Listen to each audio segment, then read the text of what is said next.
because of this format, because of how this championship is, absolutely anyone can win.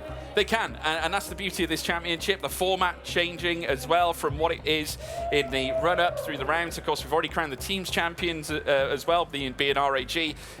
Now today we crown our Drivers' Champion, and it's going to be a thriller. 12 drivers line up around us here at the arena, all chasing the same prize here at this point. 40k a winner's prize out of the 100k prize pool that we have on offer, and the trophy that is currently sat behind us. The stakes don't get higher than this in arguably the biggest event in esports itself. That, of course, being the DreamHack Winter here at Sweden. It's certainly a pleasure to be here. It's a pleasure to be here commentating one of the great major finals here to cap off the year, and getting us underway, RAG, and it's Marcel Chinchik, the spring season champion, and he's the first to get us underway here at DreamHack. Yeah, and he actually, he was the driver that topped practice with a 14.2. So I was seeing that second in practice, by the way. It was Tatala. So wow. We're saying that this day's kind of open. Yeah, she's open. So going up through Eau Rouge, Radion, and now onto the Kemmel curve. See what the first sector is going to end up being from Marcel Chinchik. Like I said, he didn't need like the greatest lap of all time, just needs to set a good one. That said, Sebi Jobe does have he's got the qualifying lap record around here, that's for sure.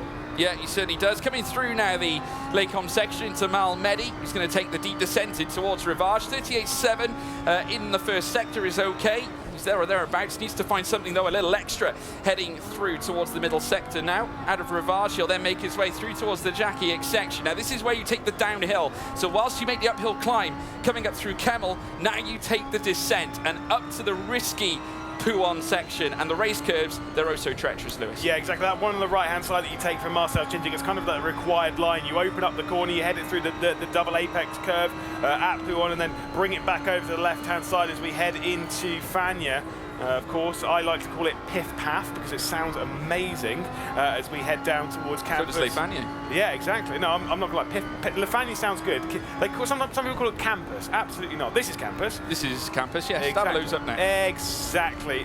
Second sector, we're looking for something in the mid. A slowdown. He's got a slowdown. Oh! Well, I've not seen slowdowns there too many times. We haven't seen them necessarily at Spa either at all. So Marcel Chinchik, that is a devastating blow for our current Spring Series champion. A slowdown penalty here midway through his lap. And I've got to say, the sector times were looking pretty good. He set a 38.7 on the money, 59.6, a little slow, but on the money. Yeah, it certainly is. Yeah, he's got it all to do now, and obviously this puts him in a very fraught position coming into the start of the race. He could yet be starting from the back. Early drama at RAG. Across the line comes Marcel Chinchik. He's got to recompose himself. 38.9, that's a 2.17.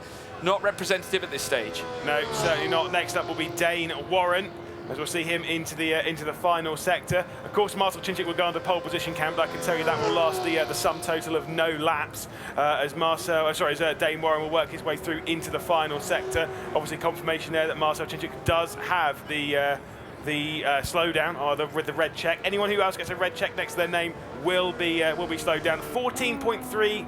Couple of tenths off where we need it to be. Yeah, certainly is. Max Benneker as well, currently setting a 38.7 in the first sector, kind of on par with what we saw from Chinchik earlier on, but the second sector, 59.8, might be slightly damaging here. As you can see from Chinchik, slow down nearly 3 seconds off the pace, up at the sharp end. No, Max Benneker, who took victory yesterday in great style to confirm his place into today's final scenario, makes his way out to bus stop now. What can he accrue to kick things off here at Spa? Comes up towards the line. Can he swamp Dane Warren? No, he can't. 800ths away from P1 here. Let's see what Luke Bennett can do. The first of 3 Team Red lines in this event, in this day. See what he can do. First sector's okay. Second sector's a little bit slower, but let's see what the BMW can do in the final as he hooks it up through the chicane again. Wants to beat that 14.3. Ideally, we want to see a little bit faster than that. Somewhere in a 14.2. If you get a 14.1, you're definitely on pole position, really. He's not happy with it as he crosses the line. He's ahead of Benneker, but behind Warren. Yeah. Again, a familiar shake of the head as well. Here comes Sebastian Jobe, my pick here, and look at that middle sector. It's looking spicy, a 59.5 with a 38.7 up at the top. Dane Warren is going to be quivering in his boots as you can see him in the bottom right-hand corner, currently on top, and Jobe is on a mission, currently leading the championship, coming into final contention here this time around, and Spa-Francorchamps lights up with G2. He puts his fist, and this looks like it's going to be P1 for sure. It's a 2.14.1. Sebastian Job breaking records again. Yeah, now that is faster than laps he's done online in qualifying. That is a new lap record around here, a 14.121. I'm pretty sure it was a 1.3 online, but that is in qualifying spec.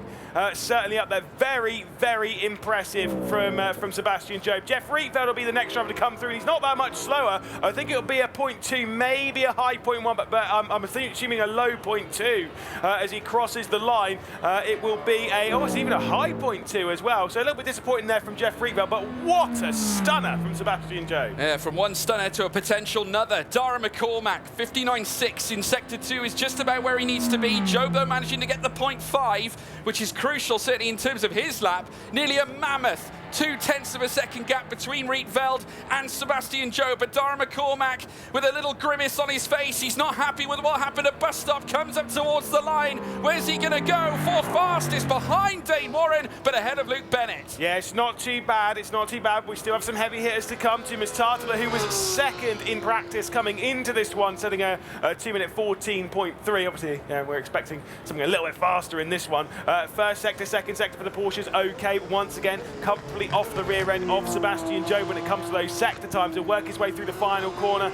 Might be between Rietveld and Warren. It's definitely not going to be between Warren and McCormack. He'll cross the line and slots even ahead of Jeff Rietveld onto the front row. Heroic efforts from Tumas Tartala, who barely got through due to that absolutely phenomenal victory at Road Atlanta. Now sees himself on the front row alongside Sebastian Job. Joshua Rogers, who by many accounts obviously not happy with his performance yesterday, now looking to try and rein it back in today, has a great chance of perhaps landing major gold here in ESL R1. 38.6 in the first sector is okay. It's pretty good. 59.7 though, back to normality as he crosses the line. Can he go higher? He goes higher than his teammates. Second row, fourth place. Not great, not great, not great, especially not when you've got the championship leader currently at the front of the session. Will he hold that all the way to Czechoslovakia? This is probably the circuit that Sebastian Job is best at, to be fair.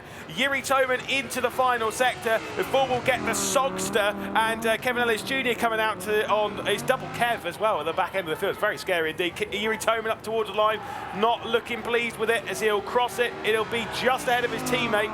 That ain't ideal. Well, the big question is, can Kevin and Kevin go large here at Spa as we now see Kevin Siggy? No. Mustachio here now burns his way through towards the Blanchimont section. 38.8 is not ideal, and neither is the 59.7 really. Obviously would like to favour a little bit more in his favour, but this time around it looks like it's going to be a lackluster one, but nevertheless could be mid-pack. Makes his way up towards the line, now needs a big sector 3. Showing his frustration, however, certainly hasn't gone the way he wanted, but yes, midfield, P7. Exactly where I pointed him out as being. I thought he was going to go behind McCormack ahead of Bennett, and unfortunately for Siggy, it just wasn't there. A very soggy lap indeed as Kevin Ellis Jr. will come through Blanchimont and will set his lap time. Again, the sectors aren't looking great, and the Merc doesn't get a good drive generally off of the bus stop, so I'm not looking as if this is going to be a particularly strong time. Again, we've seen incredible laps from Kevin Ellis Jr. around here. That 1v1 versus Marco Pajic in Saudi Arabia was top of the list, but this one not looking quite as strong. He crosses the line. He still goes to fifth, mind. He still goes to fifth. Yeah, heroic final sector there from Kevin Ellis Jr. But let's take you through the grid from back to front, and what a somber start for RHG. Marcel Cinchik starting P12 with Yuri Toman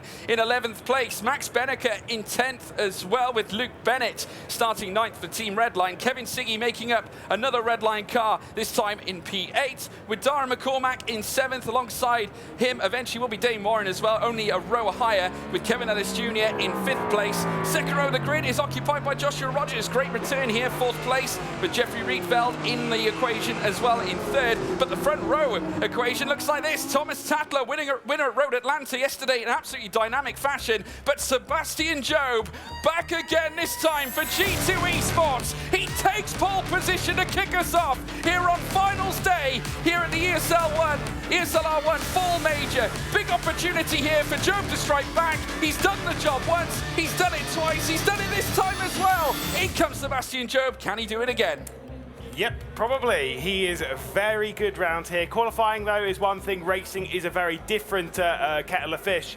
But you got to say, you know, when you're in this point of view, you want to start off on the right foot in the strongest position, and that is exactly what Sebastian Job is doing. There's a reason why we think he is the favourite for the day. Remember, in the first 3 races, if he wants to get into finalist mode, it's got to be a win, and a third. Win, and a fifth. or he can get 3 second-place finishes. That will also be 60 points, which is what he needs to score. Yeah, absolutely right indeed. Remember, it's all the all-important 160-point buffer. If you get yourself over the line there, puts you in finalist mode. Kevin Ellis Jr. knows what's at stake as well. Obviously, this isn't quite Road Atlanta form that we're used to seeing from Apex Racing, but here at Spa, it's a total different circuit. There we see as well Marcel Chinchik, of course, looking to try and recapture the crown. RHG had a real tough session. Slow down for Marcel Chinchik. Obviously, Yuri Toman wasn't exactly super strong. Dara McCormack frustrated with his lap. He's mid-pack. And you can see kind of struggling a little bit there with the light to find the apex. I think, yeah, definitely the light's having a bit of an impetus in its performance heading down through towards Rivage. We're shaking ahead as well. I think obviously some of these drivers feeling rather fraught and frazzled. Obviously a lot on the line. We've spoken about the prize pool, the money that's on the line. Also, these drivers are professionals. It's not just all about the money. It's reputation as well that's on the line here. I think you know, McCormack's kind of...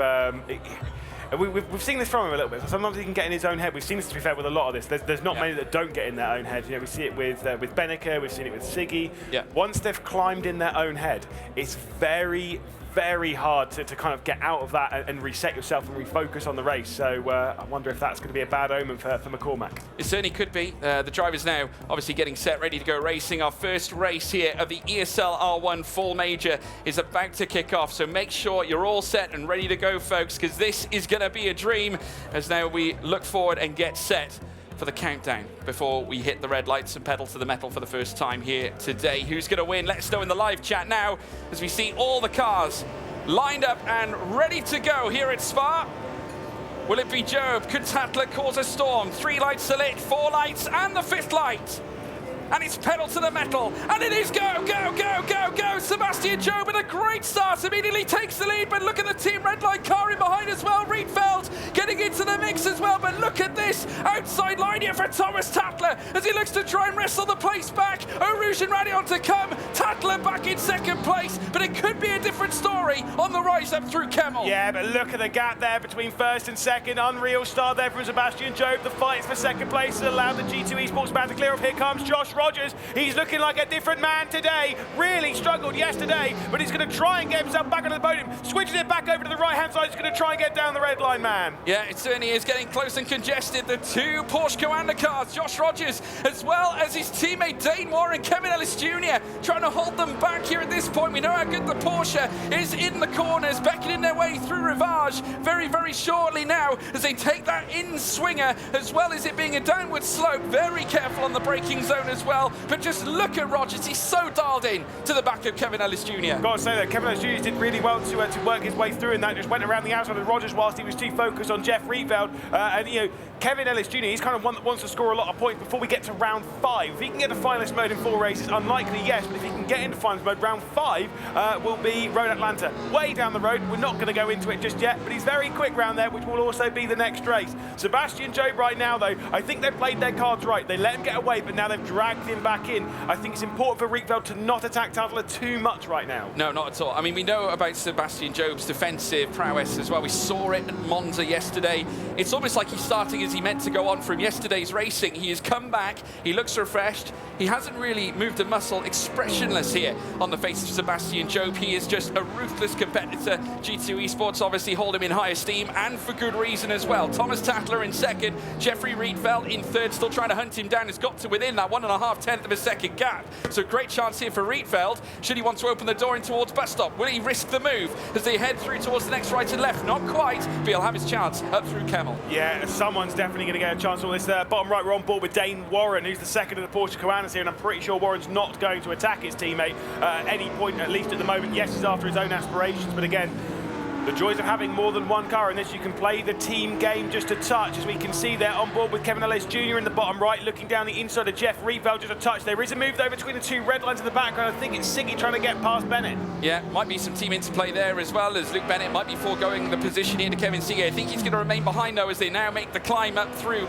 over the crest. Coming out of Eau-Rouge this time around, Bennett still in front of Siggy as it stands, looking behind. Oh, Max Benneker, remember, formerly of Team Red Line, has 2 of the cars now right in front front of him. As now they storm up the hill, you can see them now all in tandem, the 2 red line cars, line astern, heading up through towards Laycom. Kevin Siggy perhaps trying to defend more though against Max Benneker. Enter Max Benneker now on the outside, heading through towards Malmedy. Can he hold it together? Fantastic effort between these two, the Audi R8, and then they're storming up alongside the BMW into Ravage. He's going to leave it late. He's going to leave it late on the brakes. They squeeze, they pepper, but back comes here Kevin Siggy. Mustachio defends again. Yeah, we saw the pair of these two out in the very much not real taxi, and to be fair, between Siggy and Benneker, they were both saying they're the two most, basically the most aggressive drivers on the grid. They get their elbows out as much as they possibly can, and Kevin Siggy and Max Benneker there just coming into a little bit of blows, not in the positions we were expecting them for, 9th and 10th for those, but look at R8G, 11th and 12th, a disaster race for our full season, of course, teams champions and our spring season major champion driver. Yeah, just an indicator as well, folks. If you see the purple marker on the right-hand side of a driver as well, it means they hold the fastest lap of the race. Sebastian Job still holds that accolade right now and is currently looking to try and consolidate that lead. Half a second gap between he and Tatler, who's currently just managing his own race, managing the pace. P2 is not end of the world for Tatler. Jeffrey Rietveld might, however, try and go for the move, because you know that Rietveld's pace is very much on point. Was obviously trying Sebastian Job and Monza in that final race. Remember, it was he, Chinchik, as well as Job that were in that fight. It was very fraught, a big, big battle between those juggernauts in sim racing. As they head through now towards bus stop, you can see the queue of Porsche Commander cars in behind. Joshua Rogers as well, waiting for his chance to bite against Kevin Ellis Jr. We currently see in the left-hand side of your screen, and you can see his bonnet POV as well in the bottom right too. Yeah, oh, there's a look down the inside. Kevin Ellis Jr. is under pressure. Joshua Rogers going to try and sneak his way through. They head out of La Source. There's going to be side-by-side between the pair of them as they get down towards the Eau Rouge Rally on section. But you can see that with the wider line that Kevin Ellis Jr. is taking, he's trying to scrub off sort of speed without lifting out of the throttle. So he's dropping in behind Josh Rogers to not make it side-by-side to this section so he can go on the attack into Laycom again. Yeah, it looked like as well Joshua Rogers is going to try and provide Dane Warren some slipstream so he can allow his teammate to perhaps bring the fight as well to Kevin Ellis Jr. It's now a Porsche Commander sandwich here for Kevin Ellis Jr. as they make their way through towards this next right and left. Can he defend the place? He will do against Dane Warren. Couldn't quite find his way through, but still they're buckled together. You're a big fan of a bread sandwich? I do like a sandwich. Yeah, but a bread sandwich? A bread if sandwich. It's a Porsche Commander, it's, you got Porsche, it's Porsche Commander bread. You name the sandwich after the middle bit. Goodness me, it's an Apex Racing Team sandwich. It's Kevin Ellis Jr. You get brioche bread? Yeah, you do get brioche bread. You don't call it a brioche sandwich, do you? Goodness me, you're in my bad books now, Morgan. Either way, we've got a big fight for the lead. There's 8 cars in it. Now, the fastest lap has gone to Luke Bennett, who finds himself in 8th position, obviously after clearing his teammate Kevin Siggy. I did wonder that might have been the other way around when I was describing it. I was going to say when we were describing it. It was when I was describing it. That's the big breakaway now. We've got 8 cars for the win.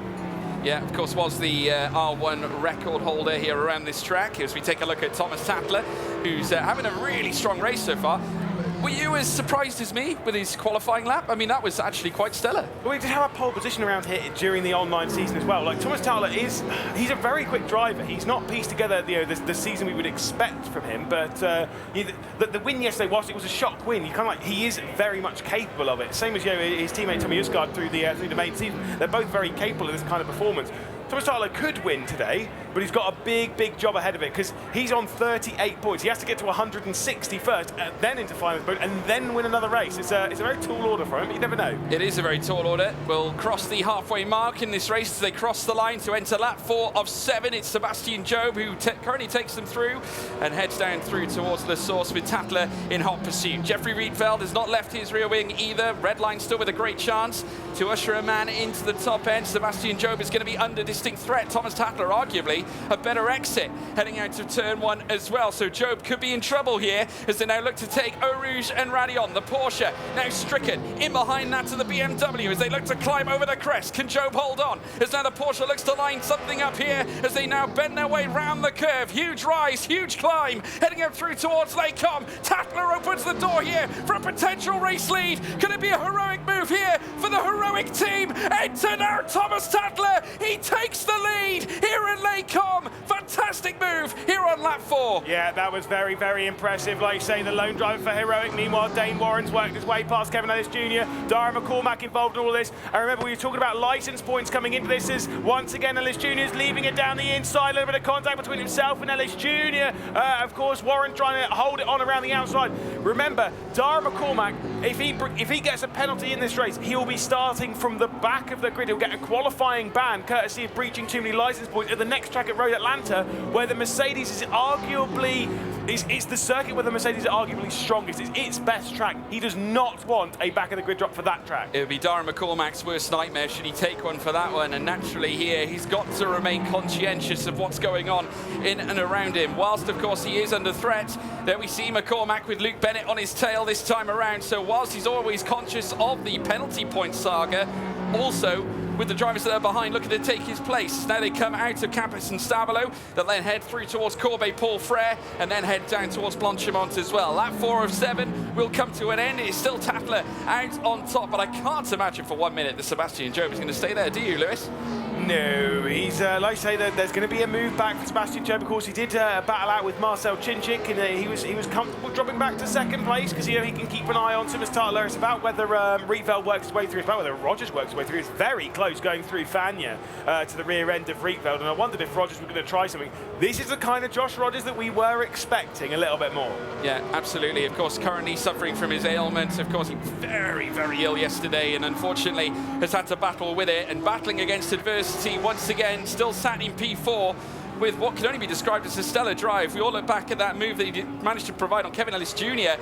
Again, Dane Warren also bringing himself into it too, currently sat in 5th place. And look at Rogers, he's on the pace. He's nearly within 0.2 of a second on Rietveld here and might have his chance. Job also has a chance because he's now bringing down the delta for the race lead once again. So Tatler far from comfortable up at the front end. Rogers as well, breaking to within 1.5 tenths. Enter now Rogers, of course representing Porsche Coanda. Sebastian Job goes wheel to wheel for the lead as well. Oh, but Tatler's round. Tatler is round on the outset of Les Combes, and that has brought an end to his race for sure. But look at Josh Rogers now up then into second position, basically game 2 for the price of 1 there, courtesy of that spin for Thomas Tatler after such an impressive race. Big shame for the heroic driver, was trying everything he needed to win this race, but alas, unfortunately it's not happening. And now we get to see arguably the 2 best drivers in ESLR1, arguably 2 of the best drivers in the world of sim racing go toe-to-toe here in the first race of final day. 2 forces collide here at Spa-Francorchamps.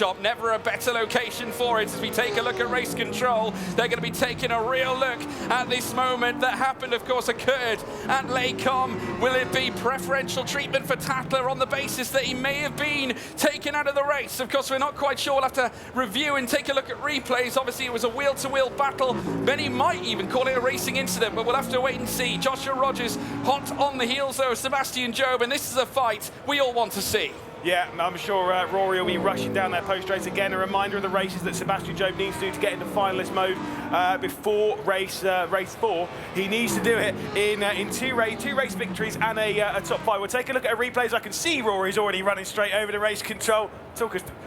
I don't think there's anything that Seb Job did there wrong. No, I think again, the racing instant argument really stands, I think, at that point. Obviously, Adrian Fidalgo might have a different point of view because he had a different point of view yesterday. They get different angles. Yeah, they get lots of different angles. They might see something we don't. Obviously, we have the broadcast view. We don't get the onboards. But here at this point, Sebastian Job still leads the way. Joshua Rogers very much in this fight. Luke Bennett still holding the fastest lap at this point and closing up on Dara McCormack, who in turn closes up on fellow Mercedes car driver here at this point, Kevin Ellis Jr., of course, representing ART, as they now look to try and climb up through Eau Rouge and Raidillon. Yet again, the BMW belonging to Job, looking to hang on here, but Job is certainly going to be wondering whether Rogers is going to start creeping in tow. Yeah, we also have an issue for Yuri Tobin, who is now out of the race, unfortunately, down in that 12th position, so no points for him, but he was already struggling anyway. Dane Warren now trying to go and make it 2 Porsche Coandas onto the podium. Is the move going to be complete, though? Jeff Rieveld's going to back out of it. Dara McCormack also looking down the inside of Kevin Ellis Jr. Round of applause for Dane Warren to work his way through into that position.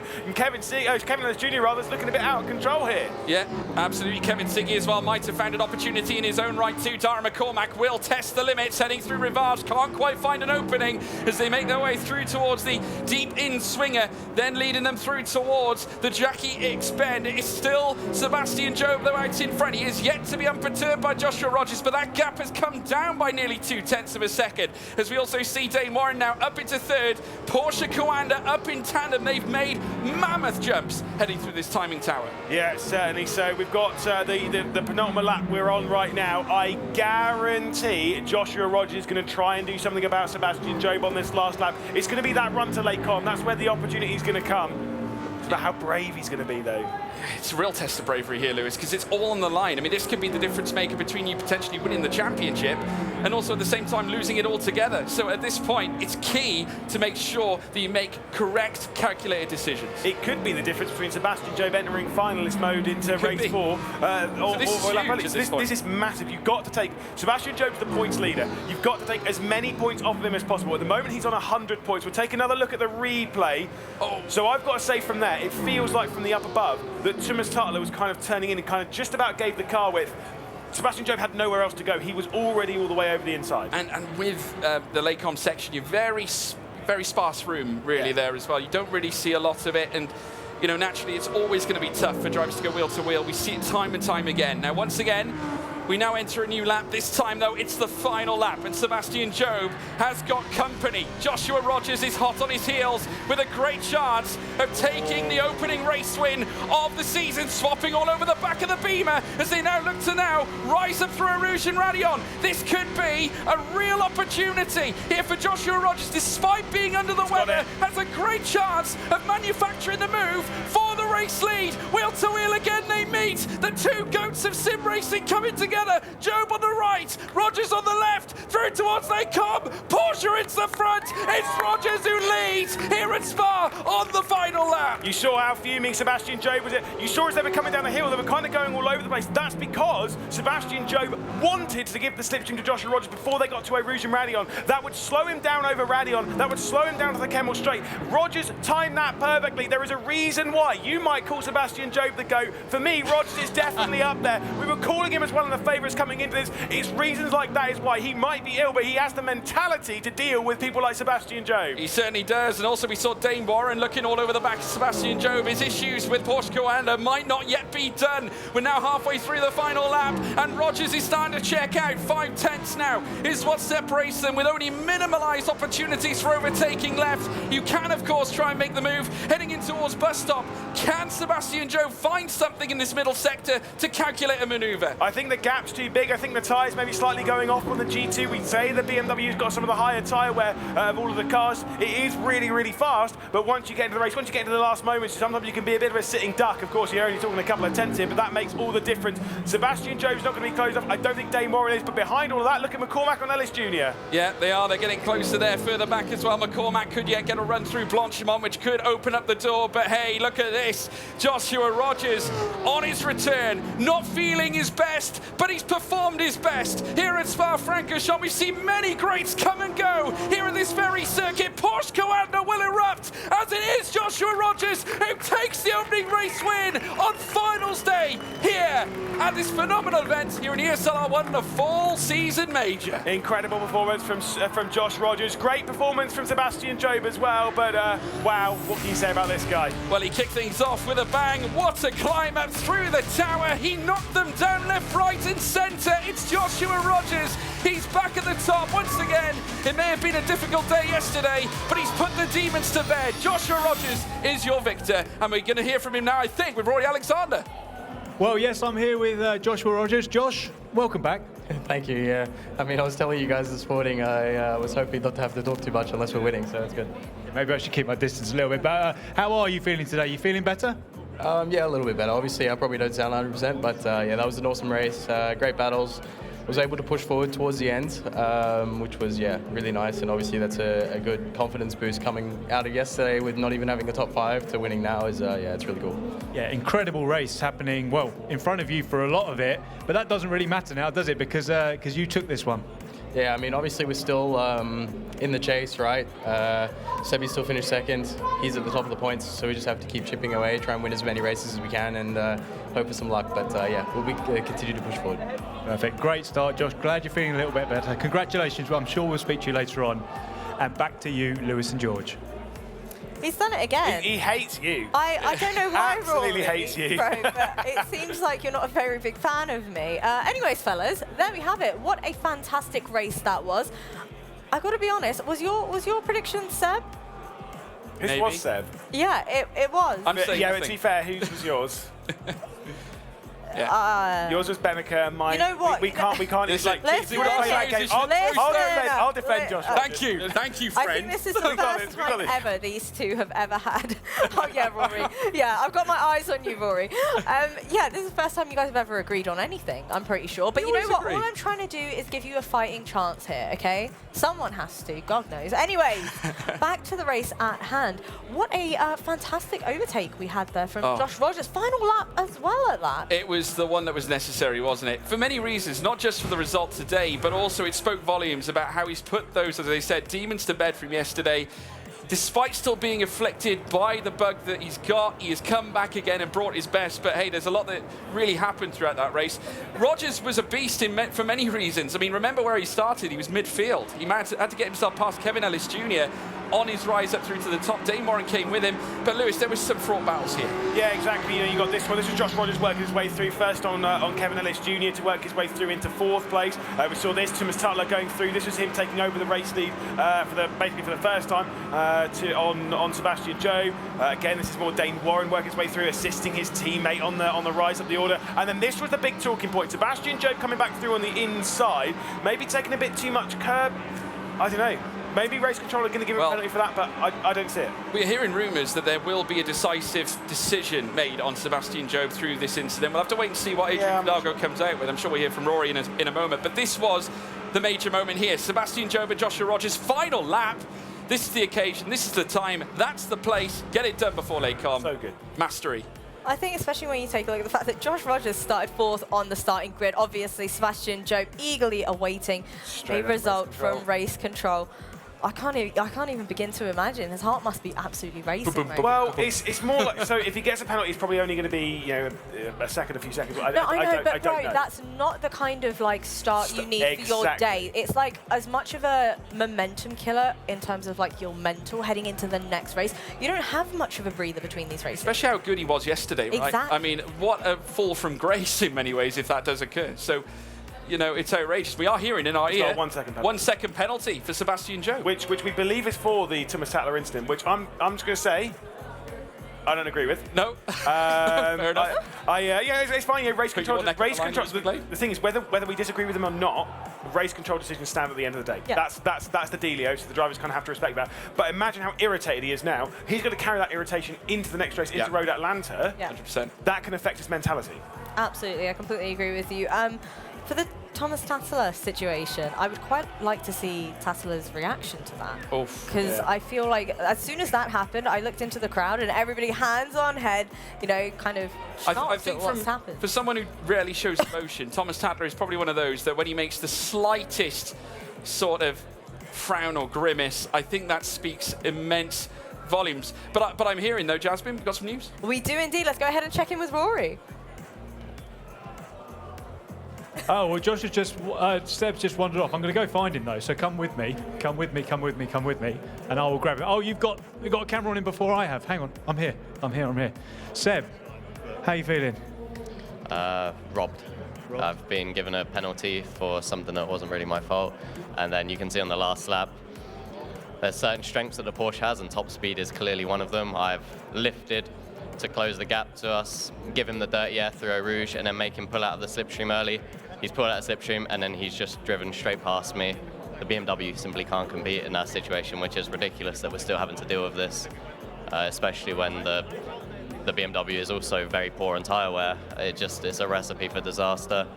And then to be handed a 1 second penalty on top of that is just a smack in the face. I'm very, very angry. So it was all looking so good with your quali lap as well. You were leading out front, and then, to be fair, Thomas, you know, the serial underdog, the silent assassin, came for you there.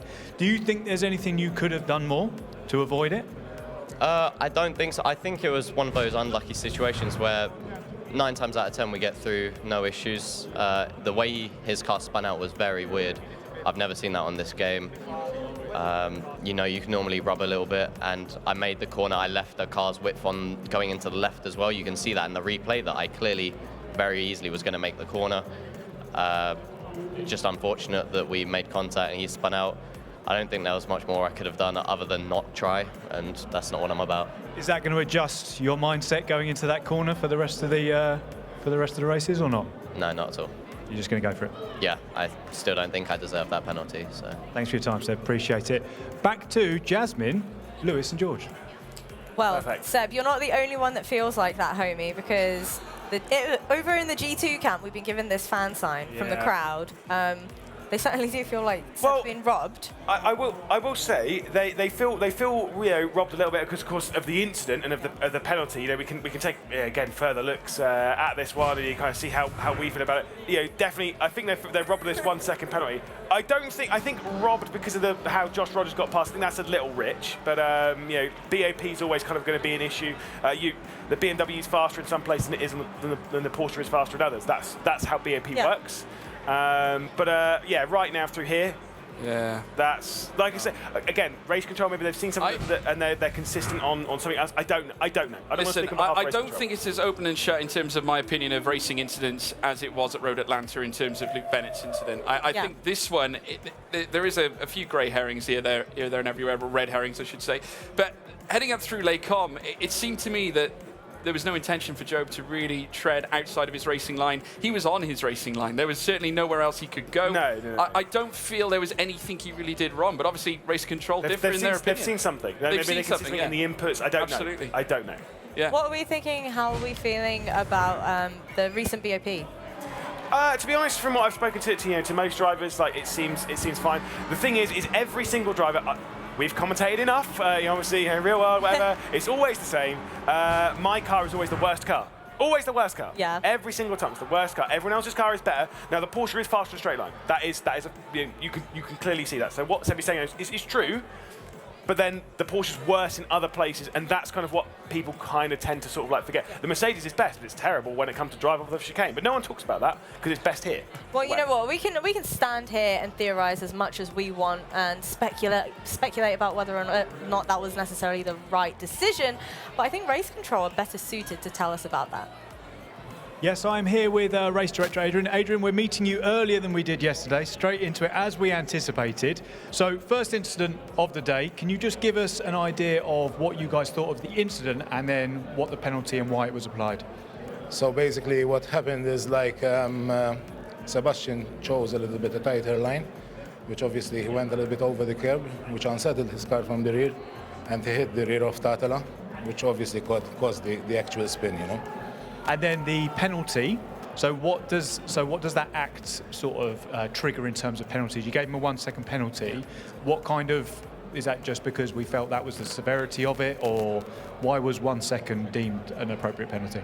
Because it was not, let's put it this way, as an incident itself was not a severe incident or intentional incident. So that's why we went for a 1 second penalty than actually larger penalty. Right, so like a racing incident, but one that cost, obviously, Thomas Tatler a chance of winning, so we needed to imply it, right? Exactly. Perfect. Thank you, Adrian. I'm sure this won't be the last time we see you today. Thank you so much. Back to you guys at the desk. Thank you very much for that, Rory. It's good to hear from Race Control at least. Lewis? No comment. George? Sorry? Yep. Okay, that's what I thought. Anyway, It's fine. Like, the thing is, it's good. It's good to hear from Race Control, and it's always good that they can voice their opinion. But you know, like I say, whether we agree with it or not, it kind of doesn't matter. Race Control decision at the end of the day is final. That's what we have to respect. Well, you know what? Throughout the duration of ESL R1, we've had so much fun here on the broadcast. I know it might not seem like it right now because everything's incredibly tense, but I believe we've got a little bit of... What have I missed? Have I missed something? No, I'm going to I leave these think- two I to think- it, I and think I'm we going have to a bit of let you fun coming enjoy a bit of content. Yeah, hi. Yeah. Listen, I'm not sure whether you saw what happened yesterday. Great show and all that. But then they play this VT. And it's Jasmine and Lewis, right, in a car. They're talking about all the people they worked with, carrying the broadcast. Are you actually kidding me here? I've been here right through since Katowice, since day one of ESL R1, and I don't get recognised for my efforts. Lewis McGlade, who is he anyway? Who is he? And then, lo and behold, steals my catchphrase. Absolutely outrageous. Now, if he's not fired, or at least in court, then we're having problems, okay? The next thing, you'll see him wearing a You'll see him wearing a waistcoat. Nearly swore there. You think they're stylish? Seriously? They're stylish. They're in right now, right? They're in. Thanks, man. I'll see you in court. Thanks, Oh, Mum. goodness me, Thanks, wow. Mum. I was ready for you to start flaming me, I'll be honest. No, But it's all aimed at me. I'm It's so usually glad. always his fault, so it's As fine. soon as you said, Sorry. as soon as you said you've been there since the beginning at Katowice, I was like, right, he's going to say she wasn't Can even we- here for the start. can we Katowice. just- Well, no, I Can can't we really just- say that because I wasn't at Munich either, so... I was going to say, yeah. I didn't want to walk into that I've door. been here since Katowice. Yeah. We discussed it. We've done. This is our technically our 24th broadcast over the year of day of broadcast. I've done all 24. Someone Well hasn't. done. Have you done all 24? I've done all 24. You've done 19. So step back, sir. I wonder dear. if he's done more than me. Who, me? No. Oh, It might be quite close, Oh, actually. Yeah. I'll just throw that. Ignore that. That was the equivalent of a mic drop. by Wait, the hold way. on. How many? You missed 2 days. I'm really calculating this now. All And then right, you don't put me on blast. Oh, yeah, do you remember? I had to cover for it once. And you had to. We all had to. Yeah, What? we did. Yeah. And, Really? Yeah. And you had to. And you got. All void. right, I think anyways, you've guys, missed like all 4. right, yeah, stop Goodness. flaming me. Stop flaming me here. Nobody needs to know about the things, the dealio. Anyways, we've got Road Atlanta coming up next. Change topic. Okay, I understand how it is. Someone has to, okay. Anyways, Road Atlanta, how do we feel about that one? For me, I feel like Seb, even though he said, you know what, I'm not going to let it affect me continuing on throughout the races, the tournament, I don't necessarily see him taking a victory on this one. For me, my prediction, I would say Dara McCormack. Ooh, do you know what? I was expecting Kevin Ellis Jr. I was also expecting Kevin Were you Ellis Jr. really? Yeah. Yeah. I'll take Dara McCormack then. Yeah. No, I'll take Kevin Ellis Jr. So you've got Dara All McCormack. right, I'll take Kevin Ellis Jr. bet. Wish I said nothing now, to be honest. But, there we go. But like the one thing that's worrying me about Dara, I'll be honest, is whether or not he can reset the mental. Yeah, I yeah. feel like that is always his biggest hurdle, his biggest And what about the like, penalty barrier. points? Yeah. Oh, Do you know what? Okay. Feeling brave? I almost kind of, if I run down McCormack's seat, if I run in a good spot, I'm okay with, like, you know, if I've qualified well and I've got into the race, I'm okay with, you know, picking up a penalty point and getting the grid drop for the next race and just kind of like, you know, just being like, look, get that out of the way before we get into finals mode if you can get there. Yeah. Who's your pick? Oosh, I'm going to go for something against the grain. And do you know what? I'm going to go with Dane Warren. Okay. oh, interesting. All right, well, I'm curious to see which of our predictions are going to ring true. So without further ado, take us through the joys of Road Atlanta. And absolutely no one of us have picked Sebastian Job, so that's an interesting and brave call. He does have the lap record around here, both in qualifying and in race, so there is that. Tricky circuit, we love this one. You know, big roller coaster going through the that first and second sector. It's incredible. Yeah, it is. I mean, this circuit, I love it. Variation in its abundance, ladies and gentlemen, and a little bit of elevation as well. So we are taking a little bit of Spa and putting it into this track. But hey, listen, there's lots more to be concerned about. Now, remember that chicane yesterday, Lewis? Nearly claimed Kevin Siggy after that little bit of contact with Dara McCormack. Could we see something similar again? Because they're back in this race still. Did you say a little bit of contact with Dara McCormack? Just one of the biggest hits I've ever seen in ESL R1. Of course, one of the big things to note with this circuit is it's the shortest one that we have on the calendar, which means that we have the most laps around here. So that's, you know, it's 12 laps. It's a lot of laps to go racing. There's a lot of attempts into the chicane, a lot of attempts into turn one, a lot of all of it. It is, and like we say, that variation as well in terms of elevation is a huge factor as well. So I believe actually we're standing by. We got an interview with Jamie Fluke. We do indeed, gentlemen. Thank you very much. Yes, I am here with Jamie. Jamie, firstly, how are you after yesterday? Massive disappointment. You feeling a little bit better today?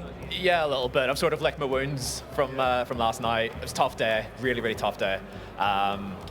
It sort of all got to me a little bit at the end there, but you know, I'll dust myself off, and we're here supporting Kev. Hopefully, he does a super job today. So yeah, fingers crossed that he does the business. And you have remembered to take the positive out of it, right? You remember where you are. You remember being on the, you know, on the precipice of getting to the final day of the final. Yeah. You know, that's quite an achievement, right? Yeah, so I mean, the first season went really poorly for me, and as a team as a whole, like we didn't do great. So to come back in the second season and step our game up and make it this far is a great accomplishment. But obviously, still wanted a little bit more. Of course.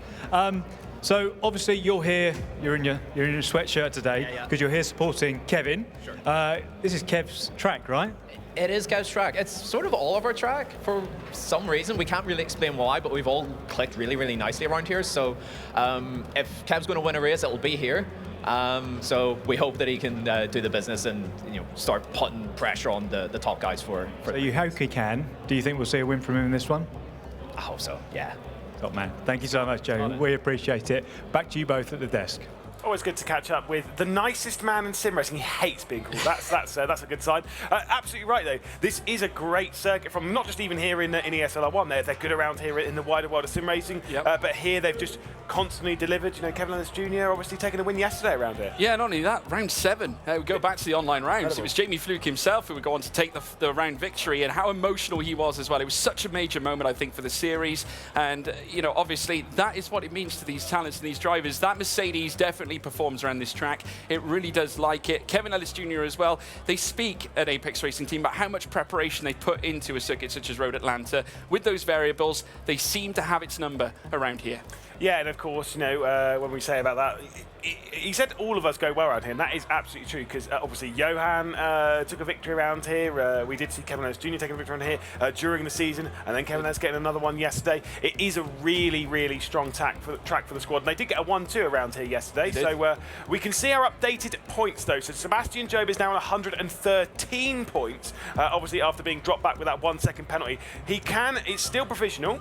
He can still get into finalist mode, but now he needs 2 victories in the next 2 races. If he gets a first and a second, not good enough. He needs 2 wins. Yeah, and despite it being provisional as well, you look at Rogers' number. He's creeping closer into that fight. That victory has certainly meant a lot in terms of his own championship charge. There's so much to consider here at this point. How crucial could that victory at Spa be for the Porsche Commander outfit? Could it be Joshua Rogers being celebrated as a champion again, like you're so used to historically? But Kevin Ellis Jr. is definitely one to watch. Very smart pick from yourself here, Lewis McGlade, as we take a look at Josh Rogers preparing here at Road Atlanta. Yeah, of course, you can see Rogers behind the wheel, wrestling it through. At the moment, they've just essentially started their practice, the end of the practice. You can actually see there, Luke Bennett is the fastest driver at the moment in practice, ahead of Kevin Ellis Jr., although Dara McCormack just slapped himself through into the top of practice. I don't think practice doesn't really matter so much in this. It's more just about warming yourself back up into the car. They've done so many laps around all of these tracks. I think a lot of it is mentality as well. You get used to yourself being in the car, you're on the track, just put everything out of your mind. This is what you're doing. You're basically preparing yourself for your quali lap. You only get 1 shot, Lewis, at the end of the day. So they need to make the most of everything they have in practice and all the time they can get as well. Sebastian Job would be lucky to put his demons behind him. Obviously, that last race coming off the back of receiving a 1 second penalty. The G2 Esports camp not happy with that decision either. I saw the team boss, Nathan Tague, walking past. He was not thrilled at all. That is a very good drawing. That's a great drawing. That is a fantastic drawing. You might have to give me that so I can show it. Yeah. Oh no, you can't. I don't know if we can show this. Go on then. Yeah, I think. Well, let me just say, this wasn't me that drew it. It was G2. It is very good though. It is a great drawing. It's very detailed. I mean, look. Hey, look. You got the dog there. This is fine. That's. It's a great meme. For you emoji fans, Porsche Commander have got one too. Fantastic. What even is? No, that's Snoopy, not a meme. That's a meme, and it's a quality meme as well. We're about to head into qualifying though, and we can see who's going to get pole position, of course, here at Road Atlanta. Qualifying is going to be very, very important here, and of course, the idea of starting at the front field, you can't pass. You've got another picture. What is this about? Well, yeah, I didn't see what Emma had written on hers. What was it? I was looking away. Emma, she's not listening. She's not showing it. I mean, what was it? Oh, it's just Let's Go Dara. Let's Go Dairy at this point. It is Let's Go Dairy. It is Let's Go Dairy. But hey, let's go qualifying, Lewis. Kick us off. He was not happy when I called him Dairy. He was not. No, he was not happy.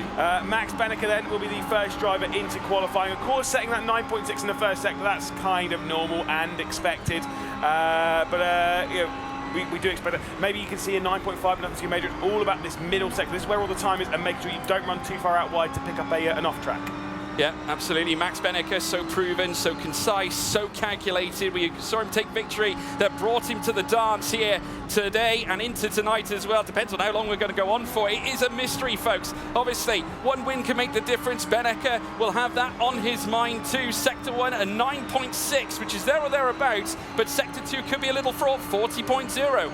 Yeah, it's not too bad. Yeah, we do expect a little bit faster than that. Breaking into the 39s is kind of important, but then again with the Audi, 40.0 is absolutely fine. This is kind of on the money of being a solid lap time. We'll see what it's going to be from Max Benneker, and we'll mostly see based on his reactions to whether he's impressed with it, because it's not necessarily about setting the fast lap times that we'd see online. It's about setting a decent lap time for here and now. That said, Sebastian Job did just break a record at Spa. Across the line goes Max Benneker and a 16.9.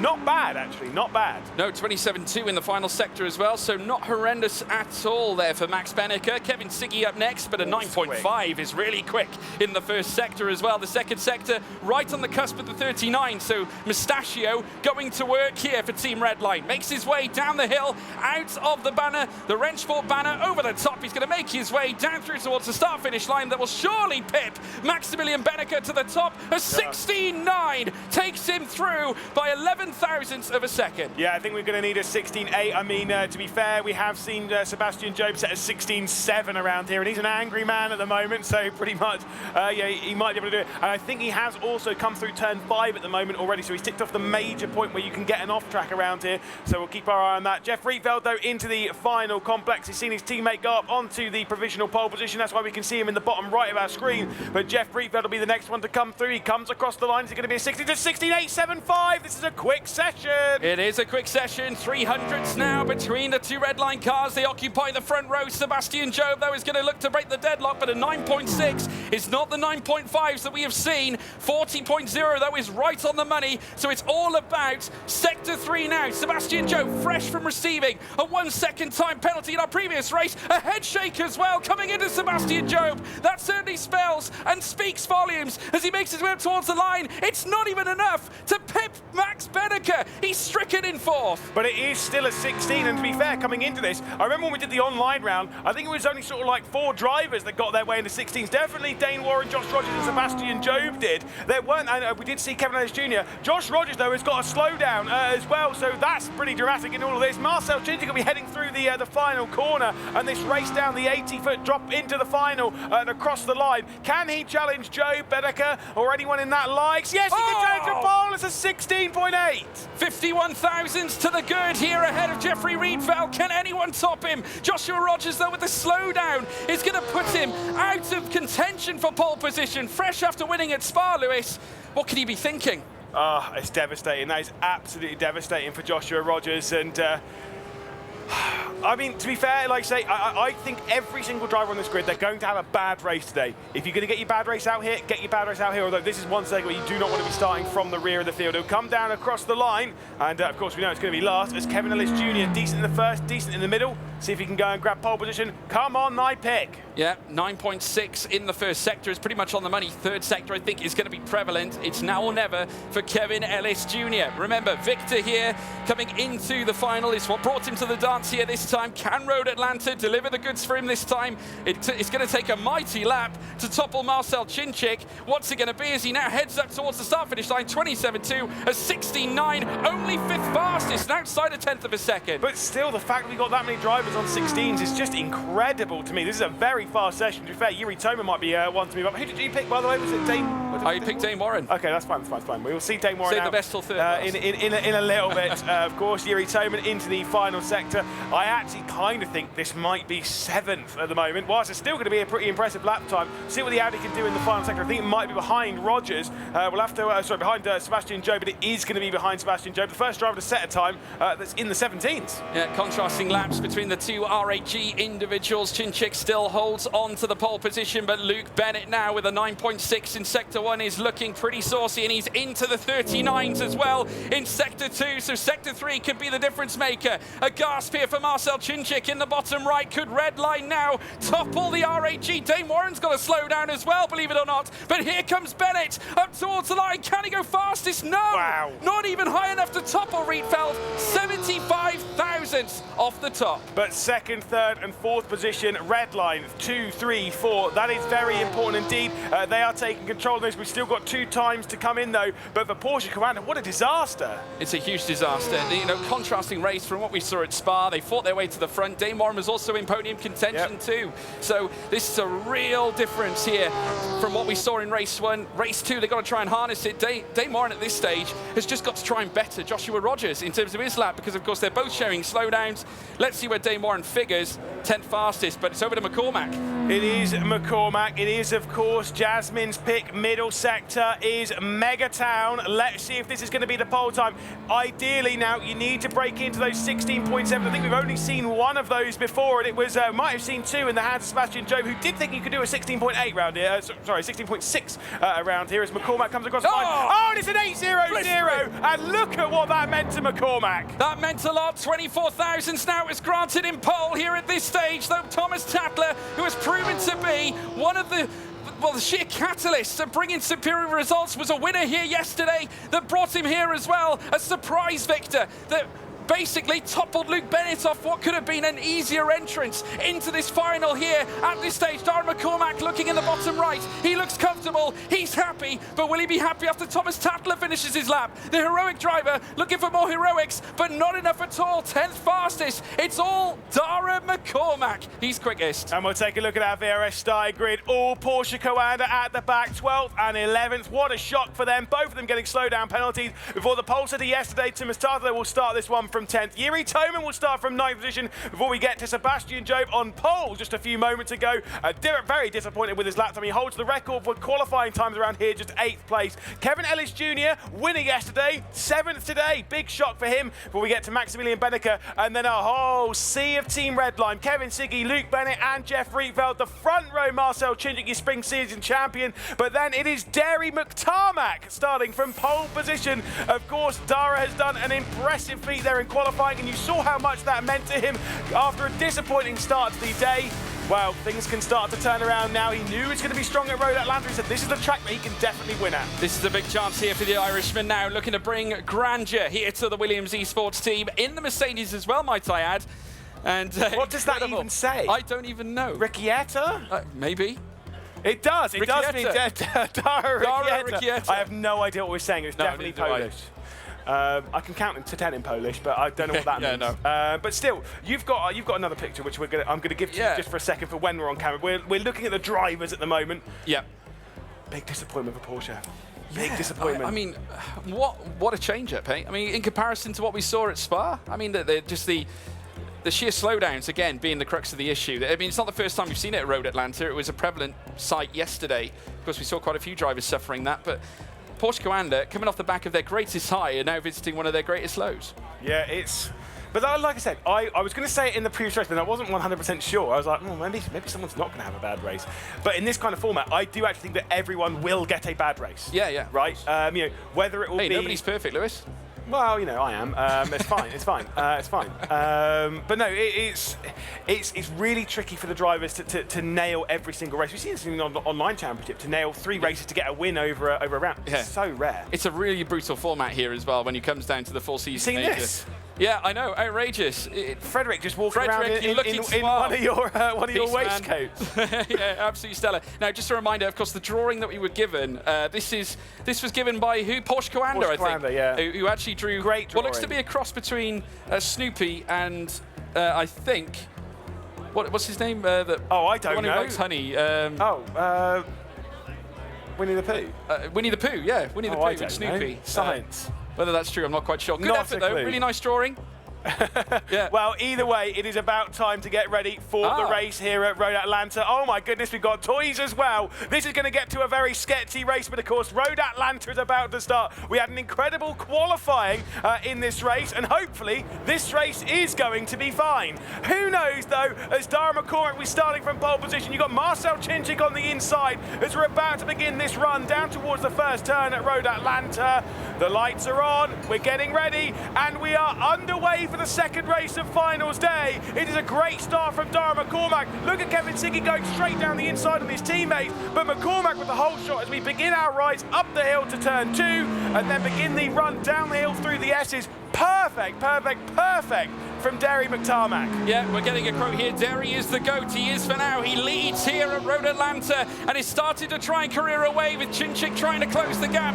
Rietveld in third with close proximity. 2 additional Redline cars. Luke Bennett and Kevin Siggy also following suit as well. So that's going to be a menacing bunch that is going to try and escalate their position in towards the top 2. Further back, Max Benneker, formerly of Redline as well, looking to try and batter against those competitors above, as well. Further back, Kevin Ellis Jr. so good at Road Atlanta, but it did not quite work out in quali. Here comes the big slipstream though, down to 10A and 10B. Yes, I hate that it's called that, but it is still the chicane. Anyone going to go for a move on lap one? Of course, McCormack clouted the rear end of Kevin Siggy yesterday. It might be Kevin Siggy getting past once more. He's going to get dived a little bit here from Benneker, but he had to get on the brakes quite late, nearly into his teammate. Benneker not able to get through into sixth position is where Benneker's going to hold, rather.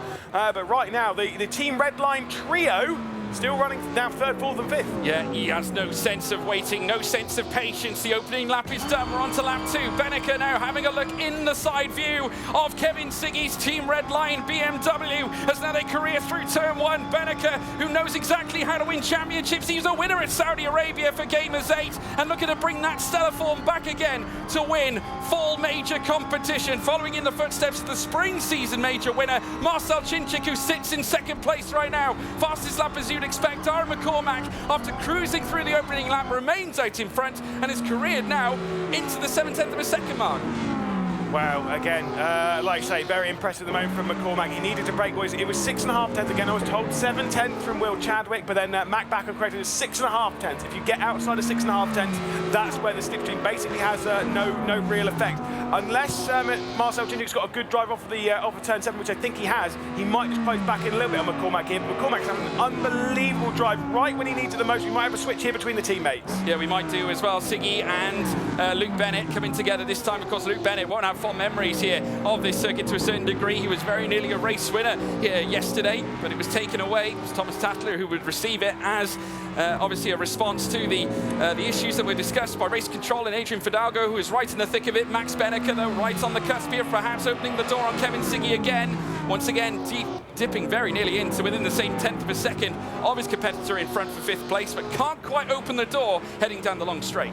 No, exactly. Turn 7's the really awkward one, and yeah, I'm sure we might see a couple of big drives over there. That's where that's the corner you got to nail. If you have a mistake through there, through turn 7, that's where you get that terrible drive off onto the long straight, and that's where you're going to get passed down into turn 10. At the moment, I think Cinchik's kind of settled himself, bringing himself back into the rear end of McCormack, but I think McCormack might be quite hard to pass. Any progress in the Porsche Commanders? Only up to 10th place for Josh Rogers, getting past Thomas Tatler. Yeah, I mean, what you could say about Marcel Cinchik is that given that he has the fastest lap, the pace might be in his favour, and he has broken to within that half a second gap as well, so he is starting to chop at that wood. The question is, can he topple the tree here in lap 3 of 12? We've still got plenty of laps still to go. In behind Jeffrey Riedfeld, 7 tenths away. A Team Redline struggling here as we see Cinchik just warning McCormack in the mirrors. Yeah, I mean, we'll see what happens with the Redline contingent, whether they can bring themselves back into it. Of course, Riedfeld has no real pressure on his shoulders, but oh my goodness, here we go. Max Benneker's worked his way past. Kevin Ellis Jr. is also going to try and do so. Is Kevin Siggy dropping down the order? It's not going to be all 3 Team Redline cars together. That was a superb move from Kevin Ellis Jr. It's not done though, as Kevs go to war. Yeah, 2 Kevins come together through turn 1. Kevin Ellis Jr. managing to fit through the tightest of gaps in order to try and hold on to 6. He's only got a done it. It's Kevin Ellis Jr. But enter Sebastian Job through as well. Sebi, I think, just got squeezed off a little bit by Kevin Siggy there. We'd have to see that one on replay. But as they came out of turn 1, I think that they might not have been fully alongside. There might have been a bit of a squeeze off. So I think Kevin Siggy's starting to feel that pressure. His heart rate is definitely going to be elevated. Yeah, he's had a lot of work to do, remember, as well. Obviously afflicted with what happened in our previous race. Looking to try and calm himself down, enter himself back into the fold. It is a very tough system that we adopt here in ESL R1, especially when it comes down to ESL major competition. It's all about grabbing those race wins. You need to be in the points threshold of 160 to be in finalist mode to grant yourself a chance of taking the title. McCormack's still in front. The gap now has gone back out. So Cinchik, despite all the hard work that he did to manage to get within 3 to 2 tenths of a second, it's now gone back out to 6 tenths. Is it the case that Mercedes is better in a straight line? I don't 100% know. We've got Sebastian Job working his way through on Kevin Siggy. More contact between the pair of them. I have just seen at race control, they are definitely looking at Kevin Siggy squeezing off Sebastian Job. Side by side through the final corner. It's going to be a big move for Sebastian Job. Space given this time. Sebastian Job has worked his way through into 7th place, but this is going to be a massive cluster to the first corner. It is certainly, and Yuri Toman's in the mix on this as well. Outside for Joshua Rogers as they go wheel to wheel. Very nearly Toman losing the car, but Rogers moves up into 9th place. And what an achievement as well. Remember, he was right to the back after the slowdown, but he's dragging himself into the fight. Yeah, like I say, it's incredible between this lot. It's a really tight fight, but as they work their way up the hill towards turn 5, clipping the curb, running out wide, and then bringing it back onto the road, Kevin Siggy's the one in 8th position. Like I say, I think he might have to deal with something from race control, because there was definitely an overlap from Sebastian Jobe when he squeezed him off, but it's about whether you're fully alongside enough or any of that kind of like at the moment though. The gap for the race team, by the way, went out to 7 tenths. It's come back in from Marcel Chinchik, so they're kind of ebbing and flowing a lot. And to be fair, Jeff Rietveld's not exactly been dropped by the grouping, but I do think it's a 4-car fight for the win. Yeah, I think it is, because Rietveld and Bennett are still not lost yet, and Benneker has lost a little bit of time after his fight with the likes of Kevin Ellis Jr., Sebastian Jobe, Kevin Siggy, all of them in the mix. But look at this now. This time it is the turn of Joshua Rogers once again to elevate his placing here in this timing tower. Siggy once again on the defensive. Remember, twice the race winner yesterday. Rogers looking to try and bring himself into the dance now as they hurtle through the final corner and enter their next lap now. Very, very shortly. They've got turn 1 coming up. Rogers right in the slip as they head through towards turn 1. Can't quite open the door, but this is great tenacity here from Joshua Rogers. Yeah, and again, we'll see. You're not really going to do a move into the blind turn 2 and 3 where we go through now and begin the run through the S's, which is inexplicably called turn 4. We're not talking about it, it's fine. Joshua Rogers still not able to work his way past Kevin Siggy. He has dropped a lot back from his team. Remember, he was running 5th at the earlier portion of the race. We're approaching the halfway point now. He's not looking fast. It's not looking like the same driver we saw yesterday.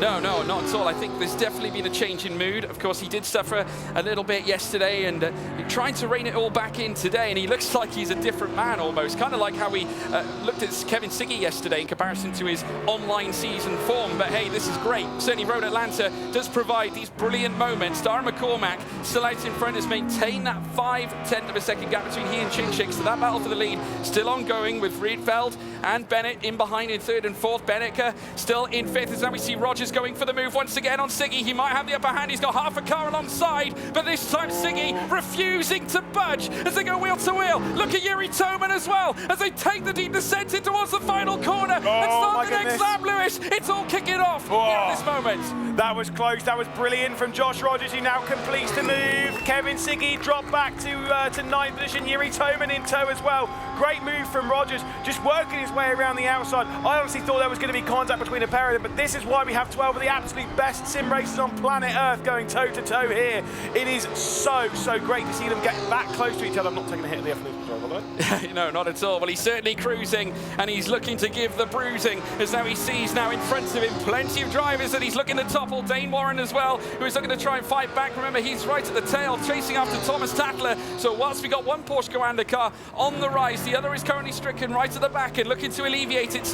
There is, of course, Thomas Tatler, who suffered earlier on at Spa. He's suffering again, trying to gain on Yuri Toman. You can see his reaction. He doesn't look comfortable, Lewis. Do you know what the worst part of this race is?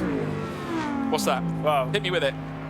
I'm right at the back. Jasmine's predictions right at the front. I know, I can't believe it's it. terrible. I swear it's fit. Oh my goodness me. At least mine's in the mid-pack, so there's at least that. Here comes Yuri Toman down the inside of Kevin Siggy into the chicane. Siggy's plummet backwards continues, but I think he might be able to hang on here. Big kick of oversteer from the Czech driver as he's trying to send it around the outside of the Slovenian sensation. Kevin Siggy with the inside line. Contact between the pair of them. Thomas Tatler's going to come through to finish the job. Oh! I tell you what, that was a nervous moment. Yuri Toman very nearly losing the car, swaps to the inside for turn 1 as Thomas Tatler now breezes into P10. Toman now left behind, being joined by Dane Warren as well, who is glued to his rear on the Audi R8 LMS. The Porsche trying to give off the attack, doesn't want to remain in P12. Points mean prizes. Finalist mode at stake. They all want to get to 160. A lot of curb being taken. They go through T4. Take a look at this on replay. This is between Benneker and Siggy, of course, and this is where Kevin Ellis Jr. worked his way through. Again, this is so How he good. fitted through that gap was unbelievable.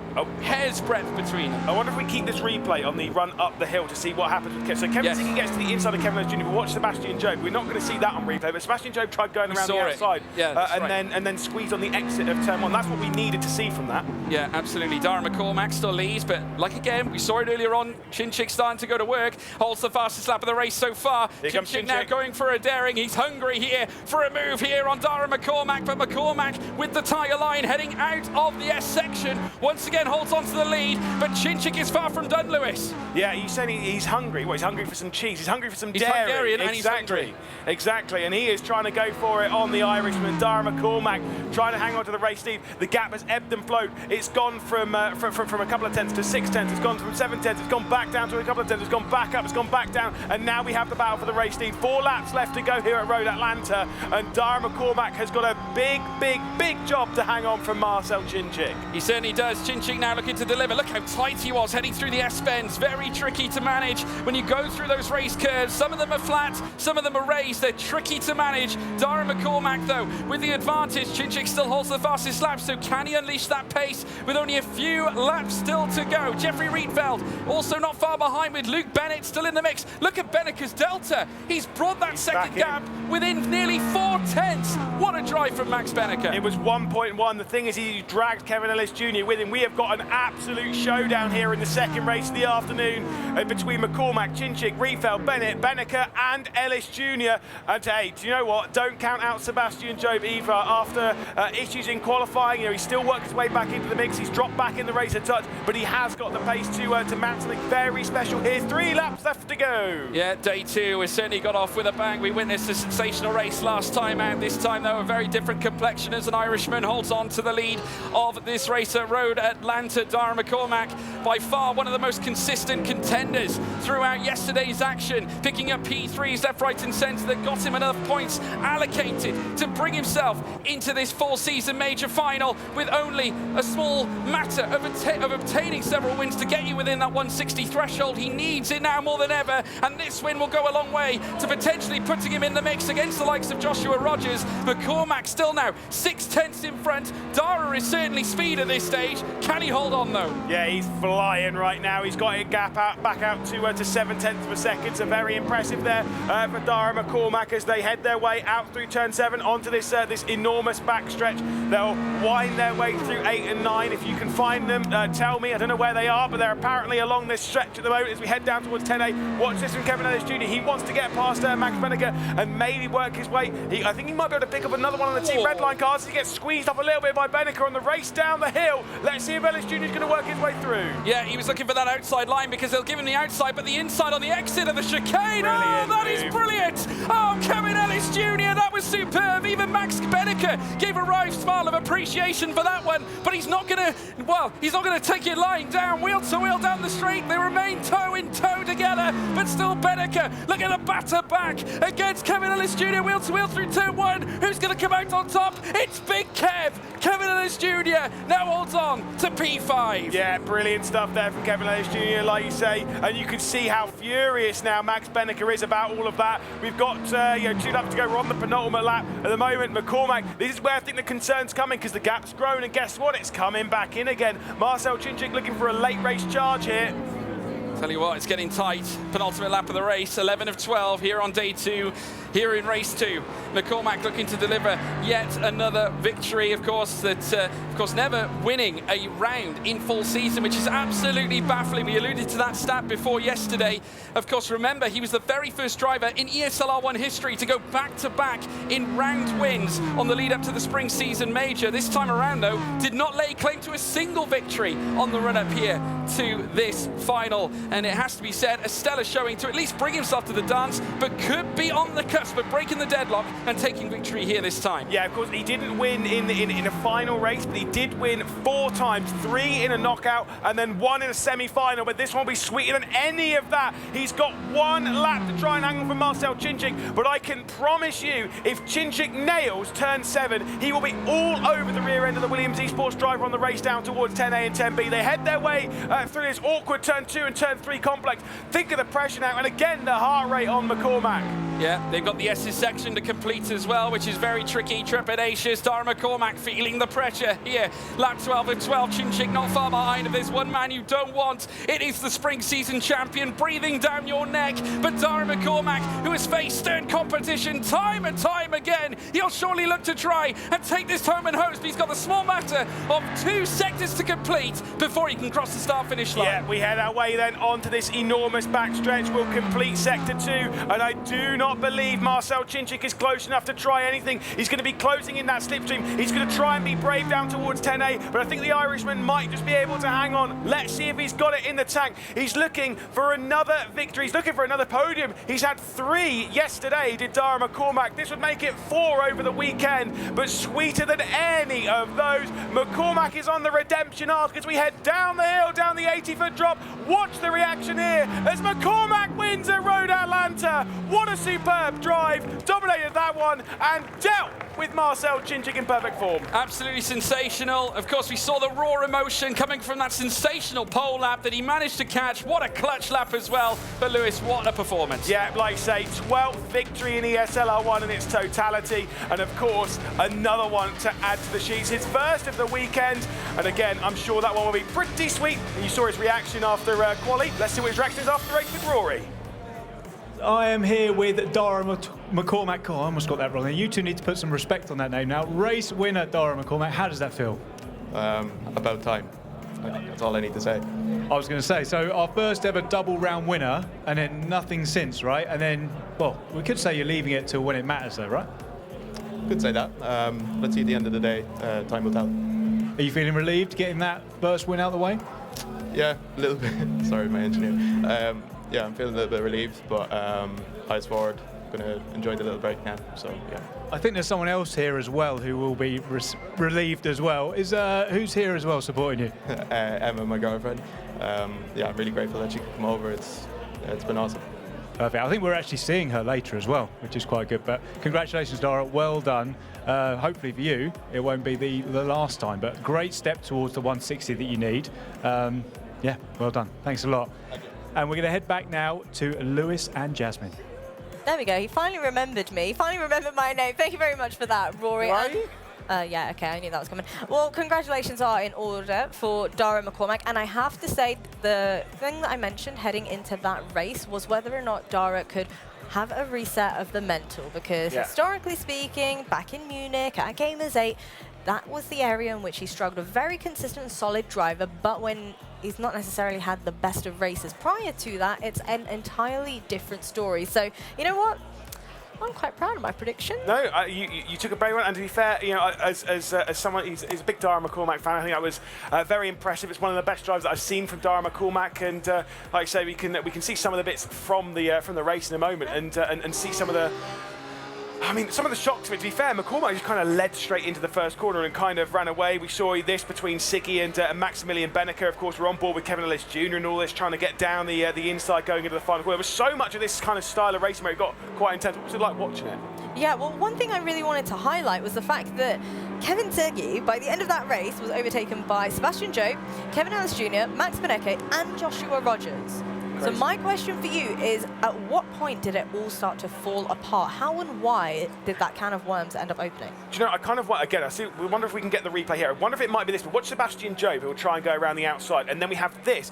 So it wasn't really actually as bad of a squeeze off from that low angle that we had. Yeah. But there was contact between the pair. I kind of wonder, when you lose one position, you kind of get freight trained a little bit. That's what they call it, you know, where one person goes through, and then the next, and then the next, and then the next. And it's really hard to sort of stop the bleeding. And I think, like, mentally, he just kind of couldn't throughout the race. You know, Josh Rogers worked his way through.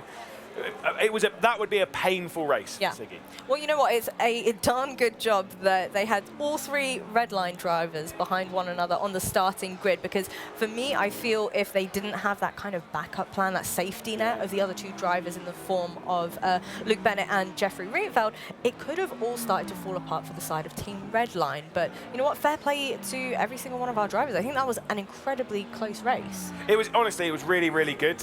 You know, very well deserved victory for Dara McCormack, as you could see across the line there, taking that victory. Again, it's his 4th podium of the weekend. He's been really, really consistent, and we did have a little bit of a chat last night and around that kind of time where he was saying that, you know, this is the circuit where if he's in finalist mode going into Road Atlanta, this could be the one. This could be the one. Well, you know what? I've heard that from a few drivers now. The fact that that's the approach. Stack pad as many points as you can over on Road Atlanta, and then hope for the best, basically. Scramble, try and gather as many points as you can.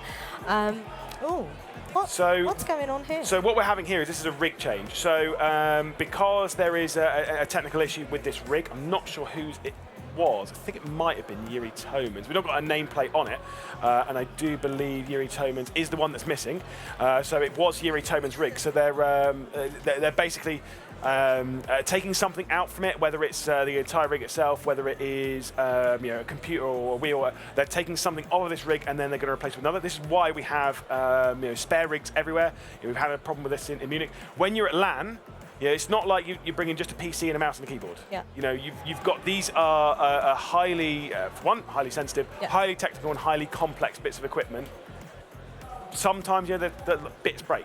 Well, you know what? Whilst they are dealing with all of those technical issues, let's go ahead and visit our provisional race results, of course, to see how things are shaping up here in the points category. Well, Sebi is looking pretty comfortable right now, but you know what? I feel like it might not last for long. No, McCormack only 2 points behind now after that incredible victory. And of course, what this means now is that we were talking about when was the fastest that anyone can get through into finalist mode. Well, now we need at least 2 races. Yeah. Sebastian Job and McCormack, it is 2 races at the minimum. It'll take them 2 races. Marcel Chinchik is 3 races away, but he does need to basically win all 3 of them. Same with Josh Rogers. So yeah, we're not looking to get into finalist mode until at least maybe race 5. That's when we're going to start talking about it. But hey, it might even take longer than that. What's it? You know what? I want. I'm not going to make this prediction, so please don't try and make me. Okay. I want a prediction from everybody that is joining us in the chat. Let us know either in the chat or on social media. Or on these little social. written boards. Or or on these. I want to know how many races do you think it is going to take for us to finally get our ESL R1 full season major champion? On that note, I want you to answer. 5. I think it's 5 races until we get into finalist mode, and I think it's going to take 7 races to get our champion. Okay. Okay, that's interesting. Well, Science. You know what? For Dara, as well as many of our other drivers, actually, they've got family, they've got friends. A lot of them have brought their girlfriends as well with them. I was having a chat with, I think I was talking to Jeffrey about this. The fact that you have like family and friends here, from my perspective, would be more pressure than actually competing. Because at that point, it's like, the people I actually know and care about are going to be judging me. Yeah, but for a lot of these drivers, it's like a boost to the confidence. This is why it pays to be lonely, ladies and gents. But no, it is tough when when you're taking part in a competition like this, and you bring your family. All that will be going through my mind is I'm like, oh, well, this person's travelled all the way to Sweden to come and see me do this, and I'm like, I have to perform. I have to do something. I have to perform. Although that said, when it all goes badly, at least then you have someone to at least say, oh, don't worry, I'll be all right next time. And I'm like, okay, so what's your standpoint? Would you bring family and friends? No. I know I didn't when I went. I didn't when I did the LAN in Germany, year like 2018. I didn't then, and I wouldn't now. Okay. Because I get like that when I'm hosting. I'm like terrified, and I've got my taking your parents to a host. I know. That's why I'm terrified now. But you know what? If Dara can bring his girlfriend and do well, then maybe me bringing my parents out to see me host my first ever event live might be good luck, maybe? Maybe you'll finally do a good job. No, I can't say that to you. I can't say that to you. I'm so sorry. You just teed that up so well. I can't help it. I've been commentating with George Morgan. I'm instantly like just firing shots constantly. I can't help it. I'm so sorry. You know what? Yesterday someone said something that cannot be repeated on broadcast, and I very quickly had a snappy response, and everybody was shocked, and I was like, I'm so sorry, I've been spending too much time with Lewis McGlade. That's true, that's true. We do have some just horrific responses to each other. I mean, me and George, we've, well, I don't like the guy, but it's fine. Okay, all right, well, without further ado, we did indeed have a bit of a teaser being launched on Rennsport, so let me throw that up so that everybody can take a look at that.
Well, there we have it. Rennsport providing us with all of the fantastic goods. If you want to secure yourself one of the 15,000 beta keys, we have !beta in the chat.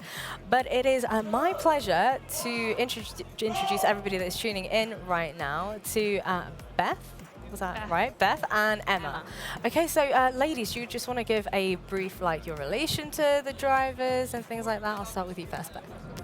Yeah, Kevin Ellis Jr. Aww. is my boyfriend. Okay, so how long have you guys been together? A year? Oh, just over a year. We ship it. We like that here on the broadcast. And we obviously know who my boyfriend is. He came in.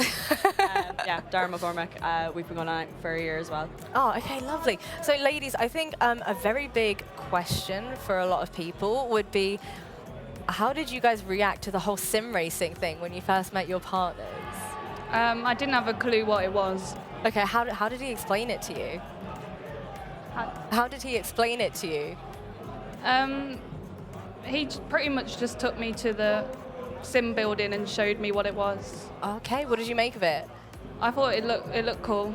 Very cool, very impressive. How about you? Basically, just called himself a gamer. He says, "Oh, I drive professionally," and I'd heard of people that had, you know, like the flight simulator kind of things in their house. So I kind of understood what the vague idea of it was. I just didn't realize how big he was in it. I just kind of thought, oh, he's back in the field. No. I'm quite lucky to have Dara as my boyfriend. Oh, that's so sweet. And have you guys given it a go for yourselves? Tried some sim racing at all? I have, not proper sim racing. First time I got on the rig, I had no guidance. I went straight into a wall, and I haven't really touched it since. Okay, quite a traumatic experience. Yeah, I'm the same. Yeah, I did. Me and Dara went for our 1 year. We went to Salou, so we went to Ferrari World, and I did the sim that they have there, the F1, but I was not very good at all. It's okay. You guys have great boyfriends, though, so they might be able to give you some tips and tricks, and then you can tell me all of those tips and tricks, and who knows, maybe I'll be half decent at some point. Sure. Maybe. You don't look too convinced. You're like, no, I think it might be quite difficult. Well, how about your family and friends? What was the kind of response when you explained, sim racing is a very big and real thing? I think my parents were kind of skeptical about it. Yeah. They weren't really sure. They thought I was joking at first, but obviously we watch it now together as a family. If I'm at home, we watched most of the ESL R1 online at home. My little brother is one of Dara's biggest fans, So sweet. Yeah. How about your family? Were they kind of surprised? Yeah, they're really supportive, and I have a daughter who loves watching him as well. Oh, that's so sweet. Yeah. Well, for you both to kind of make arrangements to fly out, to see them, how do you kind of rearrange that in your day-to-day lives? Is it very much like as soon as they know about an event, they'll let you know and ask you, or are you very much like, I want to be there? I kind of surprised him. He didn't know I was coming. Oh my God, I love that. I love that so much. So I was just hid behind the curtain there's and a jumped great out. video. Is there a video? There's a video. Okay, you're going to have to send me that video, and we'll see if we can show it at some point on the broadcast, because I'm here for it. I absolutely love it when I see family and friends flying out, supporting all of our lovely drivers. And how about for you? We kind of had it planned ahead of time. I've always wanted to go, and he just said ESLR will probably be the best one to come to because the atmosphere is way better than he does ACC as well, but the environment for there isn't as good as it would be. It's not like there's not a big crowd like there is here. So amazing stuff. Well, is there anything that you want to say to your partners or anybody that is cheering on your partners right now on the broadcast? Feel free. Just carry on doing what you're doing. Like, whatever the outcome, you're still my winner. I'm kind of the same. It's like he'll always be number one to me. You guys are so sweet. Oh my goodness. Well, you know what? Thank you so much for joining me, ladies. It's been an absolute pleasure. Before I throw it over to Rory, though, I want to give my prediction. Please don't get mad at me. My prediction for this one is going to be Jeffrey Rietveld to take the victory. I'm sorry. Please don't hurt me. But without further ado, I'm going to throw it over to Rory. Did you see that? That was nice. I'm here with Dara and Marcel, by the way, who had just engaged in an incredible race, and we've got a little bit of downtime in between races. So how was that? Obviously, we've spoken to you, Dara. How was that race from your point of view, Marcel? I really enjoyed. Like, I was trying to overtake Dara, but I had only one chance after taking turn 5 well, but it wasn't enough. So Dara did an amazing race. And how was the pressure of having someone like Marcel behind you? It was fine up until like lap 7 or 8, where I made one mistake, like cooked my rear tires. And from there, it was a little bit difficult because I made a couple of mistakes after that, getting warnings. And I was on my last one on the last lap. I was like, okay, I really need to take it safe in the downhill, but also not let Marcel get in my slipstream. So yeah, that was a bit stressful, but it was fine when I came across the line. And everyone's all nice and smiley now, and I think that's because we're not quite in finalist mode yet, right? I don't think I can get both of you, because you're second and third in the race. We've got Seb, who's top at the moment. Do we think we'll be that smiley, Marcel, when one of us enters finalist mode? I think so. If I'm going to be finalist, I'm going to be smiling. So. You're always smiling. How about you, Dara? Yeah, I mean, I like to keep a straight face when I'm racing, usually, but yeah, I mean, me and Marcel, there's no bad blood between us. We're pretty good friends, so yeah, I think once it comes down to finalist mode, we'll just see what happens. And on 3, I want you to tell me who you think out of you two is going to get to finalist mode first. Okay? 1, 2, 3. Tyra. Thank you. Thank you, guys. And we're going to go back to the Jest, where George is with Jamie Fluke. All good? Yeah, thank you very much, Okay, Rory. no and I tell you what, someone who does not have an ounce of bad blood is the one, the only, Jamie Fluke. Everyone, let's give Jamie Fluke a round of applause. Hey, look at the support. They're all here for you, my man. I appreciate it. Yeah, Jamie, a track that you've driven time and time again. We look ahead, of course, to Hockenheim. I also want to talk about mentality when it comes to racing in a championship such as this. You've been on the great end, also maybe the slightly rough end of racing as well. Your highest moment, no doubt, being Road Atlanta in round 7. Talk us through it. Yeah, so, wow, where do I start with that? So it was a new track into the game and into the series as well, so there was a lot of unknown going into it. Yeah. And as a team, we just fully sent it, pretty much. We took every opportunity to try and learn every little nook and cranny of the track, and yeah, I've been sim racing for the guts of 10 years now, and that's my first big, proper, massive win. So that's why I got all emotional about it and everything. Like, it meant the world to me to finally get that win that I felt I'd put so much time and effort into. Yeah, I mean, we saw the raw emotion as well. It was certainly palpable. We saw it coming towards the end of the race. It clearly did mean a lot to you. And it's those moments that can really define a championship as well, right? And, you know, you've got the likes of Kevin Siggy, and, you know, obviously he's looking to come back. He's come back and given the best. I'm going to talk about another Kevin as well, which is your comrade and teammate, Kevin Ellis Jr. Another solid performer. Was brilliant at Road Atlanta as well yesterday. You guys eventually getting a 1-2, which is brilliant. Couldn't quite get you through, but it got Kev through. Yeah. And you guys are all gunning for his support here this time. Yeah, absolutely. So, I mean, Kev's just the most solid and reliable guy that we know on track. He doesn't make too many mistakes, and you know, he started pretty strong here today. He's picked up a couple of top 5s, which is really, really good. But hopefully, fingers crossed, not showing too much bias here, we can push it a little bit further and see if we can pick up a win or two. Absolutely. Well, let's talk a little bit more in depth about Hockenheim. So talk me through it, Jamie. Strengths and weaknesses when it comes to a circuit such as this. We've got the track map here in front of us. Where can you clearly define the best overtaking zones? What are the hot points around this track? So it's actually probably starting all the way back at turn 1. And that sets up the whole theme for the track. If you can get a good run through the first corner, then everything else starts to piece itself together. If you're good through 1, then 2, 3, and 4 start to feel quite nice for you. And then that sets up the run all the way down to the Parabolica, down turn 5 and then turn 6, where we see a lot of overtaking, a lot of side-by-side action, maybe a little bit of contact as well. Maybe a couple of risk takers as well, trying a few, chancing their arm a little bit. Absolutely. It's so wide as well coming down into there, and then it pinches right in.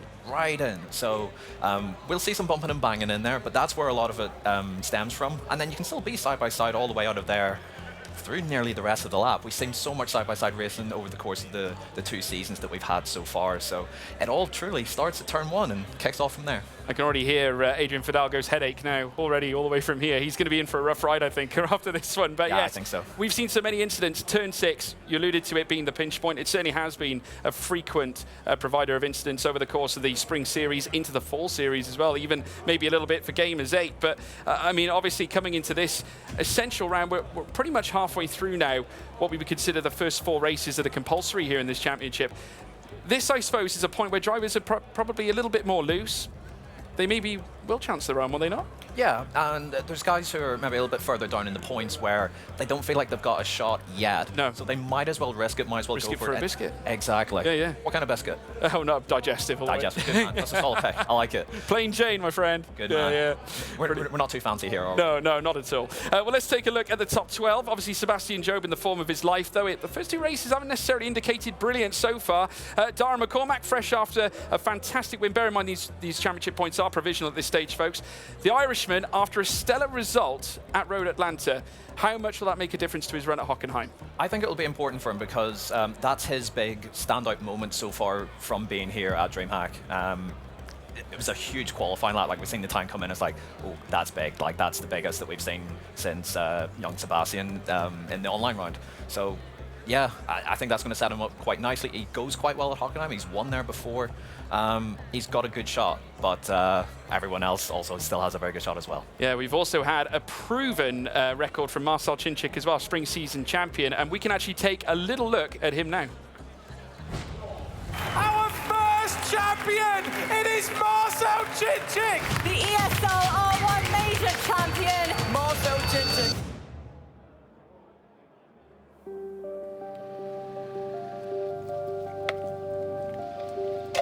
I live here in Karancskeszi with my brother and with my parents.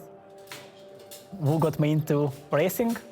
The first clear memories about motorsport, it was watching the F1. That passion is just stayed with me, you know. Probably it's coming from my mother and my father. Back then they were going to watch rally races.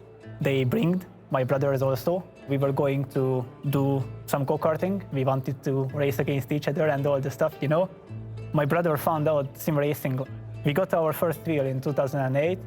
It was a really basic one. It just could turn like 90 degrees to the left, 90 to the right, and it had only throttle and brake. But we were really happy with it. This is how my interest in sim racing started, and I'm doing sim racing since that moment. Wow, wow, wow, what emotion, what raw emotion, not just from us, not just from the team, but from the crowd as well. Of course, back then I couldn't dream that I'm gonna reach this kind of level, like in sim racing. If I told to my 8-year-old myself that once I'm gonna be here where I am now, I think he would be really proud, for sure. Hogy amikor megnyertem, ugye, amit éreztetek? Sírtunk. És végtelenül büszkék voltunk. Aha. Meg egyébként is büszkék vagyunk. Ja, tudom. Mind a hármatokra. Most stressful part of the race weekend is definitely the qualifying. I was being so stressed that I could even hear my heartbeat sometimes, you know, like beating. Marcel Cinczyk once again starts feeling that pressure that's all over his shoulders. I never really met this kind of stress in my life. When I was doing the online rounds from home, I was just like getting out from the seat and walking around the room until the countdown was hitting 30 seconds left. Somehow it was helping to remove the stress. I felt better than being in the cockpit with my own thoughts, at least taking away my attention. You know, it was crazy, for sure. Cinczyk, though, loses a place. Should it stay like this, Cinczyk will not be going through. I would say like the stress level through the season, I think it got the worst in the middle of the season. Around round 4 or 5, I got a bit lost in the mind. Currently 7th, not good enough. Can he improve? No, this is not the best form we're seeing from Marcel Cinczyk right now. I was blaming myself so badly, not really blaming the others. When I do some bad performance, I always try to find a mistake in myself, what I did wrong. I was angry on myself. Like.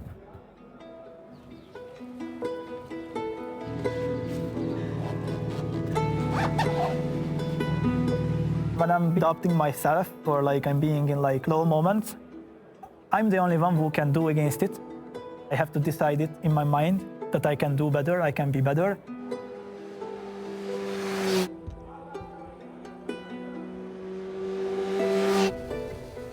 I have a really good supporter, like through the whole season. I met with her like on social media, and she's like supporting me like many ways. So I'm really thankful for that.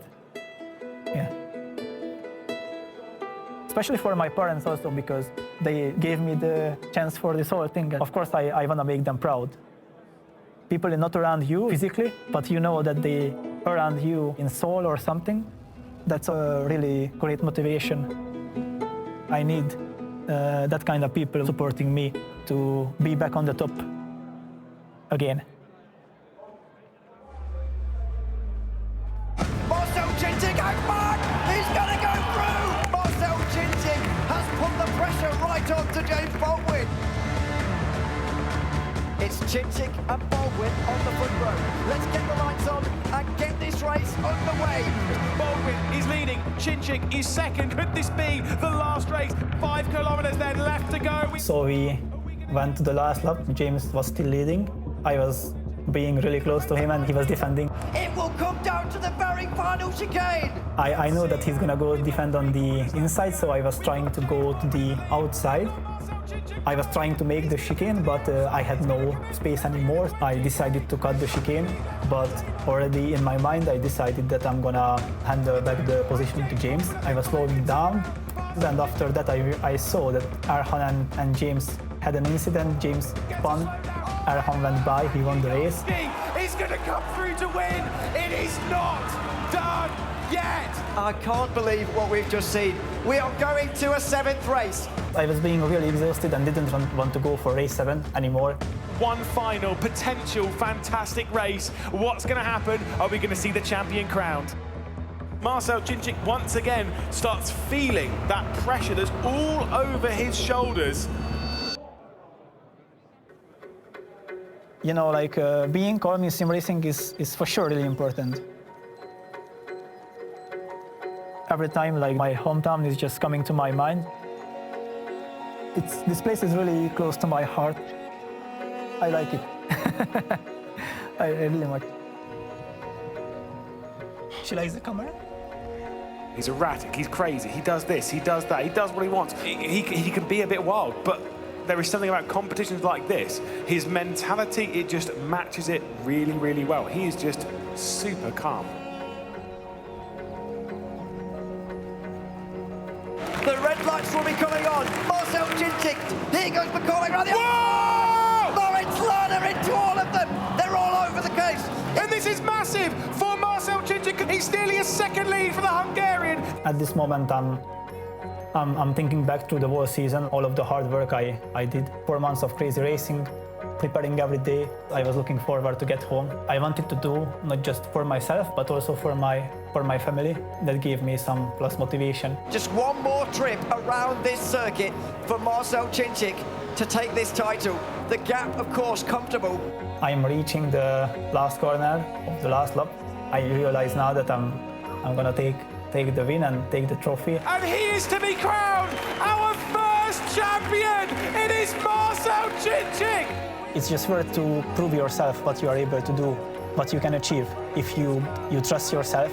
That's what's nice about sim racing. You can have low moments, you can have pretty bad moments, but when you are on top, those are the moments worth to do. And look at the emotion down there as well. Your spring major champion, Marcel Chinchik.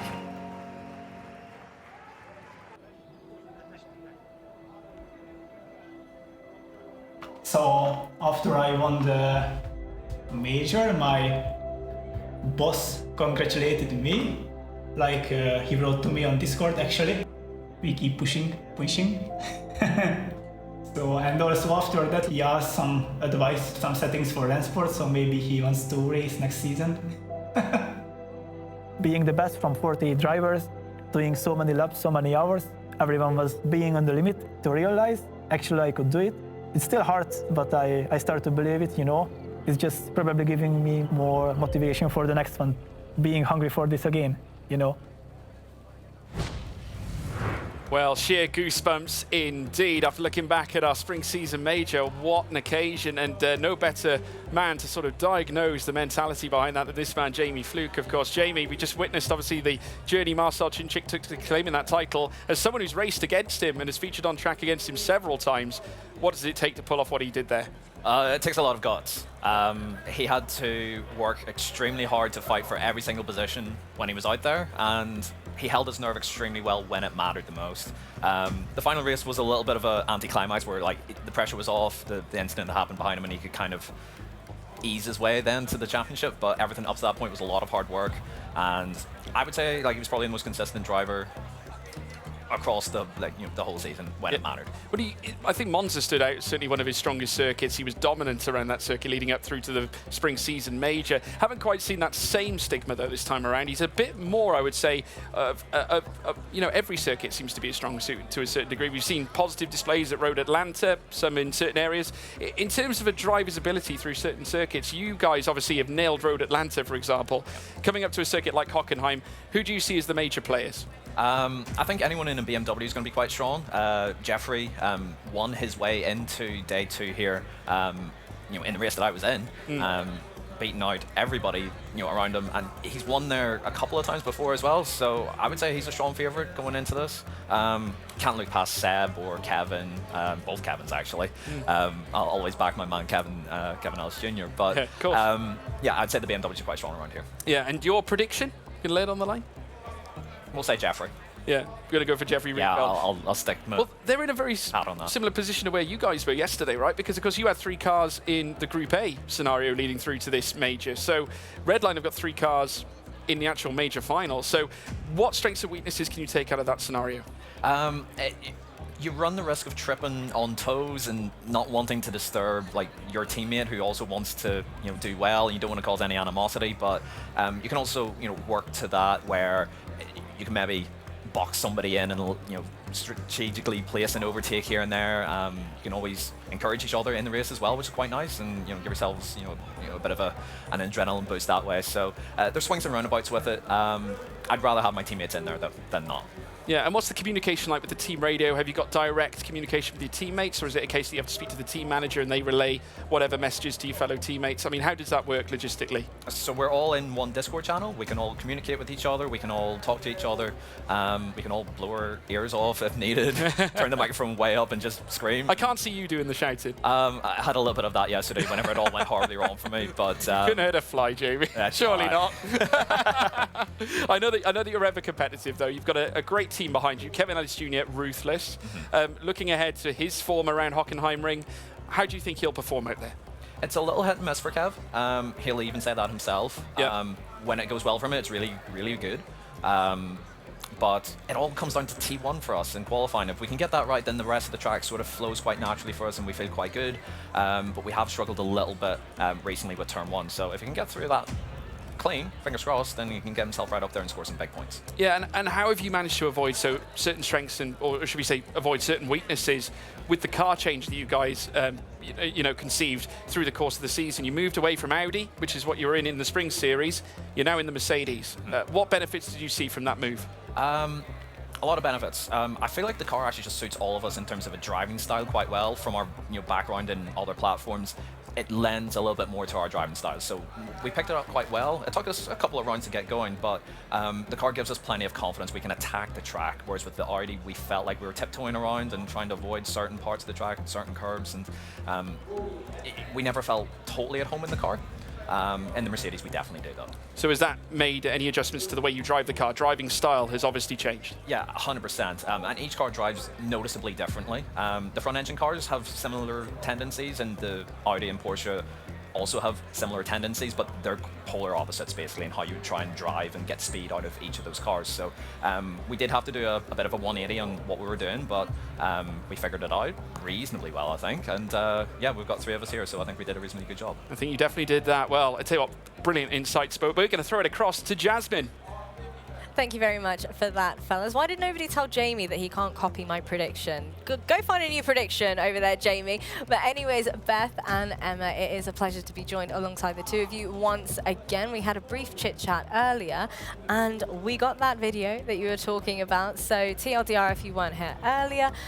Beth, you actually surprised Kevin Ellis Jr., your boyfriend, here at DreamHack for the first time, I'm guessing. Right, okay. So let's see if we can go ahead and throw up that video to catch his reaction. Hey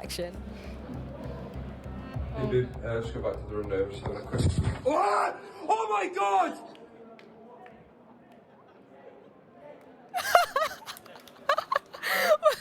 I'm guessing he didn't know you sent me that video? No, I went and told him. Oh, okay, okay. So at least now everybody has seen what he looks like when he's scared. You know what? Can we play that one more time, please? Because that was brilliant. What? Oh my God! I think he's hanging his head in shame now. I don't think he's ever going to be able to live that one You'll be down. I right. think someone should GIF it for the ESL R1 Twitter page. I think that's a Oh, reaction no. GIF or like meme that's going to be posted. All of the other drivers are staring at him right now, by the way, for everyone that can't see it right now. But ladies, tell me, how have you been enjoying DreamHack as a whole? Have you had a chance to go and explore elsewhere? No, just here, Just to here the at- hotel and back. Okay, dedicated. You get too you're too preoccupied with watching it. You don't want to Yeah. miss anything. Yeah. So Yeah. it's not even that we want to go anywhere else. We're actually happy enough, I think, to be here. To be here, yeah. We have each other to talk to, and then we have the other two. I love that. So what's the plan for today? After the tournament's done and dusted? I think Any pool. plans? Back in the Pool, hotel. yeah. Okay, I love And that. we're going for a big meal if you want to come. Ooh. There we go. can There invite we you to a go. meal. There's also a bowling place nearby. I heard about as that. well. How do Yeah. you fancy your chances of bowling? I am quite good at bowling. Oh, over the road, yeah. Yeah. Maybe some bowling in there as well. Yeah. Upstage the boyfriends and some bowling. Oh, yeah. Post some more videos for us so we have loads of content. What is George Morgan doing? He's trying to distract me on the stage. Can we get a camera on him so that we can see what he looks like? He looks like a right doofus. Hey, listen, I won the bowling. Just wanted to make that point clear. Yeah, but are you winning the predictions? No. No. No, we won't talk about that. Okay, yeah, thought not. So what are your two predictions, dare I ask, heading into this race? We need to get it official, on record. Well, obviously, Dara, 100%. Kevin Ellis Jr. I love that. You know what? This is what we call ride or dies right here on the broadcast. But you know what, George? George, you ready to take it over from here? You ready? I'm happy to. Are you ready to do a little bit of a boogie for us? I could do a little boogie if you want. Go. Cut the camera to him right now. Come on, Jamie. You're not Loosen catching me up. doing that. No, no chance. It's not happening. It's Hockenheim. Loosen up. It's good. It's fast. I like Hockenheim. It's tactical. But not enough to dance. Oh, well, okay. Talk about a party pooper. No wonder you're not in the final. Sorry. Yeah, Patrice, mate, I didn't mean it. But yes, looking ahead now, you've given your predictions. You're going with Jasmine. That's very brave. Rietveld is your selection. We also heard from Lewis McGlade. He's gone with Dara McCormack. How do you weigh up that? Obviously in the Merc, much like you guys are. So they should perform, do you think, or not? It's not one of our stronger tracks, but it's a strong track for him. Yeah. He's always went very well around there, so he definitely has a shot. It's definitely not a super weak track for him, so he can definitely do it. To be fair, any of the 12 drivers can do it. Yeah. On any given day, at any of the tracks. Yeah. It is that tight. It's so close. I mean, we've got to the point now where obviously 12 of the best have made it through. I mean, we've got such a strong roster of talents throughout the entirety of the teams, and it's always punishing to see many drivers come and go. But this man, Sebastian Job, he'll feel like the world is on his shoulders right now. Bear in mind as well, folks, don't forget our Beta Key Bonanza. Of course, you know, if you want to get yourselves a chance at playing the Wrench Sport game, you can enter the key on the right-hand side. Make sure you put it in the Epic Game Store to be in with a chance of getting access to the Wrench Sport game. But now we're seeing, like I said, Sebastian Job back in tow. Obviously, Max Benneker, somewhat of a positive start. Obviously, the proceedings, he seemed pretty much well ingrained. And Hockenheim, I would argue, is one of his strong tracks too. I would agree as well. I believe that the Audi goes quite well around there. Yeah. Moritz looked very quick for Mouse yesterday. It's a shame that he... shame he didn't make it. It's a shame he didn't make it, and he picked up a slowdown penalty. Ruined Lewis McGlade's prediction, by the way. Yeah. It definitely did. But we know that car goes well around there. So, yeah, Max has a shot everywhere. He is that good. He does. He's such a professional. Of course, you would have met him several times over the course of your sim racing career. Dara McCormack, once again, of course, winner at Road Atlanta, looking to try and perhaps bring that same muscle again. He has a great chance of taking the championship lead at this point ahead of Sebastian Job and closer to the threshold of 160. So has he got to try and, you know, put if, buts and maybes at the back of his mind now and just focus on what's in front of him? That's what you have to do. You have to take sort of all the emotion and all the noise sort of out of it. You're driving the car around the track. That hasn't changed. Of course. And the conditions and everything are the same. It's just the circumstances around it are different. Yeah. You just go out there and do your job, and wherever it lands, it lands. Nothing else you can do, right? Exactly. That's the simple principle. Joshua Rogers, who he himself, bit of a transition in form. Yesterday wasn't necessarily brilliant, but coming back into today, form seems good. Yeah, absolutely. Speaking to him, he wasn't particularly well yesterday. No. Wasn't feeling up to it. I was speaking to team manager Jörn on the way in this morning. He sounds worse, but feels better. So, whether that's a correct trade-off for him, I don't know. Yeah. But the win at Spa, a good start. Not so strong at Road Atlanta. I don't think it's a brilliant track for that car. But then Tuomas won yesterday, so maybe it's not so bad. But again, he's very good at Hockenheim. I think they're all good. They're all good everywhere. Yeah. So they've all got a shot. Absolutely. Well, let's go over, of course, as well, basically the rule of thumb here at the major, of course, the procedure that's currently in front of us. Of course, we're into the third race out of our 4 compulsory races that take us through proceedings here in this championship. Of course, remember, 160 points is where the drivers need to be in order to achieve the feat of being in finalist mode. Sebastian Job is the closest to it. He's on 119 points, but he will not be able to take the championship until he crosses the 160 mark and then take victory in order to win in finalist mode. Dara McCormack as well, one to watch. Second place, 2 points away from Sebastian Job, and Marcel Chinchik not far behind. When you look at point standings like that in race 3, what is your verdict on that, Jamie? Still a long way to go. Yeah. And that's the important thing for everyone, even all the way down to Tuomas Tatala. Nobody's there yet. No. Pick up a couple of race wins, even in his position, and he's right back in the mix again. Yeah. So I don't think anyone's worried at this point. Nobody's stressing, oh, someone's going to win in this next race, or we're still at least 2-3 races away, minimum, before anyone's lifting that trophy behind us. In your expert opinion, how many races do you think we'll get through? Obviously, we have the 4 compulsory ones, and we have races until we get to the point we're in finalist mode, and then, of course, the finalist mode driver takes victory. How many races do you think we'll get through before we actually realise that particular point in this championship fight? I think this will be done and dusted in 7. Yeah. I think it'll be 7 races. And that's the same as me then. That's what I predict. Oh, is it? All right. Well, then we're on the same page. Excellent. 7. If it goes longer than that, then I think the racing will get really, really spicy. So I'm hoping it goes on all day, all night, through to tomorrow. It could all start here, right? Yeah, absolutely. We could be here all night. You might have to put up a sleeping bag and replace Lewis McGlay full time. I'm enjoying this. But yeah, no, fantastic. But yes, the drivers now making their way around. Now, qualification starts in a matter of a minute and a half, so it's the dying moments. These drivers are going to be utilising every little bit of practice they can. How imperative are these final moments here, Jamie? Crucial, absolutely crucial. You have 6 minutes, roughly, to find your feet again at a track that you maybe haven't driven yet, on that day. And it's so hyper competitive. If you're not feeling quite up to it, if you're missing an inch, you're missing a mile, is the way I sort of see it. That's what I had a little bit yesterday in that final race at Monza, where I just couldn't get it to click, and it all completely fell apart. And it was, we're talking like a 10th or 2 that I felt like I was missing. Incredible. Not much, but such is the standard.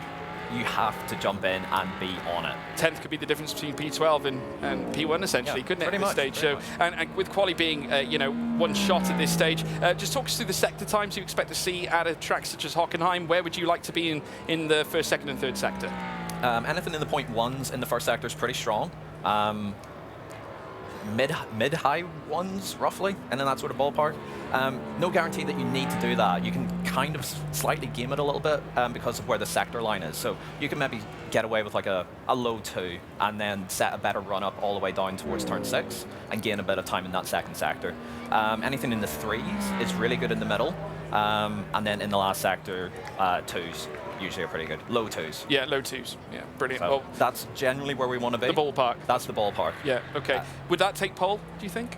If you can do a 0.1, a 0.3, and a 0.2, yeah, that's pole. Yeah, okay. Well, we'll look out for those to see whether anyone can pull that off. Obviously, the stratagem is pretty clear. Some of these drivers are going to be chasing the big bucks, and naturally, the prize pool is huge. 100K up for grabs.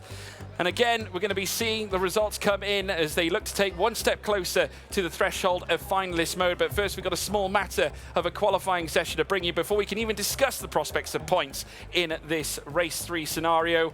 We've got one more race after this one, and then we enter the non-compulsory races until we reach the finalist mode equation. It is going to get hotter and hotter here at DreamHack, despite being in a very cold nation of Sweden. Have you enjoyed the experience so far, Jamie? I have enjoyed it. I've experienced the outdoors in all of its glory. Went out for a run this morning and it was snowing sideways. it was fun, but not fun in equal measures. I couldn't believe it. Of course, we've heard a lot of the the threats of weather that could be seen in Sweden. I had to see it to believe it, to be honest. But the snow did feature this morning. But nevertheless, there Joshua Rogers making his way out on his lap. Talk us through it. What is he thinking right now, Jamie? He's thinking just make sure to get through the first sector nice and clean. Good straight exit out of turn 2 and through 3 and 4 here as well. And let's look at that first sector. 258. That's not bad. That's fine. You can definitely work with that. You're looking at that and thinking it's not terrible. It's not amazing, but it's not terrible. We can fight with that. That's where you'd like to see the point ones, yeah? Yeah, that's where you'd like to see a point 1 if you can manage it. Yeah, well, he's making his way down towards the pinch point, as you discussed, in towards turn 6. So let's see where he can hook this one up. You're turning back on yourself almost as well. It's beyond 90 degrees heading through that segment. So obviously you have to trust your brakes. Absolutely. And it's so easy to get that braking point wrong because you're coming from such a high speed. And pulling the car up isn't the most straightforward thing in this particular platform. So, so far, so good. Looks pretty clean from Josh. Lots of curb there coming towards the end of Sector 2. So that looks pretty strong. Yeah, we know that the Porsche... Yeah, 45.3. Would that be something that would make you smile if you were to grab something like that? I'd have already fist pumped and said I've got it on pole at this point. Oh, wow. Well, there we are. Big statement here from Jamie Fluke. As now we see the Porsche, as we all know, really acclimatizes itself well in the corners now as he makes his way through the final sector. Let's see what Josh Rogers can bring to the table. The wonder from down under is back again. After already taking victory, can he add yet another sensational qualifying lap to take himself to the top of the tree to kick things off here at Hockenheim? And it certainly will be a 1:35.885. Outrageous. We got a question from the chat from Tone720. How many drivers have to pass that finalist threshold? Only one actually has to pass it before it could be over and done with. So, or we could have all 12 somehow get there, and then literally the next race that will finish because someone has to win the race. Absolutely right. Jamie Fluke there bringing us all the analysis as he does so brilliantly. 35.885 to beat Max Benneker, his fraught enemy. They have seen each other in battle 52 thousandths away from Joshua Rogers. Not quite enough for that P1 spot. Not quite. A little lost time there in the last sector. 2.8 isn't bad, but whenever Josh has put down a .885, you need a little bit more than that. You certainly do. 20.4 in the first sector is not ideal for Yuri Toman. The 45.4, just a tenth off, you'd think, at this point. But can he find something in Sector 3? The check, is he going to check in with a great lap? Here, coming up towards the line, 2/10 off. Again, Sector 1, the catalyst. Yeah, a 4.07. It's so hard to recover from that. And to be fair, his last 2 sectors were strong, but a lot of lost time. Fortunately, I've just spotted there Kev with a slowdown penalty on his qualifying lap, so that's really a big blow for you. Yeah, it's not good. Yeah. Be brave, Jamie. Be brave. I'll stay strong. Top man. We've got Jeffrey Riedfeld as well, now making his way through the closing stages of his lap. We can't quite see the sector times, but we'll soon see which time he garners. And he tends to qualify well as well. He's looking pretty strong, but no, he's shaking his head, as you so rightly say. A 36.1, beyond 2/10 as well. And there we have it, finalist mode. The drivers need 160 points, as we've discussed, to enter that finalist mode. Another slowdown, and it's Dara McCormack. He's failed Lewis McGlade. Yeah, that's really unfortunate that both of the Mercedes AMG drivers have off-tracked their laps. It'll be tough to fight from the back, but if anyone can, these boys can. Well, the Flying Finn is also not happy. Thomas Tattler, once again having struggles, this time at Hockenheim Ring, and goes nearly 3/10 slower in behind. And now, Kevin Ellis Jr., what's he got to do in this stage? Because this is a bitter blow, isn't it, having the slowdown here at this stage? The key thing is to do what I didn't do yesterday, avoid panicking. We've still got a long way to go. You can afford a bad race here and there, but obviously once it comes down to finalist mode, that's where you can't really afford the mistakes. Not the end of the world, but not ideal either. Yeah, we saw his girlfriend's reaction in the bottom right as well. Obviously, we've been speaking about how they provide certainly a big beacon of support for these drivers as well. It's so important. Dara McCormack as well experiencing it, but unfortunately as well, it's quite ironic how they're both sat there. Both of them have got slowdown penalties. But nevertheless, the Irishman, Dara McCormack, at this stage, can he at least, I suppose, elevate himself higher than Kevin Ellis Jr.? I suppose that's the mission at this point, right? At this point, you still don't want to completely throw the lap away. If you can finish 10th or 11th, it's still better than P12. So yeah, you take what you can get, even if it is for 1 or 2 points. Well, he has gone past Kevin Ellis Jr., so that is the 2 Mercs, and another slowdown, this time for Dane Warren. So that's a Porsche that's now managed to find itself on the wrong end of a slowdown penalty. Hockenheim once again providing those little difficulties, those moments of tragic elements into qualifying. Absolutely sensational. But Sebastian Job with a 20.3 in Sector 1. That's not brilliant. Needs 2/10, ideally more on that. This is going to be a tough one. And Job wiping his brow. What's going on with the G2 driver? Good question. Not sure. He hasn't quite hit all of his cylinders yet so far today. He obviously started off in pole at Spa, but... And you'd expect the BMW to be strong around here, right? I did, yeah. But Josh's time will be hard to beat, especially under this pressure in these circumstances. Of course, and Rogers, obviously a very stern competitor, well experienced. Marcel Chinchik, of course, Spring Series champion. 20.2, that's not bad. 45.3 is in the mixer. Could yet trouble Joshua Rogers up at the top end if he pulls together a stellar Sector 3. Makes his way across the line. Oh, he goes second fastest. 37 thousandths off the top. Rogers still leads. Yeah, Rogers hanging on, and yeah, that's a good time for Marcel as well. But yeah, Rogers, it might be a little bit of an advantage going first, not having to sit and wait and think about everything and feeling the nerves and pressure. He was the first one to do his lap, and he nailed it immediately. Yeah, and once again, proving to be not his friend. Hockenheim certainly hasn't provided Dane Warren with lots to shout and scream about. And once again, on the end of the slowdown, there's 3 drivers this session that we have witnessed slowdowns for, and Warren will certainly not be happy. His teammate is currently up at the top, and he looks like he's going to be at the bottom. Luke Bennett now next up. We've got 2 Team Redline cars. Obviously, they've seen Jeffrey Rietveld 0.2 of a second off the pace at the top end. Luke Bennett looking good with a 20.2. Now, he's good at this track. He has said before that he is accomplished around this circuit. We've seen him certainly perform at his very best. Sector 3 will be massive. He could put himself in the same guise as Chinchik here as he comes up towards the line. Goes better than Marcel Chinchik. 32 thousandths off the top, but he's not alone. Kevin Siggy's next. Yeah, and Kevin's sector's not looking quite as strong here. I mean, this is all so hyper-competitive, but a 2.9 and a 5.2. We're sort of looking more in that sort of Seb, Yuri sort of area, 5 and 6, maybe even with Jeffrey in P7, so he won't be best pleased.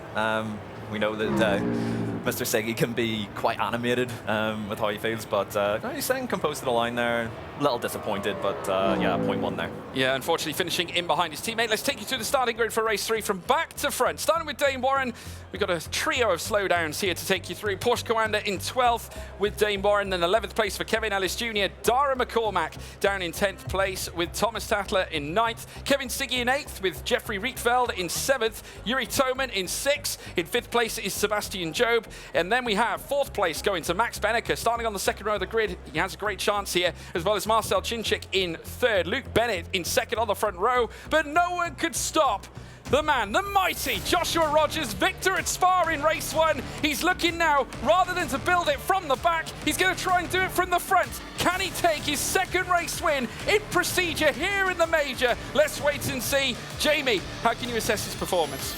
He's looking strong. He's looking a little bit more up for it today. He'll be a tough man to beat at any track, not just Hockenheim. So he's probably thinking, yeah, I've got a good shot here. This is starting to come together quite nicely. He's come a long way since yesterday, has he not? I mean, obviously, I think Spa spoke volumes. It was very methodical in the way that he sort of moved his way up the field. He had to get past Kev, of course, to move into the sort of mid-stage of the timing tower, eventually grinding his way to the front end, left it to lap 7, which ideally is perfect for the drivers at Spa because you've got the long straight-up Kemmel. Different prospect, though, this time, starting from the front row of the grid. Now, around Hockenheim, is that preferential as opposed to being in behind? It depends a little bit on where you feel like you're strongest in the race. If you feel like you can get off the line and attack the opening couple of laps well, then you'll want to be up front and try and create a gap behind. If you feel like you're better towards the back end of the race and maybe the car ahead struggles a little bit with his tires or just isn't quite driving so well, then maybe you can make that move later on. But there's always opportunities down into that hairpin. Now, as you can see, they're going to work on Jeffrey Rietveld's rig here. Obviously, some issues starting to plague. Now, whilst obviously this is a concern for the drivers, because again, this is something that you would have experienced as well. Obviously, technology has its moments. You know, we can't elude from the fact that there is obviously going to be time when technical failures come in, very much like real life motorsport. I mean, how do you battle against something like this? I mean, is it a case of just resetting yourself? You've got to put it in the back of your mind, surely. You have to. With these things, it's not your fault. Sometimes these things happen. If you know how to fix it, then great, then go and fix it. But if it's out of your control, it's out of your control. What can you do about it? Yeah. What's been your reaction to something like that? What would Jamie Fluke do? Don't fear to go all guns blazing on this. No, like I think I would be pretty calm about it. I'd be gutted, obviously, if it happened at a crucial moment. And for some people, it has happened in a crucial moment. At one point last season, I lost all ability to shift at Spa and was bitterly disappointed. Not ideal. I was already towards the back end. It was a bad day at the office, as sometimes I have had, but yeah, that sort of compounded it. But sometimes things go wrong and it's not in your control. if it is in your control and you mess up, okay, yeah, beat yourself up a little bit about it, but if it's not in your hands, then it's not in your hands. Well, I tell you what, whilst the feelings are a little fraught here, we're going to throw it over to VT, just checking out the drivers and how they felt leading up to the major. What is your nationalities? Well, I'm Irish. I'm Scottish. There's a joke in there somewhere. How much do you get for your accent? I tend to keep mine pretty neutral. I try my best, but when I'm around my friends from Ireland and then my friends from sim racing, they're like, what the did you just say? There's literally times where I'll get off the phone with like my mum or one of my mates, and I'll talk to my girlfriend, and she'll be like, "Have you just been talking to someone?" Because I can't understand a word you're saying. Exactly. Who has the better accent? I can't do an Irish accent, so I'm not going to embarrass myself. I prefer the Scottish accent to listen to, but obviously I'm biased. I'll be biased outside my country as well. I think Irish accents are just funny. Mate.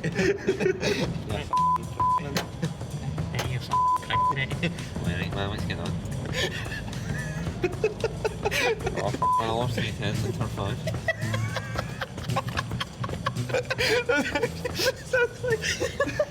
Sounds like the really box quality microphones that you get, so what are you doing? Oh, get down, mate! Here's Jamie Fluke. I mean, naturally, we've got the Irishman, Darren McCormack, Scotsman, Kevin Ellis Jr. Usually when they meet in bars, they're all right, aren't they? They're definitely down for a good time, that's for sure.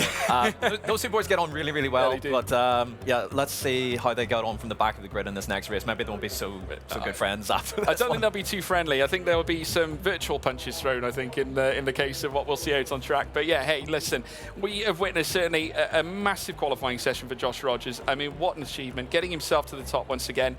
Like we said, we allude to the fact that it was a hard grind for him yesterday. He's back on top, but I'm more concerned about the drivers that are around him. Max Benneker, also someone who fought his way through the field at Road Atlanta, wasn't scared to make the big moves. I'm guessing we'll see a similar trend heading through Hockenheim? Yeah, I would say so. Max is a feisty character, we all know that. Yeah. He races hard. And he has previous with Josh as well over the years in past series. Like, those two guys don't really like each other all that much. No. So if they get... long rivalry, right? Yeah, it's been around for years. So, if they can get side by side with each other, I'll be rubbing the hands. Yeah. I'm like, yeah. Me too. We'll both rub our hands. Let's get stuck in. Like, this will be good fun. Should we see if Rory's rubbing his hands? Yeah, we'll say that. Let's see. Rory, over to you. Thank you very much, George. I'm here with little Mac Backham when I'm standing next to him. Well, he's big when he stands next to George and Lewis, but how are you, Mac? Good to see you. Yeah, I'm excellent, thank you. Good. I just want to say how good you were yesterday, by the way. A few of those guys up there, namely George and Lewis, should probably be looking over their shoulders, right? Do you fancy a bit of that? Yeah, I'm coming for that job. Joe Morgan, your days are numbered. Yeah. Exactly that. Look at his face. Genuinely was really, really good yesterday. Going to today, how do you think the guys are getting on? How are the guys? How were they this morning at breakfast? I think they're looking a lot better that day. I think the first race obviously showed that 1-2 for the team. That's perfect. Yesterday they were definitely not happy. I think especially Josh as well expected a lot more from himself. You could see he had the pace. He was always going forward in the races, but you need to start at the front as well. And that's what he done at Spa. Obviously Road Atlanta wasn't ideal, but he still moved forward. And that lap he put in now is ridiculous. So I think they're in a lot better spot. Yeah, it's not the usual consistent Josh that we're used to. I mean, Dane just snuck in, so fair play to Dane. I remember sitting on the couch with him and looking at that. But with Josh, I mean, has his sort of illness, and has that really affected him? I would guess so. I'm not really too sure.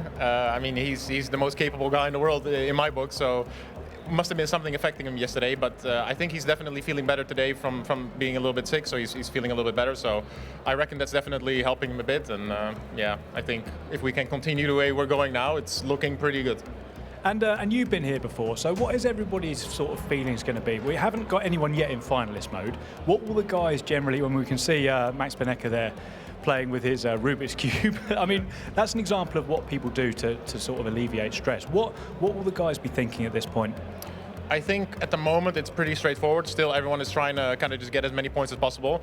And I think obviously Sebi is for sure the main target because he's just ahead in points. That's simple, and probably Dar as well. So everyone knows, okay, if those two guys are ahead of me, we're going to have to put a move on because you need to gain points to them. So if you finish behind, that's not going to happen. But I think especially once you can kind of see the first few guys kind of get into finalist mode or really start to taste it, for sure they'll be attacked even more. Yeah. I think we got. I think it's going to get a bit spicier, isn't it? But thank you so much for your time, Matt. We appreciate it. Well done again for yesterday. Back to you guys at the desk. Well, there we are. Jasmine just running in for a cough sweep. But there we are. There we go. That was a quick escape. Listen, I'm ordering a Happy Meal in future, not a Big Mac. That was outrageous from Matt Backham. I used to like him, you know. But yeah, not anymore. But yeah, I like Jamie Fluke instead, so he's my new co-commentator. But yeah, thank you, Jamie. Listen, technical issues when they arise. We talked about it briefly. We talk about composure. We witnessed the guys going to work on it. Sometimes they take longer than others. Ideally, we like to get them done quicker sooner rather than later. The drivers obviously relate to that, right? Yeah, absolutely. We don't like sitting, waiting around for something to happen. Yeah. It's frustrating. Nothing helps the tense nerves more, does it? Yeah, exactly. Yeah, it's a frustrating one for the drivers because like you've got yourself amped up, you're ready to go, you're ready to get stuck in and get on with the race. Yeah. And then you stop and you have to calm yourself down, reset, rebuild the energy back up, and then go all over again. It's not easy. It's very difficult to do. Yeah, well, especially given the format of this championship, it's one after the other. They haven't got another group stepping in between them. You know, it's a case that these guys are racing all day long. So they're reliant on that momentum, aren't they? That trend, you know, of keeping up these results. So, you know, all of a sudden when you get something that breaks the chain, it suddenly causes a bit of a twist, could end up being a turbulent race and a turbulent result. So, you know, how do these drivers go about sort of managing that? How do they get themselves back into that same mindset? So everybody's different. Everyone has a different way in which they operate. So I like to keep myself pretty calm and chill and relaxed. Some people like to get really amped up and ready to... Sure that's not you? Some people like to rip doors off. I might ask you to do that to Matt Backham later on. I'll try not to. Ooh, I don't know. He's a lot bigger than me. He's a lot bigger than me. His size does not matter, Jamie. I can run from him, though. That's the important. Yeah, there you go. You can run faster. yeah, fantastic. Look, listen, you got Yuri Toman as well. And obviously, he hasn't necessarily had the most consistent of races, certainly up at the top end. He's looking for something big here. Obviously, Kevin Siggy, someone who has been, I suppose, consistent through this major. He's taken 2 wins, one back at the very first race. Then he took one at the very last moment as well. Someone who does like to get amped up, likes to get a little bit fiery. We saw it at Gamers 8. A little fiery as well the other day with race control. I mean, how often could we see something like that as well happen? Because, of course, you guys have been on the wrong end of that as well. Yeah, sure. I think as we go through the day, it'll get more and more tense and more anxious. Yeah. At this point, everyone's kind of just consolidating, building their points. It's not super high stress at the minute. Don't get me wrong, it's still high stress. Yeah. Want to do really well, but smell the tension around here. Exactly. But yeah, the tension really builds up once it's finalist mode and someone can win this and end it all. Yeah. And that's when people start to get desperate, aggressive moves get made, race control have to play a bigger role, and yeah, we'll see how that goes. Yeah, no, absolutely right. Jeffrey Rietveld, as we can see on screen, getting himself amped up. We are back in the session, so the driver's just getting those last minutes in, and they'll be then making their way onto the grid. Jeffrey Rietveld still actually getting... I think obviously a little fraught there. The cameraman just moving in, just obviously trying to get some perception as to what's going on. Dara McCormack as well, making his way around the track. Once again, we're in that vital practice stage. Good chance for the drivers to get back on the bike, Jamie. Yeah, exactly. Just notice that Dara's practicing his stars now. This is an important thing that maybe isn't easily known or well known. We need to make sure that we're good to get the car off the line. Yeah. And just double check that your settings are correct. That's what this time is for, to make sure that everything works as it should, and that you feel confident and comfortable and ready to go. Yeah, and tyre temps? Is that something that is key to manage? In the race, yeah, absolutely. Yeah. It's very easy to sort of end your race quite early in terms of what you can do with the tyre. Like if you wreck them early, you don't bring them back. No. The races are too short and you do too much damage. So making sure that you're clean and precise early on is important, but if you're taking it too easy, then guys behind will take a huge opportunity to overtake you. So there's a bit of a balancing act there. Yeah, and if you're pushing too hard at the start of the race, where does that leave your car in the latter stages? If we push too hard, we're in deep trouble. Yeah. Absolutely. So this is a fine line you guys are treading. Yeah. Oh, absolutely. There's one or two mistakes will put you on the back foot for sure, and it's hard to then get back out of that. Yeah, absolutely right. Well, there is a glimpse of what's on the line. The trophy that is certainly up for grabs and could yet be decisive. Marcel Chinchik's name is the sole one engraved after his championship win back in the spring season major. We are here at DreamHack this time around, and now it's down to this. Race 3 in what will be, I'm sure, a real big dogfight. Max Benneker with a chance off the second row, but Joshua Rogers, his arch nemesis, back on pole after taking the first race win in grandiose style. Can he follow it up in, well, again, decisive fashion? Of course, a different race in prospect as now the cars line up onto the grid here at the Hockenheim Ring. Who is going to get the best start here? Obviously, we've got Porsche Commander on the front row, closely met by Team Redline alongside him. 3 lights, 4 lights, and the 5th light. And it's pedal to the metal, and it is go, go, go, go, go. And soon as they get off the line, it is still Joshua Rogers who holds the lead. RAG filtering in the back. Max Benneker has a move from P4 either. It's a very orderly start, no chaos through turn 1, but Joshua Rogers holds on to the advantage here, Jamie. He does, it's a very good start. And pretty clean from everyone so far, but it's going to get feisty here. Yeah, a lot of side-by-side action now down through the field, so that looks like Toman and Seb Job then. Oh, that's a bit of a shove, but Toman's holding on to the position there for P5. Yeah, we're coming into the pinch point now as well. Opening lap of 10, day 2, race 3. We're underway. Look at this as well. The Team Redline boys starting to open up the door here. Side-by-sides further back. We have got, of course, Jeffrey Rietveld right in the mixed battle for the lead as Rogers tries to hold on. Minimal between he and Luke Bennett, who has a stellar record here at this very circuit. Max Benneker is the only man as well to take a race victory here at Hockenheim so far as well, as we now see on the outside line, Bennett looking for a move, heading around the outside. Very rarely do you get it done now, and he's left the door open for Marcel Chinchik. Yeah, but he had to try it early. It's so important to try and get that position early, I think, as a BMW driver versus Rogers in the Porsche. As we look further back, it's pretty feisty back there with Sebastian and Rietveld there fighting for 6th position coming into the stadium section. Yeah, certainly looks like G2. Sebastian Job getting off to a strong start, still mid-pack. Has got Yuri Toman to deal with. Kevin Ellis Jr., your man, as well, going wheel to wheel with Thomas Sattler. 3rd sector coming up. Can he hold it together? Nervous view there from the lounge as we now see them come side by side. Look at the reaction here once again as we see them make their way around. Don't yawn, this is thrilling. As now we see Kevin Ellis Jr. make his way down the stretch. Tattler's got off. Tattler's got off wide. And again, the misery continues. Will Kevin get penalised for that? Good question. I'm not going to say anything. I'm going to let whoever makes the decision to make the decision. I refuse to say anything. Get off the fence, Mr. Fluke. Get off the fence. As you know, see now, them come wheel to wheel. Dane Warren now also at the mercy this time of Thomas Tattler. The 2 Porsches collide and they bump wheels as well side by side, heading through turns 2 and 3. But this time around, it's Warren who holds on to 11th place. Yeah, it was pretty feisty from Dane there. He's seen the opportunity, and you can definitely make a move down there into turn 2. So he's seen the door open and sent it straight in. Yeah, no surprises to see that Joshua Rogers has the fastest lap of the race so far. He is in front, of course, leaving lap 1. He, of course, takes that fastest lap here so far in this race. Luke Bennett in 2nd, Marcel Chinchik just in behind. Sebastian Job trying to build his race into what could be considered a real big threat for P1 here at this stage, but still very early on. Opportunities still exist for every driver on this grid. Luke Bennett now, half a second within. Rogers doing a good job just managing the pace right now. Yeah, I think he's trying to actually build a little bit of a gap just to try and push Bennett further back into the clutches of Chinchik.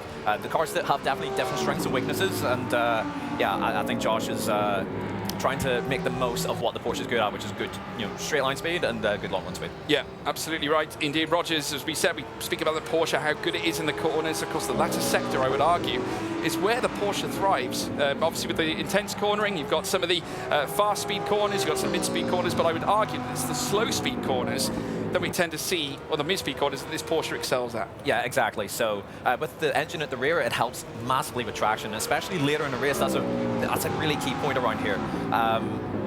Similar to the Audi in that regard as well. Yeah. The Audi is actually probably the best car on front tires out of all 4 manufacturers that we have in this series. So it makes finding those apexes quite useful. Quite useful, quite nice, especially later in the race. It can struggle a little bit with understeer early on, especially behind another car, but expect Marcel to put Mr. Bennett under substantial pressure later in the race. Yeah. Does that mean he can, I suppose, be more attacking when coming into an apex? So I suppose he'll hit the corner, whereas perhaps some will take a bit more of a tactical line and leave it as wide as possible and maybe be a little faster on exit as opposed to going into an apex? It's, at that phase of the race, it's a little easier to place the car.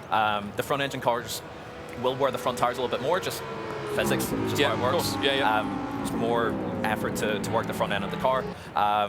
Whereas, there's nothing really to hold the front end down in the Audi, so it's not burning its front tires as much, and it's easier then later in the race to place the car where you want, and that's a lot of where the speed then comes from for these cars later in the race. Yeah, absolutely right. So it's all a case of management again, and tyres are going to be prevalent, especially around this circuit where the fast-paced sections do tend to burn that rubber up as well.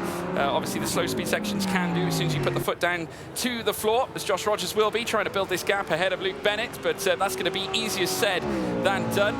obviously the Team Redline driver that has been so successful historically around this track. Redline themselves have actually had a blissful campaign here at this circuit. Luke Bennett's actually taking 2 race wins on the run-up in round 3 at Hockenheim, back in quarter-final and semi-final action, which I'm sure will serve him well here in this fall season major. Yeah, absolutely. And I think the BMW is just generally looking strong everywhere at the minute.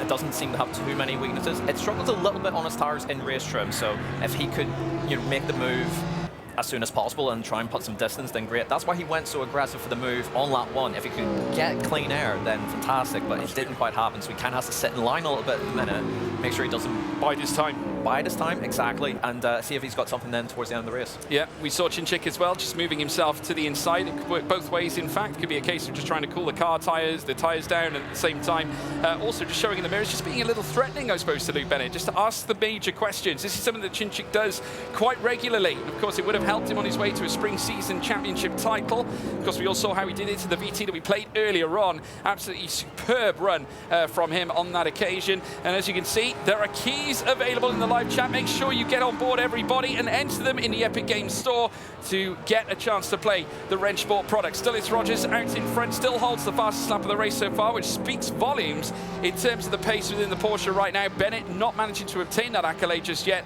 The purple marker still stands next to Joshua Rogers. But Dara McCormack further back, P9 on the tail of Kevin Siggy.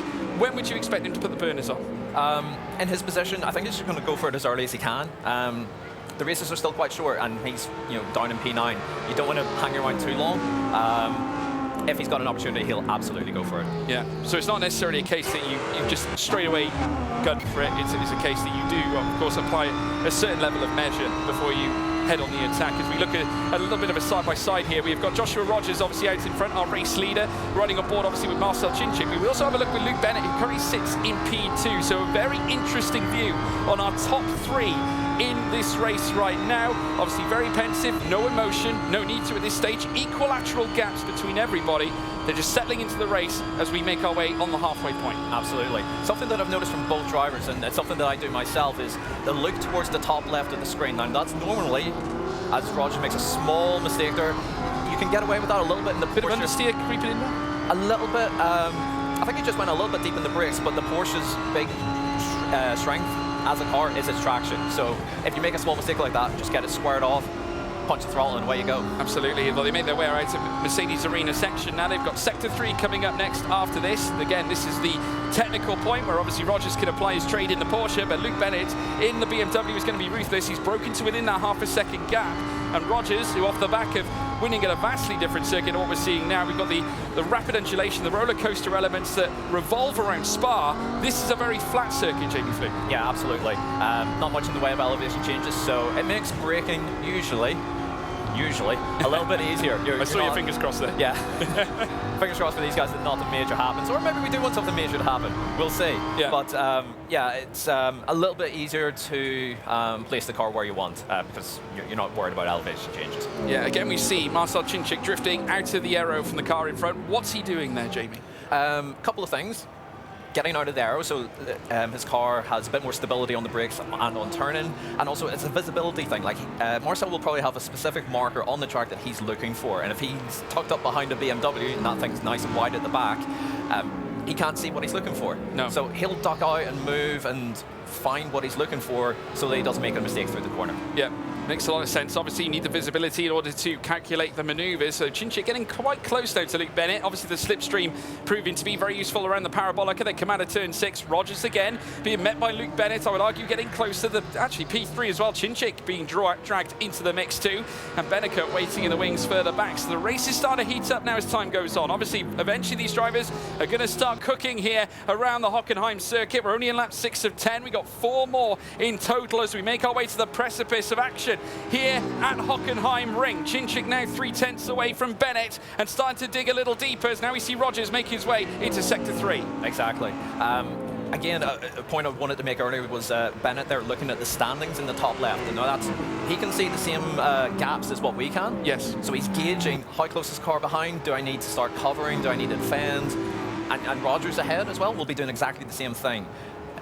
You'll know from experience with the amount of testing that we've done throughout the entire year. Like, we've got a good gauge on, if I have this gap, am I safe then into the next corner? Yeah. So do I have to start looking over my shoulder, or am I good? Can I just focus on the next corner? Yeah, absolutely. So again, you're learning from those experiences and applying them essentially in your race going forward. Now, Cinčić getting closer here to Bennett. Now, obviously, as far as Cinčić's concerned, he needs to make those moves, I think, a little earlier than what Bennett does, right? Sure. He'll want that race win just as bad as everyone else. But he's yet to win one yet. He's yet to win one, and it's been a decent campaign so far for Marcel, but he hasn't quite stood out yet. There's loads of time left for him to It's a do very that. brave call on our spring season champion. But you need to peak now rather than earlier in the season. Yeah. Like, this is when it matters. Yeah. So we're still looking at Marcel diving in and out. He's filling the mirrors of Luke, and he's also then sticking really tight to him. It's all sort of mind games a little bit as well. He's saying, I'm here, and I can move the car around wherever I see fit, and I'm still right on your rear bumper. Watch out. That's Jamie Fluke saying the past is the past. Make sure you leave it there. As now we see the cars make their way through the middle sector and in towards sector 3. Luke Bennett now losing a little bit of delta on Joshua Rogers again, and still Cinčić starting to dig deep here. So he's focused, he's measured, he's looking, he's waiting. Benneker as well in behind with Toman as well, bringing himself into the mix. So both RAG cars perhaps being told to push here, Jamie. Yeah, absolutely. This is where the RD really comes on strong. As I mentioned before, it's kind on its front tires typically. So maybe Luke has, what's been sat up inside that 3/4 margin to Josh has burned up his tires a little bit and is starting to drop back. Maybe it's a deliberate ploy just to give himself something to work with maybe for the last couple of laps. Or maybe this is all that he's got, and he is under big pressure from Marcel. Yeah, as you can see from the graphic below, yes, Luke Bennett did succeed twice, took back-to-back wins in quarterfinal and the semi-final action when we first visited Hockenheim Ring in the fall season on the run-up to this very major, and now is on the precipice, and we've got a penalty here for Thomas Tackler as well.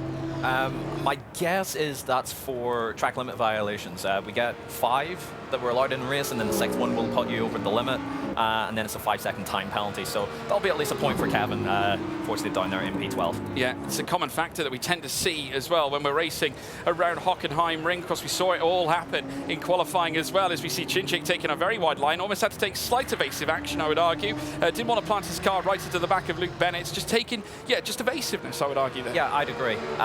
It is such a pinch point, as I mentioned before, and I do love using that phrase, pinch point. It's my go-to for that particular corner. You don't want to cream into the back of the car ahead and then cause issues, cause a stack up, lose your own drive off the corner. It's better to slightly sacrifice your run through the corner. And again, just get the car straightened and get off the corner. It'll still be okay. It's not the end of the world if you're not millimeter perfect on the apex of that corner. No, not at all. And now we're coming into the penultimate lap of the race very shortly. We're into sector 3 proper now of lap 8 of 10. Rogers now still out in front, half a second now the deficit as the Porsche applies its trade as it does so well in this very sector. Cinčić coming into the mixer as well. You can see in the bottom right hand corner of your screen the constant correction being made by Joshua Rogers as he gets physical with the Porsche. He'll cross the timing line now and commence the penultimate lap here at Hockenheim Ring. It's 9 from 10 here in race 3, and now things will start to heat up as Cinčić bursts through turn 1 now. What are the drivers thinking here at this point, Jamie? Hopefully the car ahead makes a little bit of an error so that I can get straight onto the back of him and then make the move down into turn 6. It's still all very static at the minute. The gaps are all pretty much even. Everyone's got more or less the same slipstream to the car ahead, outside obviously of Josh in front. But the Porsche is quite good in a straight line. It is quite slippery on the way down to the hairpin, so that's an advantage for him. Again, Marcel ducking out there, trying to get some air onto the nose of the car just to help him on the brakes. Also maybe to try and put Luke under pressure, but Luke's a wily customer even at a young age, so he's been around the block plenty to not be worried about something like that. Yeah, and there's plenty here to consider because whilst obviously Bennett and Cinčić are in behind, they're fighting for the race win, they can't really afford to allow Joshua Rogers to take another one because of course 2 race wins, maximum points in 2 races. That is huge, obviously in the context of, this major scenario, trying to get to that points threshold of 160 in order to enter finalist mode. Joshua Rogers well on his way and could yet grant himself the championship lead if he continues in this vein of form as well. As they now venture in towards sector 3, it is still the Porsche Coanda that leads the way here now as they'll venture around the final sector on the penultimate lap. Luke Bennett, I'm sure, will look to cook up the pace here coming in towards that final lap. Lap 10 of 10 to come with Cinčić in behind too. He's going to be dragging along a huge party of cars that'll be all the way down to P6 because Rierveld is 1.2 behind. Yeah, absolutely. So Yeah, this is the last lap. This is it. If you've got anything left to show, now's the time to show it. Bennett is a little closer this time to Rogers, but turn 2, 3, and 4 here are so crucial. It's so important for the BMW to get a good run out here so we can have a move down into the hairpin. Yeah, we've been waiting patiently for this, and Bennett right on his tail needs a big exit heading out to this initial section to perhaps draft something, heading through the famous Parabolica section here at Hockenheim Ring, the German circuit about to light up with the sight of a Porsche and also the BMW of Luke Bennett. Can he pull something off? Will he try a move late in the day? Cinčić might. He breaks out of the aero. Yet again, no move this time for Luke Bennett, who waits behind, but he will still have a chance entering the Mercedes Arena section. He's reliant, I think, at this stage, though, from an error from Josh Rogers. Absolutely. Josh was pinpoint accurate through the hairpin there. No mistake. Gave absolutely nothing away. As Cinčić half looking up the inside, not quite able to make it stick. But we're coming to the very closing stages now of this race. He's very nearly pushing Luke Bennett's car through that middle sector into the final sector. Joshua Rogers, though, still at this stage will lay claim to the race victory should he take it home. He's got the small matter of one final sector to deal with, but it's been a stern drive, a brilliant drive from a stellar pole lap that has granted him placement up at the front end. He held it together and he holds the purple lap as well here at Hockenheim Ring. A stupendous drive from Joshua Rogers, who had a difficult day yesterday. He's going to take his second win on full season final day. It's Joshua Rogers, the wonder from down under, wins at Hockenheim Ring. Jamie Fluke. Yeah, that's a top drive. Not a single mistake that I could see there, outside of maybe one little brief moment where he gave a tiny glimpse of hope to Luke. But outside of that, spot on, no mistakes. An assessment as well on his performance has certainly displayed many stellar results for this man, Joshua Rogers. Porsche Coanda back to the top, a position they're oh so used to, and they're now going to look to try and dynamically find their way to the front once again in the Drivers' Championship. Can he make it 3? We'll have to wait and see. Stand by, he's with Rory. I'm here with Luke Bennett. Luke, how are you after that one? Tired. That was probably the most physically demanding one. They're not really physically demanding, but that one was certainly up there. But yeah, it was really difficult to stay with Josh. I think it's probably the fastest race stint I've done, and luckily it was in the race, and also the pressure from Marcel behind. But yeah, happy to take away P2. I knew if I wasn't going to get Josh on lap 1 that I was never going to get him. Yeah, I mean, it's incredible to have Josh in front, trying to chase down Josh Rogers, and then having Marcel Cinčić behind you. As you said, was it very much a case of once that you couldn't get past him on lap 1, it was then looking in your mirrors trying to keep Marcel behind? Yeah, I mean, I also was just trying to hold on to Josh because I knew that doing that would mean that I would keep Marcel behind. So it was just focus on that, and you know, after lap 2, I was like, I'll just take a P2 and try and hold off Marcel. And we saw Marcel moving quite a lot. Did you see that as a pass? I mean, they were talking about it in commentary, whether it was him seeing his braking points or whether he was looking to try and put you off. What did you see that as the car in front? I'm not really too sure. It could have been a mixture of many things, you know, trying different lines, trying to put me off, but none of it worked, so I'm happy. Good man. Thank you so much, Luke. We appreciate you. And back to the desk. Thank you very much for that, Rory. A pleasure as always. But Lewis McGlade, I'm pretty sure George Morgan missed you so much, he actually ended up calling Jamie Fluke. Which I'm not that offended by. You know, I'll take being Jamie Fluke for a day. Yeah, It's very quick. whether or not Jamie Fluke would be offended is another story. Is Jamie Fluke offended? Being called Lewis McGlade? We'll see. We'll see. Who knows? Who knows? Of course, it was a pretty chaotic race, especially towards the opening stages. He nodded or. He was umming and ahhing about that. He wasn't sure. We'll report back on that a little bit later on. But yes, what a race we had on our hands.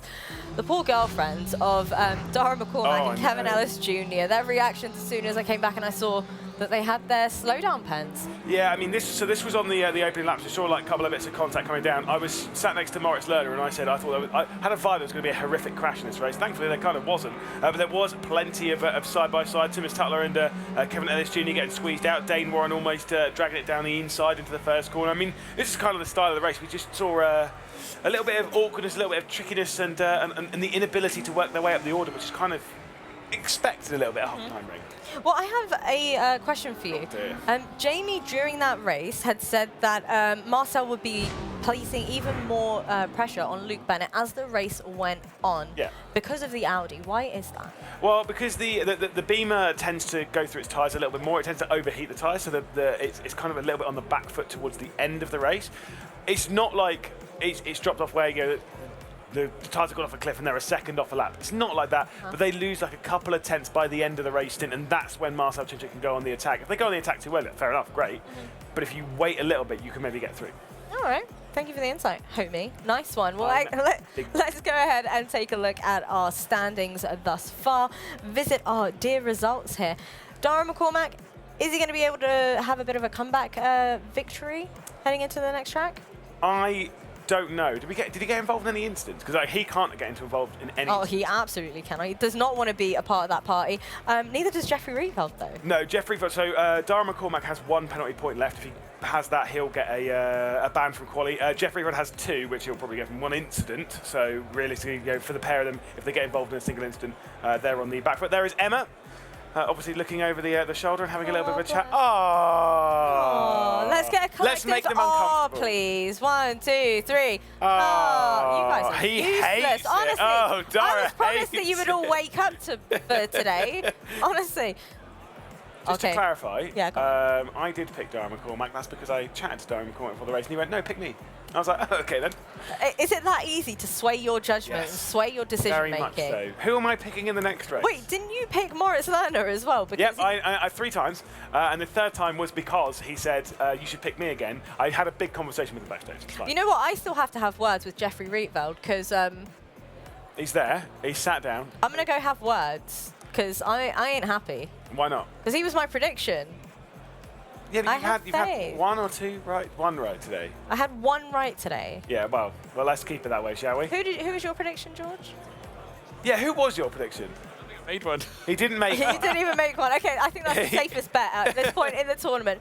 But you know what? Let's go ahead and have a little bit of a head-to-head because Kevin Siggy yesterday managed to secure himself a race win over on Monza.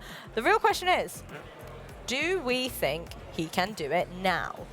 So he's not had the best start to the day. Exactly. Let's go with that. He's not had the greatest start. Maybe he's got a little bit in his own head. If he can reset himself, then maybe. But the thing is, the reason why we picked these two, we love these two. A pair of them, we had them in the back of the van, had a little bit of a chat between them. They're saying to themselves, these two are like the most aggressive, the most this, the most that as drivers, and we love that. They're very fiery characters between the pair of them, and you can kind of see a similar mentality when if things start going wrong. It's very hard for the pair of them to reset and get going again. Yeah. And we're seeing that maybe a little bit from Siggy. Once they begin going downhill, let me tell you now, it is most definitely all the way downhill. But if you happen to miss the video that Lewis was just talking about, let's go ahead and check it out.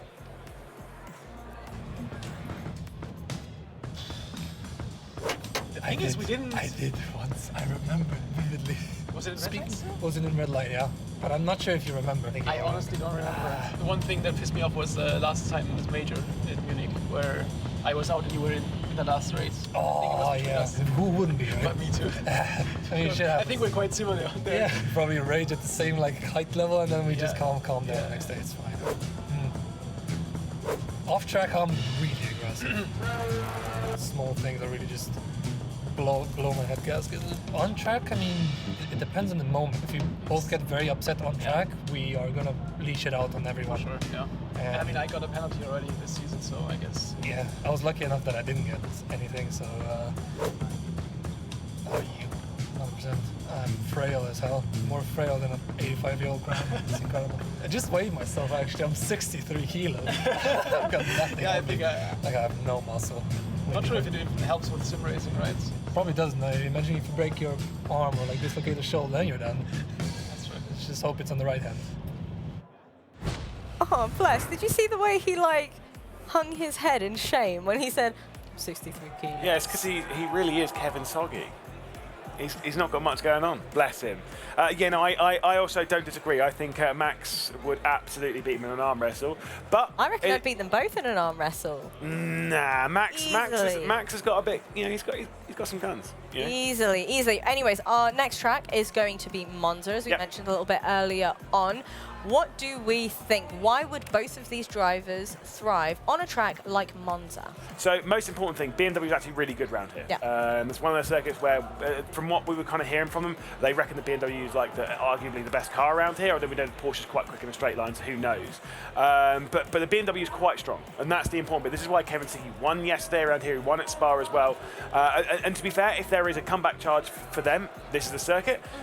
Max Benneker, I mean, the Audi's kind of like, it's best kind of across the border, across like various tracks, and you can see here, it's Benneker that actually has the Sector 1 and Sector 2 record in that Audi R8. The real question is, who is going to thrive heading into this one? You asking me for a prediction? No. I'm putting mine in first. Okay. My prediction is Sebi. Okay, that's fine. My prediction, I'm going for your man. My mate Jeffrey. Veld. I'm going to go Jeffrey Veld. If you know what, I'm going to be so annoyed if Jeffrey wins this race. I'm going to be like, where was that energy earlier on? But you know what? Rory might be able to give us a little bit of that Team Redline insight. Thanks, Jasmine. Yes, I am here with Mark, Team Redline Manager. How are you doing? Quite fine. What about you? I'm great, as always. I'm great. But not as great as you after yesterday. Obviously, you have 3 drivers who did really, really well yesterday. How were the team feeling last night after such a successful day yesterday? Yeah, I think the evening was quite nice. Like, we were happy that we had all drivers for the second day now. Yeah, current positions are okay-ish. Could be better, could be worse. Yeah, we're trying to fix it until the end of the day. Were there any negatives at all from yesterday? I wouldn't say so. I think overall we're pretty stoked with the performance, yeah. And has the whole, because obviously we had the Road Atlanta thing, didn't we? Where, you know, both Kevin and Luke found themselves kind of in the mix. Is that all forgotten now? Yeah, it's not relevant anymore for today, I would say. So gone but not forgotten? Yeah, okay. Exactly like that. Okay, fine. And then just moving to today, how would you assess the guys' performance so far through these first few races? Yeah, I think we're lacking some pace in the qualies here and there. It could have been a bit better. Yeah, but as I said, like, we're trying to fix it now. I think the first 2 races went like our tracks. Now it's looking a little bit better. Yeah, let's see on the next tracks. And we saw Kevin Siggy just absolutely smash it yesterday. We haven't seen quite that from him so far. Do you think that he's going to be able to turn that around? Maybe you should ask him. Let's see. I don't know. Well, to be fair though, you've now got the advantage with 3 of your drivers. What's the game plan once one of them gets to, if one of them gets to finalist mode? What does that change? Is it we're trying to get 3 drivers into finalist mode, then go from there, or once one person's in, everything goes behind that, or would that be giving too much away? I can see a smile on your face. That's the secret. I guess we'll see. Next few tracks coming up. Anything that you know that you're excited about with it, or anything like? We're at Monza, we can see. So what do you think the guys' chances are there? Yeah, I think we're quite good there. Yeah, we don't have a plan. The plan is to at best win, maximize points, but nothing special planned. Yeah. Okay, perfect. Thank you for your time, Mark. We appreciate it. Back to you guys at the desk. Certainly so, and of course, you know, as we head into qualifying, I have to ask very quickly for your prediction, George Morgan. Now you're off the hook. And also, how was it? That was really good. Well done. Seeing as you betrayed him, I'm going to go Darren McCormack. My man. Okay. My man. That's a brave call around Monza, but yeah, fair enough. He's twice a race winner on this Yeah, circuit. it's fine. Yeah, I'm not sure the Mercs are that strong around here today. That's fine. We'll see about it. Of course, as we talk about this coming into it, obviously the point standings at the moment, you've got that 127 points for Sebastian Job. Basically, what we're saying is, you know, him still being the points leader, we still need a minimum of 2 races to get anyone into finalist mode. Yeah, and I would argue actually the actual championship itself has got a lot more confusing, I think, given the fact that we now have 3 cars that are in very close proximity of each other. Joshua Rogers' second win of this final stage, and that is huge. It's brought him to within contention of Job up at the top end, getting closer to that 160 as well.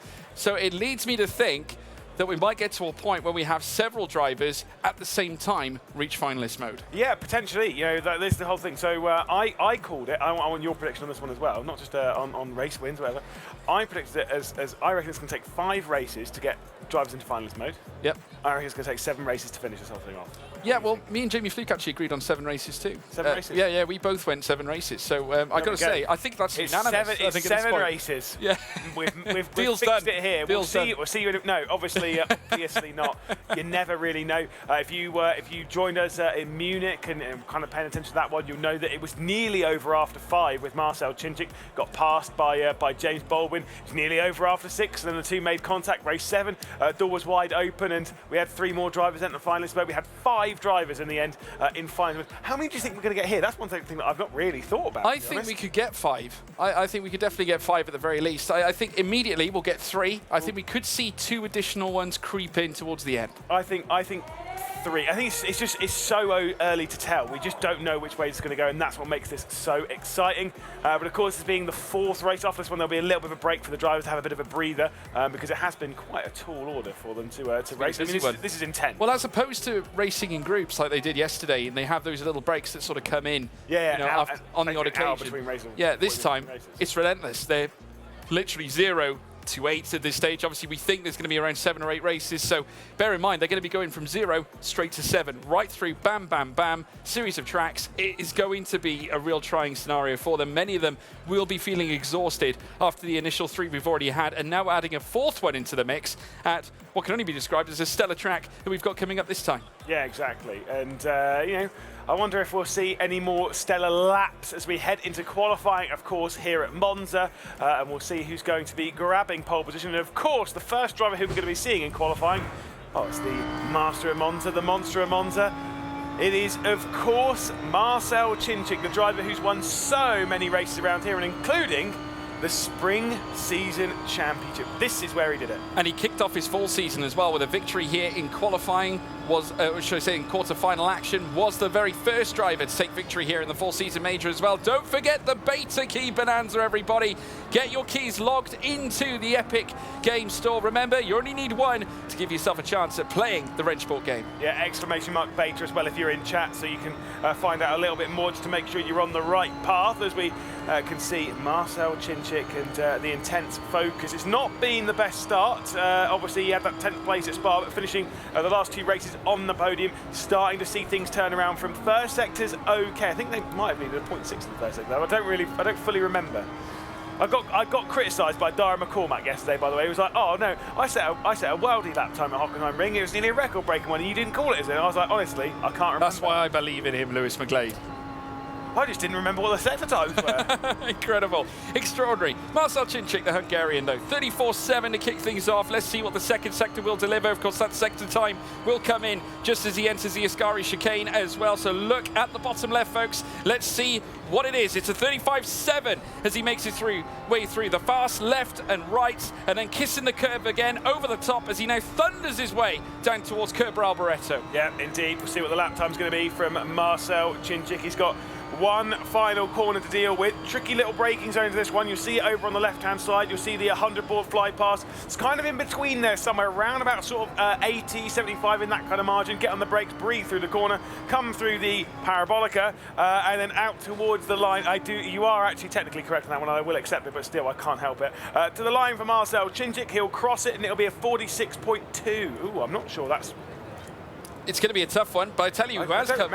I'll tell you who has arrived and is certainly persevered. It's Dane Warren. Look at that second sector time already in the 35.6s as opposed to the 35.7 that Marcel Chinchik set initially. So this could yet typify into the Porsche's favour. Dane Warren, who's yet to find himself up at the sharp end, has obviously had a difficult start to proceedings here in this championship fight, despite a great showing at Spa. Makes his way across the line, does go fastest by nearly 0.3 of a second. Massive lap from Dane Warren. Now, we've seen Kevin Ellis Jr. terrified today, but can he terrify the field into the final sector? First sector's not so great, but I don't remember the Merc going too well through there. Second sector's okay with a 35.6. He'll come through the final corner up towards the line. 46.0 to beat. What's his face looking like at the moment?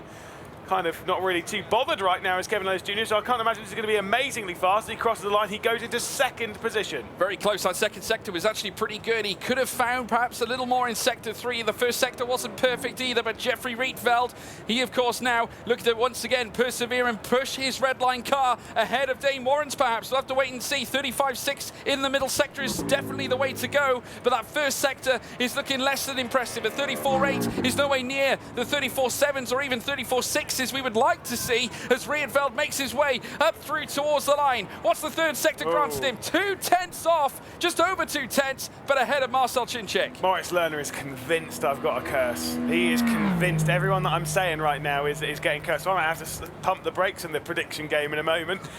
We'll see. Jeff Rietveld's third position, then Dara McCormack into the final corner. Your pick for this one. Let's see how he can do. First sector's not looking great. Second sector's okay. A little bit of a shake of the head. Disappointment for McCormack after, setting some impressive lap times. Unfortunately, not at the previous round and not at this one either as he crosses the line, third place. The important fact about that, he's ahead of your pick here, Lewis McGlade. Jeffrey Rietveld demoted to fourth. Dara McCormack up to third. Second row of the grid they share. As we now see Yuri Toman setting a 34.7. That's more like it. 35.6 as well in Sector 2. So a huge third sector. Could Jet pile on the agony against his teammate and bring himself closer to Dane Warren up at the top? It might be enough to jump past Kevin Ellis Jr.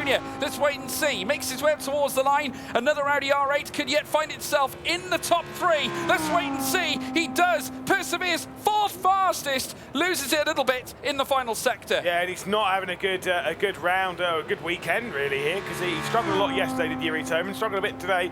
Finally got a top 5 in the previous race at Hockenheimring. What can Max Benneker do into the final sector?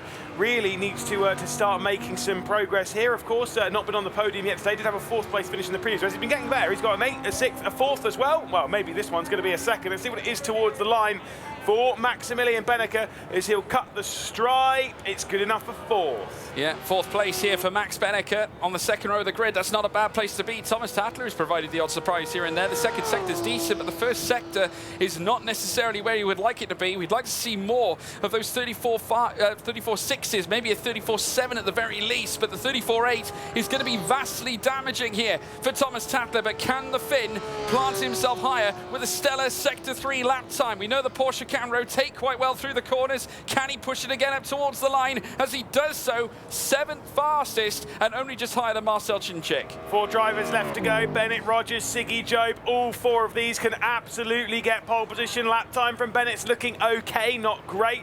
More in the hunt maybe for where Benneker and McCormack are on the road rather than where Warren is. Decent lap time for him in that 46.0. That is the target for the next 4 drivers. Who is going to grab pole position? Luke Bennett out up towards the line. He'll cross it and he'll go in between McCormack and Benneker. See, I'm all right at that. You are. You're pretty good at that. I'm just the best. I'm 2-time this year.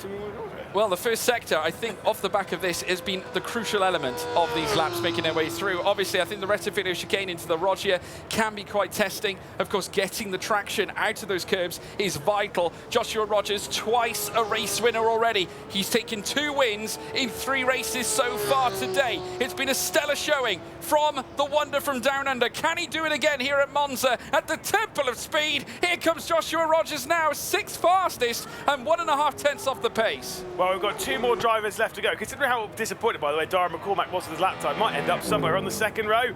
This is a really strong second sector from Kevin Siggy. The first sector, though, is mid-tier at best. But let's see what Siggy can do. Is it going to be a soggy lap or is it going to be Siggy Mastermind? He comes through the final corner and out towards the line. He's in 11th position at the moment. Mustachio's going to cross it. I think he might be 2nd place. It is 2nd place, only by 1,000th over Ellis Jr., though. Yeah, very small gap. Sebastian Job, 34.7 in the first sector is okay. The 35.6 is mid-2. It's around average at this point. Could yet, though, go higher than Dara McCormack. Maybe even break into the top 3. Dane Warren with a stellar showing to put the 146.012 unperturbed. As you can see, his reaction emotionless here at this point. He'll wait to celebrate, I'm sure, as Sebastian Job comes up towards the line. Can he topple anybody up at the top end? No! 7th fastest for Sebastian Job on pole It will be him, Dane Warren. Yeah, the VRS starting grid then for race 4 is Marcel Cinčić, the master of Monza, spring season champion, starting from 12th place. Thomas Tyler alongside on that rear of the field. We've got Jeff Rietveld in 10th place with Jiri Toman starting from 9th. A bit of a disappointment there for R8G before we get to Joshua Rogers. 2 wins today, but only 8th position on the grid. And then it's Sebastian Jobe, who's having some problems today. He's not had a podium yet, and he's going to have a struggle to get there from 7th place. Maximilian Benneker and Luke Bennett on the 3rd row of the grid before we get to Dara McCormack, the Mercedes as well of Kevin Ellis Jr. And the front row of the grid, it is Kevin Siggy, and a pole position for Porsche Coanda. It is Dane Warren starting from the front of the field. Well, he's had a couple of troubles today. He started out the day with a podium at Spa, couple of issues at Road Atlanta and Hockenheim Ring, but Dane Warren is back and he wants a race victory. Yeah, he has a great chance of doing so. Certainly gave Porsche Coanda something to smile about at Spa as well, alongside Joshua Rogers. Of course, Porsche Coanda celebrating 2 wins coming into this race. Can he be the one to make it a 3rd one? Well, I mean, look, this is kind of what I want to ask you. Dane Warren has come into the day. He obviously snuck his way in yesterday a little bit with obviously some of the issues with 11th coming in. What do you think his game plan is today? Is it more about what can I get from this? Obviously every position in the top 12, more money for moving your way up. Absolutely. Or is it more, let's talk about getting Joshua Rogers that 40k? Well, this is it. I mean, obviously at this stage, Warren isn't necessarily as high in the championship standings as what Rogers is. I suppose Porsche have to ask themselves, what's more vital? Getting Dane Warren into the mix, getting himself some points, getting some severe closeness in towards finalist mode, or should they just concentrate on one man alone? Should they concentrate on Joshua Rogers and help him leapfrog his way into finalist mode? Do you know what I think? What do you think? I think if I'm Dane Warren, if I'm the team, I don't care where Dane Warren is in the standings. He is here as a rear gunner for Joshua Rogers. We're talking about him winning the title. We know who the team leader is at the moment because he's the highest on the points. He's the one battling for the championship right now. Whatever you can do to help Josh Rogers take the title, that is the important bit right now. Yeah, well, as we're now seeing Dara McCormack as well on screen. Of course, someone who is no stranger to race wins. He took it at Road Atlanta, remember, folks, and looking to come back in and try and fight his way through the field. Thomas Tatler, who things haven't quite gone right for him since Spa, Lewis. No. Like I say, it's a bit of a shame. I mean, he's not started out of the day, 11th, 10th and 12th today. But to be fair, at Spa, obviously, he had great pace. I think that contact with himself and Sebastian Jobe is what's kind of maybe got a little bit in his head.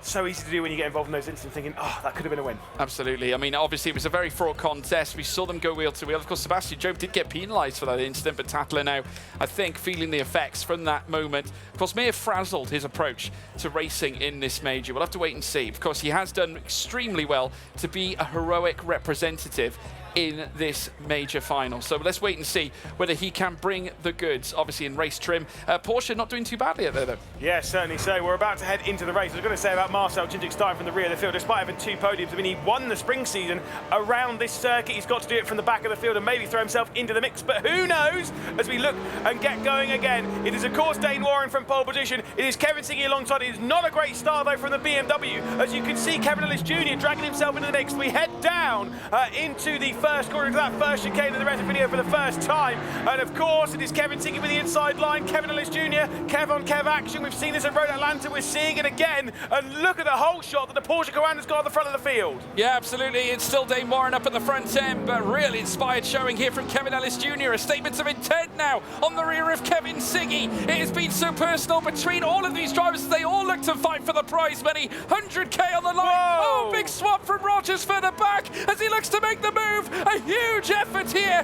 as he looks to try and career past Sebastian Jobe. He's been squeezed out a little bit as well. He's going to have to cover off Jiri Toman as they run down towards the first Lesmo. That contact was always going to happen on the exit of the corner, so fair enough. They're all on the road and they keep going. Dane Warren leads. The important thing from all this, by the way, the highest place in the championship, that's the highest place in the race, is Dara McCormack in 4th place. If he can work his way up in the 2nd position, he could be a race away from moving into finalist mode. And what is that race next? It's Road Atlanta, where we know he can win. Yeah, Kevin Ellis Jr. as well, proven as well at that particular circuit, so a great performance here could mean a lot. Of course, sat in 3rd with McCormack alongside him, 2 Mercedes that are looking to try and poleaxe their way through the field, but they've got to try and get past the BMW that is currently in their way. Don't forget the Beta Key Bonanza, everybody. Get your keys, embed them into Epic Games Store, and give BM a chance of playing the Wrench Sport game yourself as well. Be sure to use the !Beta He has a command in the chat as well. Dara McCormack, we run on board with his front nose here. Yeah, indeed. Rather than his rear nose, absolutely right. It is, of course, the front nose of Dara McCormack. On the slipstream, I'm so sorry, I love it when people say that. Kevin Ellis Jr., of course, the driver ahead. Again, we need to see Dara McCormack in second place. That's what he's aiming for. Straight down the inside, of course, of the 98, the Apex Racing Team car over to the left-hand side. Both of these teams affiliated with the Mercedes squad. Straight down the inside. Dara McCormack moves his way onto the podium. One more, and he'll be one race away, potentially, from moving into finalist mode. Yeah, Max Benneker also making a crucial move as well. Luke Bennett under stress because Sebastian Job is now looking to try and elevate himself as well. Around the Curva Grande they go, wheel to wheel, still they stay. Whoa. And now Bennett now 3 wide as they make their way in towards the Roggia. In comes Josh Rogers, a mammoth move. He moves his way past Luke Bennett, but back comes Bennett out of the Roggia chicane. Here comes Yuri Toman as well. That's not worked out for Josh Rogers, and it could be a bad move for him. You've got Jeff Rieveld as well. Luke Bennett straight back through on Sebastian Job. He was behind the pair of Job and Rogers just a few moments ago and scythed his way past. They head down towards the first Lesmo. Yeah, and in a matter of moments, Benneker's time gap has gone out to 1.7 seconds. The Seraglio Straight is going to be absolutely bustling with cars. Rogers is on a mission, goes down the inside, heading in towards the Ascari chicane, wheel to wheel. They make contact now, but still Toman defending the place as they rumble over the sausage curves. Disaster. Oh, no! Just pure disaster. I mean, look, we can hear it from some of the drivers. They are being vocal. I heard Jeff Rieveld not being particularly happy there. You've got to say, going for a move into Ascari, we've commentated on our fair share of races around Monza. It is not the wisest move. It was the move that decided it for Thibaut Kazamon against Kuba Brzezinski, of course, back in Gamers 8. And you can see race control with a lot to look at straight away. Absolutely outrageous. They're going to be busy over there, folks, trying to dial in as to where that incident came from. Of course, it looked to me that Rogers was busy trying to manufacture the overtake, but we will, of course, have an idea from race control as to what they think of that incident in particular. I can guarantee you they're going to be in action. And Rory, I can see already cruising his way over there right now. Straight over for a little investigation, Mr. 100K, to see what exactly is going on at race control. It's going to be busy times there. Fastest lap of the race. Dara McCormack in the Williams. He is closing up to the rear end of Kevin Siggy. And to be fair, with all this drama for Joshua Rogers, with Sebastian Job being down in 7th place and not looking super strong, the advantage is moving the weight of the Williams driver right now. It is. McCormack looking great, and that's great news for my prediction as well. So sit tight, everybody. Let's take a look at a replay here. Now, this is what happened on the back end of Seraglio. You see Rogers tucked into the inside, bustling there, I believe, there with Yuri Toman, I think, there in the fight there, and then entered in Jeffrey Riedveld and just got pinched, I think, there, Lewis. The thing is, from this point, as they go into the corner, he's trying to back out from making a move on Joe. It's just that Yuri Toman's kind of there, and as they go side by side, it's so hard to go side by side. There's a bit of contact. I mean, it gets narrow very quickly, doesn't it? I don't want to be that guy, but I'm kind of looking at it being like, it's almost a little racing incident-y. It kind of is, isn't it? I mean, I'd be very interested to see what Adrian Fidalgo thinks of it, because obviously we've seen some very interesting moments come through during the course of this major fall season, but now we're seeing them make their way down in towards Curva Alboreto again. It's still Dane Warren unperturbed at the front, but that could yet change unless, of course, Dane Warren could get a stellar exit heading out of this final bend. Now, further back, Dara McCormack in 3rd place as well, looking to try and lift himself higher. Kevin Ellis Jr. as well, right in the midst of a potential move. He's going to stay in the slip and potentially open up the door heading down through towards turn 1. The Retafilio will alight now with 2 Mercs going toe-to-toe. Will he open a door here, Kevin Ellis Jr.? No, he's patient, he's waiting. You saw him, as he was closing in, you could kind of hear it in the engine tone, a little bit of a lift there. You could definitely see it in the body language of the car. Just breathe out the throttle a little bit just to make sure that he stays behind McCormack. Now's not the time to go for a move. If you go for a move now between the pair of you, and if you're side by side through the Retafilio, you're going to allow the top 2 to potentially clear away. I want to be in it to win it. Dara loves Monza. Well, we'll see about that one. Monza is a track where Dara McCormack earned the most amount of points out of all of the tracks. Oh, right. Yeah, does that make you feel better about my prediction now? No, it still doesn't, because I'm still not sure the Mercedes is that strong now. Well, I mean, Dara McCormack is the outlier. By the way, that strong, we're talking like a 10th, half a 10th. It's got the fastest lap of the race as well. It's slipstream, mate, slipstream. It's fine. No, look, we all have a little bit of Dara McCormack. Maybe he'll take the victory here, but the thing is, between all of these, they've got to pass Dane Warren, who's in that Porsche. Where do you do your overtakes around here? You do it down into turn 1. What was Sebastian Job saying about that Porsche earlier on? It's so fast and straight line. Absolutely. absolutely, it is fast. And I think Dane Warren has certainly shown that. I think coming out of the Curva, Alboreto, he has managed to hold the pace. I mean, you'd expect, getting in the slip that Kevin Siggy would be able to draft his way closer and closer to the back end of Dane Warren's car, but hasn't been able to necessarily do that unless he's applying that little element of patience that we saw Kevin Ellis Jr. doing earlier on. It might be the case that he's waiting until the final lap to manufacture the overtake, but they're getting so compressed through Alboreto. Exactly what you just said there, by the way, because Kevin Siggy, if he wanted to go for a move, he could have absolutely done it into the last corner there because he was so close. Backed out of it a little bit earlier. As we head down onto the start-finish straight, we can see on board with Kevin Ellis Jr. I actually kind of want to see on board with Kevin Siggy, and you can see, but even by the shadows, he is closing in. This time he's going to get alongside, but is there the potential of an overtake by the time we get down to the Ratifilia? The gap's still closing, but the straight line speed of the Porsche is able to just about keep him in touch. Kevin Siggy straight on the inside, contact between the pair of them. Dane Warren, though, holding that defensive line, we saw from Warren yesterday, of course. But look at Darren McCormack into the mix. Sebastian Joe will be looking at this thinking, they're defending like I was yesterday. Yeah, heading through the Curva Grande, it's starting to light up again. Darren McCormack starting to ask major questions. He's got the inside, heading through Curva Grande. Oh, he's into second. Can he hold off against Dane Warren? The Porsche under severe punishment as they now enter into the Rogier bend now. Siggy still leads. McCormack is up to second place. Yeah, this could be big for McCormack. You can see Maximilian Benneker as well looking for a move on Kevin Ellis Jr. Do remember, as we've said before, Darren McCormack, if he gets second place here, and if he gets a race victory, of course, at the next race at Road Atlanta, he will be the first driver here at the full major to enter finalist mode. It's a big moment for him, but hey, do you know what? I don't want to leave that race victory to the next one. I want to get that here. Let's see if we can do it. Let's see if we can get in the finalist mode ASAP. Yeah, that was a great advert for the switchback of dreams that we saw from Darren McCormack coming out to the Retifilia chicane. Fantastic move to try and, really increase the punishment across the likes of Dane Warren and, of course, Kevin Siggy as well. Still, it's Siggy who leads. McCormack now trying to breathe down his neck. Half a second deficit, but he still has the fastest lap. So I still believe that this Merc still has something to give here in this race. And look at the gap now. Has the Porsche lost its tyres? Has it burnt too much here, Lewis McGlade? No, not this early in the race. You wouldn't suspect it. I think it's just a couple of mistakes and then kind of making a bit of a mess and a bit of a mare of the Rogier. This will be Kevin Ellis Jr. trying to work his way through. Obviously, you can see the slipstream closing in. He's not going to be as patient as he was behind McCormack. Drags it alongside, picking up those little bits of the slipstream from McCormack's Merc up ahead. Straight round the outside. Things falling apart a little bit for Dane Warren. Is he going to drop back in tow? No, because the pair of them are going to remain side by side going through the Rogier. And what this will do, sorry, through the Retifilia, what this will do, this is now a two-horse race to the victory. It's between Siggy and McCormack. Let's go. Yeah, opted away from the dirty side of the track, decided to have the Tiger line on the exit of turn 2 and is now finding himself wheel to wheel here with Dane Warren, but with that Mercedes nose in front. But look at Max Benneker as well coming into the fray, but boxed in between the two cars, and Warren doing a stellar job on the outset of Curva Grande to retain that third place. Kind of saw on board there with Benneker that he actually backed out of it quite a bit there, and to be fair, I think Kevin Ellis Jr. did as well, just backed into the line.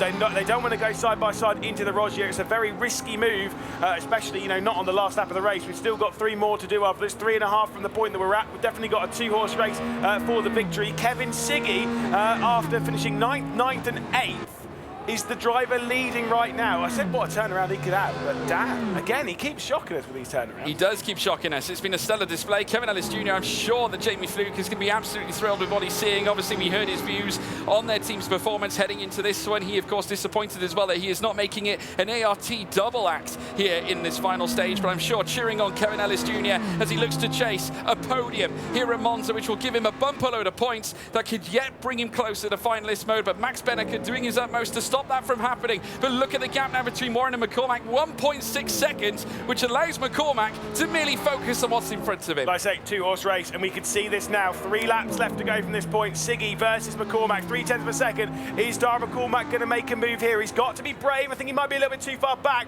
You can see the moves happening in the background as well. Darren McCormack is going to look down the inside. He's going to try and commit to it, but does back out of it. Smart move. Love seeing that. Yeah, but certainly not wasting any time is Kevin Ellis Jr. Tiger line on the outset of the Retifilia. Rettifilio, and he's pulled it off, at least for now. But same principle applies. We go back to a lap ago when we saw the exact same formation of cars here. Again, Benneker forced him behind him, but he has the outside line now. He has a chance to tackle Dane Warren through the Curva Grande as they head down in towards the Roggia. Still, at this stage is Kevin Ellis Jr. in third. He has lost now yet more time to the car in P2, but gets the move done past Dane Warren. It's third place for Kevin Ellis Jr. Yeah, an important move for Kevin Ellis Jr. You can see that, they're getting terrified down there.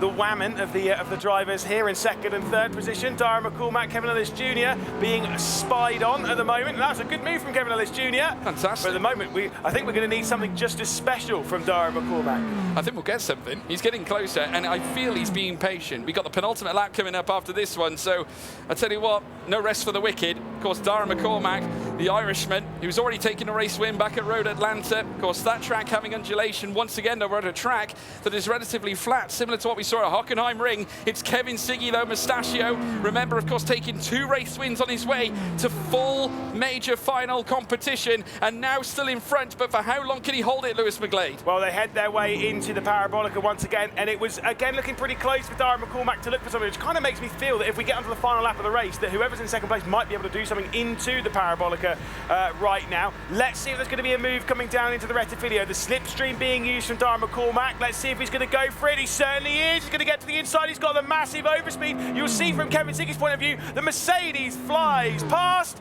Is it a bird? Is it a plane? No. No. It's Dara McCormack. McCormack, yes it is. He has finally made his way into P1, but the question is, was it a clever move? Was it the right move? We've got more battling going on further back as once again Porsche Commander and Mouse meet again here at Monza, but Max Benneker this time at the wheel, aside of that of Dane Warren, who has unfortunately lost toe of ever since he lost the lead of the race. He has dropped back convincingly, and Benneker through the Curva Grande with the upper hand. He has now taken that 4th place. Yeah, Dane Warren just doesn't seem to have the pace, doesn't seem to have the mentality, and is losing out a little bit. Next one, Sebastian Jobe. Now, he needs to keep Sebastian Jobe at bay because Josh Rogers is at the back of the field.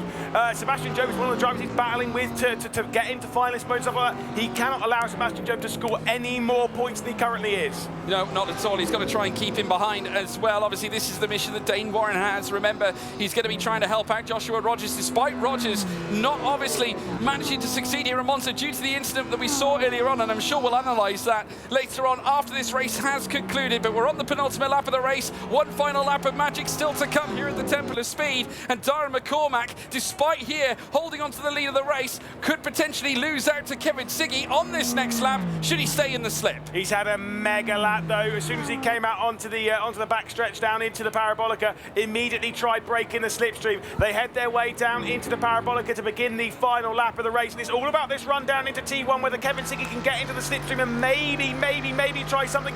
He might be a little bit too far back. The drive of the corner also looked really good from McCormack. Certainly did. They crossed the timing line once again to commence the final lap of the race. It's to McCormack currently with the advantage, and Kevin Siggy knows he only has one chance really at, well, certainly taking the race lead here at the Temple of Speed. Will he try it late into the Rettifilio? No. McCormack doing enough to hold back the tide against the Team Redline BMW as then they venture through the Curva Grande. Look at this in the background though. You'll see them come through side by side, Warren and Joe, but it's Warren with the inside line. He's got the inside line all the way around Curva Grande. Bit of rubbing between the two of them. I mean, rubbing, maybe it's racing in this kind of style. Trying to get that TCR racing in early. My goodness me. As here we go then for the race lead. Dara McCormack's having to defend from Kevin Siggy as they come down into the Roggia. Oh, he straight lined it, and McCormack had to cut across the corner. Surely he's got to give that up to Siggy. Yeah, we saw Siggy's face there. It certainly painted a picture here. Will Race Control step in and make a groundbreaking decision here towards the very end? But still McCormack making his way through Lesmo 2. Nothing has certainly phased him. He is still looking decisive. A shake of the head, though. He is not happy, Lewis McGlade. No, I mean, he'll say, I say surely you should give that back to Kevin Siggy. I mean, what will happen? He'll say that Siggy was down the inside and he squeezed him off, which, to be fair, kind of could do. We only saw it from once, so, yeah, fair enough. And he'll say that he had to straight line it. But right now, do you know what that's going to do if he gets a penalty? He's going to be starting from the back of the grid. Yeah, because of the penalty points. So, wow, that is a huge shock and a huge turnaround. So much to deal with as we head to the end of race 4, and we've completed all 4 of our circuits.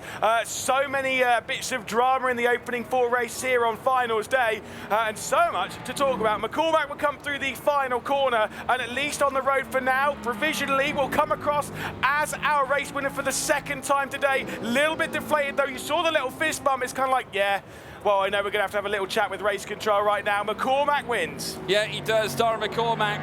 Still, though, a rack of mystery around this very race. Darren McCormack, though, a stellar drive. He might be questioning whether it was the sensible decision, though, to make the move on lap 8. Yeah, who knows? Who knows what's going to happen, because McCormack taking that victory. And, you know, after a stunning display, obviously he had a victory earlier on in the day at Road Atlanta. We'll catch up with him after that one and see what he has to say, because Rory's having a little chin wag. Yes, thank you, boys. I am here with Darren McCormack, race winner, provisional race winner.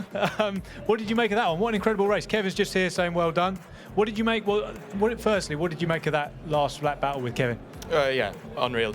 Great respect from Kev. I think it just came down to a small racing incident where I was pushed off slightly, but let's see what the race controls say, because it's out of our hands now. What do you think? If you're a betting man, do you think everything's going to be fine for you? Well, from my side, you know, I had no space to go anywhere, so like I had. So for me, it's not a penalty, but let's see what they say. And Kevin came over to you. So normally, if Kevin, we know Kevin. So if Kevin was aggrieved, I think we'd know about it, right? Yeah, I'd say so. I'm really thankful to him and everybody else that we just battled with. It was a great race. Yeah, it was absolutely insane. The second insane race for you in a matter of a few, right? So you are now less than 1 away from finalist mode. Yeah, that's nice. A lot of pressure on my shoulders now, but see how I handle it. You know, anybody can win here. All 12 drivers. I think it was a little bit different last season, where you know it was sort of the top 6 could only win, but now it's the level is just insane. So I think anybody can win from now and reach finalist mode first. It might not be me at all. So yeah, let's see. Are you going to do just enough? So if you're in a position where you can get more than enough for finalist mode or just enough for finalist mode, would you be more conservative just to get over that line, or would you go for it again? Well, once you're over the line, it doesn't matter. You know, you just have to win a race after that. So if I get the points that I need to be over the line, I need to use my head in the upcoming races. Vidara, thanks a lot. Congratulations on your provisional win. And we're going to head over to Jasmine, Lewis and George at the desk. I got it right. I could hear the cogs turning. Yeah, it's slowly getting there. Hey, that is cool. I'm impressed. It does actually look quite good on you. It does look Does great. it really? You picked the right colour. Yeah, you have. Waistcoat gang, It right? suits her more than so it suits clever. you, I'm not going to lie. That is so clever. In fact, I didn't even realise it at first. I The second know, when I looked that's over what I now. was literally saying. Should I go up on the desk now? Because I was worried you guys would notice. You look and I like a wouldn't character from Mortal Kombat. It's brilliant. Yeah, it really is in that vein. You don't want to be messing with me, I'll tell you that for sure. Hey. Get over here. Literally every one of these drivers to race control right now. Boys, talk to me about this race.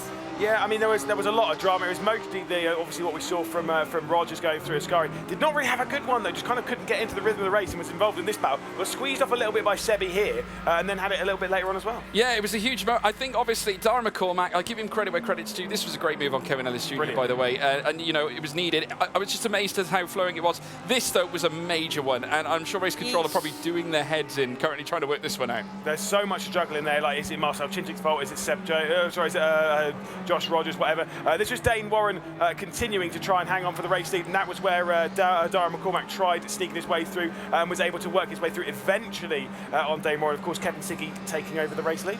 Yeah, Kevin Siggy obviously doing what he did, which was absolutely stellar. I mean, we look at Kevin Ellis Jr. as well. Very impressed with his drive. I think obviously kept himself out of trouble, just made the places that were required, though did come under a little bit of fraught pressure, but still, you know, Dane Warren, unfortunately for him, dropping back through the field, it just wasn't to be for him. I would argue, I think Darren might have made an error in judgment here. I thought that was too early. I want to see this bit. So this is where Kevin Siggy's on the inside. Well, never mind, we're not going to get to see that, so we'll head down to race control. NVM, over to you, Rory. Sorry, guys, to interrupt. I am here at the moment. 1 second. His fault. Is it possible? Come on. Whatever he says, you know what I mean? We're seeing it from the outer. He's the person who pushed me off. We're seeing it from the outer perspective on things and just having a look at it. Why is it not a possibility? If I say so to remove it, just remove it. I'm obviously enough. Opposing. Decisions are taken to race control, not from driving. He pushed me off. Like, We'll see again, but obviously enough, we reviewed it quite a little bit of time. So. But just show it briefly. Just tell me how you experienced, how you approached the corner. I just broke too late. Simple as that. And I just broke too late and pushed him wide. Well, I mean, he's defending, he's ahead. And if I push him on like that, I mean, it's nothing he can do really, can he? In my opinion, at least. We're gonna rewatch it with that interview you have and see if it's consistent what we see. Personally speaking, you should move it. Yeah, but I appreciate you coming here and like being straightforward about it. Yeah, I mean, I have to be. You know, I don't want to be the prick that, you know, obviously takes everything for himself. I mean, I did a mistake. I knew it was a mistake, so I gave up. So it wasn't really something that I wanted to protest. I'm not sure if they protested it, but in my mind, it was clear, my fault. No, I don't think the process came through. No, it actually, came from us, from race control. We reviewed it. So. We raised the incident to be reviewed. In the rules that you can come up with incidents like reviewing incidents. Yeah, we have the right to review all parts of the race. Yeah. I didn't know that. But, I know it's your decision, but personally speaking, I would remove it still. So anything you do, respect it. Your insight of it and how you approach it, and we're obviously gonna use that when we're gonna review it. Finally, because it can happen to me as well, right? It could be the same thing. So it can happen to anyone. So it can't be like that, really. It's the same. It's the same as yesterday, really, as well. What you guys has been doing, right? With some of the incidents with fighting, I mean, it wasn't the best. But over here, same thing. I mean, this is not really F1, is it? Where you have to give the position back every single time you go across the track, right? So I don't know. So guys, so Kevin, sorry to jump in. So Kevin, you're saying what is it kind of from your point of view? You're saying don't penalise Dara. Is that what you're saying? Yeah, personally speaking, I wouldn't, because it was pretty much my fault. I broke a bit too late, and also I think I released the brakes a little bit. I tried my best to make the corner, but at the end of the day, I realized in the braking zone that I was going to miss it.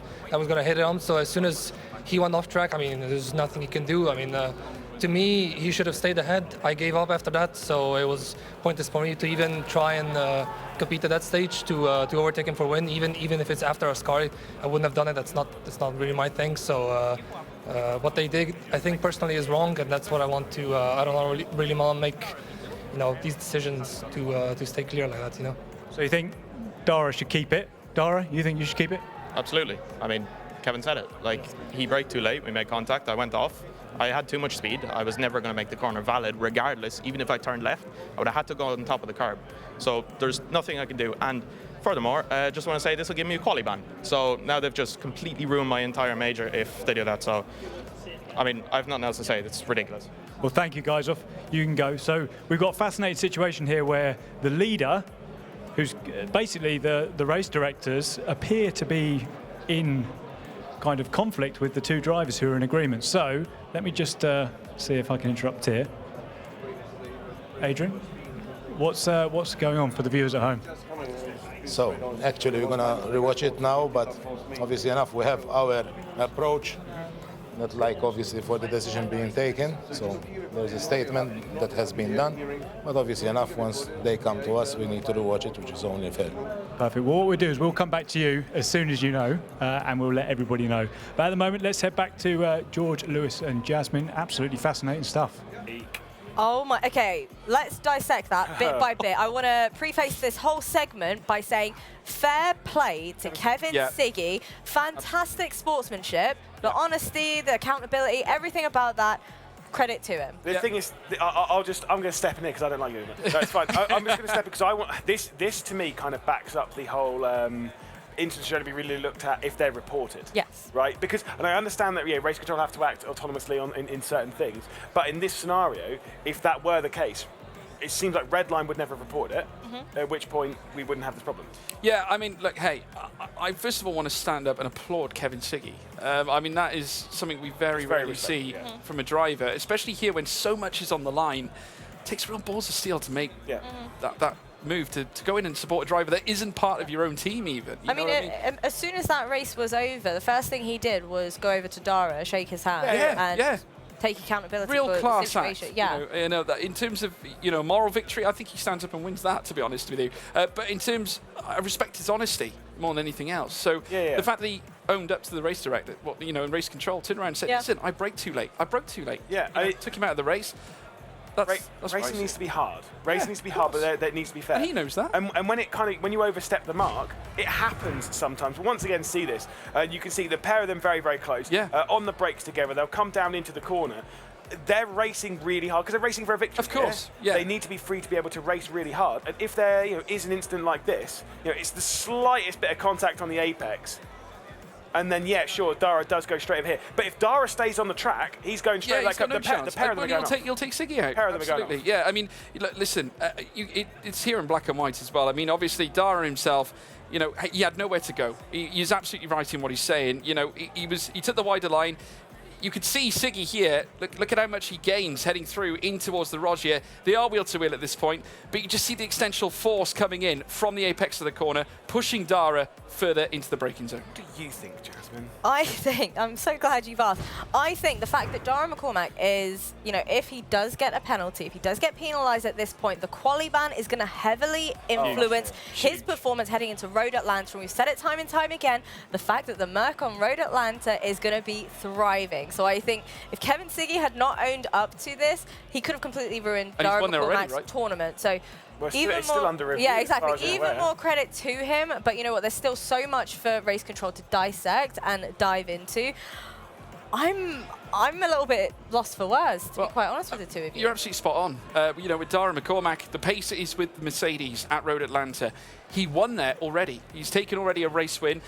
This is such a huge result because if he loses out, he also loses the chance to enter finalist mode in the next race. More issues at Race Control. Kasebi's down there, and of course Michael Preston also from Williams.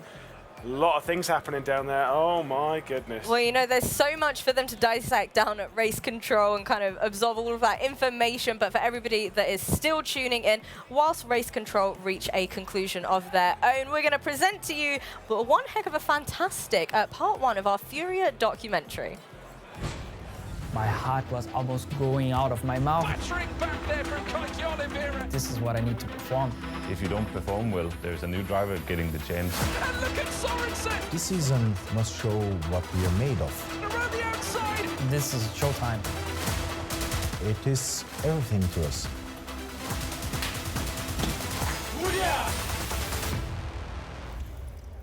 We had this mission for Season 1 to qualify for the major. These drivers, Kike Oliveira has the whole shot coming in. Kike Oliveira having a nose down the inside, super move. Kike Oliveira solidifying his placement up into the major. We did it, but it wasn't enough.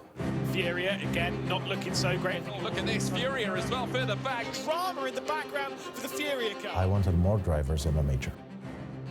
We need to show more progress. We need to be on the prize pool. Maybe we're going to see something special out of Furia. This season for us is the definitive season. I would love to see Kike do really well. He's left his family, his friends, to make this dream a reality. I'm Kike Oliveira, I'm 28 years old and I drive for Furia. This is my second season in ESR 1. It is almost half a year away from home. The fact that Furia have Kike Oliveira representing the squad and he's doing an incredible job. Today we have the knockouts for round 5 in Monza. Lassie is racing the first race. Yeah, okay, Lassie. Good luck on today's race. Things haven't been going very well in the beginning of the championship. See what Lasse Sorensen can do. A 10th down on where he needed to be in that final sector, but he was on for a top 6. My name is Lasse Sorensen. I'm 26 years old. Besides being a driver for Furia, I have my own company that does events and renting out simulators. So you can say like my whole day is basically around the simulator world. Big boy, go, go, go. The pressure in the championship is really high, the highest it has been in sim racing as a whole. We need him to succeed in this championship. He's battling so hard. If you don't perform well, there's a new driver getting the chance. At the moment I'm P10, so I have to gain a lot of places to get to the semifinals. They start fighting a lot, and then I see I have a gap on the inside. So I go to the inside.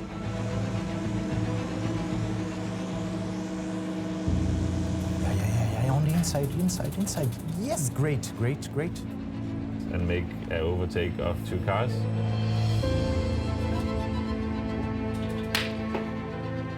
Yes. I get up to P6. Besides being really happy, also a bit nervous about how the penalty points are going to hand out. He's a big boy. If he push somebody off? No. You don't know? Because it really can decide if I go to the semifinals or not.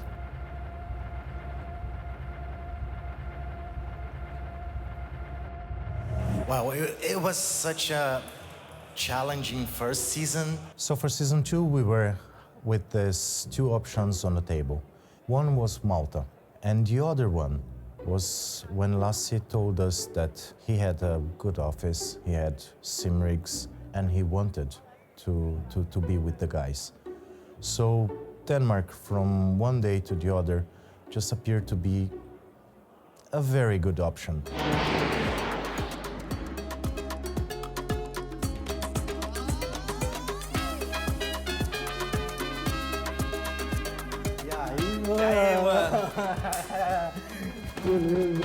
Aqui é a casa, é um apartamento bem legal. Organizadinho, estamos Legal, Like, okay, I am an underdog. I'm a Brazilian that is coming to Europe, doing the hard work, going the hard way. And I use this as my advantage because I know everybody's on their comfort zone, I'm not. So I'm getting comfortable with the uncomfortable. Race 4, we're having Kaique Oliveira. For me, the most pressure that I feel is on quali, because when you are waiting 4 minutes to do a lap that you are working for 2 weeks, the pressure starts to creep in, and like your heart starts pounding like crazy, and you're like really not thinking about anything, but you feel the pressure of, oh, this is showtime. This is what I need to perform.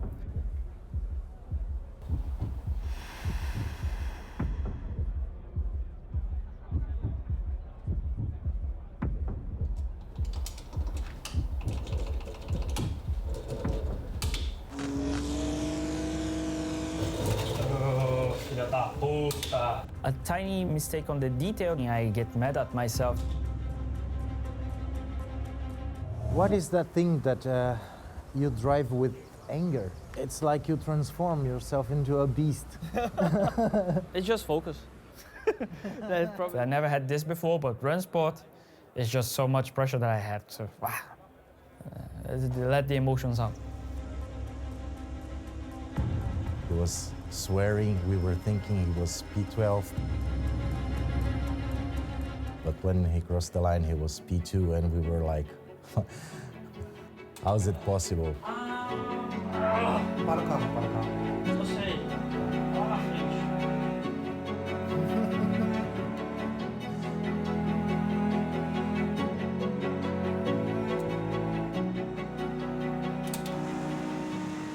Kaique right now is on second place, but his pace is not good enough. He's being overtaken by 2 other competitors. He's just asking himself what is wrong with his pace. But we are very proud of him, and he's through. He's on the semi-final. Your feet, but good. Another semi-final, 5th straight semi-final. I'm happy, but I'm not satisfied. I'm actually quite pissed with my race pace.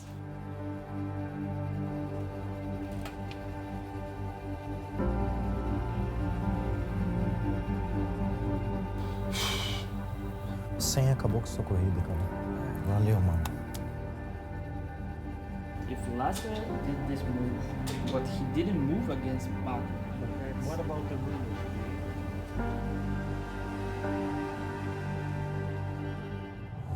Besides being really happy, also a bit nervous about how the penalty points are going to hand out. It really can decide if I go to the semifinals or not. All right, let's see the official result. Yeah, Lasse's in! Lasse's in! Yes! Let's go in! You're in! Congrats! Yeah! Yeah, semi-final, man. Congrats. See you in the final. Well, well, well. There we have it. What a documentary. Oh, who wore it best? Can we get a vote? Oh no, you wore it better than either me or George. Really? Can I just say it did look really good on you. Don't just say what hypocrites, right? You criticise me wearing that waistcoat, right? And I still do. I think I look unreal. I look ridiculous right now. I love think it. you both look These are quite comfortable, actually. Yeah, I must say what you did with it was quite clever. Yeah, What, with the belt as well? Yeah, it looks good. Very stylish. I just look insane. That could be a new thing for waistcoats. I'm really impressed. I look like a new villain from the new Batman. Can we expect you to see wearing A belt as well. Yeah. I wouldn't go that far. Okay, all right, maybe not any time We'll ignore soon. this for now. We are digressing. Anyways, we saw a fantastic Furia documentary. We did. How have you guys been feeling about the Furia journey so far? Because I had a brief talk with Kaiki and Guy yesterday. Yes. One thing that I really wanted to know is, from Guy's perspective at least, how do you encourage, boost those other drivers, give them a bit of a push to ultimately help out Kaiki a little bit more than they did manage to do so in the season so far? Hey, listen, I mean, first of all, really enjoyed the documentary series. I've watched episodes 1 and 2 now, and they're fantastic because we get an insight into what happens behind the scenes for the drivers. They've all moved to Denmark, obviously to be part of what Lasse Sorensen's doing, and you know, they've really adjusted well. It allows them to sort of build a bond together and kind of understand how each other work. Kaiki, going back on your question, phenomenal talent. I think he is one that's going to grow into the series, I think, a little more. Yeah. I think for a lot of our teams as well, content has namely been astounding this season. I've got to say, we've seen memes, we've seen funny videos, we've seen reaction bits as well. Anybody really spring to mind any cheeky content that you've seen outside of our content awards, which I'll give you more info on? I've been quite partial to G2 because I know that Luke is quite good with memes. So. All of the, to be fair, all of the GT posts straight after the knockouts are really funny because they've got great photographs of all their drivers, and there's you'll have like Sebi Jones and then behind you have like. They also pulled off a really so incredible. good. There was an incredible video as well. They posted. I think they cut the heads out and they stick them on the character. Yeah, I think was it Wolf of Wall Street? I can't remember what. Yeah, they've done some of Wolf of Wall Street, like Yoni Tormala. It's all very good. They've done some very good G2 stuff. also posted, this is like going back a while now, they posted the best movie poster. Yeah. And were flaming Crimsix and the rest of FaZe. Yeah. Did you guys see it? I did. Yeah, we did. Spot on. We Whoever did have does quite the a lot of G2 socials have got it on lock. But I did mention our content awards that we've got going on throughout the duration of ESL R1 Ball season. Let's have a brief chit chat about the content that all of our teams submitted. We had, who springs to mind, firstly? We had the Porsche Commander, their video from their facility, which is all very good. Yeah. We had the BMW Wait, one. let me give a bit of context Sorry, about that go one. for it. So basically, Porsche Coander's one was a before and after of their facilities, before ESL R1 and how it looked after. From my perspective, looks super slick, especially when we end up doing those online interviews with them as well. I think it looks spot on. What was the next one you were going to say? So you had the BMW one, which was the it was the emoji one, where they were all Ibrahim Khan, mate, son, child. It was you. It was a car and an N, and you didn't know what it was. Yeah. It's you. Hey, listen, I'm not going to hit it too hard. I'm scripted. rubbish at the emoji game, so listen, I'm not going to go It was the McCormack one. It was a burger, the word or, and then the burger, and you were like, oh, Mac or Mac. Yeah, and then McCormack. yeah. Oh, right, it makes sense. That came across a little bit scripted, especially the Ibrahim Khan one. There's no way. There's absolutely no way. No. What about you? Anybody else stand out to you? Well, no, I mean, I was a big fan of the Porsche one too, to be fair. I mean, that was the big one that I was a big fan of. I mean, I felt that the sort of behind-the-scenes view was always quite interesting, so I think getting that view was quite good. I mean, sorry? It's not who we vote. Yeah, well, you can't guess that, can you? Surely not. No, Porsche for me. Yeah, well, all of our teams certainly submitted fantastic content. So if you want to check it out for yourselves, !social in the chat, because we'll have the lovely ESL R1 team put a little something together to showcase all of the fantastic submissions we've had. But that leads me in quite nicely for us to reveal who the winner was. Yes. It's actually a team that we didn't mention here already. So let's go ahead and check it out so you know exactly why we picked this one. Okay, so you got identify who they are based on just the haircut. Kevin Ellis Jr. James Poland. Josh Rogers. Oh, Max Benecki. His hair's a little short, isn't it? Yuri? Henderson just over. Yeah, he's right. Oh.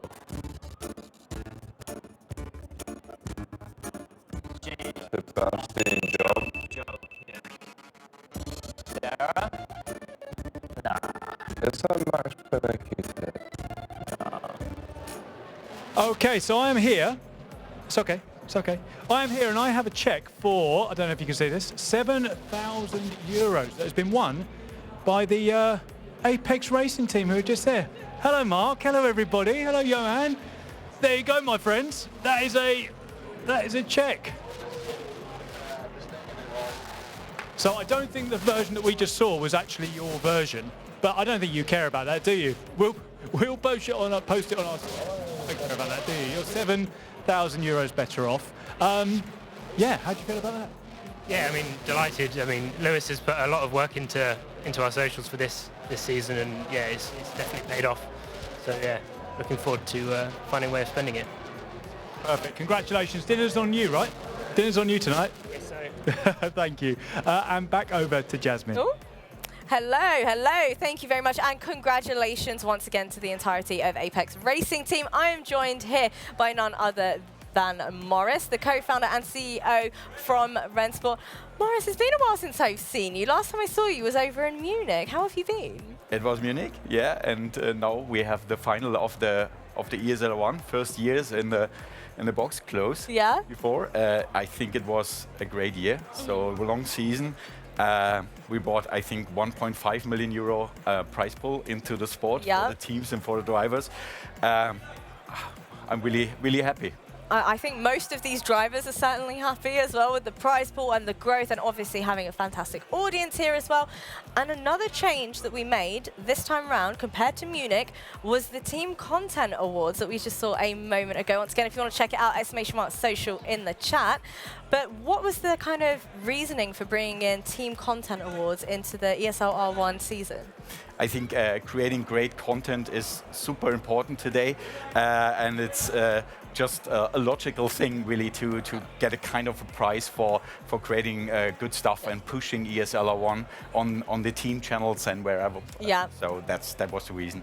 Well, whilst 7,000 euros have been won by the entirety of Apex Racing Team, we have an even bigger prize pool on the line for our ESL R1 major champion. So without further ado, do you want to do the honors and sign the fantastic check? I will do.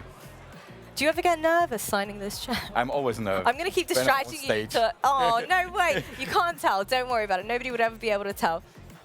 Do you need some help? Should I hold it? Should we show yeah, we can shimmy it around, flip it around. 40,000 euros. This is both our driver championship checks and our team championship checks. The real question is, though, how do they transport this back home? I have no idea. So I can tell you, last time we were in the car with Marcel after he won the driver championship. Yeah. And let me tell you now, it was a bit of a struggle. It was a bit of a struggle. He really tried to take it home, or? Yeah, really? Of course.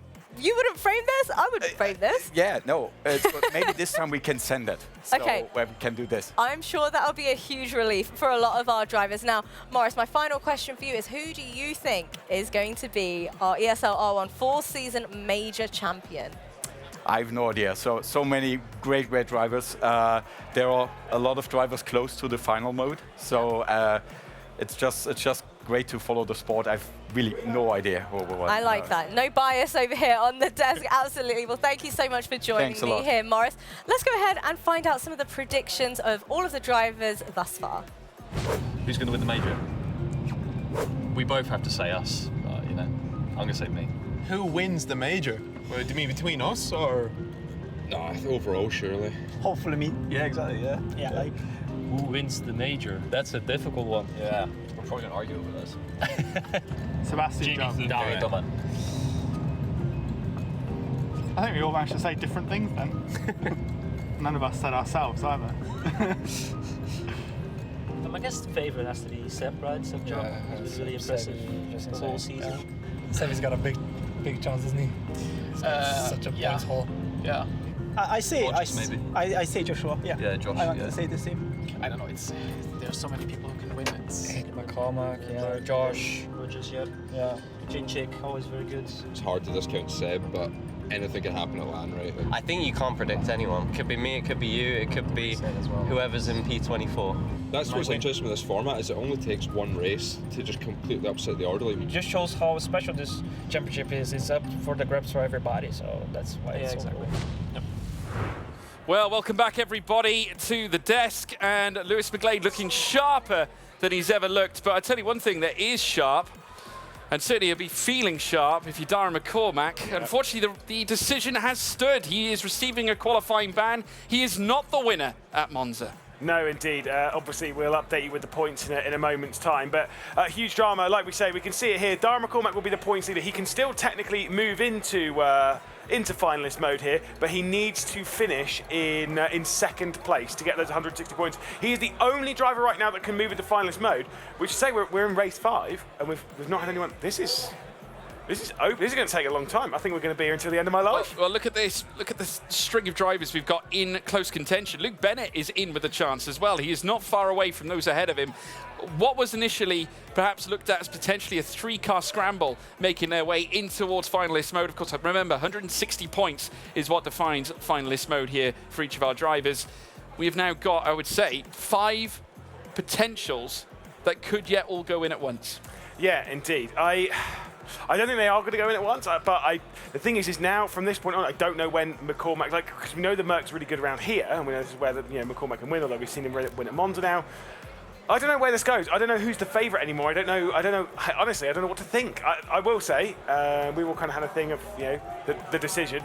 It's going to be the controversial topic that we're going to take through, and almost at this point, regardless of who wins, that's the thing that we're going to be thinking about quite a bit afterwards, is that decision. Yeah, I mean, look, hey, we love learning things, Lewis. Let's see if we can learn a little more with Rory. Thanks, guys. Yeah, I'm here with Nikolai Hansen, Heroic team manager. How are you? We haven't spoken to you too much today. No, it's been nice to not talk too much with you. Charming. But let's go back to yesterday. So I'm not going to use the word heroic, just absolutely brilliant performance in the final race there for your driver. What do you make of that? That came out of nowhere, right? Yeah, we kind of lost hope, but we knew it always was an opportunity to finish well in one race and win that, and that would give us a spot for today. And we didn't expect it to be Road Atlanta if it were to happen, but it did. So we're happy about that. And it looked almost emotional. Was he just in shock? I know he's not. He's a typical fit. He's quieter than most, right? He's quite introverted. But was he actually emotional with that, or is that how he normally is? Oh, he was happy. He was also thinking it was a bit funny to come in and take the win like that. He took one win, and then he almost took another one, right? He almost took another one before that issue with Seb in race number 1. Obviously, that was a disappointment because I guess you started to believe. But what do you think his chances are for the rest of the afternoon? I think now it's more about not tilting and remembering to have fun. Like, that's an important element right now, not to let these bad races keep you down, and then just keep the head high. Well, he surprised us before, so you never know. He might surprise us again. Thank you so much, Nikolai. Back to George and Lewis. Thank you very much, Rory. Great to hear from Nikolai and the Heroic team as well. Only one driver representing them, of course, being Thomas Tattler. But let's dissect what we've been hearing, of course. Once again, race control causing a major storm in what we've seen already. And Darren McCormack losing out on what could have been a second race win coming into finals contention. We can see him there. He's got to try and recompose himself. We saw his reaction to the decision-making process. He was not happy whatsoever. And, of course, Kevin Siggy standing up for him despite them being competitors. And, obviously, that's caused a major stir in terms of the championship. Yeah, now, for Dara, it does mean that, it's still possible for him to win. But as he said, it's derailed the entire major. We have heard that the pick for race victory, by the way, from Jasmine is Kevin Ellis Jr. Am I allowed to go first? Well, listen, I'll let you go first. Okay, I'm going to go Sebastian Job. Yeah, well, technically, do you know what? I'm also going to complain of race control because Darren McCormack was my pick at Monza, so kind of feel a little robbed. It's the curse. It is the curse. It's apparently the spooky curse. No, it's absolute rubbish. Yeah. Outrageous. I mean, I'm going to go this time. Obviously, Darren McCormack, unfortunately, has got to serve a qualifying ban, which is not going to be ideal now heading through to Road Atlanta, but could bring in yet maybe some other drivers into this fight. I'm going to go Max Benneker. Ooh, that's an interesting choice around here. No, I can see it. I can see it, but yeah, no, we'll have to wait and see. The thing is, again, you can pick any one of these 12 drivers and be like, yeah, sure, they might win. I mean, look, you go Josh Rogers, and he could blast over the track limits at turn 5, and who knows? Bish bash bosh. Could do a Dane Warren over the crest. Yeah. sorry, he can't hear us, it's fine. Yeah, Sebastian Jobe, he's already had a slowdown around here today in qualifying, so we just don't know. And this is a circuit where qualifying is so important. Yeah, it is very, very important, and the sector times are going to be definitely something to keep an eye on, folks. Very shortly, we will be getting straight into the session. Of course, practice has been offered to the drivers. Of course, they would have spent time at this circuit. Despite already racing here prior, it is still vital to be prepped before you take your lap. Yeah, it's like I say, it's going to be a tough one for these drivers. But this is the joy of qualifying around here. I was actually having a chat with Morris Lennon. He's like, oh, I wish we could have, instead of it being a 1-lap shootout, I'd like 2 laps in qualifying. You know, like if everyone had 2 laps. I was like, do you know what? I actually kind of like the idea of that. Well, I don't want to completely open qualifying. You only need 1 time though. You know, you don't need to. Yeah, but I like the idea of just the one. Jeffrey Roosevelt. That's a stretch. That is a stretch. No, that's pretty good. Roosevelt. I think that's okay. That's pretty close. I'm with it. I think it's great. He is, however, not the first Team Redline car to make his way around the circuit. Because first of all, we have the man that was at the centre of that debate at Race Control, Kevin Siggy, though, despite not agreeing with Race Control, this time siding with the likes of Dara McCormack. I think it's also very important to note as well. Remember, it was Dara McCormack who went into the back of Siggy here at Road Atlanta. Yeah, exactly. Like they've had their issues and their beef already, and still Kevin Siggy stood up for him. So what does that tell you? I mean, like I say, it was a very interesting one, but alas, Kevin Siggy. Dara McCormack to Redline confirmed. we weren't teasing him a little bit this morning. Was it this morning? It was last night. It was last night about you know, where he went up. Yeah, you going off to Redline? We're just joshing, folks. We're just joshing. 9.6 in the first sector is decent for Kevin Siggy. Second sector 40.1 would rather be in the 39s. So the late 39.9s I think would be ideal for Kevin Siggy. So losing approximately 1/10.5 to 2/10 in that middle sector. So sector 3 is going to be more paramount. You want around a 27.2 if you can, and Kevin Siggy now making his way across the line. What can he garner? 27.2 is indeed what he gets, so 117 on the board. We do sometimes, though, see late 116s. Yeah, well, I mean, it's what we needed to do. We had like, was it 5 16s in the previous session? So, you know, last time we came to Red Atlanta, so I don't think that 17-0 is going to be that great.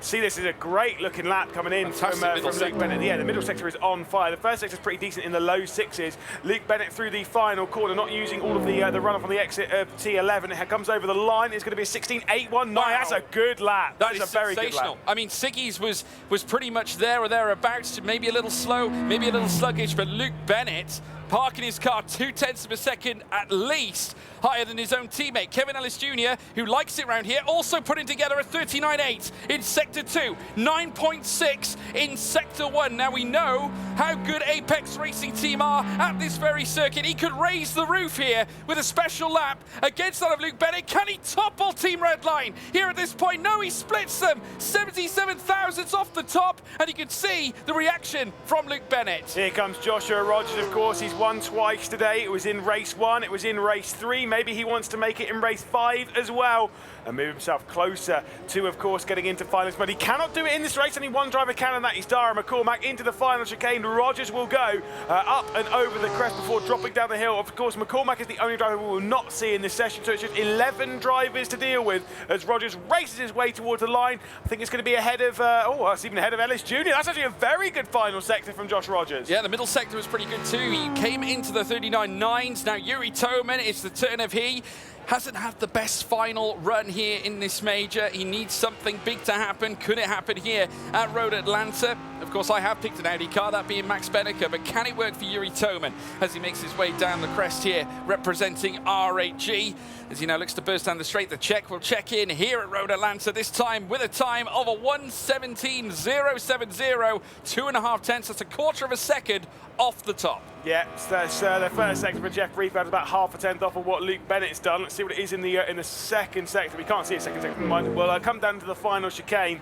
And of course, we've already seen 2 of the Team Redline drivers come through. Kevin Siggy wasn't particularly pleased with his lap because it was a 17.0. And I don't think... I'm not sure Jeff Reed's going to be able to challenge his teammate. He comes through the final corner as Luke Bennett is sat there on the pole position. I think he might be holding on to that as Reed across the line, shakes his head. He's back there with Siggy. Yeah, but 3 Redline cars in the top 5 at least for now. They've managed to get past Toman at least, but Dane Warren could cause a stir. 9.6 of the first sector is decent, but the 40.1 could be the problem. He needs a mighty third sector to try and bring himself anywhere close to anyone further up. This could be behind Yuri Toman, should it continue. Let's wait and see. As he now makes his way through the final chicane, he'll then take a deep dive over the crest, down the hill, and take the in-swinger and take the start-finish line as well. What can he marshal in for Porsche Coanda? It's going to be a 1:17.1, and it is slower than Yuri Toman by another 1/10 of a second. Yeah, here comes Maximilian Benneker. I've just checking some stats, by the way. Of the 12 drivers we have, 8 of them have podiums.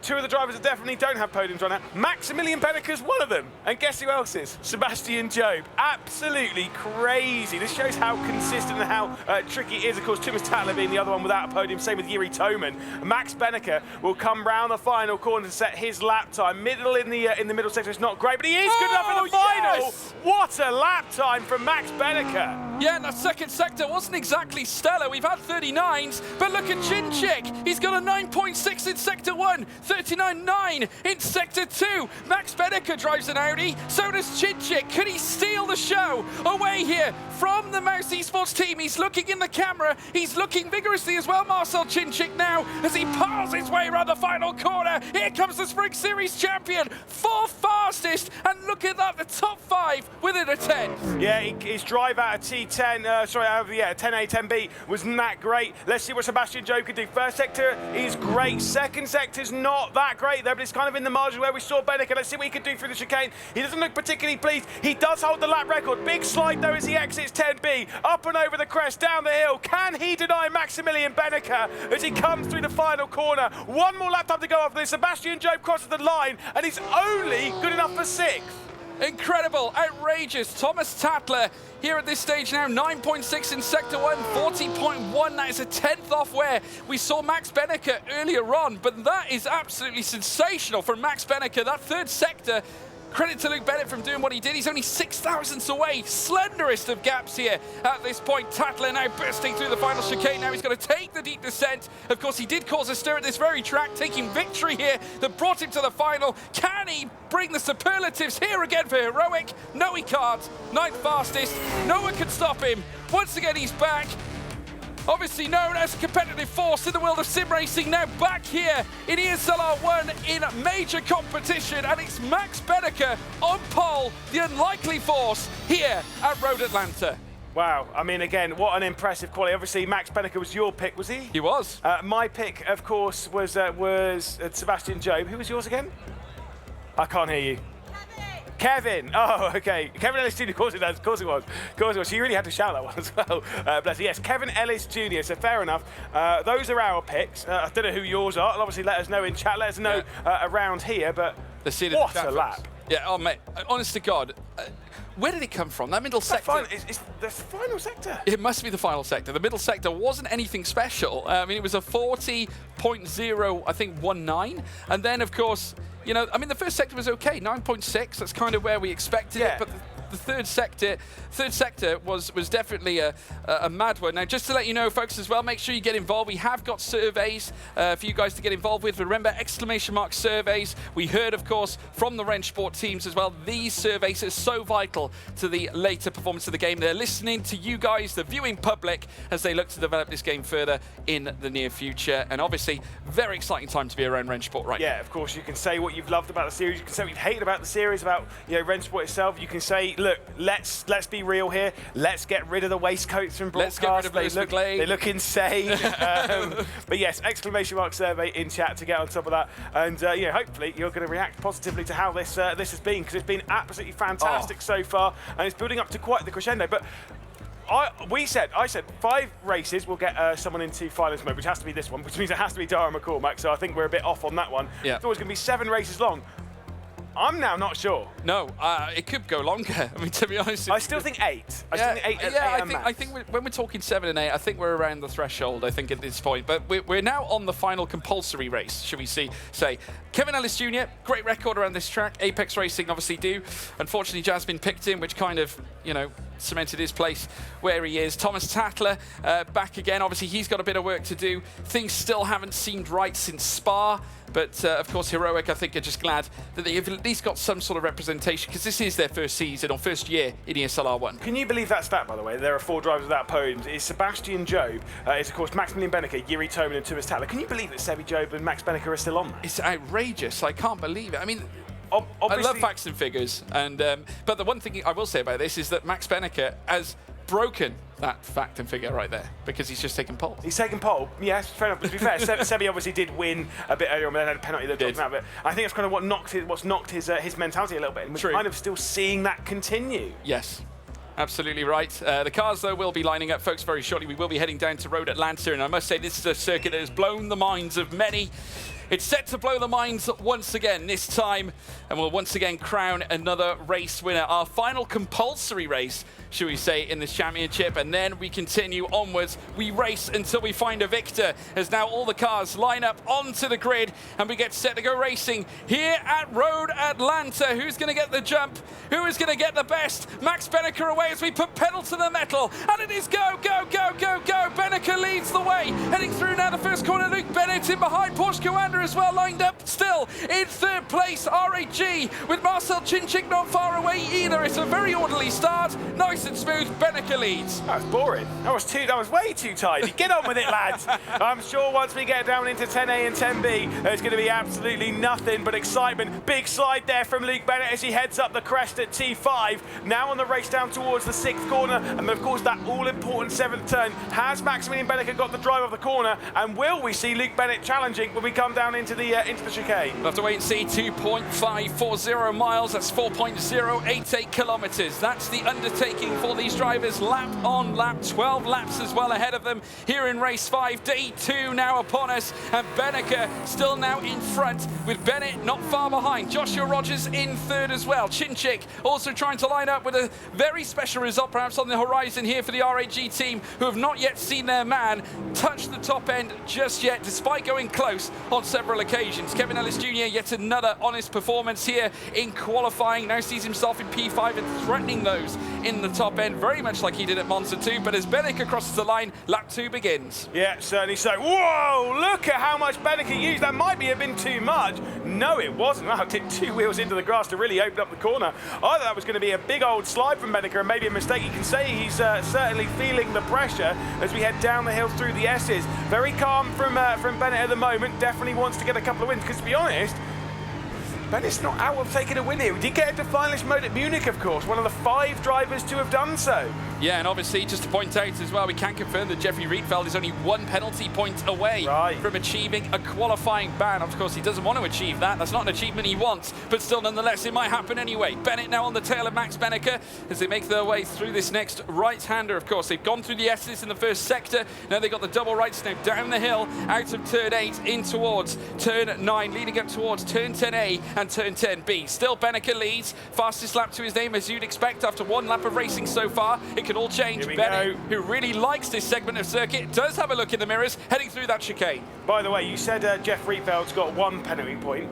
Seb Job now only has 2 penalty points left, so he's getting close. That's a major one. Yeah, exactly, and he's picked up quite a few, which means that Dara McCormack might get brought up in it. By the way, he's not made any progress. Someone who's trying to make some progress, and this is Yuri Toman, side by side with Dane Warren through the final corner. The 2 of them separated by absolutely nothing, as Dara McCormack sat on the rear end, gets in the brakes nice and early as they head their way into the first corner. Bit of a contact there between 10th and 11th. Yuri Toman straight around the outside, hangs on from Dane Warren as they get into line through 3. Yeah, and also Bennett taking the fastest lap of the race as well. So far, he has the pace. Of course, he's got the tail of Max Benneker. He's in the slip, so has a great chance of potentially opening the door, heading down the back straight in towards turns 9 out to turn 8, as now we see them tackle the crest. Still, though, a little uncomfortable, though this time Yuri Toman being pressurized by one Dane Warren, who's had a very overzealous visit around this portion of circuit in the past. Of course, managed to pull off the most dynamic recovery when we first visited Road Atlanta in towards the tail end of the season. Remember, round 7, where it would be Thomas Tatler who won here as well.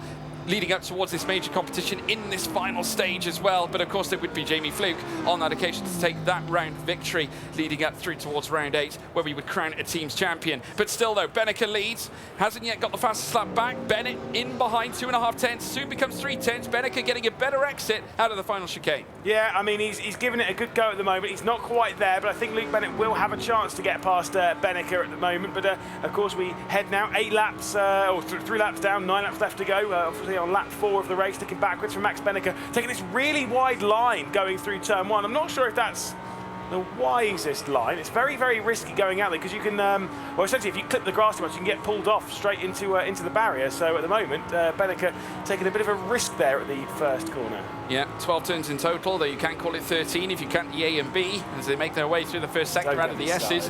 And now over the crest once again as they look to go down the hill towards turn 6 and turn 7. Double right-handers to come. Beneke still out in front and is still maintaining that 0.3 of a second gap as we take a look at Luke Bennett in the bottom left-hand corner of our screen.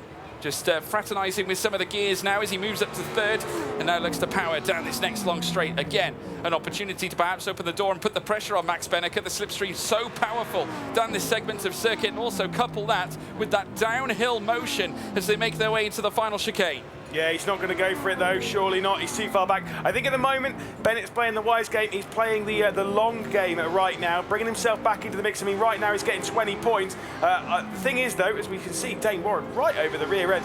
If Bennett takes 2 victories, he needs a win here and he needs a win in the next track and he'll be in finalist mode. That's how close he's got to it. But it must be victories. If he's second place in that, doesn't matter. Yeah, it's that model of consistency that's brought him to the dance. He's got a great chance. He sits fifth place in the championship, and now we've got a fight here now between Dane Warren and Yuri Toman. Oh, the rear flicking out on the Porsche. Very nearly losing the car, nearly taking Toman with him. Wow, that was close. That was insane. Dara McCormack trying to get himself in the mix, still sat there in 12th place and not gaining a single point for doing so as we head our way down the hill. Got to say though, when you're at the back of this field, it kind of feels like, oh, I'm in last place, I'm in last place. It's like, yeah, you're in last place, but again, it's like you're in last place. Of the 24 drivers that came here, you're actually halfway through the pack. It's so much more complicated. Like you're last of the 12, but top of the, basically the 50-odd drivers we've had so far. And he still leads the championship. This is the mistake that we saw earlier on. Max Beneke. It's not a mistake, I don't think. Flirting with danger though, heading into the grass. I don't think it's a mistake. I think he's using every bit that he can possibly do. Oh, I tell you what, that's a lot of risk to place on your shoulders, especially when you lose all that traction as soon as you rub onto the grass. But Beneke proving to be fearless once again as Bennett now looks to try and claw back the delta. They are bringing Rogers and Cinczyk with them though. Rogers is a major danger. Yeah, you've really got to watch out. Obviously, Josh Rogers, who is involved in the fight for the title, he's on 118 points right now. He could be 2 races away from getting into finals mode. But again, he could really, a first and a third will do it. He could really do with getting that second place. A couple of second places should be able to tie that one up for him. But it's going to be, like I say, a long afternoon. Josh Rogers, who I know has been victorious around Road Atlanta countless times in his sim racing career. He knows how to get it done around here. And to be fair, he knows how to beat Luke Bennett and Max Beneke around here. So that'll be an interesting one to see where he can find that pathway. Yeah, Josh Rogers, of course, a winner here back in round 7 in quarter-final action, and has now since found himself in 3rd place in this race. 4 tenths, the gap's smack on equilateral between Beneke, Bennett and Rogers here now. Cinczyk also very much in the same delta as they now make their way through this next right-hander now. They've got another venture down a certain straight with a few kinks in the bend, a few lefts, and then a right as well before they then venture down towards the chicane once again. Halfway through the race this time. Beneke still leads, 0.5 of a second the gap now between he and Bennett. Bennett still holds on to the fastest lap of the race. Rietveld getting closer to his teammate Kevin Siggy. Now will Redline initiate a swap? Oh, I mean, no, maybe, no, but maybe. Obviously, I've got no idea. Something that we definitely don't have an idea on is what's positive and what's negative about all this, but you may do. ! Survey again in chat and tell us exactly what you have been thinking about ESL R1 and Rennsport itself, heading down the hill into the first corner. A little 460-metre front straight, and Max Beneke nailing it every single time, but Josh Rogers is now knocking at the door. Surely, when we reach the end of the back stretch, 1.3 kilometres, he'll have the move. because we know this car's fast in a straight line. He'll have at least an opportunity. And we know he can win races at this track as well. So there we have it. It could be the proof in the pudding here. As we take a look at 3 of the cameras that are currently showing our first, second, and third drivers here. Rogers starting to get closer as now he looks to persevere after Luke Bennett, who has lost a little bit more delta from the back of Max Benneker. So Rogers closer to Bennett than Bennett is to Benneker. And now, as they peruse their way through on lap 7, of course, Benneker's going to be hoping that Rogers gets into the mix, because the more that he and Bennett fight, Benneker's going to be allowed to seep away. Yeah, here we go then. I'm not sure that that Bennett's going to get another chance at Benneker right now, so that one's a little bit sketchy. Let's see if Luke Bennett will hang on to second position right now, because Rogers is knocking at the door straight down the inside, and that's an easy move, as easy as you get. As soon as Rogers pulled out, did you see that? Yeah. Lifted straight out. Yeah, he did. He wasn't risking anything. He wasn't risking anything. Of course, he's had moments that have got between him in the past. We look back at the Tattler victory. Of course, Luke Bennett, many would argue that he was wronged when he came here to Road Atlanta, losing out on that race win to Thomas Tattler. He is not leaving anything to chance this time around in finals mode. No, certainly not. And like you say, I think, you know, okay, he kind of was a little bit robbed. Fair enough, it is what it is. That'll be on his mind a touch, but still, third place here, it's decent. Like I say, he needs a couple of wins. He's closing in on finalist mode nonetheless, and of course, once you get into finalist mode, you only need one race to win it. Absolutely, and it's all about points. You don't necessarily need to win to get into finalist mode. All you need to do is get into that 160-point threshold, and then you chase the win. Then you need the win. So that is when we'll see the drivers go at it and potentially fight it out for the championship. Benneker now still leads the way. Rogers in behind that gap, though, still remains at 7/10. I'd argue that Bennett now still has a chance of regaining that old place back, but Rogers seems to have the bit between his teeth with just around 4 laps to go. I've never been such a Josh Rogers fan, and it is mostly because I don't want you to be right. I'm gagging for a Rogers victory here, and it's literally only because you picked Benneker. What a perfect picture we painted here. We got 2 of the old rivals that have, you know, been dueling to and fro for year on year, and now they're trying to sell their differences. We've got a battle further back though, Lewis. Kevin Ellis Jr. getting around the outside. Marcel Chinchik going for the up and under, leaning on him. Maybe Sebastian Joe might find his way through here as they head down the hill. Tight little fight. Watch the G2 Esports run.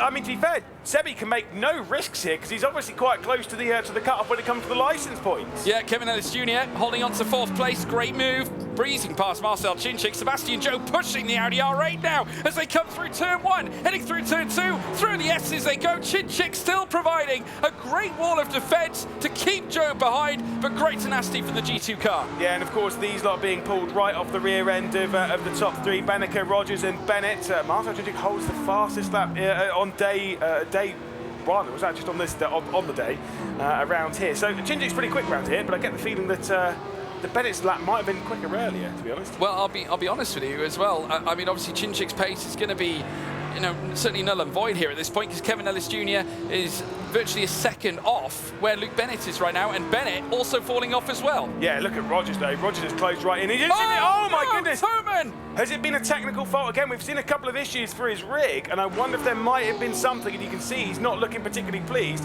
But Jiri Toman straight into the barrier. Meanwhile, we've got all this fighting happening up ahead. You've got Marcel Chinchik, you've got Sebastian Joe, you've got Kevin Singh, you've got Jeff Reveld. Oh, the problems are getting back from bad to worse here for Jiri Toman. He hasn't had the easiest of major times here, and he looks visibly perturbed by everything. The frustration clear on the face of one Jiri Toman, and now a technical fault here at a very sensitive stage of the major is certainly coming between him and potential success here in this series. We'll have to wait and see, but obviously, as you can see, very despondent. Yeah, I mean, he's irritated. It's more, to be fair, I think more for him. Like, he's not going to win the major. Like, that's done. He's definitely not winning it. But it's more like he can't assist his teammate. He can't help Marcel Chinchik right now, and that's the frustrating bit for him. Either way, we've got a couple of laps left to go with 2 and a bit, including this one.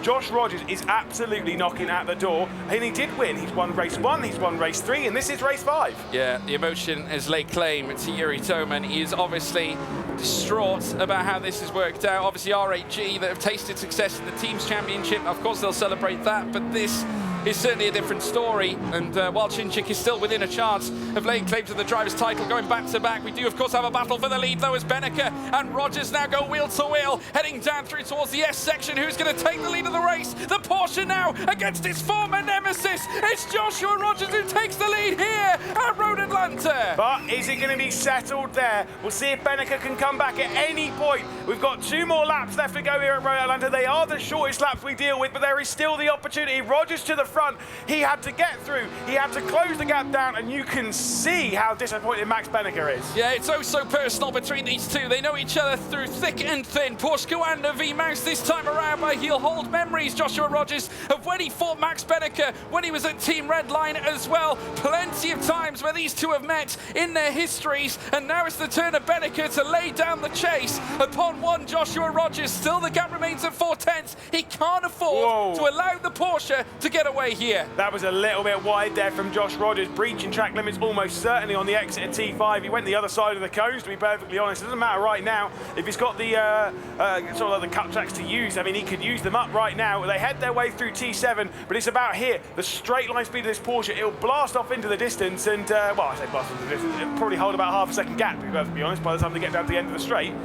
I don't know if Benneker's going to get another option here. No, I think he might be in trouble, and of course the Delta is going the wrong way. It was steeping outwards to nearly 5/10. He is bringing it back in, the slipstream heading down the straight, providing some retribution. Side by side though again, this time Luke Bennett, Kevin Ellis Jr., who has been on the move. He's boogieing his way up into the top 3, and now Bennett with a degree of frustration on display. Toman, well, he is absolutely devastated, Lewis. I don't know what more to say about it. Yeah, poor guy. Someone needs to go up there and give him a hug. That is brutal. Kevin Ellis Jr. then onto the podium, and that's again very, very solid. I've got to say, Josh Rogers. Does this mean that he's winning it in race 7? If he's winning the odd-numbered race, the ones you're leading actually, have you got better than something? I've got nothing on him at the moment. I mean, listen, this will be his 3rd race win of this finals campaign, which is absolutely unreal. The form that he has brought to the table has been absolutely unbelievable. Lap 12 of 12, final lap. Rogers taking him through. Benneker not far behind as they venture through this next right. So impressive, honestly. Again, considering where Josh Rogers was yesterday, he was ill, he was struggling, he was not a part of it, and we were all kind of saying coming into it that maybe Josh Rogers is the favourite, maybe it's not going to be Sebi Joe, maybe because this. Well, yesterday I was a little concerned, and we were all kind of changing our tune, maybe leaning a bit back towards Sebi. Nah, mate, here he is. He's back to being the favourite. Yeah, the skies are no longer grey for Joshua Rogers. Yesterday is a distant memory. This time around, he is not only 1 time, he's not only 2 time, but he will potentially be 3 times a race winner. He'll hail down the crest here in the Porsche now for Porsche Coanda. They'll celebrate surely as once again Rogers takes success here at Road Atlanta in truly stellar fashion. Brilliant stuff. Like you say, you can see he's remaining calm. Porsche Coanda lot, they're in a big old bit of applause, as you would expect. Yeah, he's once again a victor for the 3rd time. It is Joshua Rogers getting closer now to that threshold of 160 points. Finalist mode is only 1 step away, surely. And he's in with a great chance. And I tell you what, we will be hearing as well from Max Benneker. He's with Rory. Thanks, guys. Yeah, I'm here with Max. Max, in your own words, how was that? Yeah, I think I drove to my maximum. I did 1 mistake, but I saw him coming already from behind, so like I did my maximum I could do. There's just nothing to hold up that car in the race, so unfortunately it didn't work out with a win there, but gotta be happy about that pole lap, so it was a very good one. Yeah, that was a mega lap, and also some mega points. You know, you've been uncharacteristically quiet today. So yeah, do you feel that's going to give you a good helping hand? Let's see, maybe. Yeah, hopefully. I don't know. I like in every single quali, I had a alrightish lap, and then there was 1 sector where I just made a mistake. So let's see. Maybe next up is Hockenheim, I think. So might be better again.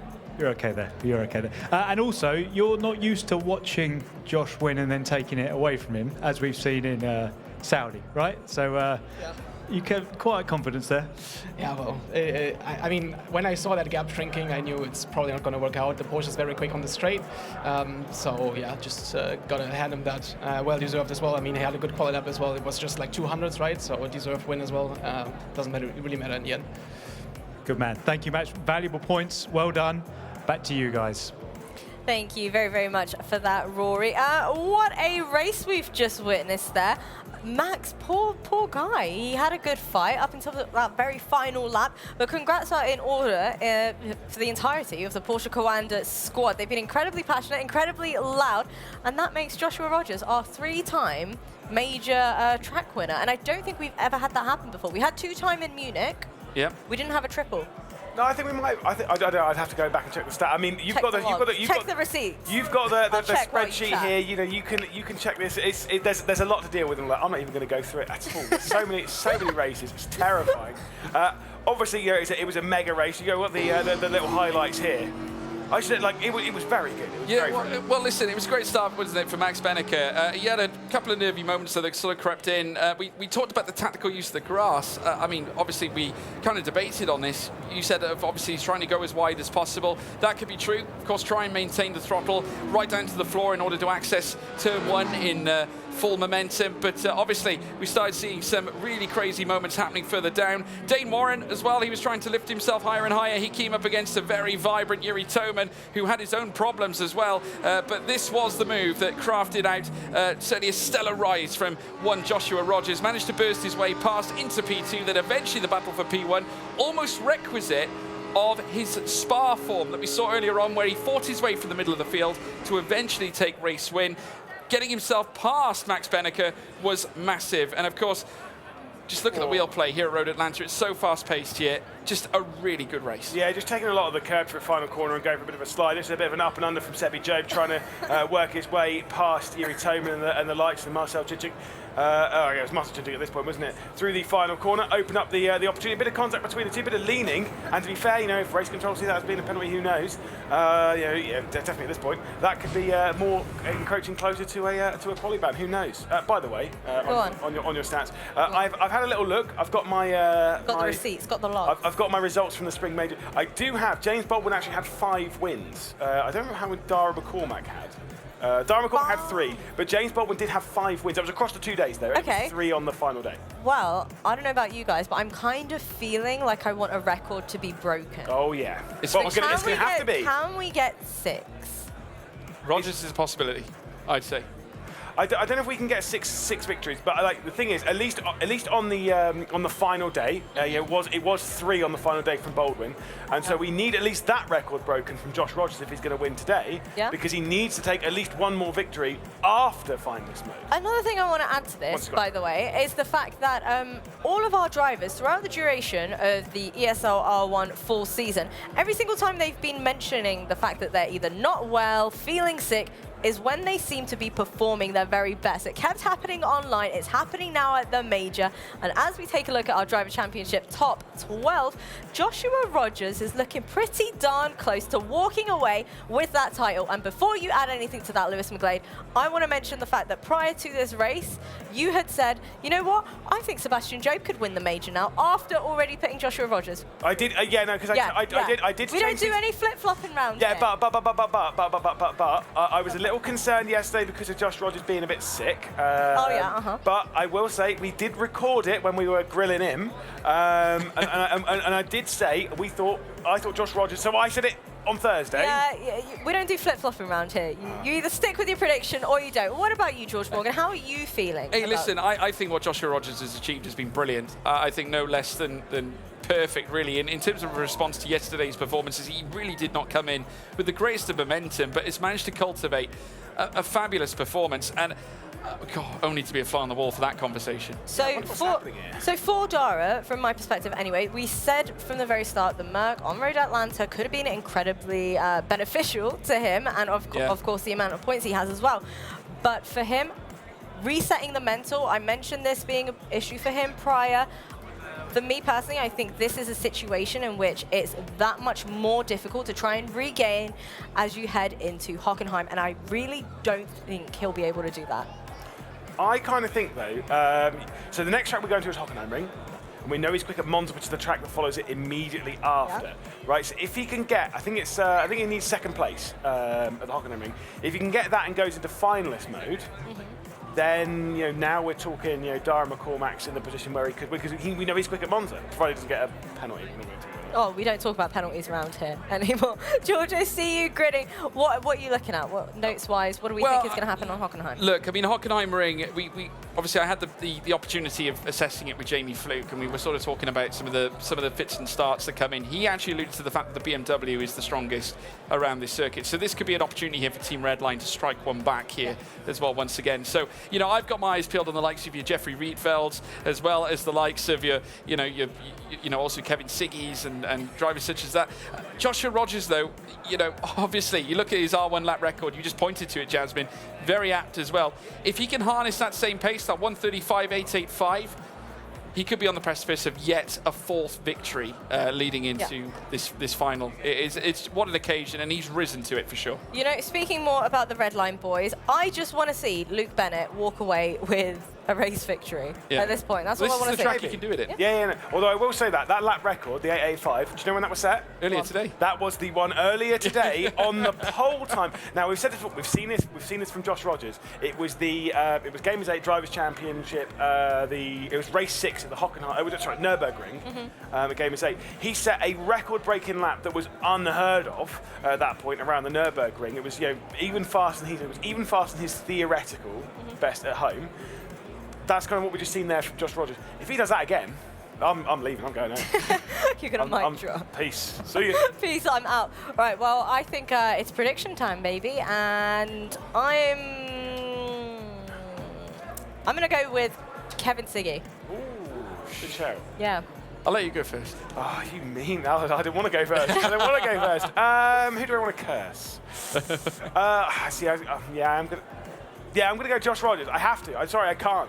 Even though it's race 6, so technically he doesn't win this because he only wins odd-numbered races. Okay. I'm going with that. Well, I'm expecting this man to deliver the goods. He's yet to get a win. I think Luke Bennett is going to be the man to deliver the goods around Hockenheim. He likes this track. I'm just saying, if Luke Bennett ends up winning, I also win by association because I said I want to see him get a race win. Just throwing that one out. I thought you were suggesting because you picked a Team Redline driver as well. That's not true. Well, yeah, I guess that too as well. Anyways, it's time for us to head over to Rory.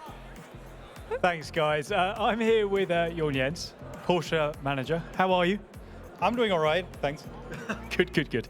So how's Josh getting on? Obviously Dane's here as well, but let's focus on Josh for the moment. How's he feeling today, and is he, well, I think he feels a bit better, right?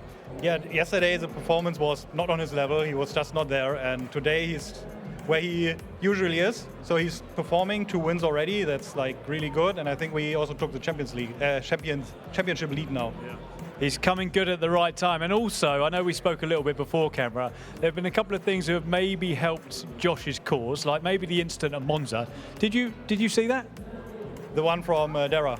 Yeah, the Dara and Siggy one. Did you see that? I must honestly say I was busy with my driver, so I did not see it at all. Yeah, I thought you might say that. So now what has Josh got to do to get into finals? Because he's been here before. You know, we've been in Saudi Arabia at Gamers 8. He's been here before, and then Max pipped him to it. So will that be in his mind, do you think? I think he's really focused right now. He's really good at it. Also at these events, like he just is all in his game. And yeah, I really hope he can get the points now to get into finalist mode, and then maybe see what happens then. Yeah, I think it's all about getting to finalist mode, which is the absolute goal for him, right? Do you think he can do it? It's Hockenheim now, and yeah, I think P2 is what he needs. It's on the line, yeah. Perfect. Thank you, Jorn. Back to you guys. Well, there we go. See, have you noticed how the day, as the day's gone on, Rory's got more generic? He's like, it's back to the desk, it's back to the guys. That's because he's forgotten who we are. He's been caught out with a Jasmine not being here. Oh no, she is. Oh goodness me. Yes, even he's agreeing. Even he is agreeing. Of course, we're a few moments away from going into qualifying for this one. But like we said, there is 3 drivers that can get through into finalist mode. These are 2 of them. Josh Rogers, the points leader now, and Dara McCormack. That's been so disappointing. And look at the gap, 2 points between them now. Josh Rogers taking the lead after a stellar showing back at Road Atlanta. Average grid position, though, favouring Dara McCormack. The top 6s, though, equilateral near enough, but the percentages favour the Irishman. Podiums, while they may favour Joshua Rogers percentage-wise, again, McCormack not far away. Which kind of is a bit of a shock. You know, when we consider Josh Rogers being one of the strongest drivers, we know Dara McCormack also is. But that top 6 percentage, I would have said, you know, if we were doing it as a blind test and a blind guess, which probably we should do as a quiz at some point. Maybe so.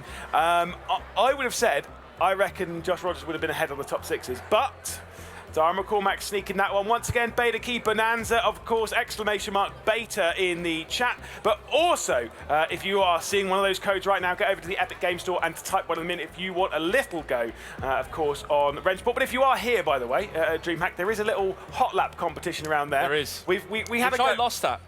Yeah, exactly. Thankfully, they're doing GT3s around Daytona, I believe, at the moment. I'm better at that. Meanwhile, we did Spa and the TCRs. Yeah, TCRs. And the new TCRs, by the way. Yes, indeed, which did come out, I believe, yesterday on the beta for everyone at home. Which, to be fair, I'm actually looking forward to getting home. So if you get the beta, you get the chance to drive it. Exactly, and then you can set a 2-minute 27.3. No, sorry, 2:29. What did I set? No, I set a 2:29.3. I try and block it out of my I set a 2:29.3 and he was 8 seconds slower. It was a scarring moment. It's fine. I'm faster than George Morgan. That's the important bit. 4 minutes left to go in this practice session. They're all just getting themselves warmed up. I did see that Yuri Tobin's rig is all back and working. We did see them checking things out. We'll take a little look around the circuit, of course. We know this is a tough one. Of course, we already had a lap record broken today, and it was this one. It was this one, and it went to the way of Josh Rogers after a stellar showing. Obviously, now we look back. 3 times now a race winner, Joshua Rogers. Can he make it 4 around a track we know he's quick at? It would make a huge statement if he could do that, and he will be in finalist mode after this. Do you know something which I've actually just thought of? What's that? So you know how we always like, oh, how much slower are they going to be in LAN? Because obviously it's not their own rig. So we've actually had, of the qualifying records, we've actually had 2 qualifying records beat today. Because we had Spa from Sebastian Job. He set a 1-1 something, where it was a 1-3-0. And obviously we had this one from We smashed this trend, didn't we? I mean, it has to be said. We're achieving greater laps in a LAN environment, which is, unheard of in many cases, but just goes to show the stiffness of quality that we have in amongst the 12 that we have behind us. Indeed. I keep blocking the trophy, by the way, which they're all fighting for, mostly because I've got there's this step that Jasmine stands on so that she can feel a little bit. This is how she feels compared to. So she can test our altitude as such. Yeah, exactly. She can see if the air's any thinner. It's not, but that's fine. But yes, of course, that is what they're fighting for. Yeah, he is a bit taller. That's what they're fighting for. We saw the Czechs as well. 40 grand for the winner, and of course they're all fighting for their fair share of prize pool of 100,000 euros.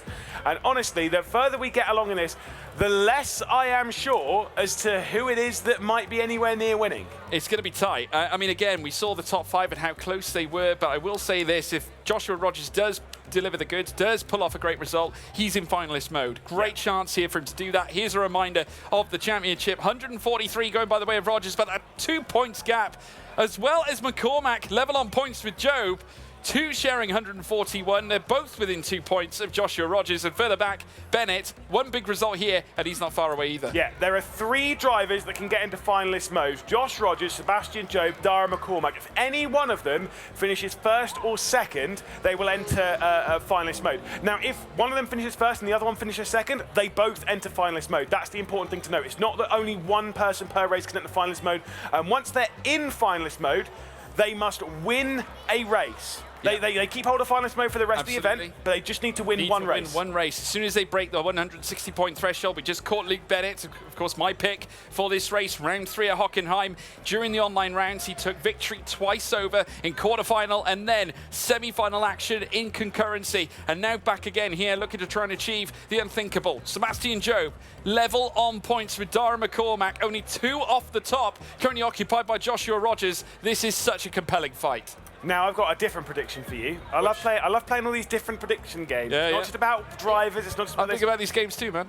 How many drivers in qualifying are getting a slowdown? Around Hockenheim. Around Hockenheim. We've had 3 already. We had 3. We had 3. We did have 3 before. That was with me and Jamie Fluke, actually, watching all that unfold. And Kevin Ellis Jr. was one of the recipients of that. And Dara. This time around, hey, I think we can see 4. 2 for me, 4 for you. I don't see where Veracity's run off to, so I can't get her prediction on that one. So never mind. We'll have to just guess and hope that maybe we'll just. She says 3. Why not? 3, yeah. We'll just put her in the. Yeah. She says none. She's very brave. She's saying none. Yeah. But no, obviously she's not said anything. But it's fine. Let's say I reckon 2. We had 3 earlier. It was Dane Warren, it was Dara McCormack, and of course it was Kevin Ellis Jr. who received slowdowns earlier on. I wonder if they won't take as many liberties through T1.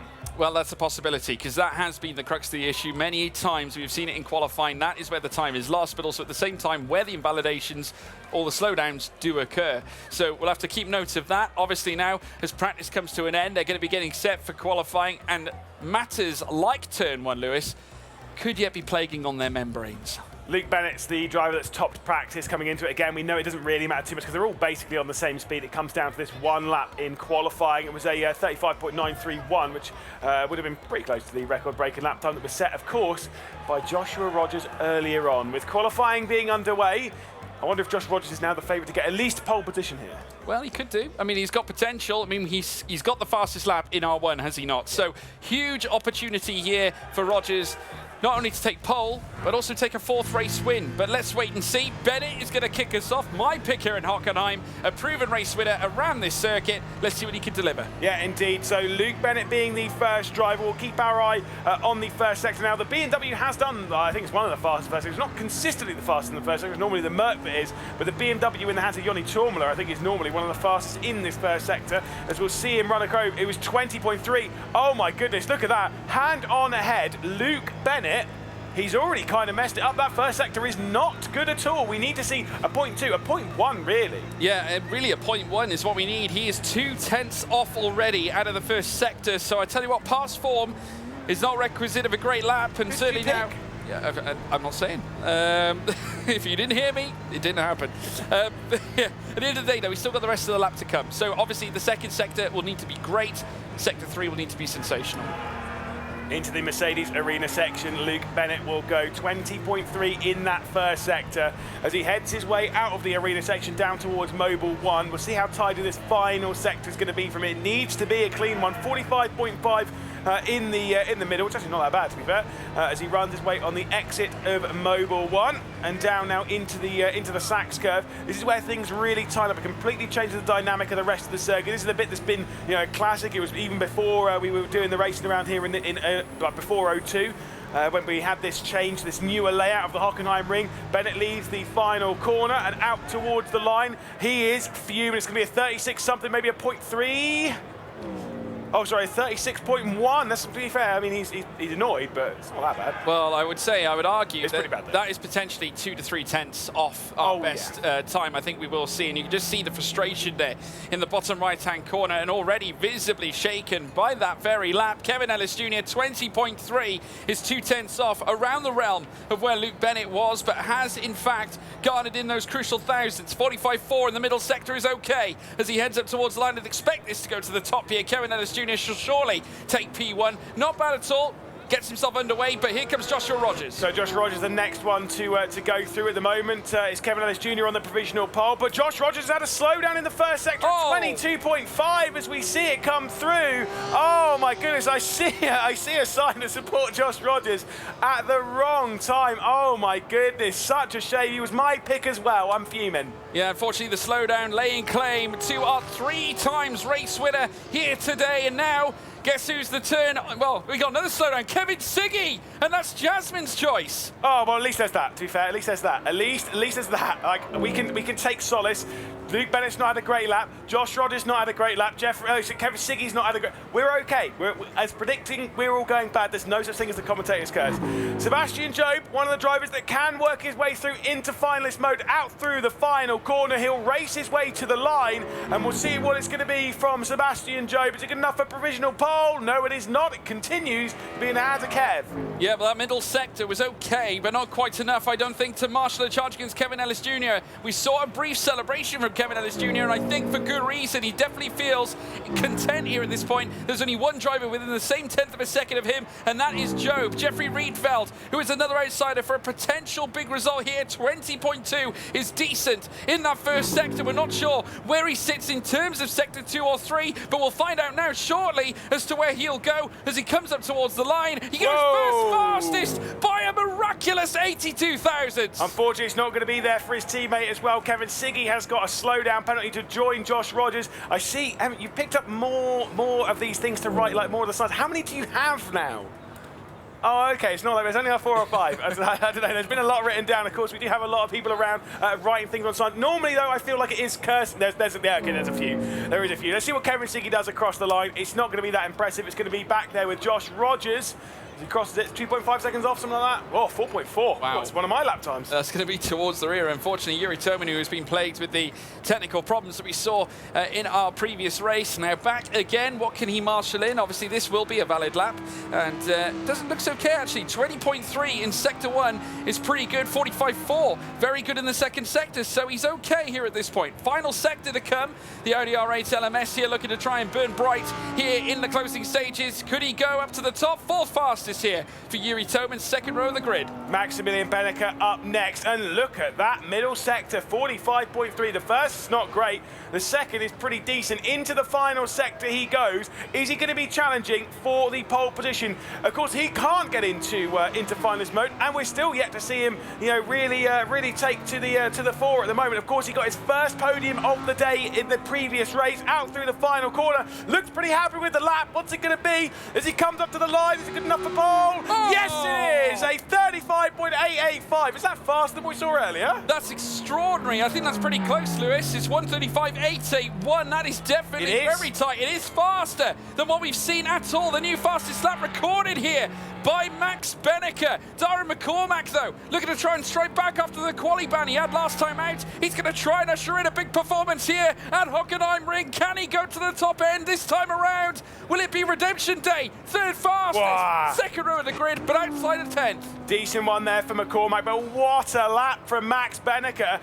Insane stuff. A new record-breaking lap here at the Hockenheimring, which means the next 3 drivers, if they're going to beat Benneker, they have to do something very, very special indeed. Marcel Chinchik into the final sector as he comes out towards the line. And can the spring season champion do something special? Can he do the unbelievable out towards the line? I'm not sure it's going to be as he crosses the line and goes to 3rd. That's a very respectable time from Marcel Chinchik, second row of the grid. That's not a bad place to be, especially when you consider turn 6. The pinch point will give him an opportunity to maybe challenge for the race lead. We now have Thomas Tatler. That first sector is pretty good. The middle sector is also pretty good. In fact, into the 45.4s, maybe just outside of 10th of where he would like to be, but this is on par with Max Benneker. Coming into the final corner now, he could yet settle something decent here in the final sector. Can he? A little shrug of the shoulders. Is it enough? He makes his way through, 6th fastest, and lost it all in sector 3. Yeah, the Porsche's not really fast enough in that final sector, which means that Dane Warren almost certainly is not fighting for pole position. He'll be fighting around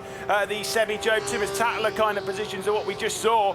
Might even be slightly below that. What a dramatic session that we've had. Rogers getting the slowdown, Siggy getting the slowdown, Dane Warren through the final corner, not abusing track limits there on the exit of the penultimate turn, out through the final one, and out towards the line. He's not looking particularly pleased. As he crosses it, Dane Warren will go to 4th. Hey, to be fair, that's not bad, as we can see the starting grid for race 6. Kevin Siggy and Josh Rogers starting on the final row of the grid after receiving slowdown penalties, and the 3rd of our picks, Luke Bennett, will start from 10th place. Well, that's not great, is it? Yuri Tomin will start from 9th before we get to Sebastian Job and Thomas Tatler. Sebastian Job being one of the drivers that can get into finalist mode as we get to Kevin Ellis Jr. Darren McCormack, another one of the drivers that can reach finalist mode in this race, but he must finish in 2nd place. Dane Warren, Marcel Chinchik, Jeff Rietfeld, and it's Mad Max grabbing pole position after an incredible lap time. Stunning performance, and it had to be a record-breaking time from Max, and that is just so special. He's still got it, hasn't he? He's still got it. Despite losing out at Road Atlanta, he's back again, takes pole, and now, once again, we'll have a chance. He doesn't have Josh Rogers bothering him this time. Of course, he's going to be starting further back, and now it gives Benneker a chance to career onwards, and with a stellar lap like that, also besting Joshua Rogers' fastest time as well. Yeah, like I say, very, very impressive to have just pieced that one together in the way that he did. I'm just going to say, like, the fact that we've had now 2 record-breaking lap times around here is just crazy to me. It shows the quality of this field, that they deliver when it's hot. Also, 2 different cars, so, none of this, Porsche's best around here nonsense. clearly the Audi can fight as well. It can, absolutely. Well, it's the brilliant all-rounder. I was talking to Jamie Fluke. He says it does have that characteristic. Let's take you through the Drivers' Championship, the current state of affairs before we head into Hockenheim. Joshua Rogers, 143 points, but look how close it is. Sebastian Job, Dara McCormack, both sharing 141, 2 points behind off the lead. And definitely this race could yet force a big change, and yet we could see drivers enter finalist mode at the end of the race here at Hockenheim.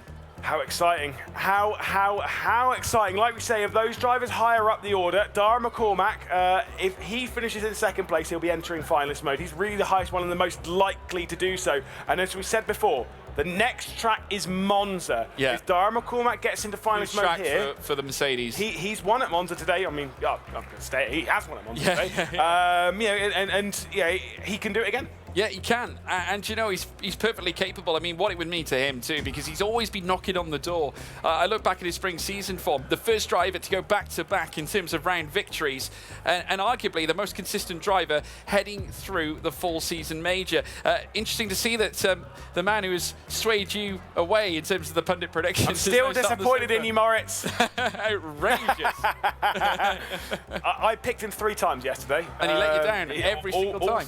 All three. Especially the last one where he got we're always going to remind him of this this weekend, I think. Yeah, I think so. And rightfully so. I think so. It's race time, though, as we're going to get ready for the 6th race. We could see our first driver entering finalist mode here, but maybe we'll have to wait until the next one. We're certainly getting closer to it, and we're getting closer to seeing who is going to win the full major and who is going to be our full series champion. We're about to get underway after a record-breaking time from Maximilian Benneker. He'll be starting from pole position. This race down towards the first corner is short, but it's risky, it's dangerous, and it is very dramatic indeed. What is it going to be, and what's it going to hail for the Mouse driver? We race our way down the first corner. Perfect translation from our pole sitter as we head our way through the first corner. There is side-by-side, though, Sebastian Job and Thomas Tattler from our 7th position. Yeah, because Job knows exactly what it means to garner the points that could yet put him in finalist mode equation, and already pushing for the big moves as he looks to the inside, heading through towards turns 2 and 3, being joined by the RAG as well. Yuri Toman trying to fight back as they make their way towards the Parabolica. It is still, though, Benneker out in front. Yeah, it was Luke that was trying to make it, Luke Bennett trying to make it 3 wide, basically on the run down in there, but at the moment things are looking great.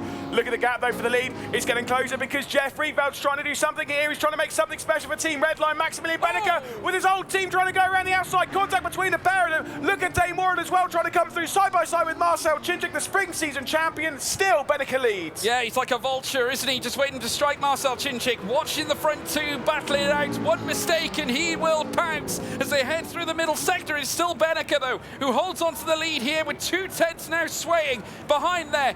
Jeffrey Rietveld already marshalling the charge, and Kevin Siggy having issues already. Yeah, I was about to pat you on the shoulder and be like, oh yeah, you know, how do you feel about that one? I'm like, oh no, actually let's not talk about it, because mine's not going so great around here as well. Big drama out wide. Sebastian Job, by the way, dropped down to 12th position, not 100% sure as to what that was. I did see someone going off at the exit, or rather at the start of the Mercedes Arena section, so it might well have been there. This is a key point now.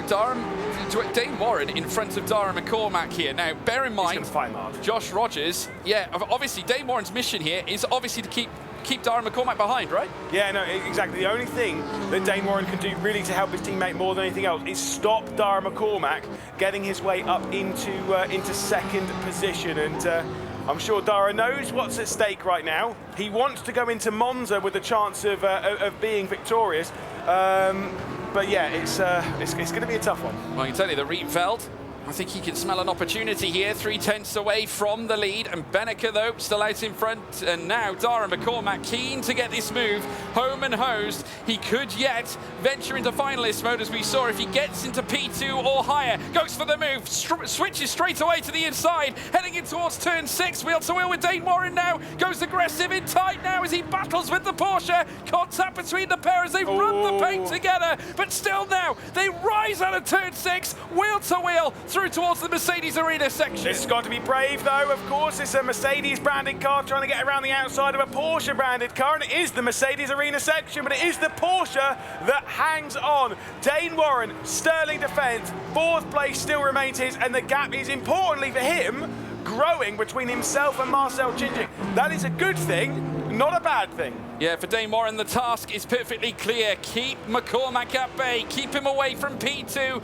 Give your teammate a chance now as they make their way through the final sector. Now the gap's starting to spring outwards as Dane Warren drops to 7/10 away from Marcel Chinchik. Don't forget, folks, to get involved with the survey, !survey. Get involved, scan the QR code and unleash your responses to what you've seen. Oh, Big moment Josh Rogers spinning Wow. around. I did say I thought he was in the Mercedes Arena section. It was Josh Rogers down the inside. Now that is one where I'm looking at it being like, yeah, it's pretty much. 2 championship contenders as well, right up in the thick of it. That's a slam dunk pen. Yeah, I think, without any shadow of a doubt, Race Control are going to take a dim view at that one. Now we're seeing some fighting as well with Kevin Siggy, Luke Bennett as well, trying to fight back against Yuri Toman, wheel to wheel as they make their way out of turn 2 in towards turn 3. No, nothing doing there. Still Toman holding on to 8. Benneker still leads though, but Rietveld fastest lap of the race. Yeah, Rietveld's charging, of course. Benneker, I mean, whilst all the other champion contenders are all kind of squabbling with each other, this could be time for Benneker to work his way back into the mix, and we know he can win. We saw it at Gamers 8. He's the Drivers' Champion at Gamers 8.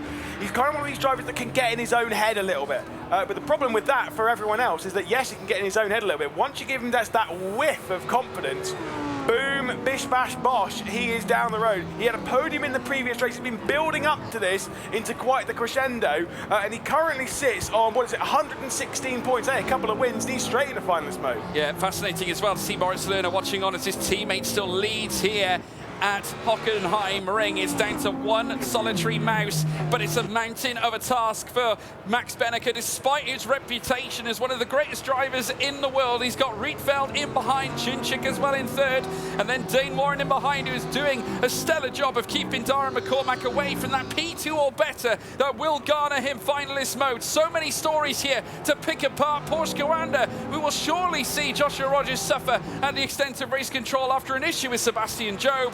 I tell you what, it's all to play for. The drama has only just it's only just getting started. Yeah, exactly. Of course, we're only 3 laps into this race. By this point in Munich, we had 2 drivers in finalist mode, approaching a 3rd one into finalist mode. We had the most dramatic race, which was in, of course, the Nürburgring, when there was contact between Erhan Yovsky, Marcel Chinchik and James Baldwin. It ended up being 3 after that race. Right now, we're 6 races in. No one's entering finalist mode yet. No, and I can already see Rory on standby down at Race Control. So after this race, we will be speaking to him, I'm sure. Because I can tell you that Rogers has got a 3-second time penalty. So that's our latest update here from this race. Joshua Rogers receiving a 3-second time penalty after the incident with Sebastian Job. That's fair. I like that. We had disagreements with Race Control a little bit earlier on. That one, I'm like, yeah. He left his nose down the inside going into that corner. It was a bit of a silly one. I mean, we can probably see it again here. This is on board with Josh Rogers. He's going for a gap. Very low. The thing is, he's probably not actually, if you removed all the cars, he's probably not actually missing the corner. He's braking at the normal point. The problem is it's Constantino effect. Yeah, it is Constantino. Obviously, it tends to get slower as you deep dive. You know, you can look at corners, such as when you go to the Nürburgring, for example, in towards turn 1. Of course, many cars Constantino, when you turn back on yourself heading out of turn 1, it does mean, especially on race starts, that you tend to get the cars clumping together. Same could be said about the Mercedes Arena section, as we now see Benneker make his way around once again to start the next lap, which will be a halfway point. Lap 5 of 10, day 2 of race 6. Benneker still out in front. Rietveld not quite closing, but again, that patience element, I think, is coming in. Yeah, exactly. I'm not 100% sure as to see if Benneker's going to be closed in. I mean, what happened in the previous race? He got out in the lead, he was leading by a comfortable margin, he got closed in the final moments and got past. Maybe that'll happen with Jeff Rietveld, although he was saying he was ready for it. He knew that Josh Rogers was going to be closing and he knew there wasn't much he could do about it. Do you know what? Ticking off a couple of second places would be important, but right now Benneker can't. He's something. I need a win. I need to take this this W and move forward. I'm telling you now, McCormack's not out of this. There's a huge chance here for Darren McCormack, I think, because as time goes on, I think this Porsche will start to feel the pinch. Darren McCormack is known to be a tenacious driver, a wheel-to-wheel racer, a stiff task member as well for Williams, has a great chance of perhaps elevating himself up to 4th place and is right within the delta of half a second as well, away from Dane Warren further up. Rietveld as well going to work here on Max Benneker for a potential move for the lead of the race. Benneker doing enough though to hold back the tide, but again, Rietveld starting to flirt with the idea of potentially making a move. Did you see Nathan Tate walked his way, of course, team manager, whatever you want to call it, of G2 Esports, has walked over to Race Control to have a little gander, not a conversation, I think he's having a little view as to what's actually happening at the moment. Of course, managing Seb Job in this race. I'm on what that's about. We'll have to find out Your later guess on. is as good as mine at the end of the day. I'm But sure look Rory- who's gone over to have a little listen Yeah, in. Of course, it's Rory. He's going to be letting us know what the dealio is on that one in a few moments' time. About halfway through this race, though, and Benneke's leading. Yeah, he is, and he's in charge right now. The gap still remains the same. Rietveld, though, still doing the business. Dane Warren getting closer.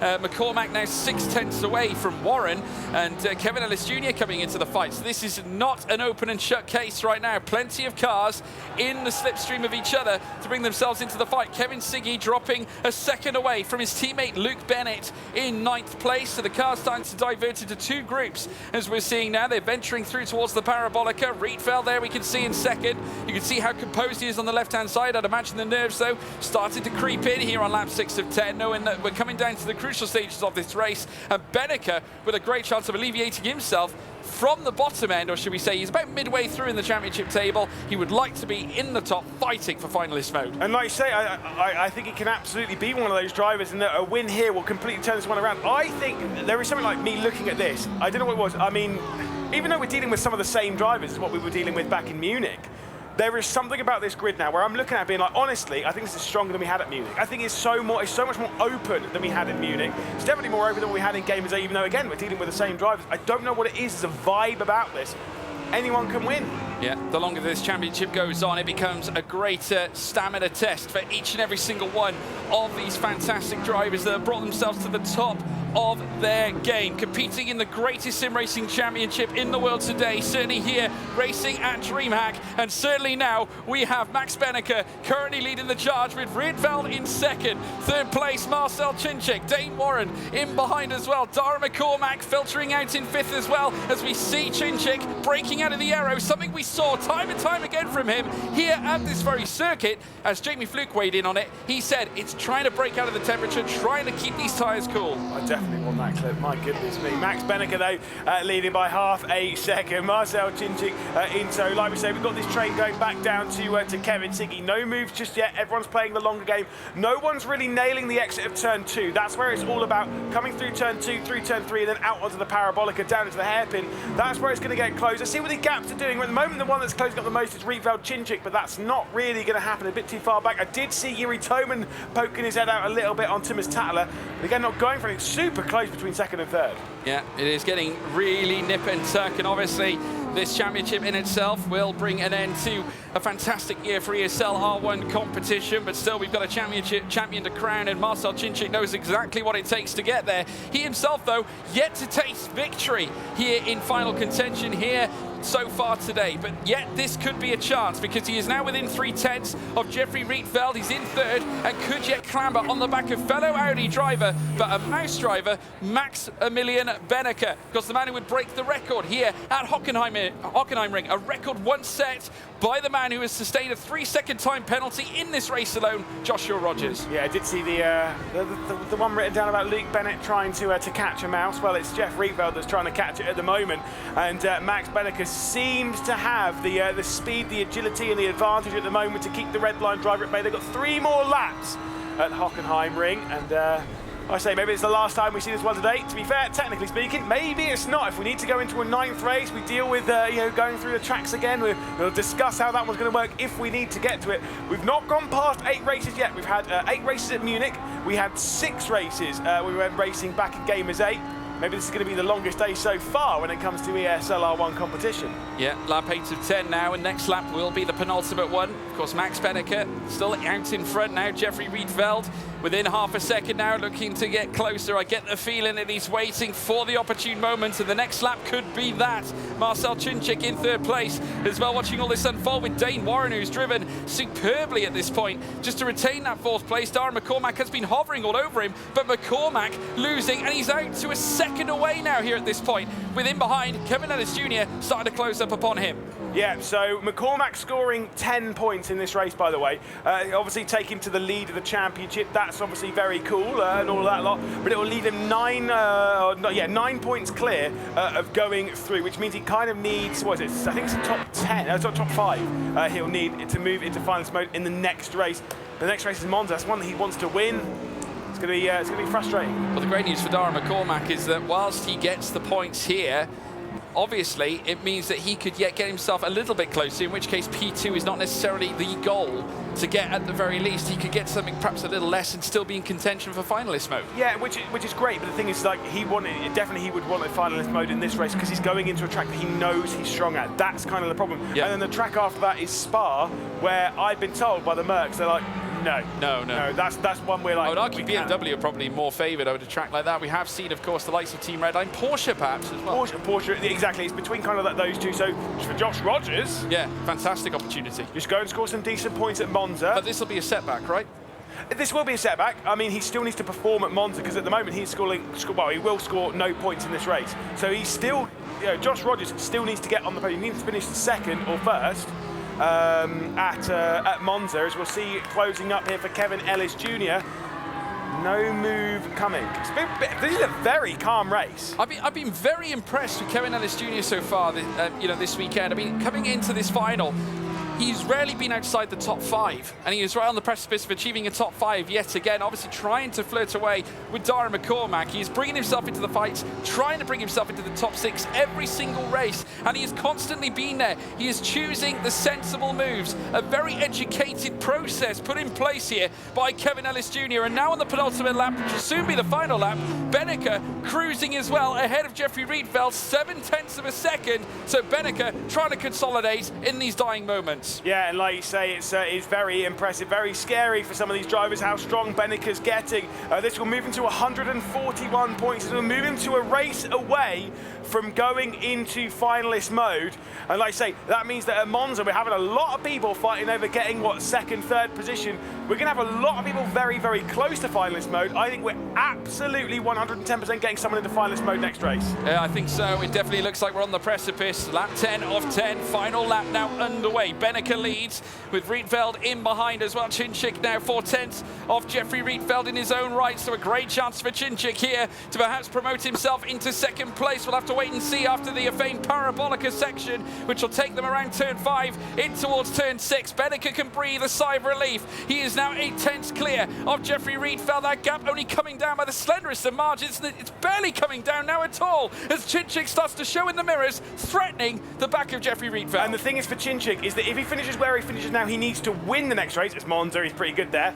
If he gets past, he only has to finish second at Monza to get into finalist mode. After this race, we'll have 5 drivers on the cusp. Yeah, exactly. It's the picture that we've been painting right through. We saw 5 drivers coming into the fight. We could yet see those 5 drivers confirmed into the fight, and yet could be all on the precipice of finalist mode. This is just getting saucier and saucier by the moment. Max Benneker, though, what a sterling drive, and very nearly breaking a second as we come towards the final stages of this race. Yeah, it was a sensational quali lap from Benneker. He grabbed himself pole position with a record-breaking lap at the Hockenheimring. For the second time today, we've seen it, but this time through the final corners, he's getting closer. He's building himself up. It is Mega Mad Max Benneker taking victory here at the Hockenheimring, and that will feel like an unbelievable weight off his shoulders. Yeah, returning the serve against Joshua Rogers as well. Benneker now on the precipice of getting into finalist mode as well. Another driver in the mix as we look ahead to yet another stellar race. It's all to come. Back-to-back podiums then, a podium in the previous one, a victory in this one, and again, he's moving forward. Could be a race away from getting into finalist mode. We've got 5 drivers there, but right now we'll catch up with Benneker with Rory. Thanks, guys. Yeah, I'm back here with Max. Max, hello again. Hello. Retaliation for the last race. Yeah, we were here only a race ago. All it took was a lap record in quali. Wow, what a lap. Tell us about it. The Sector 1 was really bad. I thought, okay, I need to nail Sector 2 and Sector 3 now. Sector 2 was absolutely nailed, really, really close to my PB. And then the last sector was just like very good average. So very happy with that lap. Was close, but happy. Do you feel you're sort of coming to the party a little bit now? You've had a couple of good results on the spin? Well, it seems like, but like as I had the interview already on Wednesday, it's so close, everybody can win, right? And that's exactly what we see here. You know, you see people on pole, like we have 5 different pole setters, I think, now in the 6th race, so it's pretty crazy. I mean, I don't know if you've seen, obviously, what's going on behind you, but the rest of your main rivals who are on the cusp of finalist mode seems to just be going backwards at the moment. I have not seen anything of the result except for Jeffrey and Marcel, I think, so I don't know. Job's at the back, Rogers at the back, Dara's not quite there yet. So is the confidence growing? Confidence has always been there. It was just like didn't hit my quali lap really, so that itched me a bit. But now 2 times pole in a row, I'm very happy with that. Now we go to Monza. Monza is not my favorite track, to be honest, but I will try my best and let's see where we end up. Yeah, it's the guy who's sat next to you that's his favourite track. But thank you, Max. Congratulations. And back to the desk with Lewis McGlade and George Morgan. Yeah, thank you. Thanks, Rossi. He's not vague on that one, is he? Obviously, thank you, 10K Beneke, 100K. 100K. Of course, Mr. 100K Rory and Mr. 6K now. Yeah, thank you very much. Yeah. What can we say about that race? Again, incredible stuff. Dara McCormack moving closer. He's now 9 points. He's the highest position in the points through that race. We can take a look at some of the highlights from it. But wow, yeah, we're going to build up to quite a race at Monza, I think. Yeah, I think so. I think a statement of intent here from Max Beneke, of course. I think the initial stages was the catalyst, of course, defending the place against Jeffrey Rietveld, and this was also a major moment, of course. Joshua Rogers' 3-second time penalty after colliding with Sebastian Job, just an error at the corner, which unfortunately led to a tie-up of cars, but Joshua Rogers having to take the penalty for that one. Yeah, Dara McCormack battling with Dane Warren. Of course, Warren was then on sort of like the cusp of trying to defend from McCormack, which he did do quite well, to be perfectly honest. Marcel Cinčić, now another driver who's on the cusp of moving into finalist mode. Max Beneke taking the victory and getting himself to 141 points. Exciting race. Of course, we need to see what race control say about any of that. At the moment, we've only got 1 penalty for the race, being that 3 second for Joshua Rogers, whether there's anything else to be dealt with. But superb from Beneke. Last 2 races, you know, to have done what he did at Road Atlanta, to have done what he's done here, very good. It's amazing because now the paths are starting to cross. We take a look at the Drivers' Championship as well. Of course, everything provisional while the stewards mull over everything. And look at McCormack, 9 points away from finalist mode, but take a look at the top 6. It is so tight.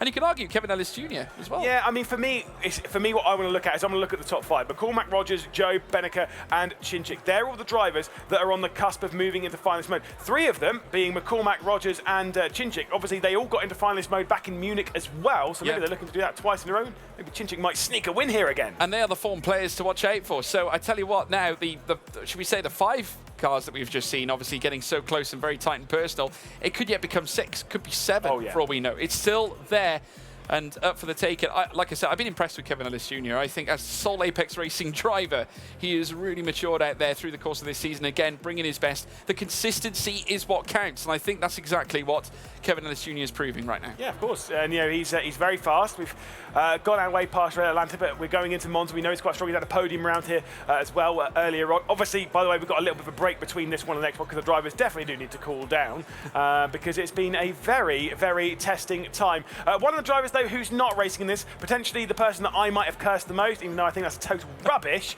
is sat by with Jazz because, of course, it's Moritz Lerner. Moritz. Thank you so much for joining me here in the lounge itself. What do you think of Lewis McGlade's mentioning of him having commentator cursed you throughout the duration of the major? Oh, we talked about it a long time when he sat next to me up there with on the manager booth. And I think it's real. Like yesterday, he picked me 3 times, I believe, and 3 times it went really bad for me. So I do believe it's real. Well, you know what? Lewis's argument to that was the fact that you told him to pick you.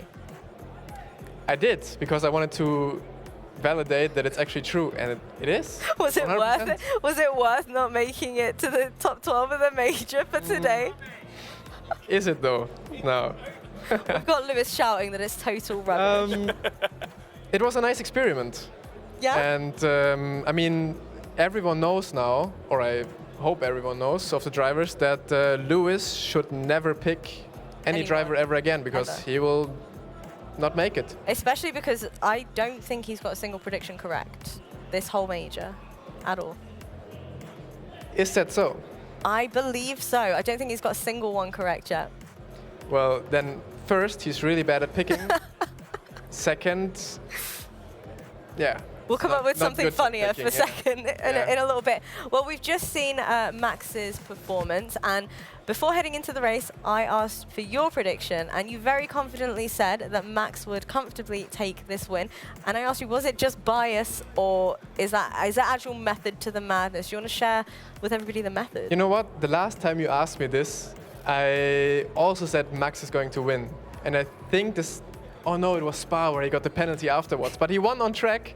And now my prediction again was him winning. So I don't have the commentator's curse because I'm not a commentator. But yeah, like Hockenheim is the best track for us in the Audi. So that's really the only time we can really perform. And yeah, he did it. He did a really good qualifying lap. A 0.8 is really good. That is close to PB, so perfectly executed.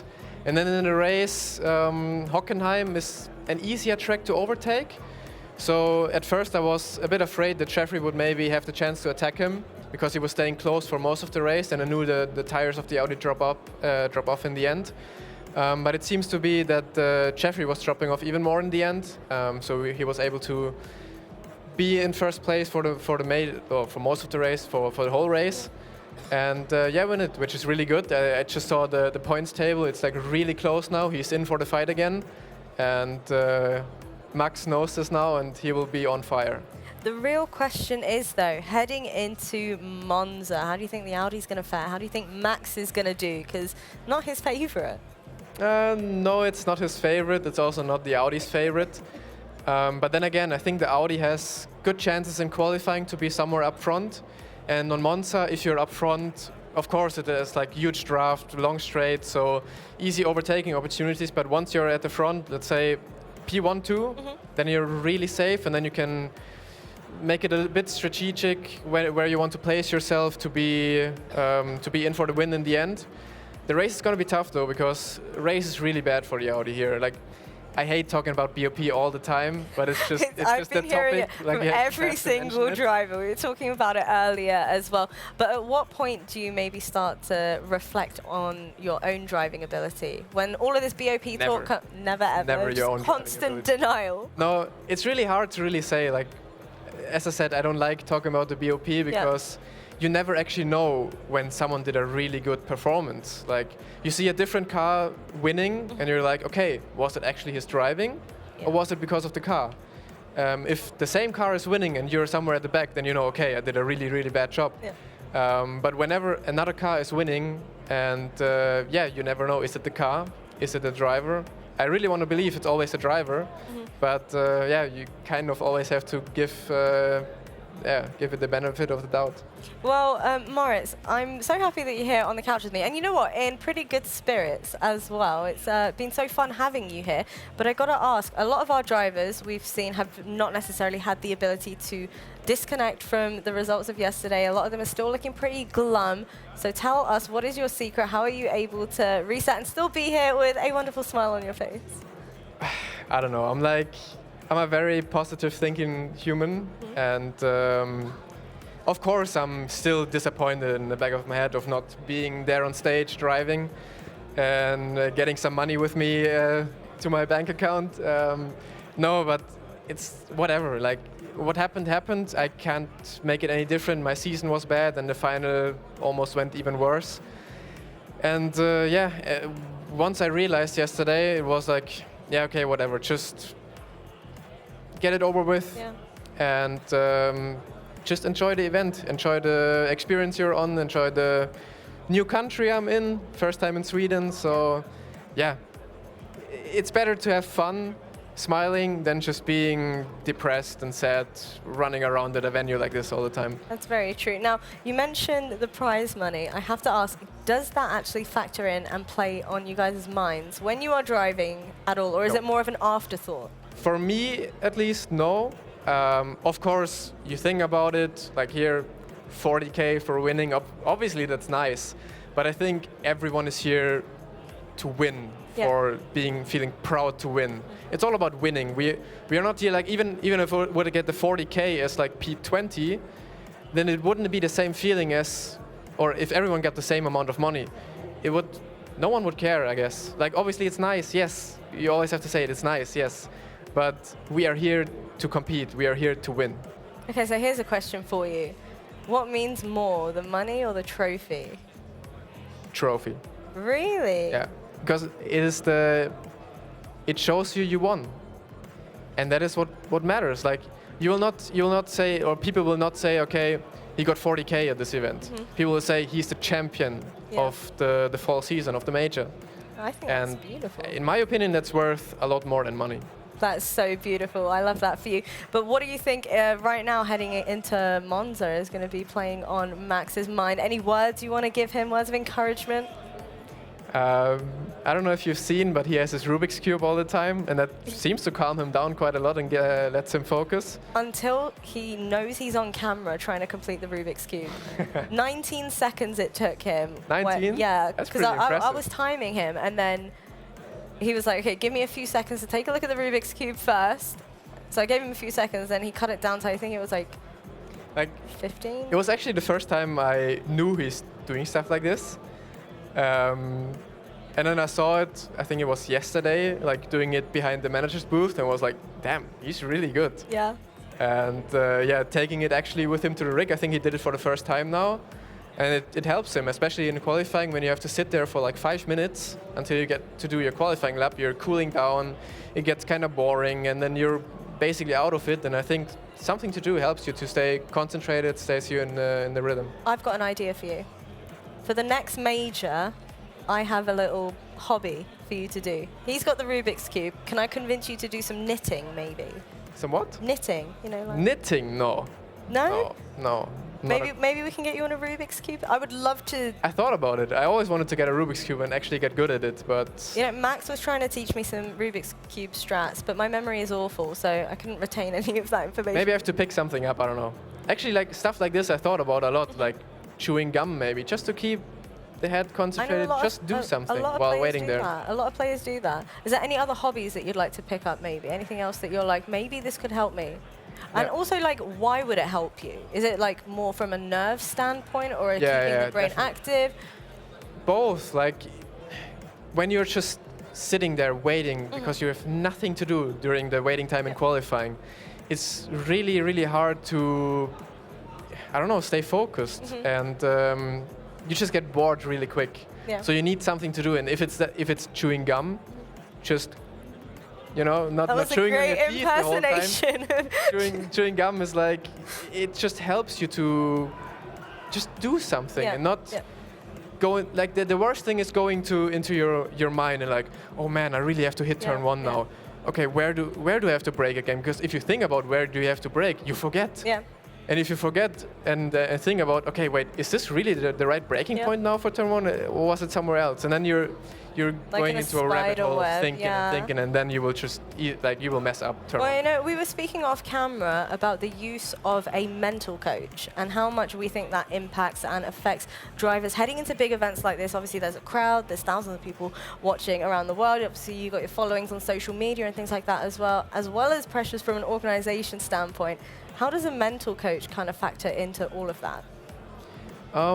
It definitely helps in some way, because a mental coach, like, you always think, okay, you do this, you do that, but then you talk to a mental coach again, and he tells you, okay, try this, and then you try this at the next event, or he even tells you stuff you never thought about. Yeah.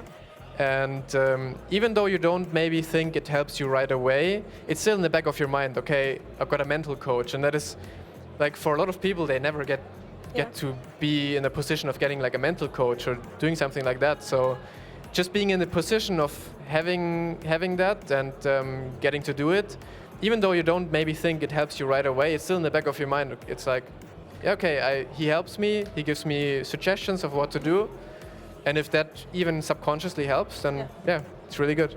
Well, Moritz, thank you so much for joining me. I've had an absolute blast being joined here with you, but I'm going to throw it over to Rory as he's joined by the manager of G2.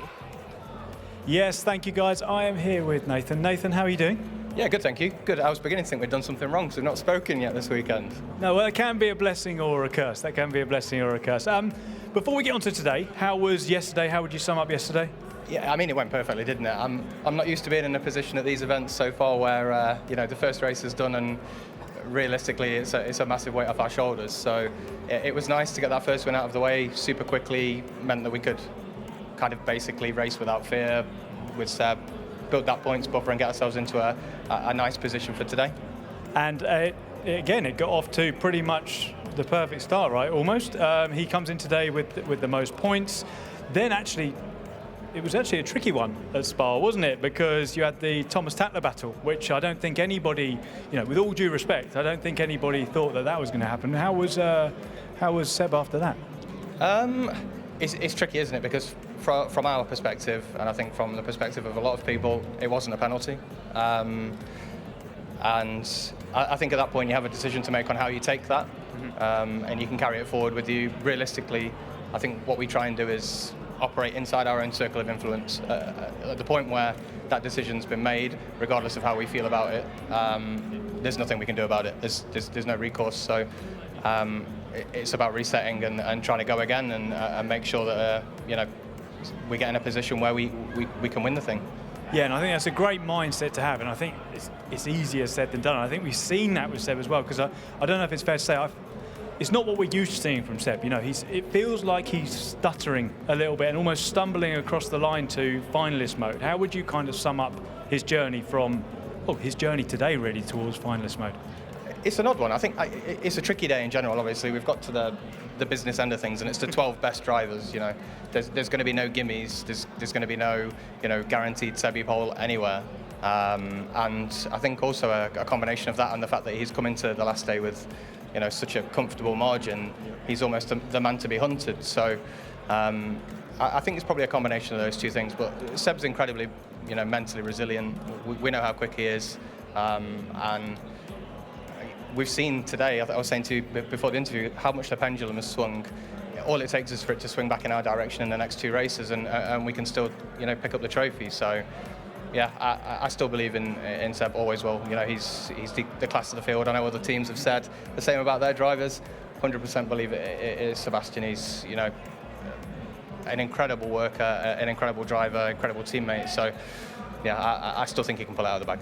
That was going to be my final question to you. Do you think you can do it? But it's clear that you do. Absolutely. It's clear that you do. Thank you for your time, Nathan. We appreciate it. Back to George and Lewis at the desk. Yeah, thank you very much, Rory and Nathan as well. Some really interesting insights, obviously, into that. Obviously, G2 have had to deal with a lot. Sebastian Jobe hasn't had it easy, I'll be quite honest, as we take a look at him getting ready and practicing here at the Temple of Speed. On one level, there's been the stewarding decisions, things of that nature, but then there was also just the very nature of the races themselves. We saw at Hockenheimring, he gets spun by Joshua Rogers.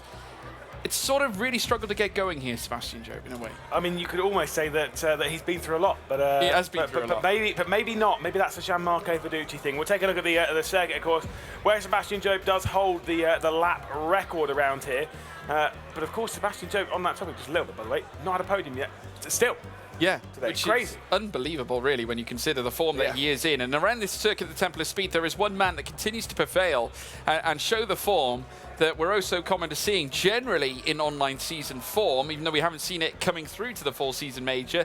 It's Dara McCormack. So let's wait and see whether he can deliver, obviously, for the Williams Esports team, because he is so close from reaching finalist mode. Yeah, now thankfully we haven't heard a prediction from Jazz. Yeah, which means we can pick his for it. Which means that we don't have to pick any, which means that I don't have to apparently curse anyone. Yeah.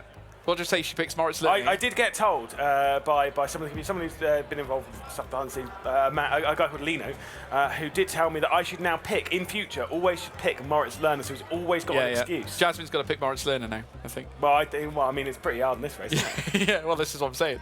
We get to pick.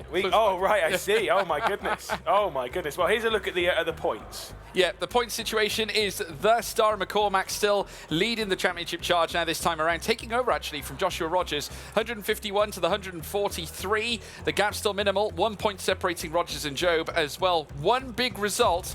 In fact, we could see several drivers hitting finalist mode off the back of Monza. Yeah, so theoretically, the highest, we could see 3 get into it because Rogers, Jobe and Bennica, they need to finish second. Chinchik needs a win. And so obviously, it could be at most 2 of those. And McCormack needs a top 5. So at most, we could see 3 drivers of those 5 move into finalist mode here. And hey, maybe it will be done at Spa in the next race. But that's a maybe. That's a big maybe. Well, we were talking predictions. I had in my ear just now a message that Jasmine has picked Sebastian Jobe. So there we go. So there we have it. That is the decision that Jasmine has made. Who are you going with? I'm going to stick with Dara McCormack. Okay, I want some influence from the FIA, really. Who should I go for, Eric? He's wondering. He has no idea. He has absolutely no idea. If I say Marcel Chinchik, I say he's no idea. There we go. The FIA influencing me there. You picked the Master of Monza, though. That's I did. But he did finish 10th here earlier on. But we're not going to talk about that. Yeah, we won't talk about that. Yeah, no, we won't talk about that at all. But hey, listen, drivers now. looking to get ready to get started in qualifying. We're down to the mere seconds as the drivers now get the final ounces of practice into play. Reminder, folks, survey still ongoing. Use !survey or scan the QR code and make sure you register your thoughts by taking part in the survey, because your impetus means everything to the build, not only of Rennsport, but also that'll be a SLR1. Yeah, of course. Like I say, qualifying just around the corner. Don't worry, it's not going to get delayed by half an hour, but we will move our way into it in just a moment's time and see who's going to be on the pole position here. Race 7, still no one in finalist mode, which again has never happened before in ESLR1. By this point in Saudi Arabia, in Riyadh, we were done. We were already tucking into some food, but none of that here today. No, this is DreamHack, Lewis. We're taking things up a notch here. Oh, yeah. One of the biggest events we've seen in ESLR1 competition, and it's here at DreamHack, folks. The grandest stage of all, obviously, that's about to witness the greatest championship certainly we have witnessed here in ESLR1. Of course, this is not only encapsulating what has happened here in the closing months of the year, it's also encapsulating the entirety of the year since we put pedal to the metal all the way back in February. And of course, it has been such a journey since then. Yeah, I think, I can't remember exactly how many races. I've not done the full calculation, but I'm pretty sure we're just about to approach, if not over 100 races now in totality at ESLR1, which has been a crazy, crazy year. Of course, we head into qualifying session. It has to be Marcel Czincik again, who's our first driver. It has to be. It had to be the Master of Monza, and of course, your selection for this race. Sort of, mine and the FIA's. Well, yes, yeah, if you want to throw the blame somewhere, you know, that's probably not a bad way to throw it. Yes, there we go. As we now see the R8G Audi R8 LMS make its way down through towards turn 1 and turn 2. The Hungarian sensation, that is Marcel Czincik, still your resident champion, all the way back from the spring season major back at Munich. He's now looking to do the same again, this time at Sweden. Into Curva Grande up towards Roger, where the drama was, obviously in the race earlier today when there was that contact between Kevin Sigke and Dara McCormack that saw McCormack going straight over at this point and receiving a penalty for doing so. A lot of curb being taken there from Marcel Czincik. First sector's okay. With a 34.7 as he heads his way through to Lesmo 1. About a tenth off where he would like to be. 34.6 would have been probably more the mark where he would have liked to have hit, but still, nevertheless, he still will move, heading through towards the Seraglio Straight. Coming out of Lesmo 2, he'll then beckon his way, heading down towards the Ascari Chicane. Now, the Sector 2 cutoff comes into play when we venture in towards Ascari, and then he'll be in Sector 3. So this is a big moment. Can he dial it in as he makes his way in towards the first of the S section? 35.7, again, another tenth off of where he would want to be. Yeah, it's okay. It's nothing super special, but it's an okay lap. Sometimes you need a bit of an okay lap to get through. You can see Czincik maybe not enjoying this too much. He has had 3 podiums today, of course, including in the previous race.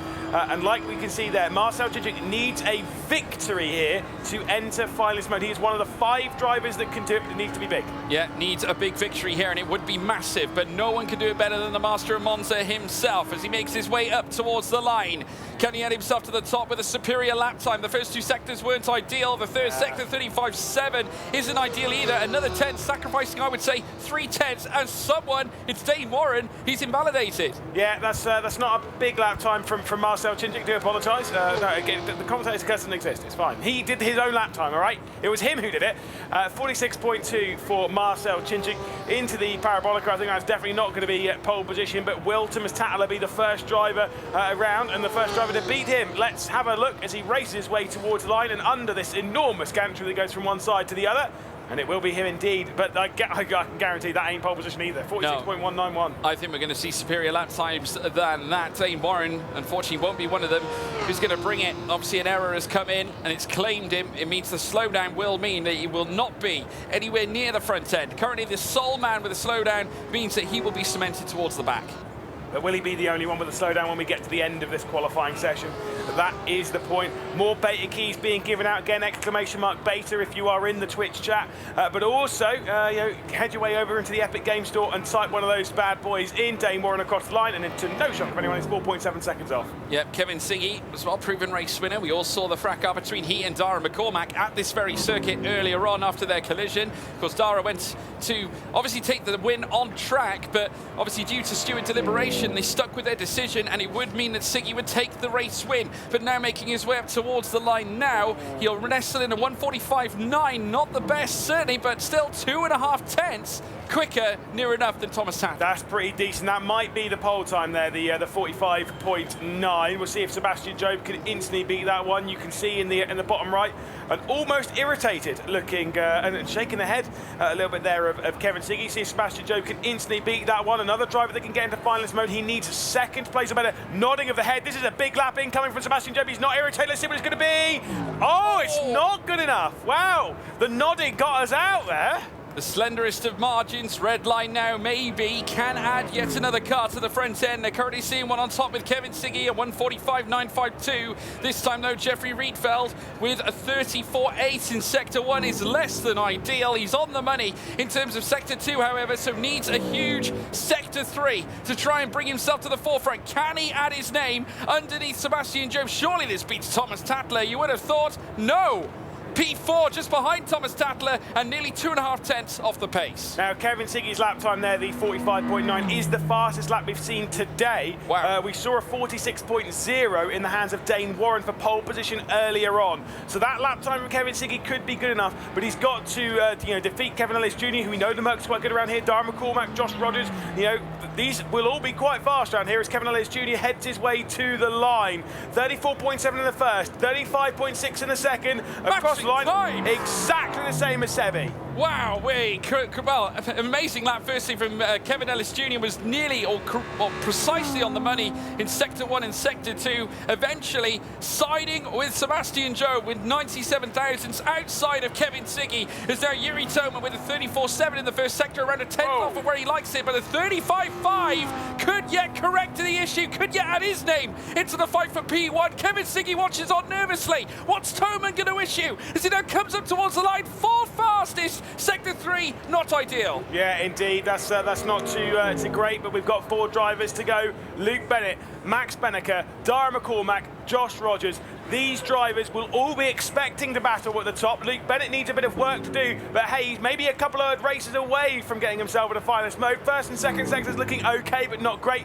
I don't think he's challenging his teammate here. I think it's going to go between Ellis Jr. and Toman as he comes up towards the line, even behind. No, it's exactly where he goes, because I'm great. Brilliant stuff indeed, though. Red line now occupying Ps 1 and Ps 4. Rietfeld, of course, making it P7 as well. Max Benneker, who has been in stellar form so far, has issued in race wins already, savouring the success that he has had here in this final major. The full season major final as he now beckons his way through the final corner at Kerber Alboreto. 34.7 in the first sector isn't the best. 35.5 though in sector 2 is stunning. Here now as Max Benneker comes up towards the line, second fastest and just over half a tenth off the top. And Kevin Siggy with a little wry smile. I think he knows what's coming. It's Darren McCormack. Yeah, if you want to know what Kevin Siggy, by the way, is looking at, it's not his cameraman or anything like that. No, he's looking at the broadcast. He can see it on one of the big screens over here. That's what he's keeping his eye on. He's got 2 more drivers to see through the final corner. Darren McCormack will be the first. This is tracking to be around about where Luke Bennett is as he heads towards the line. Remember, he needs a top 5 in this race. It might even be faster than that. It's exactly 5th. Yeah, it's not a bad place to start. We'll need a good getaway off the line. Joshua Rogers, 34.8 in the first sector, 2 tenths off, ideally where he needs to be, but sector 2 right on the money. Sector 3 would be massive here. Porsche, of course, generally okay when it comes to cornering, but the long straights might yet crucify them. We'll have to wait and see here now as they make their way through Kerber Alboreto. Joshua Rogers now, where is he going to find himself? Of course, his teammate Dane Warren was serving that slowdown penalty that meant that he is nearly 5 seconds off the pace, off the top time. Josh Rogers, 8th fastest and 2 tenths off the pace.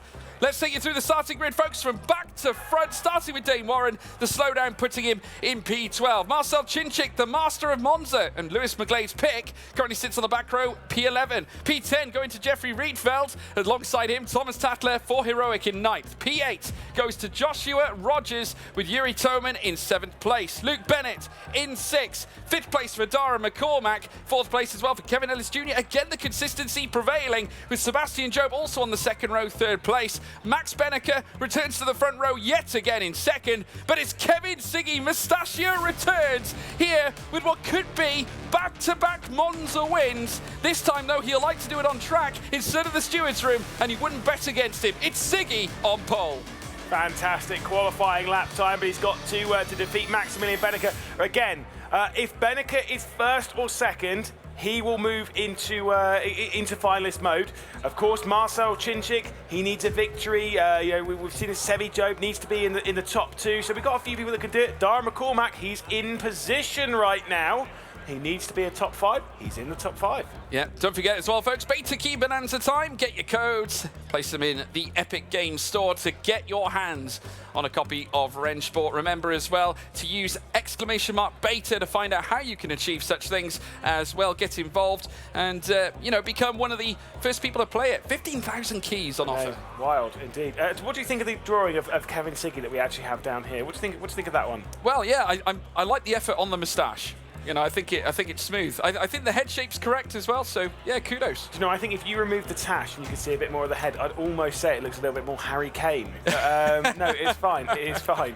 Not sure about that. Well, yes, it's just it's the white hat. It's fine. Keen golfer though. Yeah, he is actually. Yeah. I don't think Kevin Siggy is. No. What is Kevin Siggy? He throws golf balls.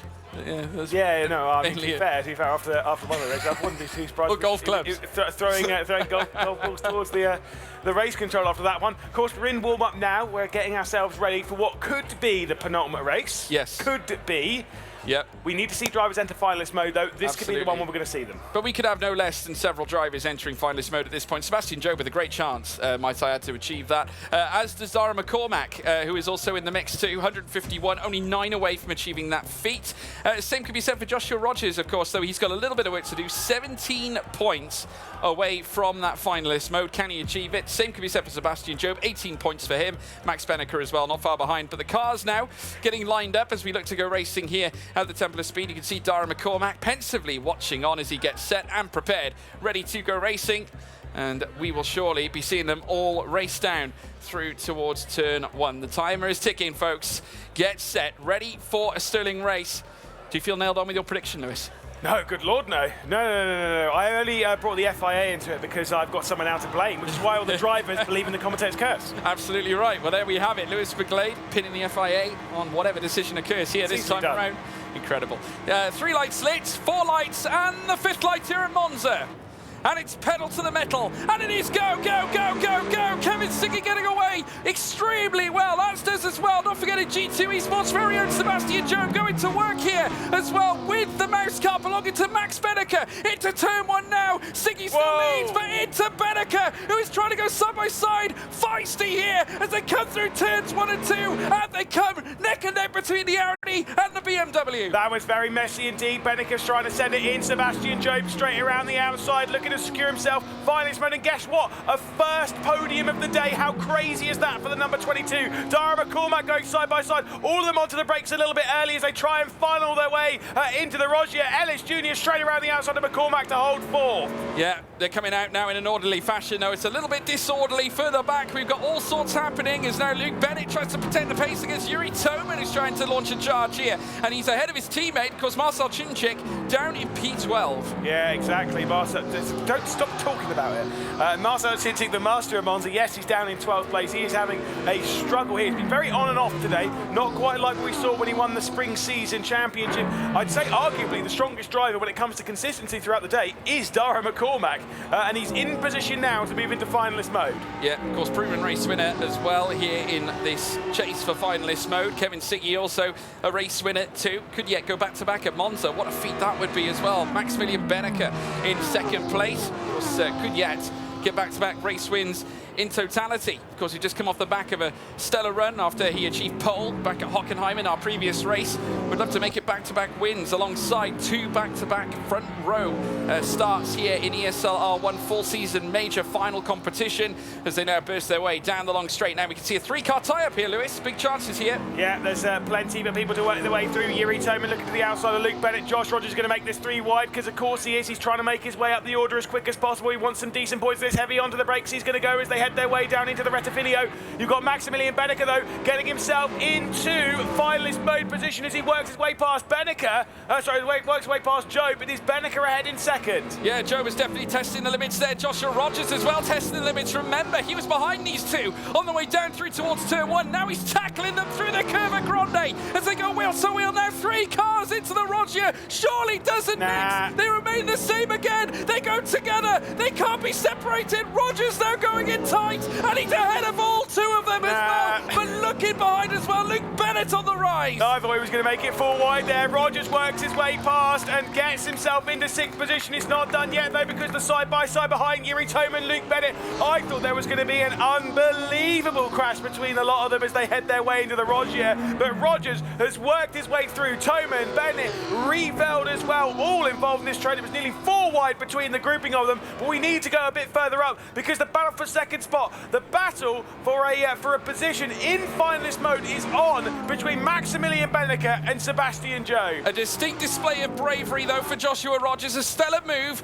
2 cars taken within 1 sector as he made his way through the Rogier. 3 into 1 does not go, but this time around it did, and it was Rogers who prevailed with the Tiger line on the outset of the corner in towards the first Lesmo. Here now they beckon their way through Kerber Alvaretto, though Siggy with a bit of breathing space. He could yet clamber on yet another win, another vital victory here in Monza. Benneker as well trying to hold on, but Jobe now peppering that rear wing as he makes his way down the stretch now. Retafilio lighting up, a BMW meter now. Enter the Merc as well as Kevin Ellis Jr. goes for the podium places. Kevin Ellis Jr. could deny, if Kevin Ellis Jr. gets past Jobe and Benneker, he could deny them getting into finalist mode. But at the moment, Dara McCormack is definitely doing so. Superb stuff there as Kevin Ellis Jr. around the outside of Maximilian Benneker, whose chances of moving into finalist mode are disappearing into the distance. And a very clever and cautious Dara McCormack down the inside of the grass. Incredible. I did say cautious, maybe not so much. In towards the Rogier they go, wheel to wheel. The other Merc now looking to come into play. Benneker forced to defend, losing 2 places. That's a meteoric loss. Yeah, he's dropping down the order, but there's still plenty of time left in this race. Maximilian Benneker, of course, a driver who's been victorious in the previous race. He was on the podium in the one before. He has completely turned around his form heading into the final moments of the day. But of course, a couple of laps down the race and things are starting to fall apart. Kevin Siggy, the Sogmeister, way down the road. He's already won this race. That's set. It's about who's finishing in 2nd and who's going into finalist mode. Benneker has revenge on his mind. The Scot now in front of him. Kevin Ellis Jr., of course, subjugating him to defeat, heading through the Retafilio chicane. And now on the same lap, here in lap 3, we are a third of the way into the race. Kevin Siggy still with the advantage, and look at the gap, 1 second clear, even with Jobe at the fastest lap of the race, and Kevin Ellis Jr. now in 3rd, but at the mercy of Maximilian Benneker in 4th. 3/10 away now from potential P3 glory as they head through Kerber Alvaretto. They'll run down the home straight. You know what, if I'm McCormack, I'm not fighting Benneker.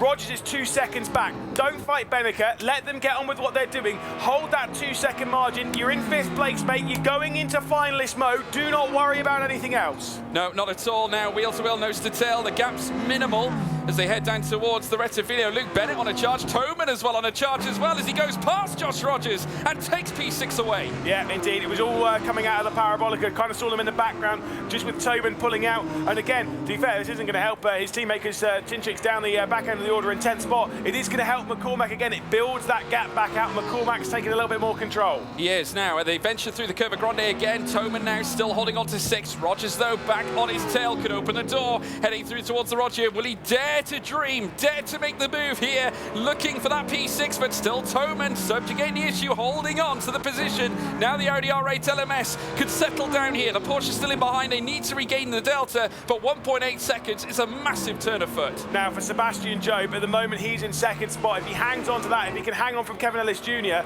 as we can see here, Sebastian Jobe, Dara McCormack will go into finalist mode. Sebastian Jobe is really strong at Spa, which is the next circuit. He obviously won there earlier on the day before having that win taken away from him after contact between himself and Thomas Tattler.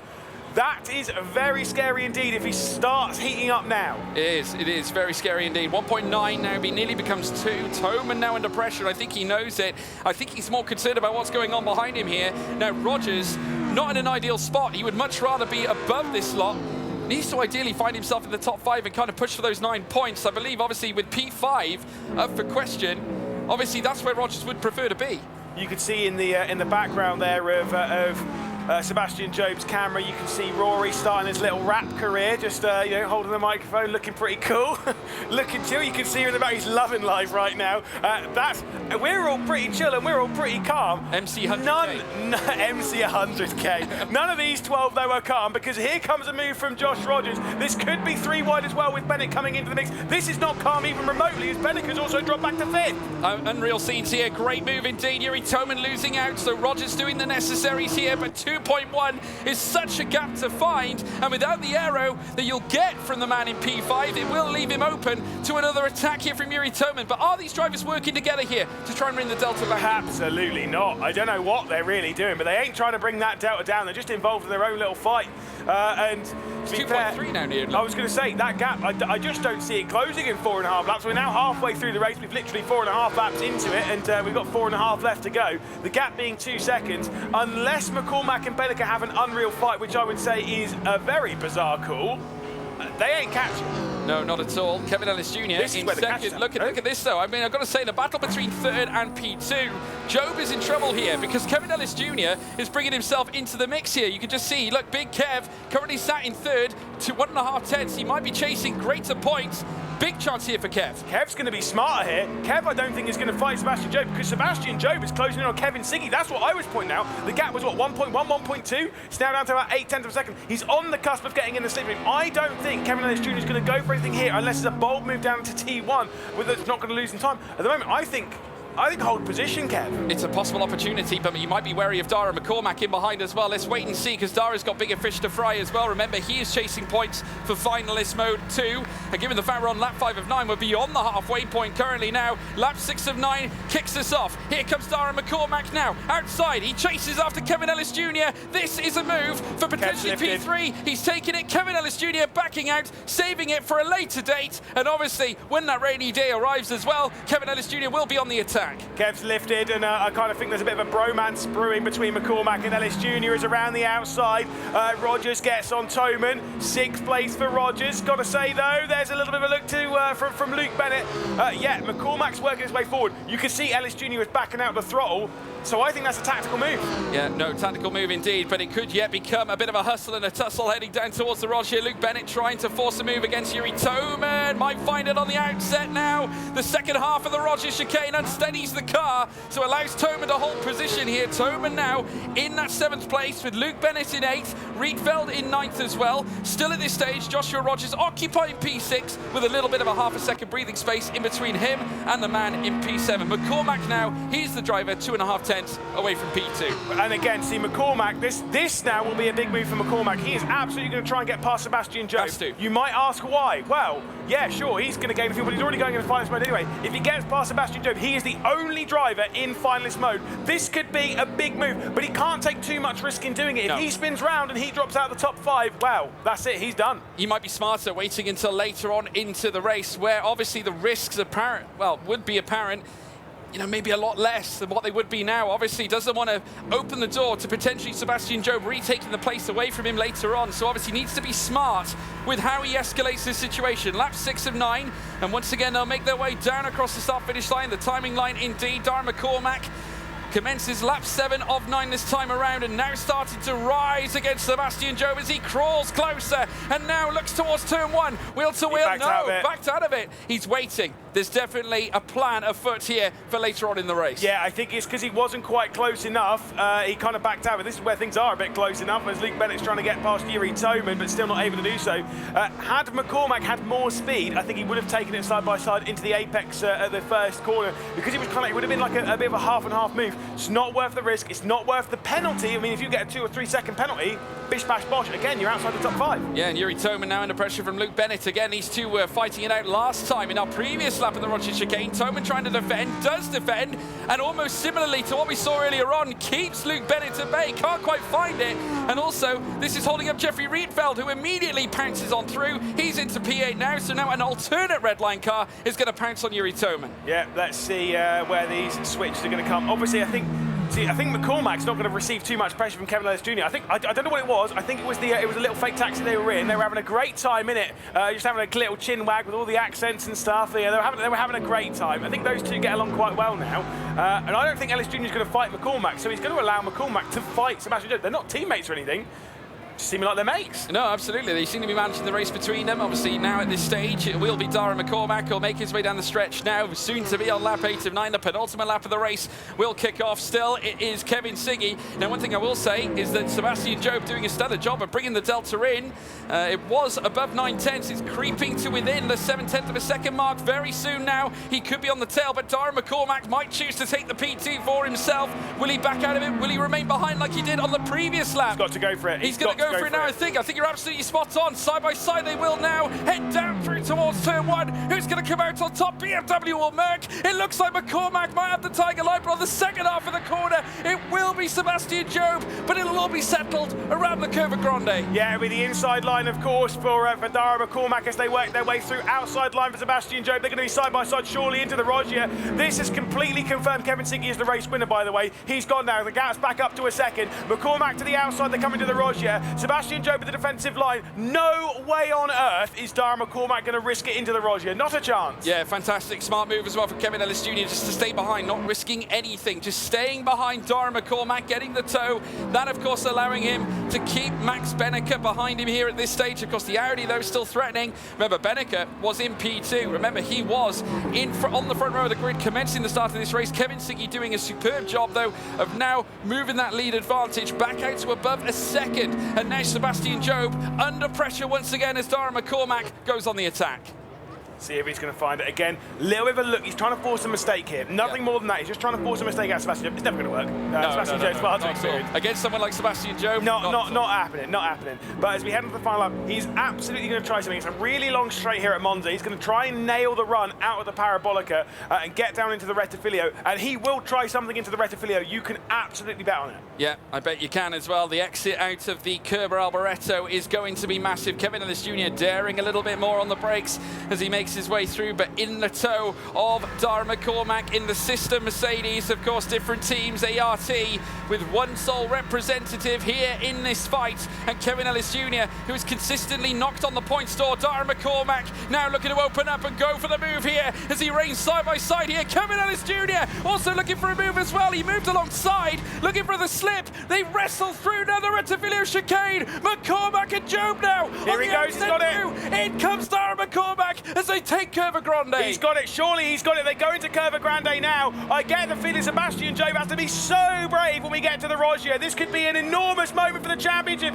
If McCormack gets through, he is the only one in finalist mode going into the next race. He's going to probably back out of it here. He doesn't want to risk it running outside. No, he is going to try. He drops it behind. There's contact between the two, but Kevin Ellis Jr. gets on the brakes and allows McCormack to continue. Yeah, I can't speak. Credible defensive effort from Sebastian Job, who did absolutely brilliantly to force back Dara McCormack, but it's not all said and done yet. They've got the run down the Serralio Straight, and Kevin Ellis Jr. is hot on their tail. I'm sure Kevin Ellis Jr. is not going to try anything. I'm sure he's not going to. He's going to sit behind and wait. But does Dara McCormack risk it into Ascari? We've seen that tried. We've not seen it really work across the entire time. He is going to look, but surely he's going to back out. He's looking. He's going to go for it. He's going to send the move down into the Ascari chicane. Wheel to wheel, they stay. Job now being forced out wide here as they make their way through towards the second half of it. Stellar racing between these two. McCormack with a brave send. Unreal between these two. Kevin Ellis Jr. is back in it. This is going to come to the Parabolica and a drag race towards the line. Siggy's going to win. We don't even care. Here comes Benneker.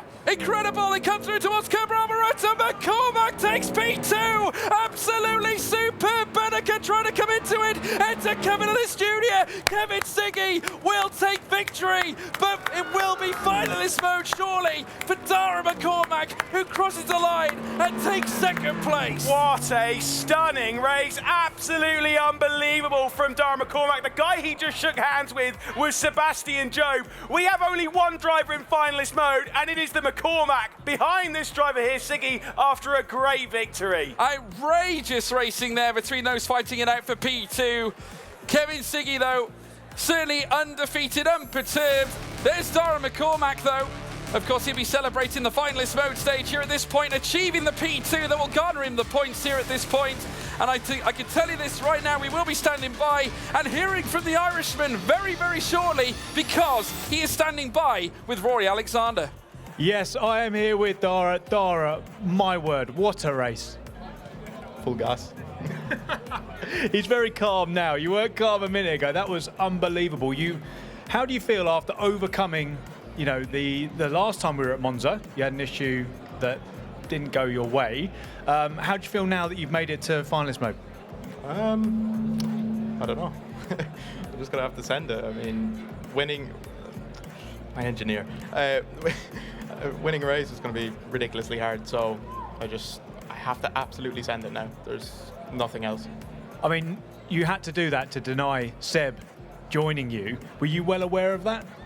I wasn't aware of that until the second last lap. I asked my engineer, I was like, wait, why do you want me to pass him so much? He's like, you need to pass him to stop him from getting finals mode. I was like, oh, okay. So I passed him. That was it. Well, the only guy in finalist mode. Congratulations. We're going to talk to the driver to my left that you denied. Congratulations, Dara. Sebastian Job, how you feeling? It's good to see you again. It's been a while. I don't believe you. It's a mix of emotions because I'm just happy to get the pace back. I've really lost my confidence for a while.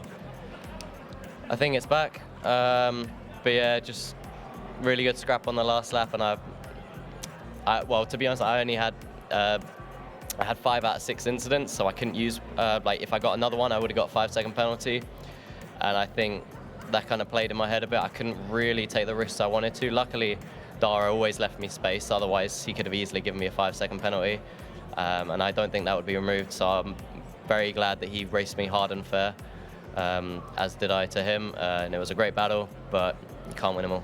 Yeah, it was incredible entertainment. You guys shook hands at the end, which just shows, you know, how much you appreciate just the racing, probably above anything else. But yeah, you've kind of been stumbling a little bit. Confidence back now? You think you can push on, get to finalist mode, and then go from there? Yeah, I mean, we'll have to see. Spa, I think, next, one of my better tracks. But I'm just want to see if I can keep a bit of momentum going, because I've really lost it for a while there. And you know, it wasn't a great qualifying lap at Monza, but it was good enough for P3, and that's, you know, I can fight for that. Yeah, the P6s weren't cutting it. Well, good luck. Thank you so much. We appreciate you. Back to you guys at the desk. Thanks for that, Rory. I'd just like to point out, by the way, everybody seems so tunnel visioned and so focused on the Dara McCormack show, as they should be. But let's not neglect the fact that Kevin Siggy managed to secure himself a race win. But just the whole thing of, like, as I'm sure we've seen so many times, if you win the last race of like a championship, like F1, you win the last race of the champion, no one cares. You know, everyone is always just sort of like, but the champion, that's the more important. And it's always like, so it's kind of, it's like the win you don't really want to have, because everyone's like, oh my God, it's so more. Kevin Siggy did an amazing job. He put on an amazing race, had a great run, and you know, it wasn't very soggy at all. Wasn't soggy whatsoever. Was not soggy. No. Now, George, I want to come to you, because at the very start of the race, we had mentioned the fact that, you know, Max needed at least second or higher in order to secure himself this finalist mode. Heading into this, were you confident that he could have done it, especially seeing where he started on the grid? Yeah, do you know what? There was so many things going on in that race. It was very, very tight. We had 3 wides. We had everything. I mean, I thought this was stellar, by the way. The move in towards the Rogers chicane. Outrageous how Joshua Rogers committed to that on the way out, and yet still remained on top. It was a distinct display of bravery on his part. But yeah, Dara McCormack's battle, just riding through the field. Look at the number of cars he had to leapfrog to get into that P2. I think this is just, you know, just as impressive as a P1 display in my view. I had no doubt that McCormack was going to get into finalist mode. He needed to finish top 5. I thought he was going to have the pace around here. I did not think he was going to march his way up the order. This is where Kevin Lewis Jr. basically let him past and let him go on the attack of Sebastian Job. I kind of wonder if there's a little bit of this between, like, because those two are like the only ones representing their team, if they've kind of come together and been like, look, we'll be teammates a little bit here, yeah? Maybe, who knows? But speaking more about Max Benecke, obviously we heard from Moritz during the lounge that you know, the Audi tyres would ultimately end up giving way, and they really, truly did. He started second on our grid, ended up 4th. So talk to me on that front. Where do you think Max Benecke went wrong potentially? Or do you think it just comes down to the Audi? I think you know, we generally think the Audi has, you know, great verse to most circuits. I think, though, it just came against competitors. I think there were in cars that were just genuinely strong at Monza. I just think the straight line speed with the likes of the actual BMWs themselves that would grant Kevin Siggy the result, they they've been excelling at this circuit in the past, so it's no real surprise. I mean, one thing the Audi does have in its favour, however, is the fact that Marcel Chinchik has been so successful at this circuit. So I don't know, it's a bit of an outlier for me, but whether it's just because Mouse haven't managed to find out what's right about this track, or whether it's just the case that it is the car, I really couldn't tell. I think it's just a battle that he was in. Like, the thing is, you can have the best car on the planet, but if you're in a battle with that lot, you know, consider how tight it was. You know, the important thing is he still scored some decent points. He still moved up into third, and we still, I think it's the top three, second, third, and fourth. They need a top 5 now, and then the likelihood of those getting a top 5 is actually very, very high. This unreal battle. Yeah, honestly, incredible. we saw this and I was like, that's really stupid from McCormack. That's so risky. That's oh no, he's done it. Oh cool, brilliant. He pulled it off. I mean, unreal. Listen, it's very rarely that you can carry a side-by-side right through the entirety of Ascari. You know, generally, we've seen it in single-seaters as well. Mistakes get made. Beneke as well, forcing him into the fight. Like I said, I don't think he was necessarily out in terms. I think you're absolutely spot on. I think this was just down to the mere situation of the fight. He was not outside of it, but hey, he could have got back to second. Yeah, you've got to. Kevin Siggy, though, credit to him, fantastic drive. Absolutely. Yeah. You know what? The thing that we kept mentioning, or at least I kept mentioning, was the fact that I wasn't entirely sure if Dara could reset the mental heading into this one. After the incidents we've had throughout today and before earlier on, fair play to him. I'm really curious to know what they've been working on, him as an individual, the team as a whole. So let's go ahead and find out from Williams and Rory. Thanks, Jasmine. Yeah, I'm here with Michael Preston, Dara's manager. Wow. How was that for you? How's your heart rate? I was definitely beating a little bit faster in the middle of that one. I'm not sure whether Dara fully understood the situation of how important that was to make sure that we were the first and only driver going into finalist mode, but yeah, bit stressful, that one. Yeah, I mean, it was stressful, I think, for everybody watching. What an incredible battle with Sebastian Job. So important for him to make sure that he was the only one in finalist mode. So that just goes to show how crucial that drive was, right? Yeah, definitely. We've seen before, we've had one major, and the first driver to make it into finalist mode on their own was the one that ended up winning it. So hopefully that's a good omen. And he's done an incredible job, I think, from a mental side. You know, we'd be really interested to hear what your view is on it, because he had a massive setback last time out of Monza with the issue with Kevin. Even though it seemed like both drivers agreed it wasn't a penalty, race control didn't agree and gave Dara a penalty. Then he had a quali ban. How was he after that, and how did you get him back on track? Yeah, I'm not going to give away too many secrets of how I hopefully helped him get back on track. But I think you're not going to win the championship without going through a number of tests, and that was just one of the tests that you needed to pass in order to hopefully finish well in this championship. And if we end up winning it, it's just going to make the story even better. Yeah, well, I think he passed that test with flying colours. Are we going to see Dara McCormack crowned champion today? We'll see. Thank you. We are now going to Jasmine and Dara's girlfriend. Thank you very much for that, Rory.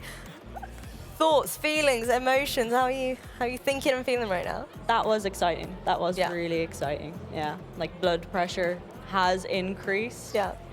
Through the roof right now? Through the roof. Have you managed to have a chat with him at all? I did. I had a little bit of one, but obviously he's back to practicing, so yeah. Okay, so how does it generally go between races and things like that, especially when it's online? Are you there when he's doing the online race? It depends. If I can be there, I choose to be there, but a lot of the time I am at home. We do watch it from home. Yeah.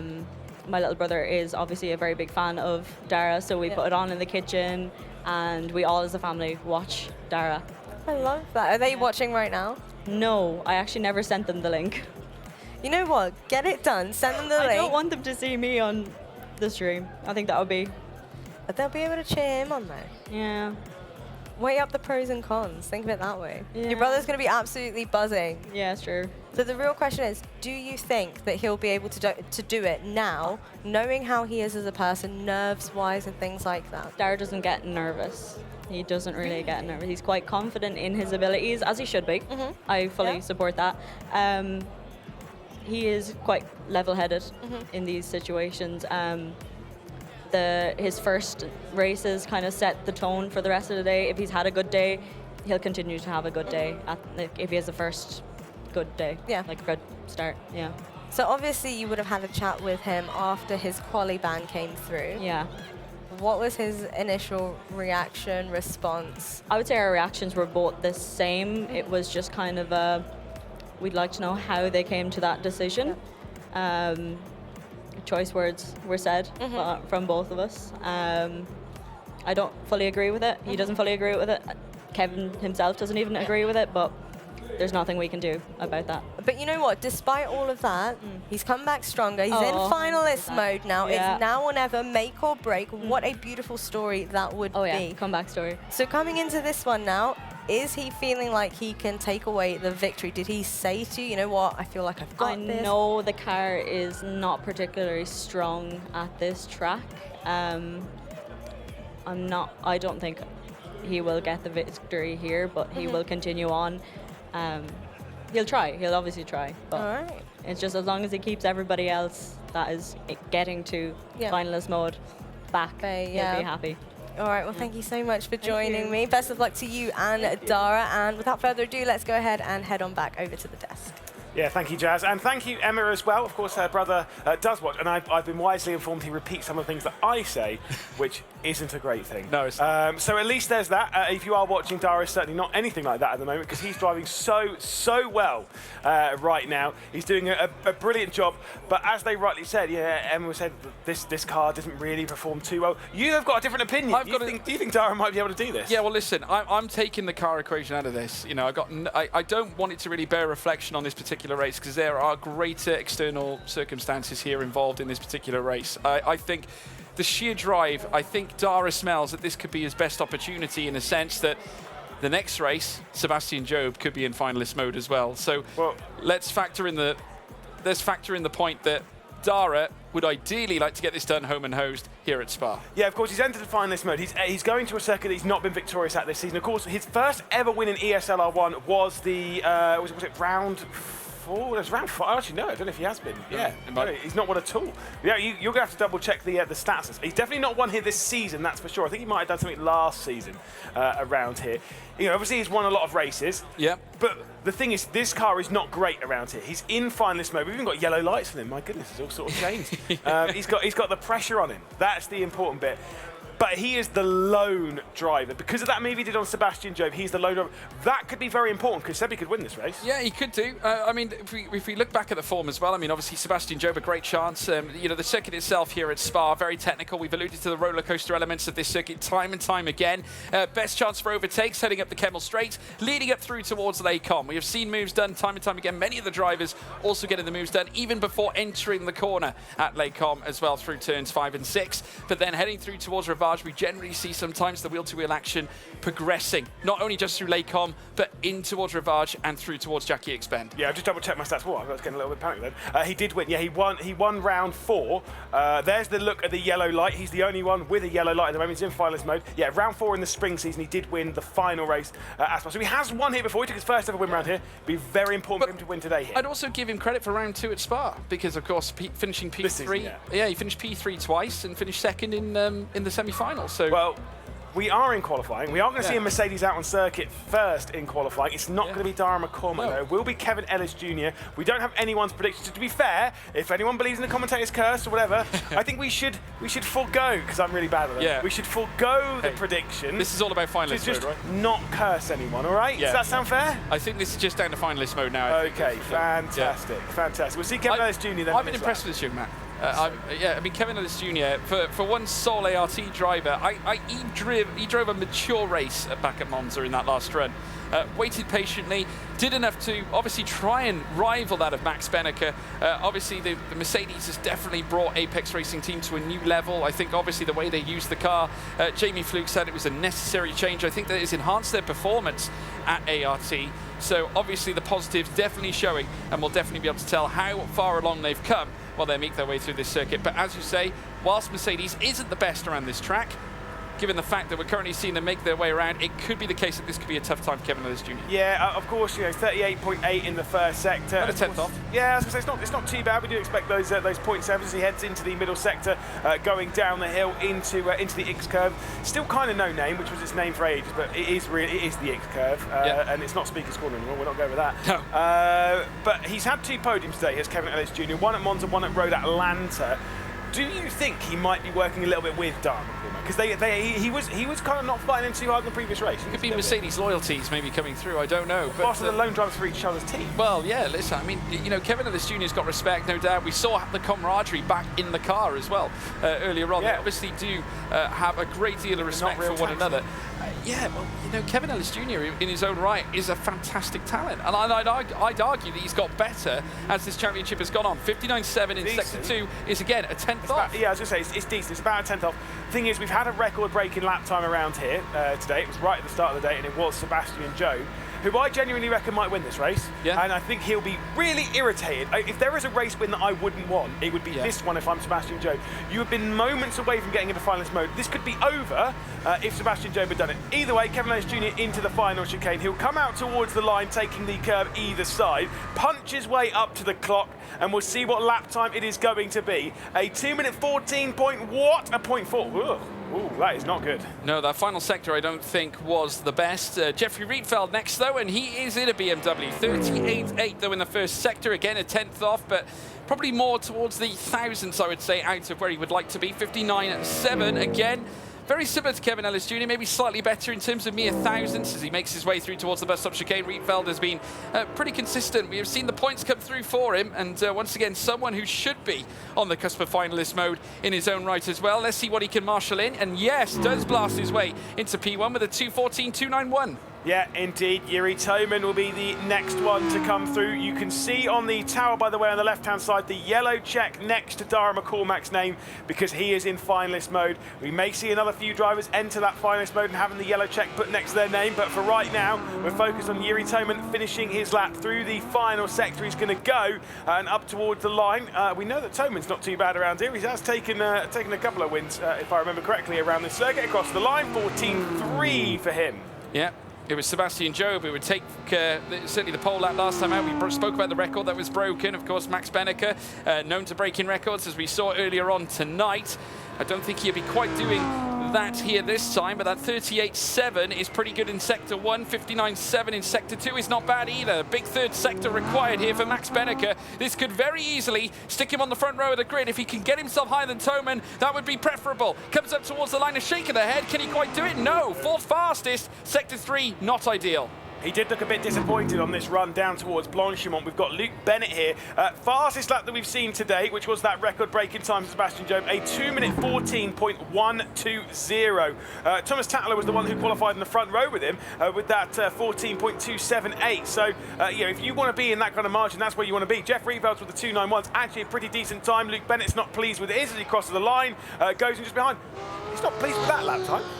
It's pretty good. 23,000. Not bad at all. No, it's pretty decent there. I'm quite surprised that he's, you know, a little bit unhappy about it. Dane Warren, 38.7 in Sector 1. Now, that's not bad at all. 59.6. This is a good lap here from Dane Warren. Of course, the current time set by Jeffrey Rietfeld, not far off, 2/10 off the pace of the record lap set by Sebi Jobe earlier on. And now Dane Warren, who looks to have a time that's well in line with where we'd expect to see the best times on this grid as he now goes to the top. He does! Nearly by a whole 1/10 of a second. 99 thousandths. Clear goes Dane Warren. I'm not sure how many drivers have got a 14.1. I'm pretty sure it's only really Sebastian Jobe. I think Josh Rogers might have done it before. That's a mega lap time from Dane Warren. He could well be needing to help out his teammate. He'll be the next time to come round. Before we get to that, it is Mustachio, it is Kevin Soggy through the final corner and up towards the line. He is not happy with that time. One bit is going to be a 2-minute 14. But a 0.2. He moves into second. He knew pole was on the cards. Yeah, I think that was more frustration than perhaps he did perhaps hook up Sector 3 to the max, that he could have perhaps obtained that best lap in. But obviously Dane Warren now, one Porsche Coanda sits on top. Could a second one join him? A 38.6 in the first sector is very good. And a 59.6 in Sector 2 is also on the money. Great chance here for Joshua Rogers, already 3 times a race winner here in the final stages of this full season championship. Here comes Joshua Rogers now. Can he blast past his teammate? Yes! He can! 22 thousandths. It's a Porsche 1 2. But will it stand? Sebastian Job is coming up next. He set a 2-minute 14.1 today. It was a 1:20. If he does it again, or even drops 400 of a second to it, he'll still be on pole position. But what is it going to be through the final corner? Watch his face. You can see Josh Rogers in the bottom right. Sebastian Job, that little grimace. I'm not sure it's going to be enough. Is it enough for the front row? No. It's 4th place. Porsche go around at 1-2, but with 3 drivers to come. Yeah, we got one driver, one sole driver in finalist mode. 38.8 in the first sector. Not ideal for Darren McCormack. A 10th off of where he would like to be. 59.6 though is where he is. Well, where he does need to be, I suppose, at this point. His best qualification, as you can see at the bottom, is P2 here at Spa, as he now whips his way through towards the S section of the bus stop, comes out of it now. Where can our finalist mode driver peel through in this timing tower? He goes 3rd fastest, 2nd row. That's pretty good. 2,000 faster than Kevin Siggy. It is in contention. That's the important bit. Dara is on fire. You are right, good sir. Yes, indeed. We've got 2 more drivers to come. You've got Marcel Chinchik, and then you've got Thomas Tattler, who was on the front row earlier today. He's got to pull out something special to go and deny the Porsche Coanda duo that are 1 and 2. Marcel Chinchik, though, bringing it through the final chicane and out towards the line. He is on the precipice as well of going into finalist mode, but he needs 2nd place. He punches time onto the board. 7th. Not good enough. Only 7th fastest for the Audi R8 LMS belonging to Marcel Chinchik. It's now down to Thomas Tattler in the heroic Porsche. 38.7 in Sector 1 is a 10th off of where he would like to be, and nearly 2/10 off where he would like to be in Sector 2 as well. 59.6 is where we like to see it in the 2nd sector to be in contention with potential pole positions. Incredible to think as well. We've got the top 4 all underneath a 10th of a second of each other. Incredible stuff as Thomas Tattler comes up towards the line. He's going to clear out. He is going to be our last driver across the line. P9 for Thomas Tattler. And again, we'll take a look at race 8. It could be the last time we're looking at one of our VRS starting grids, but it'll be a tall order for our finalist mode driver, Darren McCormack. At the back of the field, it is Maximilian Benneker not hooking up the lap, and he was furious with it. Kevin Ellis Jr. from 11th position before we get to Luke Bennett and Thomas Tattler in 9th place, way down from where he qualified earlier in the day. Then we get an all R8G row 4 with Yuri Toman and our spring season champion, Marcel Chinchik.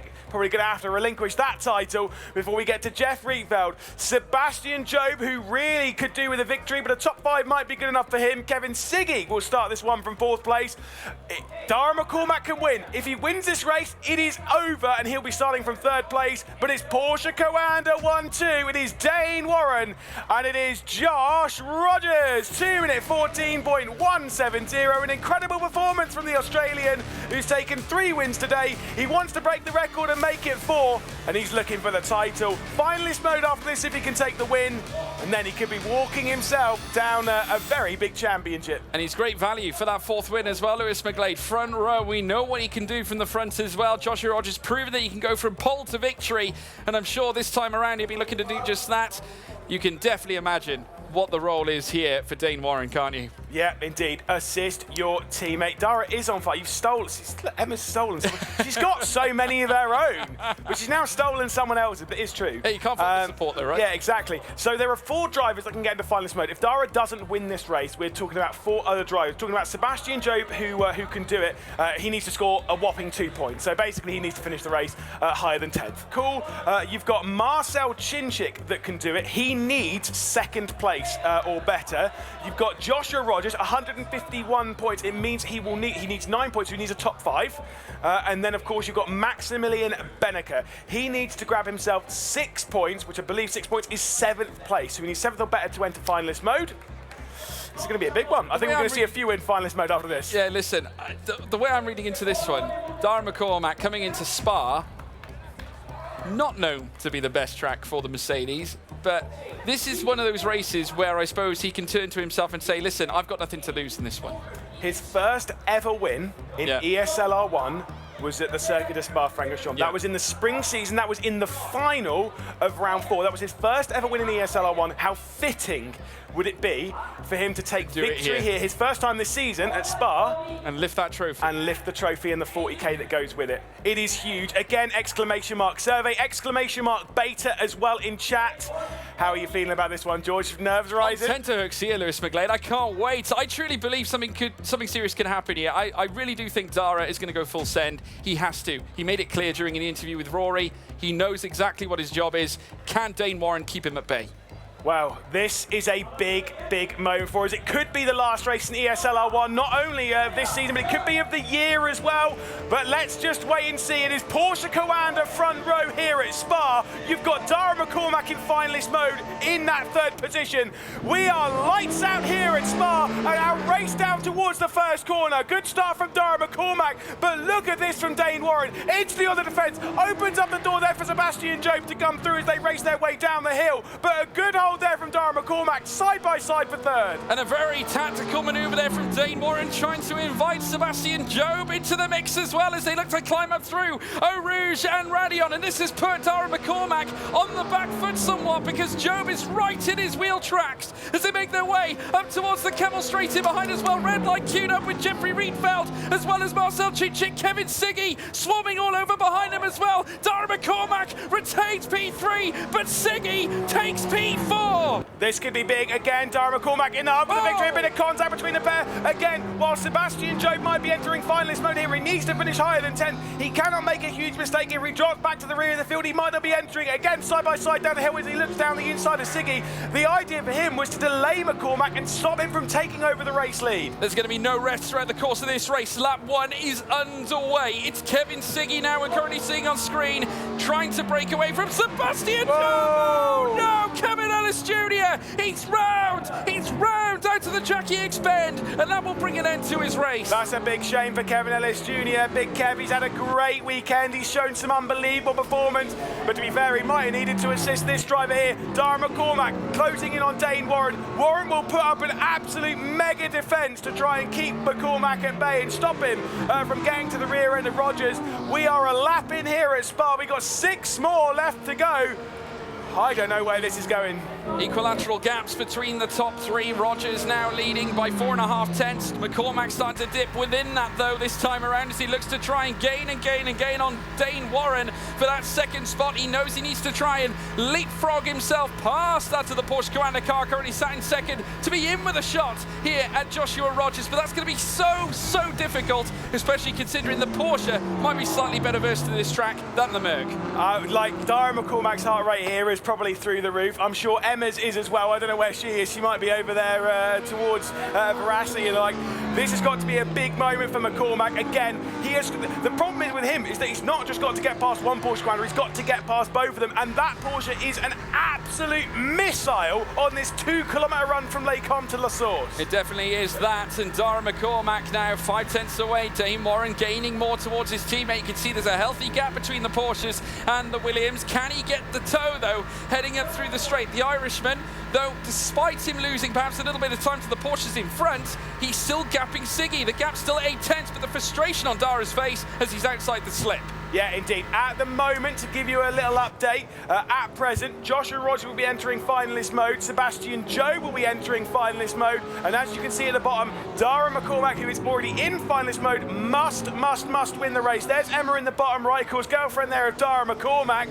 Oh, there you go. She's looking pretty calm, actually. Yeah, I'm impressed, actually. Way to go, Emma. Keep up the support. I'm sure Dara will be needing it because, of course, there's a lot on the line here. 40K on the line here for Dara McCormack and the illustrious DSL R1 trophy that is sat in the middle of this arena, and this is Kevin Ellis Jr.'s incident. He got squeezed off a little bit there by Luke Bennett into the wall on the outside of the X curve, and bish bash bosh.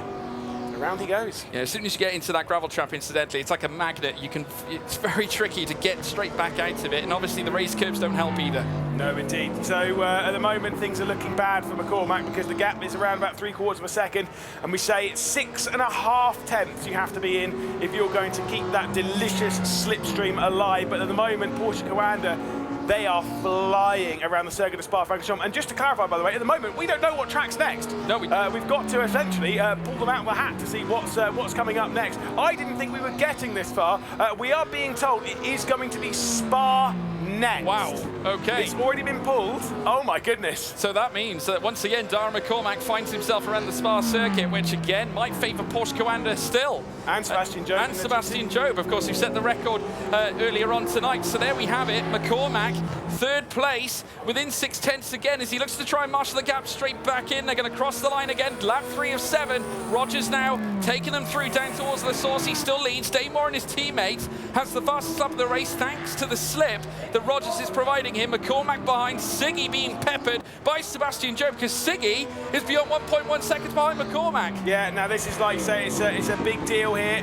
The gap growing quite largely between our top 3, but once again it's closing up. Damore picking up that slipstream, closing in on Josh Rogers. Obviously he's not going to go for anything, but it's more about Dara McCormack. Now that I'm sure he'll be told, I'm sure Michael Preston will let him know, by the way, the next track's Spa. If you can win it now, that'd be sick, because we don't have to go through this once more. Sebastian Job is closing in on Kevin Siggy. Lights are on the G2 Esports car. Lights are on when it comes to the move as well as he moves his way up the timing tower into 4th place for G2. Yeah, job done for Sebastian Job here as they now work their way through towards Malmedy. Now the Rivage comes next. Siggy now reduced to that P5 place, and it's down to Job to try and rein in that delta. Of course, he wants to try and subjugate any opportunity for McCormack to take the win, try and stop him. He is in finalist mode. I know he's in P3, but a bit of insurance wouldn't hurt. Yeah, exactly. I mean, right now, you know, McCormack's, he's not really gaining anything, he's not really losing anything, he's just sort of sat there. Ideally, he's sort of like, oh God, I really would like Rogers not to be leading, but that is fine. Again, maybe you can sit, and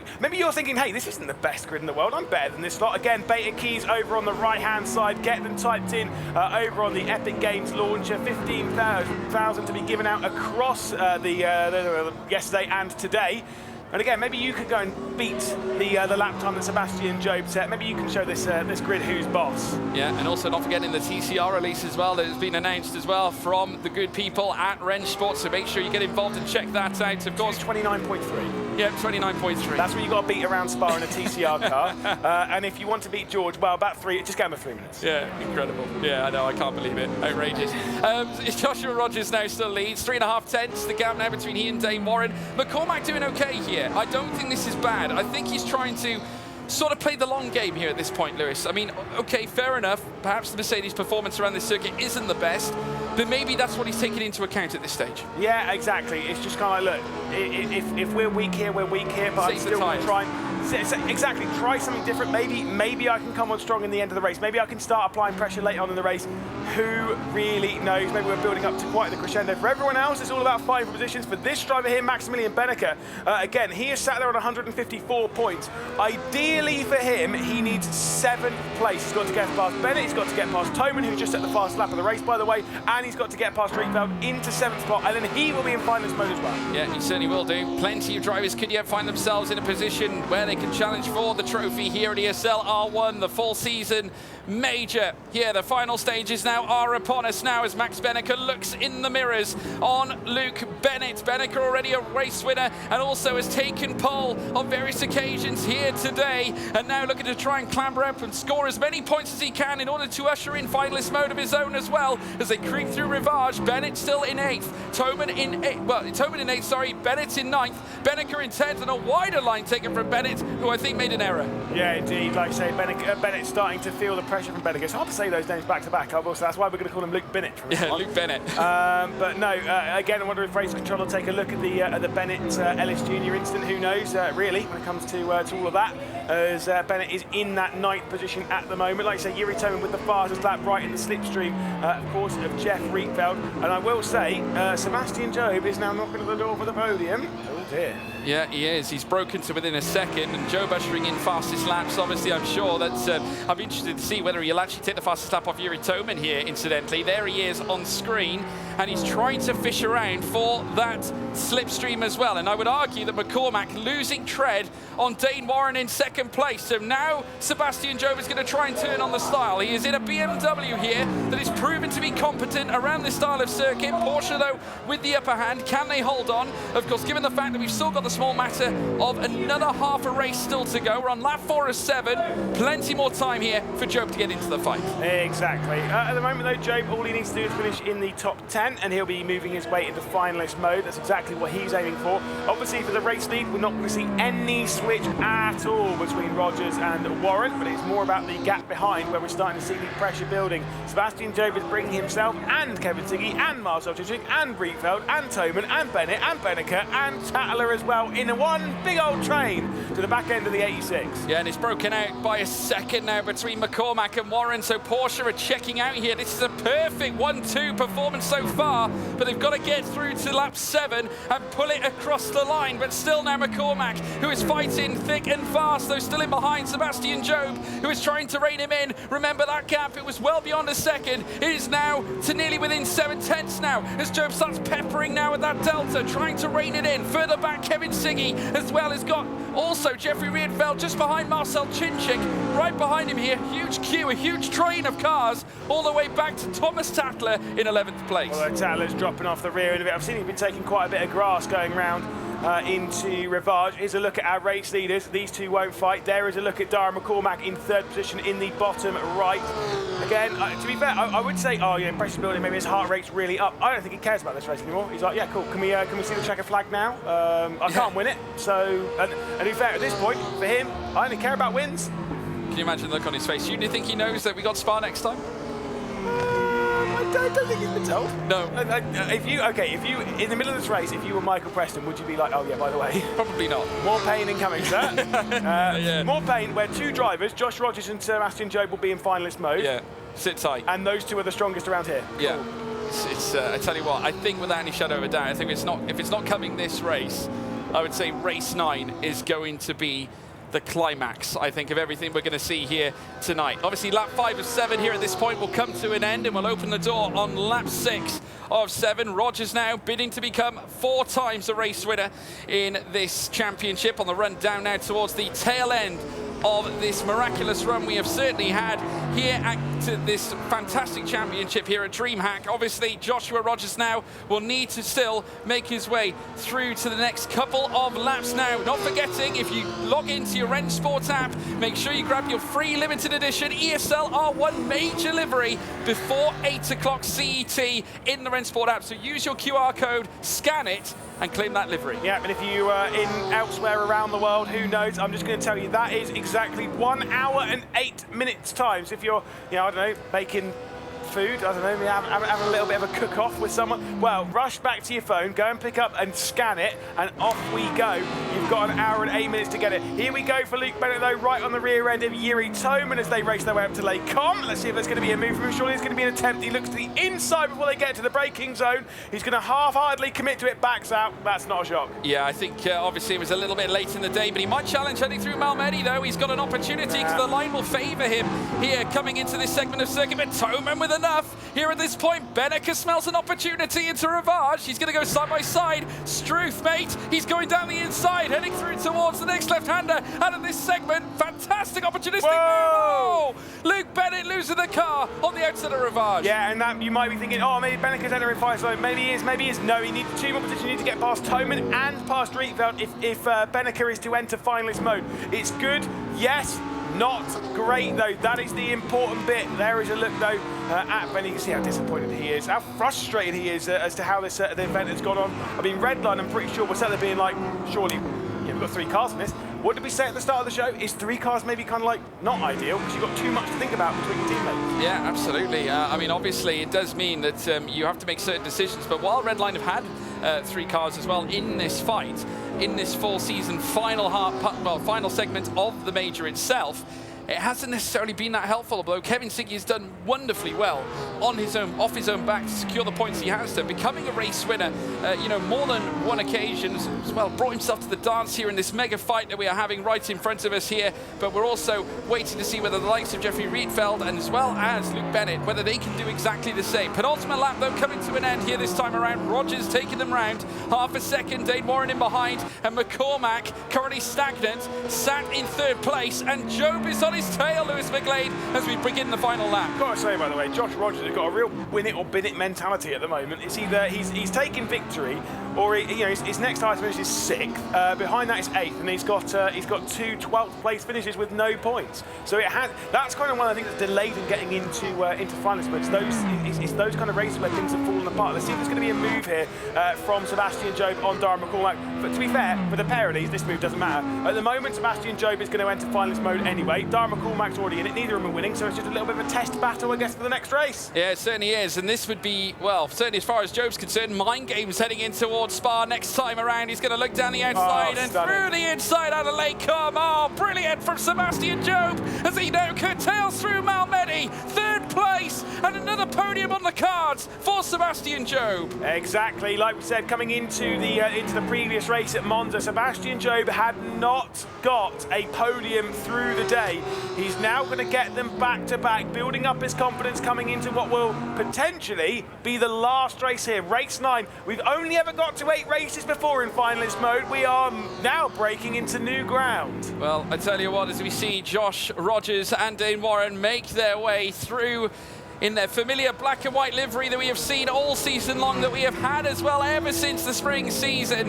It's now made its way towards the final stages of this year, and they reign supreme here in this race. Race 8 in day 2 of the full season major. Rogers, though, the leading man, looking to place himself in an opportunity for finalist mode, with Dane Warren proving to be the perfect partner in behind all this too. But this has been far from a black and white performance. It certainly has been a grandiose display, vibrant and in colour from Joshua Rogers. Indeed, we've had a 1-2 earlier on today. You'll never guess where it was, you never guess who it was, and in what order. Yes, indeed, Porsche Coanda, 1 and 2, Circuit de Spa-Francorchamps to open the day. Well, as we get ready to start closing things down, it is Rogers on top at Spa, and it is Rogers into finalist mode. Sebastian Jobe will join him, but it is a 1-2 for Porsche Coanda.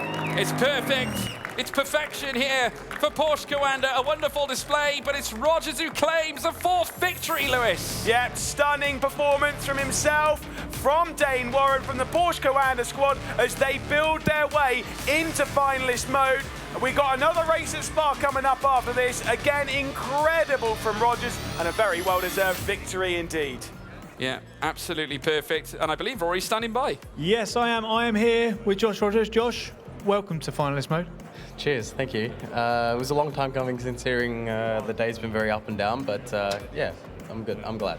That's what I was gonna say to you. Actually, you know, it's been uncharacteristically up and down for you. Do you put it down to the illness, or what is it? I don't know, honestly. Yeah, I don't know. I've had a win and then a complete shocker and a win and a complete shocker, and it's just been that all day. So hopefully we can, break the streak for the next one, and yeah, see how we go. And obviously you're very strong at Spa. You've just won it. Do you know where the next track is? Spa, thankfully. Very good. And also, well, congratulations to you, because we're also going to speak to the perfect partner in crime that you've got in Mr. Warren. How are you, Dane? I'm a lot better after that, for sure. Yeah, we've seen too many times today you with your head in your hands. It just hasn't been hasn't been a great day for you, especially after, yesterday. It's been quite the roller coaster of emotions, right? Yeah, I mean, that's the story of today. It's just been up and down, up and down. It hasn't been really good enough for myself.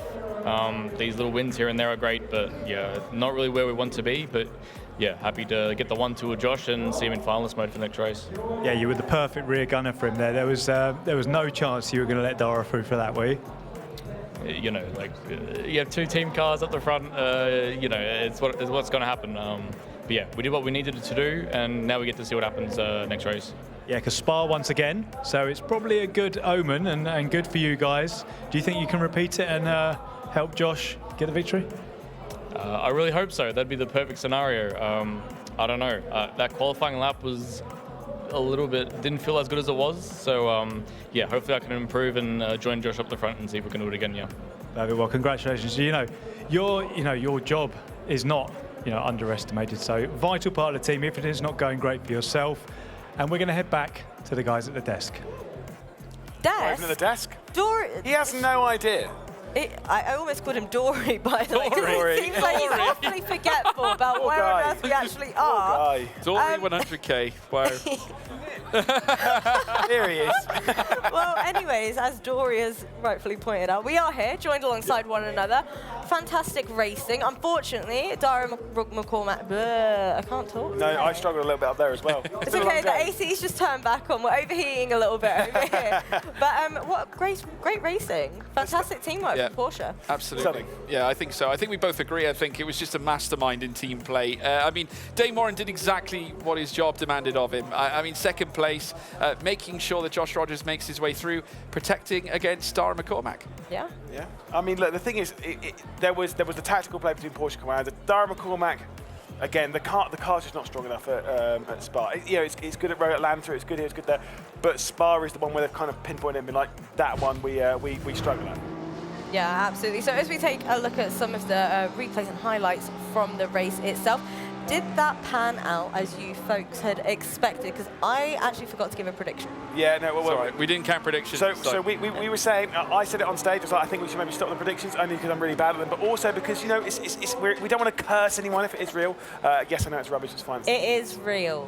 It's not real. It's well, if you believe it's real, then we should stop doing them, because otherwise we'll curse someone who's... Well, no, it only happens when it's you.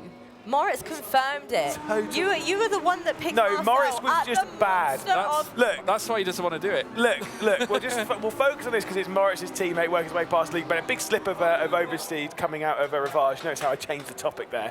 Sebastian Job straight around the outside again. Great move. Absolutely brilliant. Yeah, blistering. I mean, again, I think that's more mind games, I think, from Sebastian Job, because he is in finalist mode heading through to our next race at Spa. So, obviously, if you're Sebastian Job, you want to get your leg up on your opponent here at this point.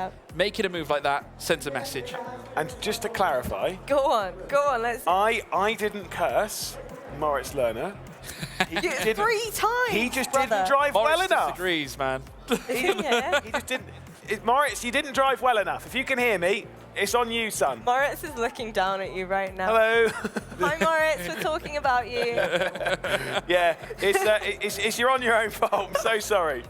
Well, as we can see by our Driver Championship Top 12 leaderboard, we now have 3 of our drivers in finalist mode. I want to point out, by the way, the fact that Dane Warren was able to assist Joshua Rogers so fantastically, especially given the fact that Homie literally had double digits of slowdown penalties throughout the duration of today. It just seemed like it wasn't going his way whatsoever. But you know what? When it came down to it, he managed to get the job done. Yeah. Real question is, though, can Joshua Rogers get the job done? Well, that is the big question. I mean, obviously, I think what it does help, having a race like that, where you've got 2 cars in the 1-2 scenario. Sorry, I've just... you're going to have to throw it down. I have to throw it. Camera, sorry, we've got an Apex. If that says Apex isn't, it does say what I... Sorry, I'm so sorry. It's definitely real. Oh my goodness. I've been attacked.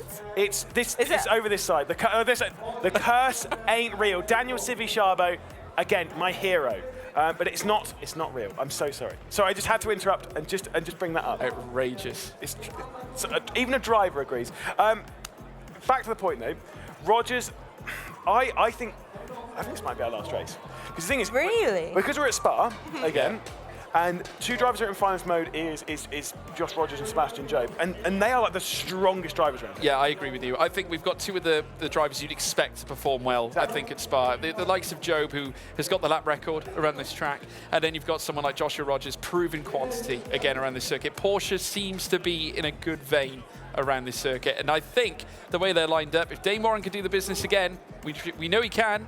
Yeah, it's a possibility. Well, you know what? Sebastian Job and Joshua Rogers are certainly going to be butting heads as we head into this one. Do you think that this is the final race of the ESL R1 4-season major? And 2023. 2023. Yeah. And the whole year.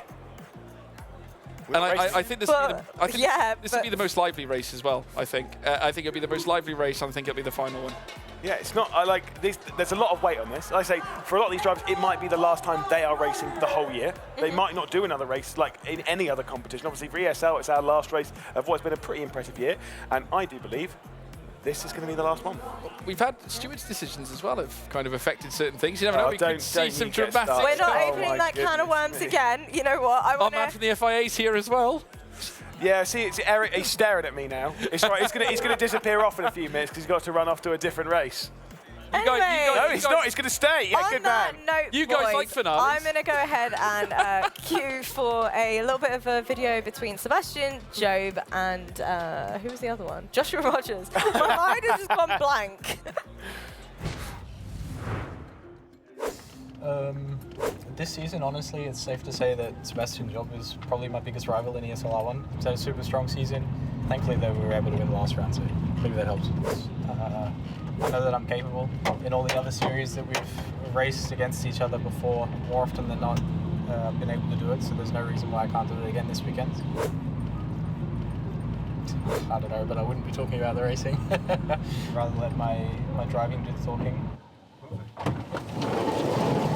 Just jump in here. I knew this was what was happening. Hey man, how you going? Surprise. Where's your Porsche car? Oh, I don't know about that. Yeah, we'll see. We'll see. I learned a bit from Saudi because when I got to Saudi, I was really thrown off by the seat. So I've like brought a load of padding with me this time. Pace is there, consistency's there. But is There's it no on reason why land? not. Well, for me, it's winning. Some of our battles were amazing.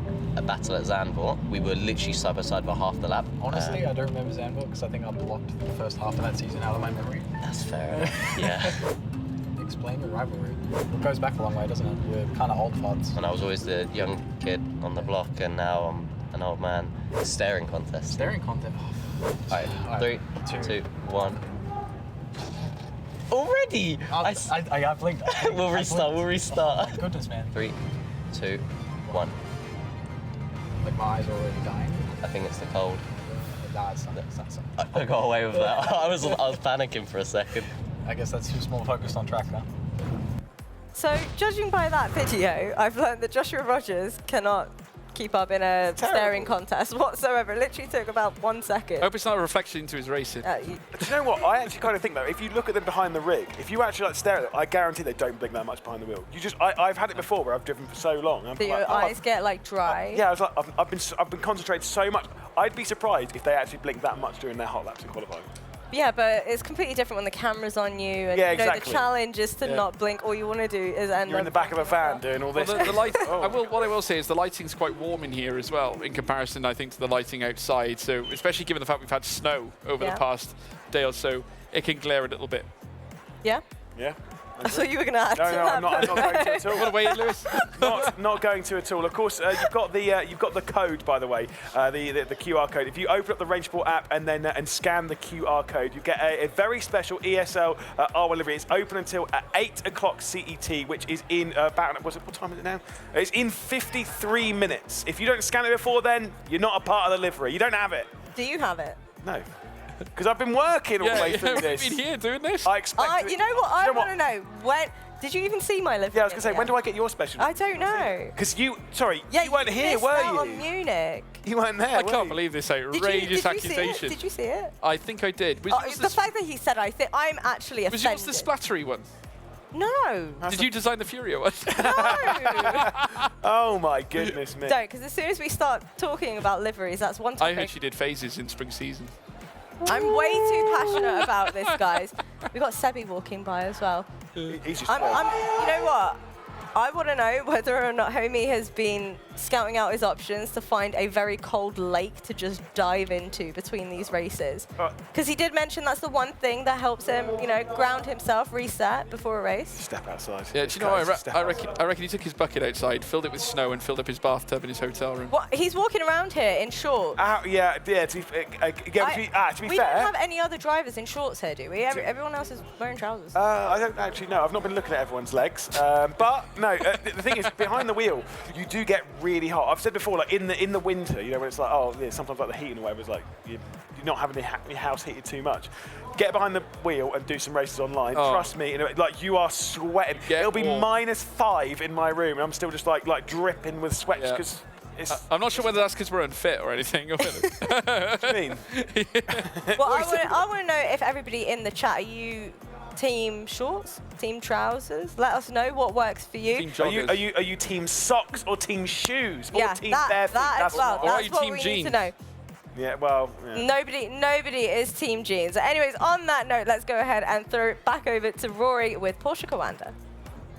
Yeah, thanks, guys. We're going to get back to the talk about what's actually going on here rather than those three gibbering on. Jorn, thank you for joining me. Special time, right? Yeah, I mean, we are now going in finalist mode with Josh. He had overcome all the points deficit he started into the day, and it's, great opportunity now. Yeah, it's not been the smoothest of sailing for Josh. You know, how would you sum up his day so far? For us, looking at it, it seems very up and down. Yeah, I mean, 4 wins is great. Then a couple of races which were not so great. I mean, he could have been in finalist mode like 1 or 2 races earlier, maybe. But we are here now, so it depends on if we can win now. We have Spa coming again. That should be, hopefully, I hope it will be good again. Wasn't bad in any way for us so far, so yeah, really looking forward to it. And there's one driver, so obviously there's kind of the spotlights on Josh, but somebody else played a very, very important role in that last race in Dane. How's he been throughout today? Yeah, I mean, this last race, he was just on top, on par with him. He could follow him all the race and guarded him against the attack from behind in the first lap.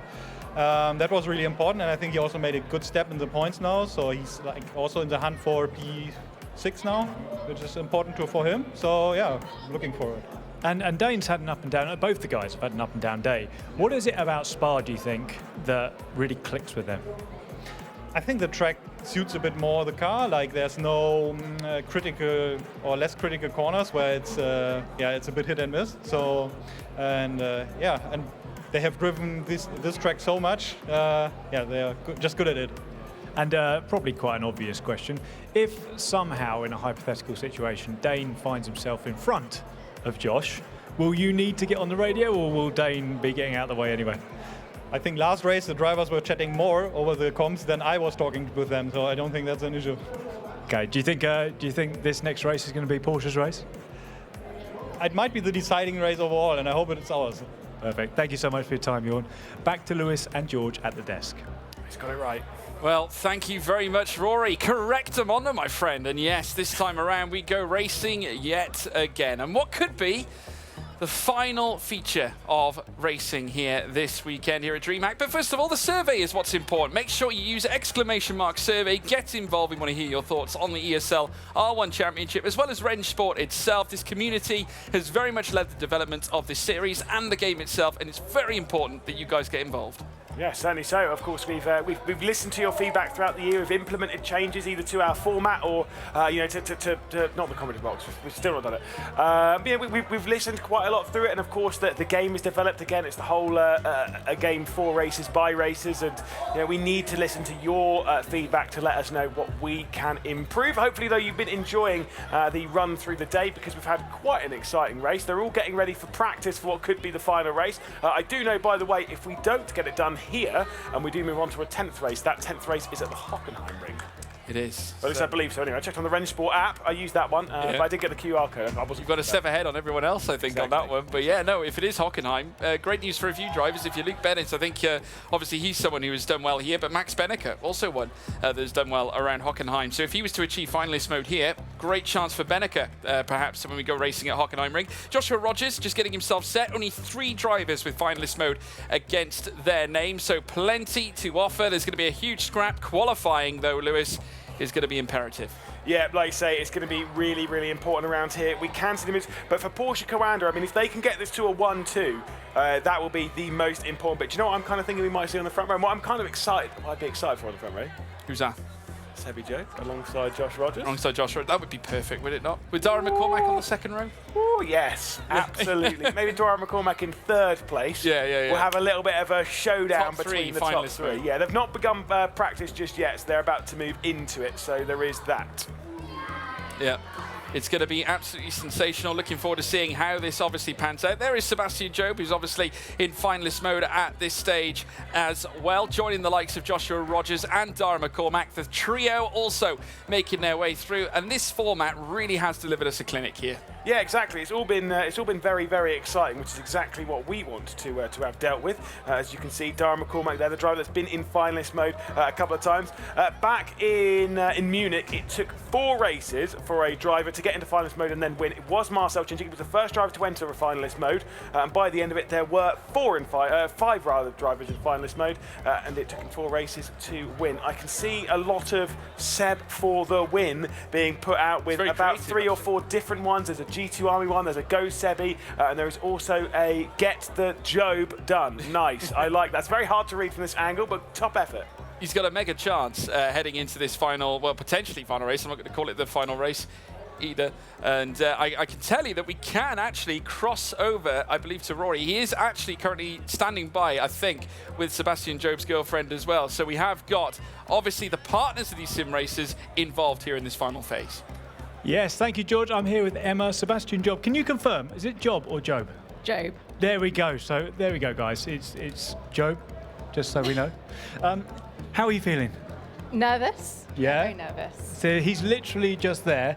How many events have you been with Seb? Oh my gosh, I can't even think. This is the first LAN event I've been to, obviously, but I try and watch every race. So it's quite surreal to be here in person. Yeah, and how are you finding it? Are you super nervous or? Yeah, a lot more nervous. Normally I'm like cleaning, so I like clean with anxiety, but no, it's been surreal, incredible experience. And have you noticed, or has he mentioned a difference in him having you around as like a support? Yeah, it's been really nice to see kind of him relax a bit more, I think. He doesn't look too relaxed right now. No, probably not at the moment. No? What has he said anything to you today or anything like that in between the races? Have you had a chance to chat with him or not? Has it been all business? It's kind of been all business. I'm kind of just the lackey at the moment, you know, making sure he's got water. And Oh, very good. And it's a very important role, that is. And now, is there any difference between the Sebastian that we all see and the Sebastian that you see? No, I feel like you kind of see the best bits. He's probably more cheeky at home, but no, he just gets on with everyone, and it's really lovely to see it with all the guys here and see how nice everyone is as well. Yeah, you must be proud of him. Very. And if he wins the money, is he going to share it with you? Maybe, hopefully. You'd hope But so, I don't right? know. You'd hope so. Thank you so much, Emma. Thank you for your time. Back to you guys at the desk.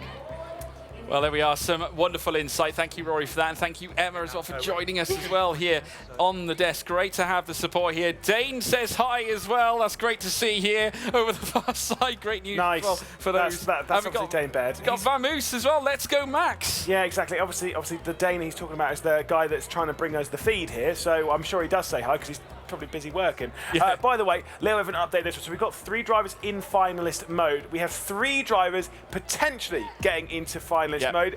Exclamation mark beta in chat. You should join the comms box. Yeah, we don't do that enough. Perhaps parade him around the arena or something. The three other drivers, by the way, Marcel Chinchik, Kevin Siggy, and Maximilian Benneker can all get into finalist mode in this race. Love seeing the notes and stuff that we get. We had a great time with this in the one that you missed. But again, just bring it up again. So like you say, on here, 1st through 3rd, they are in finalist mode. 4th through 6th can get into finalist mode in this race. Maximilian Benneker, he needs 9th place. Marcel Chinchik really needs to get himself about 4th. And to be fair, Kevin Siggy needs to get himself. The podium would do. Yeah. Anywhere on the podium. I think ideally a P3. I think at the very least for Kevin Siggy, just a secure placement. I would Actually, no, suggest. sorry, a podium wouldn't work. He'd be on 159 points with the podium. He needs a win. Second. Oh, He needs second. first. Win would be ideal. Head to head, let's take you through. Obviously, the 2 drivers that are in finalist mode for the upcoming race. We've got Joshua Rogers, and look at the total points. 2 points separate them. Average grid position favouring Sebastian Job and G2 Esports. The top 6 percentages are in favour of Job, despite it being 49 against 37, because Job has done more in such little time. He is now certainly favoured in terms of the top 6s, and he is also favoured in the podiums as well. So certainly a very testing character, but knowing Sebastian Job, his form has been tremendous. But looking at the full season major final form, I would argue that Joshua Rogers has got that little bit better. Yeah, it's the whole thing of like yesterday, again, leaning towards is Sebastian Job. Surely it's going to be it's going to be the Job show. Joshua Rogers says, well, hold my beer. If he wins the championship, we'll call it the Job Show. Yeah, I mean, it really would be this season. You know, he came into this as realistically as the favourite, and as things have progressed, as things have moved on, things have changed somewhat, and now, do you know what? I'd say this man's the favourite right now. I'd say he is the favourite. He is obviously in the driving seat. 4 wins to his name that has brought him to finalist mode, and could yet crown himself. And if anything, like the last race is anything to go by, he's got a great chance of doing it again. And obviously with Dane Warren at his side, if he was to get a stellar lap as well to kick things off for the upcoming race, it could be massive. Now, I do know that some people don't really like some stats. They say, like, you know, race wins shouldn't be stuff, whatever. We're not going to go into it. But I do love a stupid stat. Which is, hit us up, Lewis. Of course, of the 4 victories, 3 of the 4 victories that Joshua Rogers had today have been in odd-numbered races. Yeah. Again, stupid stat. Yes, I know. We're in an odd-numbered race now. Yeah. It is race 9. Race 9. He's done 1, 3, 5. He didn't get 7. Fair enough. But we are in race 9. 2 races beyond where we expected this to end, because of course we all thought it would end in round 7. So now finishing in round 9, 2 rounds more. Maybe finishing in round 9. Maybe finishing in round 9. It could be round 10, where we will get yet more drivers. Could be round 11. Could be. Could be round 12. Could be indeed. Let's keep counting. It's so enthralling. Absolutely. Incredible to have all the spectators as well. Make sure you raise your cards in the air. Support your talents, everybody. It's great to have each and every single one of you on board. No one's supporting me and you, Lewis. You know, where's Luke Humphries when he's at home? Oh, no, I want to see. Oh, where's your Lewis is better than George one? Come on. No, you didn't bring that today. Look at this guy. He threw that away. Incredible. We've now got RAG back in tow again. Marcel Chinchik, Spring Series champion, not yet in finalist mode, but he's going to be the first man to tackle Spa here in race 9. Yeah, indeed. We've seen an awful lot of first laps from Marcel Chinchik as he heads his way down the hill and into Eau Rouge and Radion. Yeah, exactly. Past that brand new grandstand, which, by the way, is excellent unless it's absolutely pouring it down with rain, which is what I had to deal with when I sat in it. Thankfully, we don't have rain at the moment in Rennsport. Up towards Lake Conwell, I keep an eye out for the first sector time. Not looking particularly pleased at the moment. No, but then again, he generally does race emotionless, so I will say a 38.6 is okay. That's a 10th faster, generally, than we would usually see the first sectors. Generally, a 38.7 is acceptable, but a 38.6 is blistering. That's pretty good. Heading down now the hill.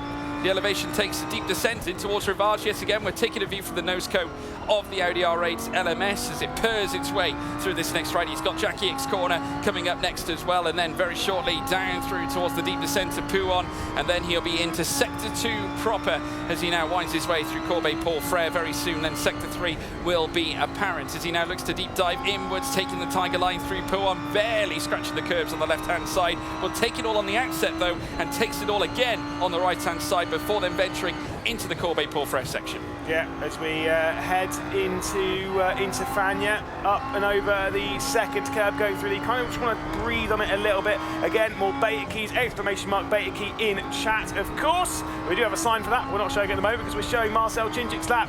Obviously going out wide there, 59.7. That's pretty deep. This is looking like a pretty good lap from Marcel Chinchik, the Hungarian. We've already had a lap record round here once today.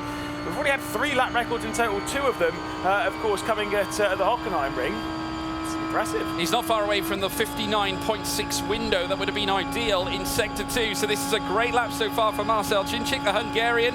Now making his way in towards the bus stop chicane, going as late as he can on the brakes, daring to dream for pole glory here that could yet advance his charge into finalist mode.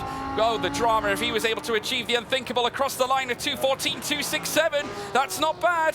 It's not bad, but it is not a 0.1. We really need to see a 0.1. We've seen Timus Tattler on the front row around here today. First sector, second sector, not great. We know the Porsche is pretty decent, if I remember correctly, in the final. That's where we saw Joshua Rogers sneak his way onto pole position. Not quite with a record-breaking lap time. That was Sebastian Job, who said it earlier on.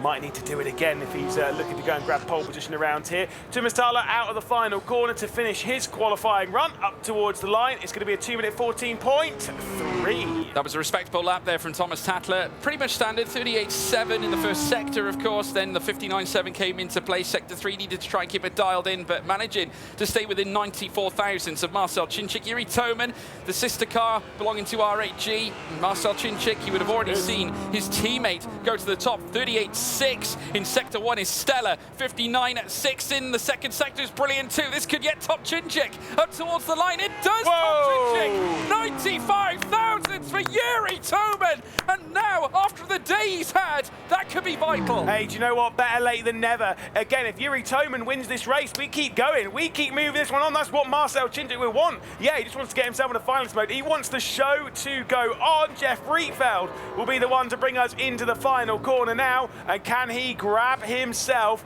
a very well-deserved pole position? What's his face looking like? Nah, it's not going to be it. I think maybe fourth then. No, not even that third. So he moved up a little bit, so fair enough. But not in tow of getting past Yuri Toman. Yeah, and certainly one man who does not harbour strong feelings towards Spa. If they were strong, of course, they're probably negative after the last race. Unfortunately, coming undone at the Jackie Expend, Kevin Ellis Jr., as he now makes his way into the bus stop chicane.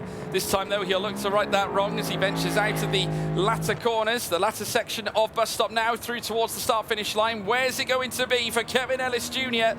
And the Mercedes-AMG Apex Racing team car crosses the line. We can't yet see the time. We will wait and see. Goes second fastest, splits the R8Gs. Yeah, solid effort. Luke Bennett will be the next one to come through. First and second sectors okay. This is kind of tracking to be around where Rietveld was, and he wasn't particularly pleased with his lap time, but still, we'll see what Birmingham's finest can do. Luke Bennett into the final sector before we get the first of our 3 finalist drivers. Luke Bennett will come up towards the line. Again, shakes the head. He'll cross it, and again, it's just behind Rietveld. Will it be the luck of the Irish here for Dara McCormack? 38.7 in the first sector is about where he would like it. 59.6 in the second sector is pretty damn good. It is on point. Sector 3 is going to be crucial for Dara McCormack. He needs something stellar here, though, if he wants to join the likes of Kevin Ellis Jr. Now, obviously, the Mercs do work around here. Remember, Apex Racing Team are utilising the Mercedes, so can Dara McCormack join the fray? Shaking his head. He doesn't seem keen. Crossing the line. Where does he go? Third fastest. It is the second row, though.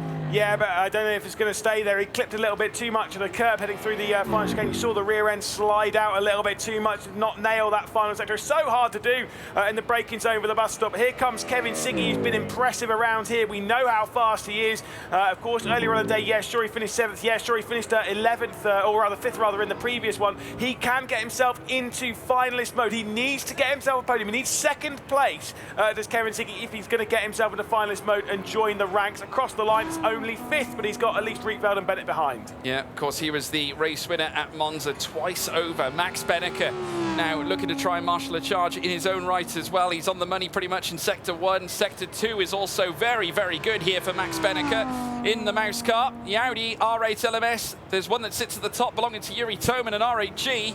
Can Mouse strip them from the top of the timing tower? This could be very close from Max Benneker up towards the line. He came out of the bus stop second fastest by 28 thousandths of a second. Very nearly pole. That's decent, that's decent. We've got a little bit of mouse fanage going on out here, so you know, I'm sure they'll be pretty pleased with that in second position. Again, he needs to only score basically a couple of points. He needs 3 points. He needs to be in 9th or better. And yeah, he's definitely better than that. Dane Warren, front row of the grid in the previous race. He's already had a pole position today. He comes through the final sector and races his way towards the line before we'll get the duo of Rogers and Job. What's it going to be for Dane Warren? Can he go and assist his teammate at all? Oh, he's in the mid-pack. Well, this could prove very counterintuitive here for the Porsche Coanda team. Joshua Rogers, though, 38.6 in that first sector is a 10th better, I would argue, than where some of the other drivers have been, and the 59.6 is brilliant too. This could yet be pole. Sit tight, everybody, as he makes his way through the bus stop chicane. Right and left to take, as now he puts the throttle down here at this point. Porsche Coanda are waiting now for their man to cross the line as he looks to go to the top. He does! Oh my goodness me! 17,000 grabs pole for the man in finalist mode. But it is not a record. The 2:14.155. It's not the record-breaking lap. This driver has it earlier on today. It's our 3rd race at Spa for the day. We had it in race 1. We had it in race 8. Sebastian Job will be disappointed with what happened in the first race. You can see his girlfriend in the bottom right. He's not looking pleased. I'm not sure where he's going to be. He comes up towards the line. He's going to cross it, and it's 4th. We have got 2 drivers in finalist mode in the first 2 rows of the grid. Let's take you through from back to front.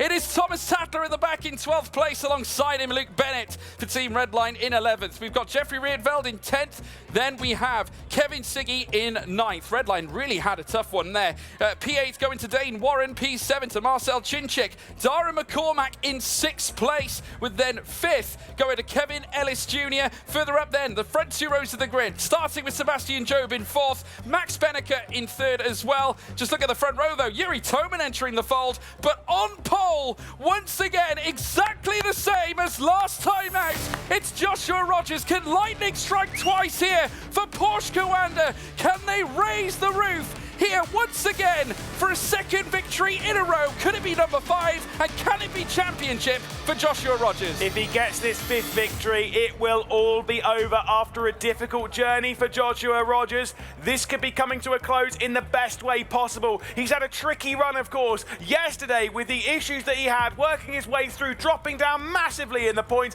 but what a comeback charge it has been. He finds himself in contention, on pole position, and maybe as the favourite for the whole thing. Right, there's something I would like to do, and I think we've got the people out in front of here to do it. We think it could be the final race. It could be the final race. So let's do this anyway. Everybody in Sweden, DreamHack, are you ready? It's not bad, it's not bad. I think we can go higher. We can. Let's go again. Are you ready? I think they're ready, Lewis. I think Luke is as well. Hold up, the best sign there's ever been. Thank you, sir. I don't even know what the second bit. I can't read that bit. It's far too. You should try these lights, mate. We'll have to read that one later on. It's fine, but you know, it's all right. Best of luck, mate. Best of luck, pal. Best of luck. I don't know why I'm saying that, but no. Look, Luke thinks I'm better than you. It's fine. That's the. Oh, it's fine. It's all right. It's only one person. It's a battle I don't want to win anyway. One man's opinion. It's fine. It's fine. Look. When it comes to battles, obviously we have a little bit of battle in the commentary booth. That's fine. We've all had our little fights behind the scenes when it comes to whose predictions are right. Yes, I know mine have been terrible. Absolutely. It's fine. But now it comes down to the battle on track between 12 of the best drivers on planet Earth. Predictions don't matter at this point. No, not anymore. It is all down to this. A final on the line, and it's all about this. The ESL R1 trophy that sits dead in the centre of this arena, all lit up in green. The colours of this illustrious championship that have existed since February, and it's gone on to grow. We've got some of the best drivers in the world, the best drivers in the world, competing for that prize. Yeah, indeed, and it all comes down to potentially one final race. Maybe we'll need another one, who knows? But George, take it away. It could be the final time, and it's Joshua Rogers on pole position. Can Toman hunt him down into turn 1? We await the lights to go red as we now go racing at Spa. 3 lights, 4 lights, and the 5th light. And it's pedal to the metal, and it is go, go, go, go, go, and it certainly is Joshua Rogers. What a jump off the line there as well. Yuri Toman a little slow away. Max Benneker and Sebastian Job heading through turn 1, but it is going to be, without question, it is Josh Rogers. McCormack! McCormack! McCormack's round. McCormack got round at the turn 1. We saw him backwards. He's rejoining the circuit. Dara McCormack, well, that's his chance in this race completely done. And at the moment, it's Josh Rogers at the front. He might have to hope that Yuri Toman works his way through while Sebastian Jones trying to clear Benneker. Yeah, Rangers scenes here. Toman no going for the lead of the race. R8G, it may not be Chinchik, but Toman looking to deliver the goods. 3 wide as well. We have got Sebastian Job trying to fight his way into the top 3. Can he do it? Benneker holding it back, but Toman takes the lead. Incredible through Malmedy. And Yuri Toman is doing it for Marcel Chinchik. He's assisting his teammate. He's making this competition go on longer. He's trying to deny it on Joshua Rogers. Easier said than done, though. Rogers will come back hard over the next 6 laps. Let's see if he can hang on. Can Yuri Toman? You've got Max Benneker also in the mix. He wants to get into final sprint. He wants this to keep going at the moment. If he can get past Rogers and allow Toman to run off into the distance, that works for Benneker. Yeah, don't look away, folks. We've got 6.5 laps of magic to bring you. Yuri Toman leads the way. Can you imagine if he was to take victory out of the clutches of potential defeat? What this could mean for R8G. Of course, for Chinchik, it's slightly solemn. He's in P7. He needs to put the gears in, needs to put the work in. Let's take a look at a replay, Lewis. Yeah, we'll see this what happened to Dara McCormack. Oh, it was Dane Warren. There was 3 wide behind. Dane Warren coming through, making contact. Obviously, no malice in that, but Dara McCormack being spun around. I'm going to be really harsh here. Yep. He wasn't really going to win this race anyway. No. And that's what he cares about. Well, he only cares about winning. That he knows that Spa isn't their forte. And listen, where they qualified as well, it wasn't ideal. Toman, though, currently in the lead. Just look at Rogers, though, ever so dynamic, hot on his heels. The Audi R8 now coming under convincing pressure. Here comes Rogers, though. We rarely see a move like this. Heading into bus stop, we haven't seen many tonight. Certainly here today. Oh, Rogers making a mistake. And here comes Benneker. Benneker coming in. The old rivalry is back here at ESL R1. And Benneker refusing to give up because he is in this fight and he's looking for finalist mode. Yeah, Benneker's going to take quite a lot of risk here to try and clear Rogers. Rogers needs the victory again. Nothing else matters for him. It is all about the victory. Do we need another race? Well, we've got plenty to find out in this one. Yuri Toman leads, and if he wins, this goes on. The show will go on. Rogers at the moment and Jobe in tow. Second and fourth at the moment. They must win this race. Yeah, they climb over the crest now out of Eau Rouge and Radion. They settle down again. Rogers can breathe a little bit. Benneker did, though. Fire a warning shot. Here we go, though. Toman knows that he might be defeated on this occasion. Here comes Joshua Rogers to reclaim P1. He's done it, and through they come. It is Rogers now back in the lead. And now Sebastian Jobe and Benneker are fighting it out. Yeah, Jobe did not get past Benneker. Toman was shaking his head in the exact same way that Benneker was earlier. The defensive line coming in from Sebastian Jobe as he's trying to fend off Kevin Ellis Jr. This will be it for Joshua Rogers. He needs record-breaking lap times right now to pull away from Yuri Toman to set the world on fire as he looks to become the ESL full champion. The reality is clear. With Rogers now leading the way, he has got one hand on the prize. There is still potential, though, for other drivers to come in and take it away. Don't forget the Camel Straight. Toman could be on the pace. Don't count out Benneker. He has only got one thing on his mind, Maximilian Benneker. Remember, champion at Gamers 8. He knows exactly what it takes, and he's going to bring everything in this race. But then can Benneker risk getting past Toman right now? Can he risk wasting the time getting past Toman right now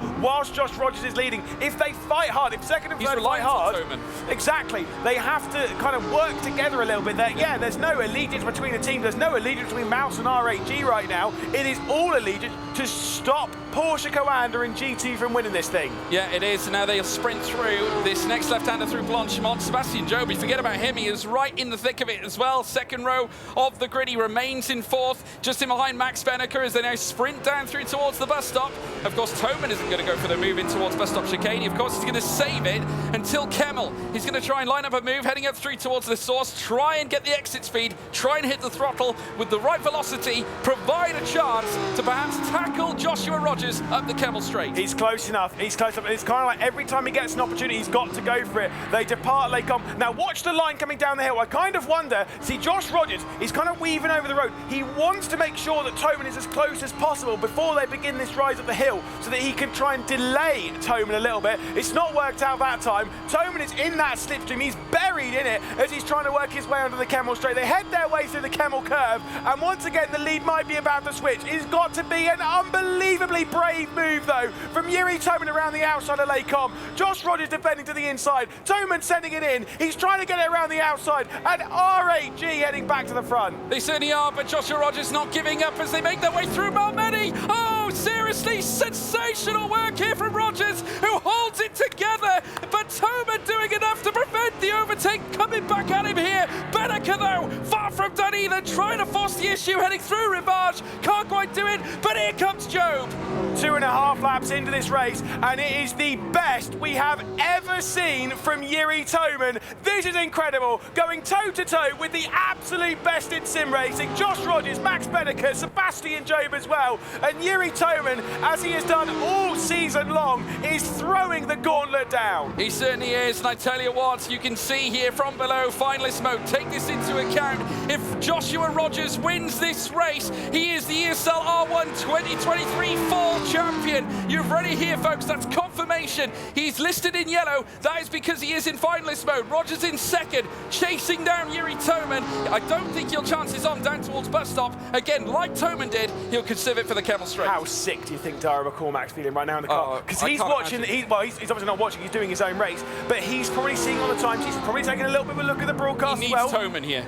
He's looking at this thinking, this is out of my control. This is in other people's hands as to whether this competition goes on or not and whether I have a chance at Hockenheim. Yeah, it's down to Toman here. There's Dara McCormack in the bottom right of your screen, folks. That error, that issue of course, getting unseated, heading through turn 1 out of La Source. Of course, leaving him in the gravel trap has essentially left him where he is now. And here at this stage, Toman, despite holding on to the race lead, could yet see it swap again. As now we see Rogers making his way through towards La Source. Beneker, though, getting very close. They're going to switch here into Les Combes. I am almost certain of it. There is going to be an opportunity. We know how fast that Porsche Coanda is. Unless Yuri Toman finds something special, something magical, something which I have never even heard of before. You can see Toman's kind of slowed him down a little bit because here comes the overspeed from Max Beneker, who is all over the road. Have you heard about track limits? They don't exist for Beneker. No, they don't. He's pushing. He's giving it everything. And look at the slipstream he's getting here as well. Surely not 3 wide. He's not going to go for it. Not quite. But Rogers is going to send it. He goes wheel to wheel with Toman. Rogers takes the lead here at Spa again. Look at Job, though, heading through Malmedy side by side with Beneker as they head down towards Rivage. Yeah, no switch. Let's see. Beneker's around the outside, and he is actually through. Sorry, he is holding on. So Sebastian Job still 4th place. Joshua Rogers into the race lead. It is Rogers and Job who we're looking at here, the 2 drivers in finalist mode. Either side of Yuri Toman and Maximilian Beneker, the 2 Audi R8s, 1 for RAG, 1 for Mouse, trying to delay the victory of our champions, our potential champions. It is a tall order. The purity of this tension, you can cut it with a knife. Joshua Rogers now still leads, but 4/10 is all that separates he and Yuri Toman. They've swapped the lead now considerably over the course of this race. Lap 4 of 7 will soon become 5, and we're coming down to the final 3 laps of racing here at Spa-Francorchamps. Further back, Maximilian Beneker with a sterling performance just within 4/10 of a second. That has skipped out slightly. He'll get it back. Sebastian Job now also trying to bring himself in. 2.5 away. Do not count out Sebastian Job. But the gap's growing, importantly, between Josh Rogers and Yuri Toman. Like no way someone stays ahead of Rogers. Yeah, I mean, it's a tall order. And to be fair, around here today, it's been 4 victories for Joshua Rogers as we're about to end the 4th lap. We're halfway through this potential season finale race here. But we have to wait and see if he's going to win. Yuri Toman's closed it back into the bus stop. He has. They're going to venture, though, through now on lap 5 of 7 now. And this time around, it will be Rogers now taking them through La Source. He made the move in the previous lap to keep Toman behind Beneker as well, with Job inside now as they head through turn 1. Job has not done this before. Remember, he's tried it now from Malmedy. No! Oh my goodness me! And the response from Maximilian Beneker, a war of words between 2 competitors. And look as well, Jeffrey Rienveld stands a chance. And if we need another race, that might be a quali ban for Sebastian Job, squeezing out Maximilian Beneker there at T1. Of course, the contact between them, who knows? But race control will surely take a look at that one. It might be a completely moot point when it comes to this, because Yuri Toman is not close enough to get past Josh Rogers this time. We know how fast Rogers is in the middle sector, and if he can light it up this time by as Kev Ellis Jr. gets in 3rd. Look at all this behind, though, with Marcel Chinchik. Yeah, absolutely. Kevin Ellis Jr., superb stuff here. Chinchik on the fight, too, as he makes his way down the inside, heading through Malmedy. The car getting all out of shape as he looks to go side by side with Jeffrey Rienveld, currently battling over that 6th place. Still a stellar show from Chinchik. He's got the fight in him. He's looking to try and gain some places. Yeah, indeed. For Chinchik, he needs 4th place in this race to get into finalist mode. At the moment, it is not good enough. At the moment, the only driver joining finalist mode is this one here, Maximilian Beneker. If we need another race, Max Beneker will be in finalist mode along with Josh Rogers, Sebastian Job, and Dara McCormack.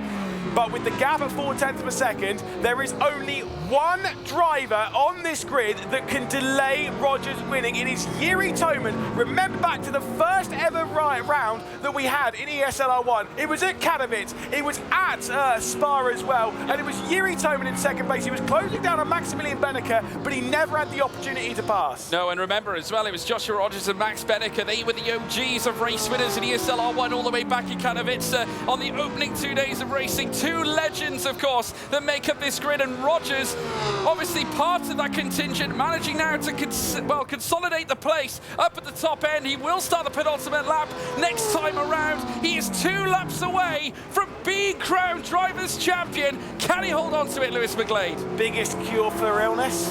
Victory. And that is what Josh Rogers is feeling right now. He has been ill all weekend. He has been kind of against it a little bit, against the grain of the in the previous day. He struggled a little bit to get into this. He is 2 laps away from 40k, and of course the most important bit of all, being our champion. Yeah, it's all about lifting the trophy. We have heard from drivers before. What would they prefer, the money or the reward? They want the prize. That's what they want. It's all about the trophy. Here, lifting this gargantuan piece here, right behind. Whoa, David! Oh, it will be the wheel. I think that might be the rig again. It's gone. That's the third time. Before. He is out. He is gone. He is fuming. What a shame for Jiri Toman, who was driving unbelievably well again.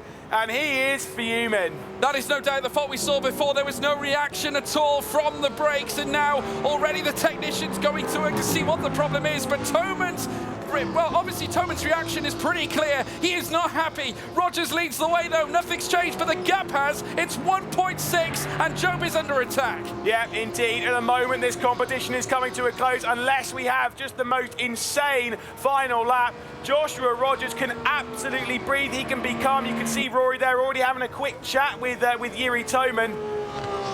Oh, wow. I mean, I'm going to say it's a bit of an anticlimax now. Inconsolable, but obviously Rogers' job has been made that much easier. But I tell you what, nothing's easy in these closing laps, of course, given the fact that the gargantuan effects of winning the championship is on the line here for Joshua Rogers. He leads here, 1.6 the gap.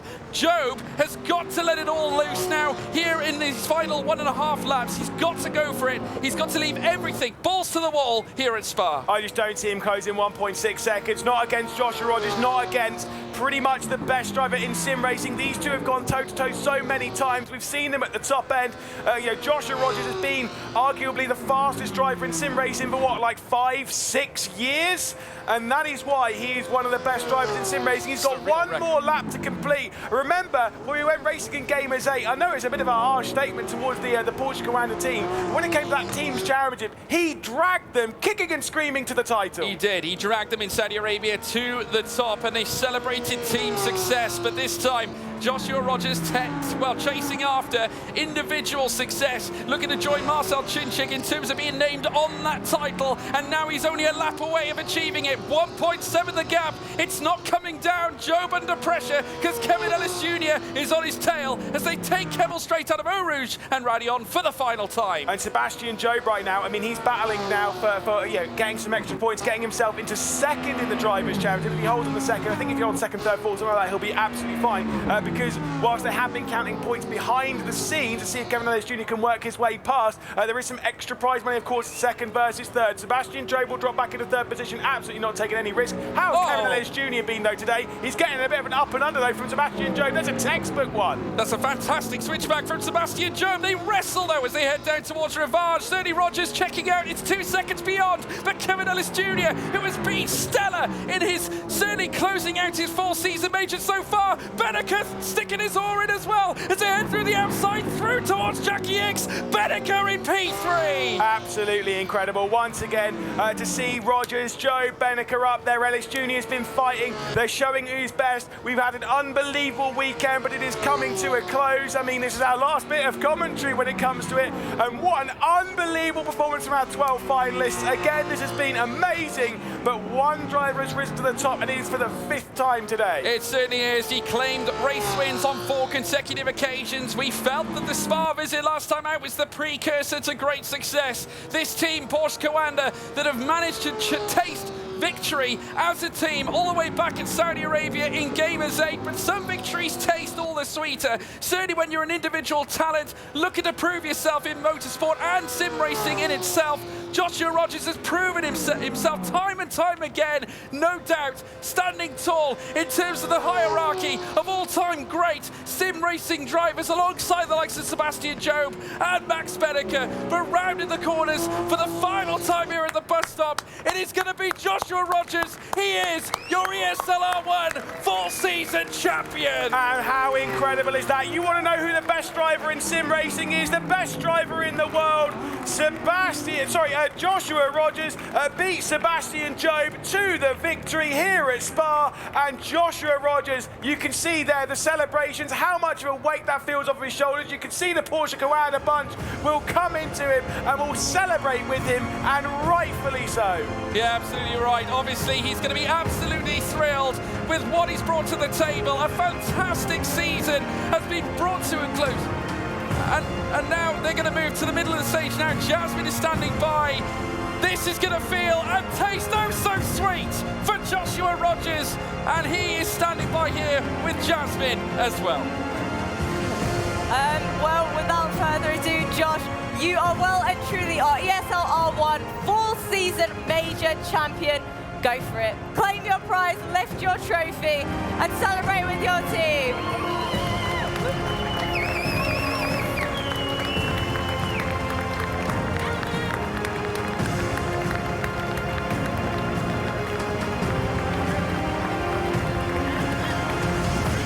Please don't drop it. Well, Josh. Pass over the trophy, you could put it down there. Talk to me, how are you feeling? Adrenaline pumping through your veins right now? Honestly, that was one hell of a race. Yeah. Right from the start, I mean, obviously I was extremely hyped after that lap in qualifying. It felt very similar to Riyadh for the team's championship. Yeah, then from there I tried going both ways with Yuri and in the end of Kemmel to defend, and it didn't work either time. But thankfully, yeah, we were able to get through in the end. I think unfortunate issue, which would have made it really close in the end without that. But yeah, I was pushing, I think, prouder of the car than I ever have all season. And yeah, honestly, I'm so stoked considering where we came from yesterday. That I don't feel great. Yeah, I could have never imagined. You guys are just stood there. Get over here. This is just as much your win as it is his as well. Talk to me, Josh. Obviously, 5 race wins for yourself just in today alone. Compared to yesterday's performance, it's been astounding. What has the difference maker been for you compared to yesterday? Honestly, I don't know, because I slept just as bad last night as I did the night before. Yeah, but I was just putting it together in qualifying today, I think, more often than I was yesterday. Obviously, today, it was still very much one race, finish last, one race, finish last. But yeah, thankfully managed to, I don't know. I'm lost for words. Obviously, yeah, I don't know. It's just ecstatic. Was there a moment in which during that back and forth between Yuri where you were like, I could be fumbling it at this moment in time? How do you stop yourself, regain, and refocus on the race at hand? Yeah, definitely. I mean, when I lost the lead on lap 1, I knew that I'd made it a lot harder for myself than I needed to.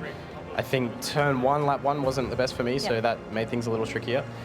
But yeah, honestly, the hardest part was managing the 2 cars behind us in the same moment. I think Max had to go a few times. I think Sebi was also there in it. Yeah, awesome fight. But yeah, I don't know. I'm so over the moon. I'm so happy. Your entire team are here, eager to celebrate with you. So without further ado, I'm going to leave you to it. I'm going to let you homies celebrate. Congratulations once again to everybody from Porsche Coanda.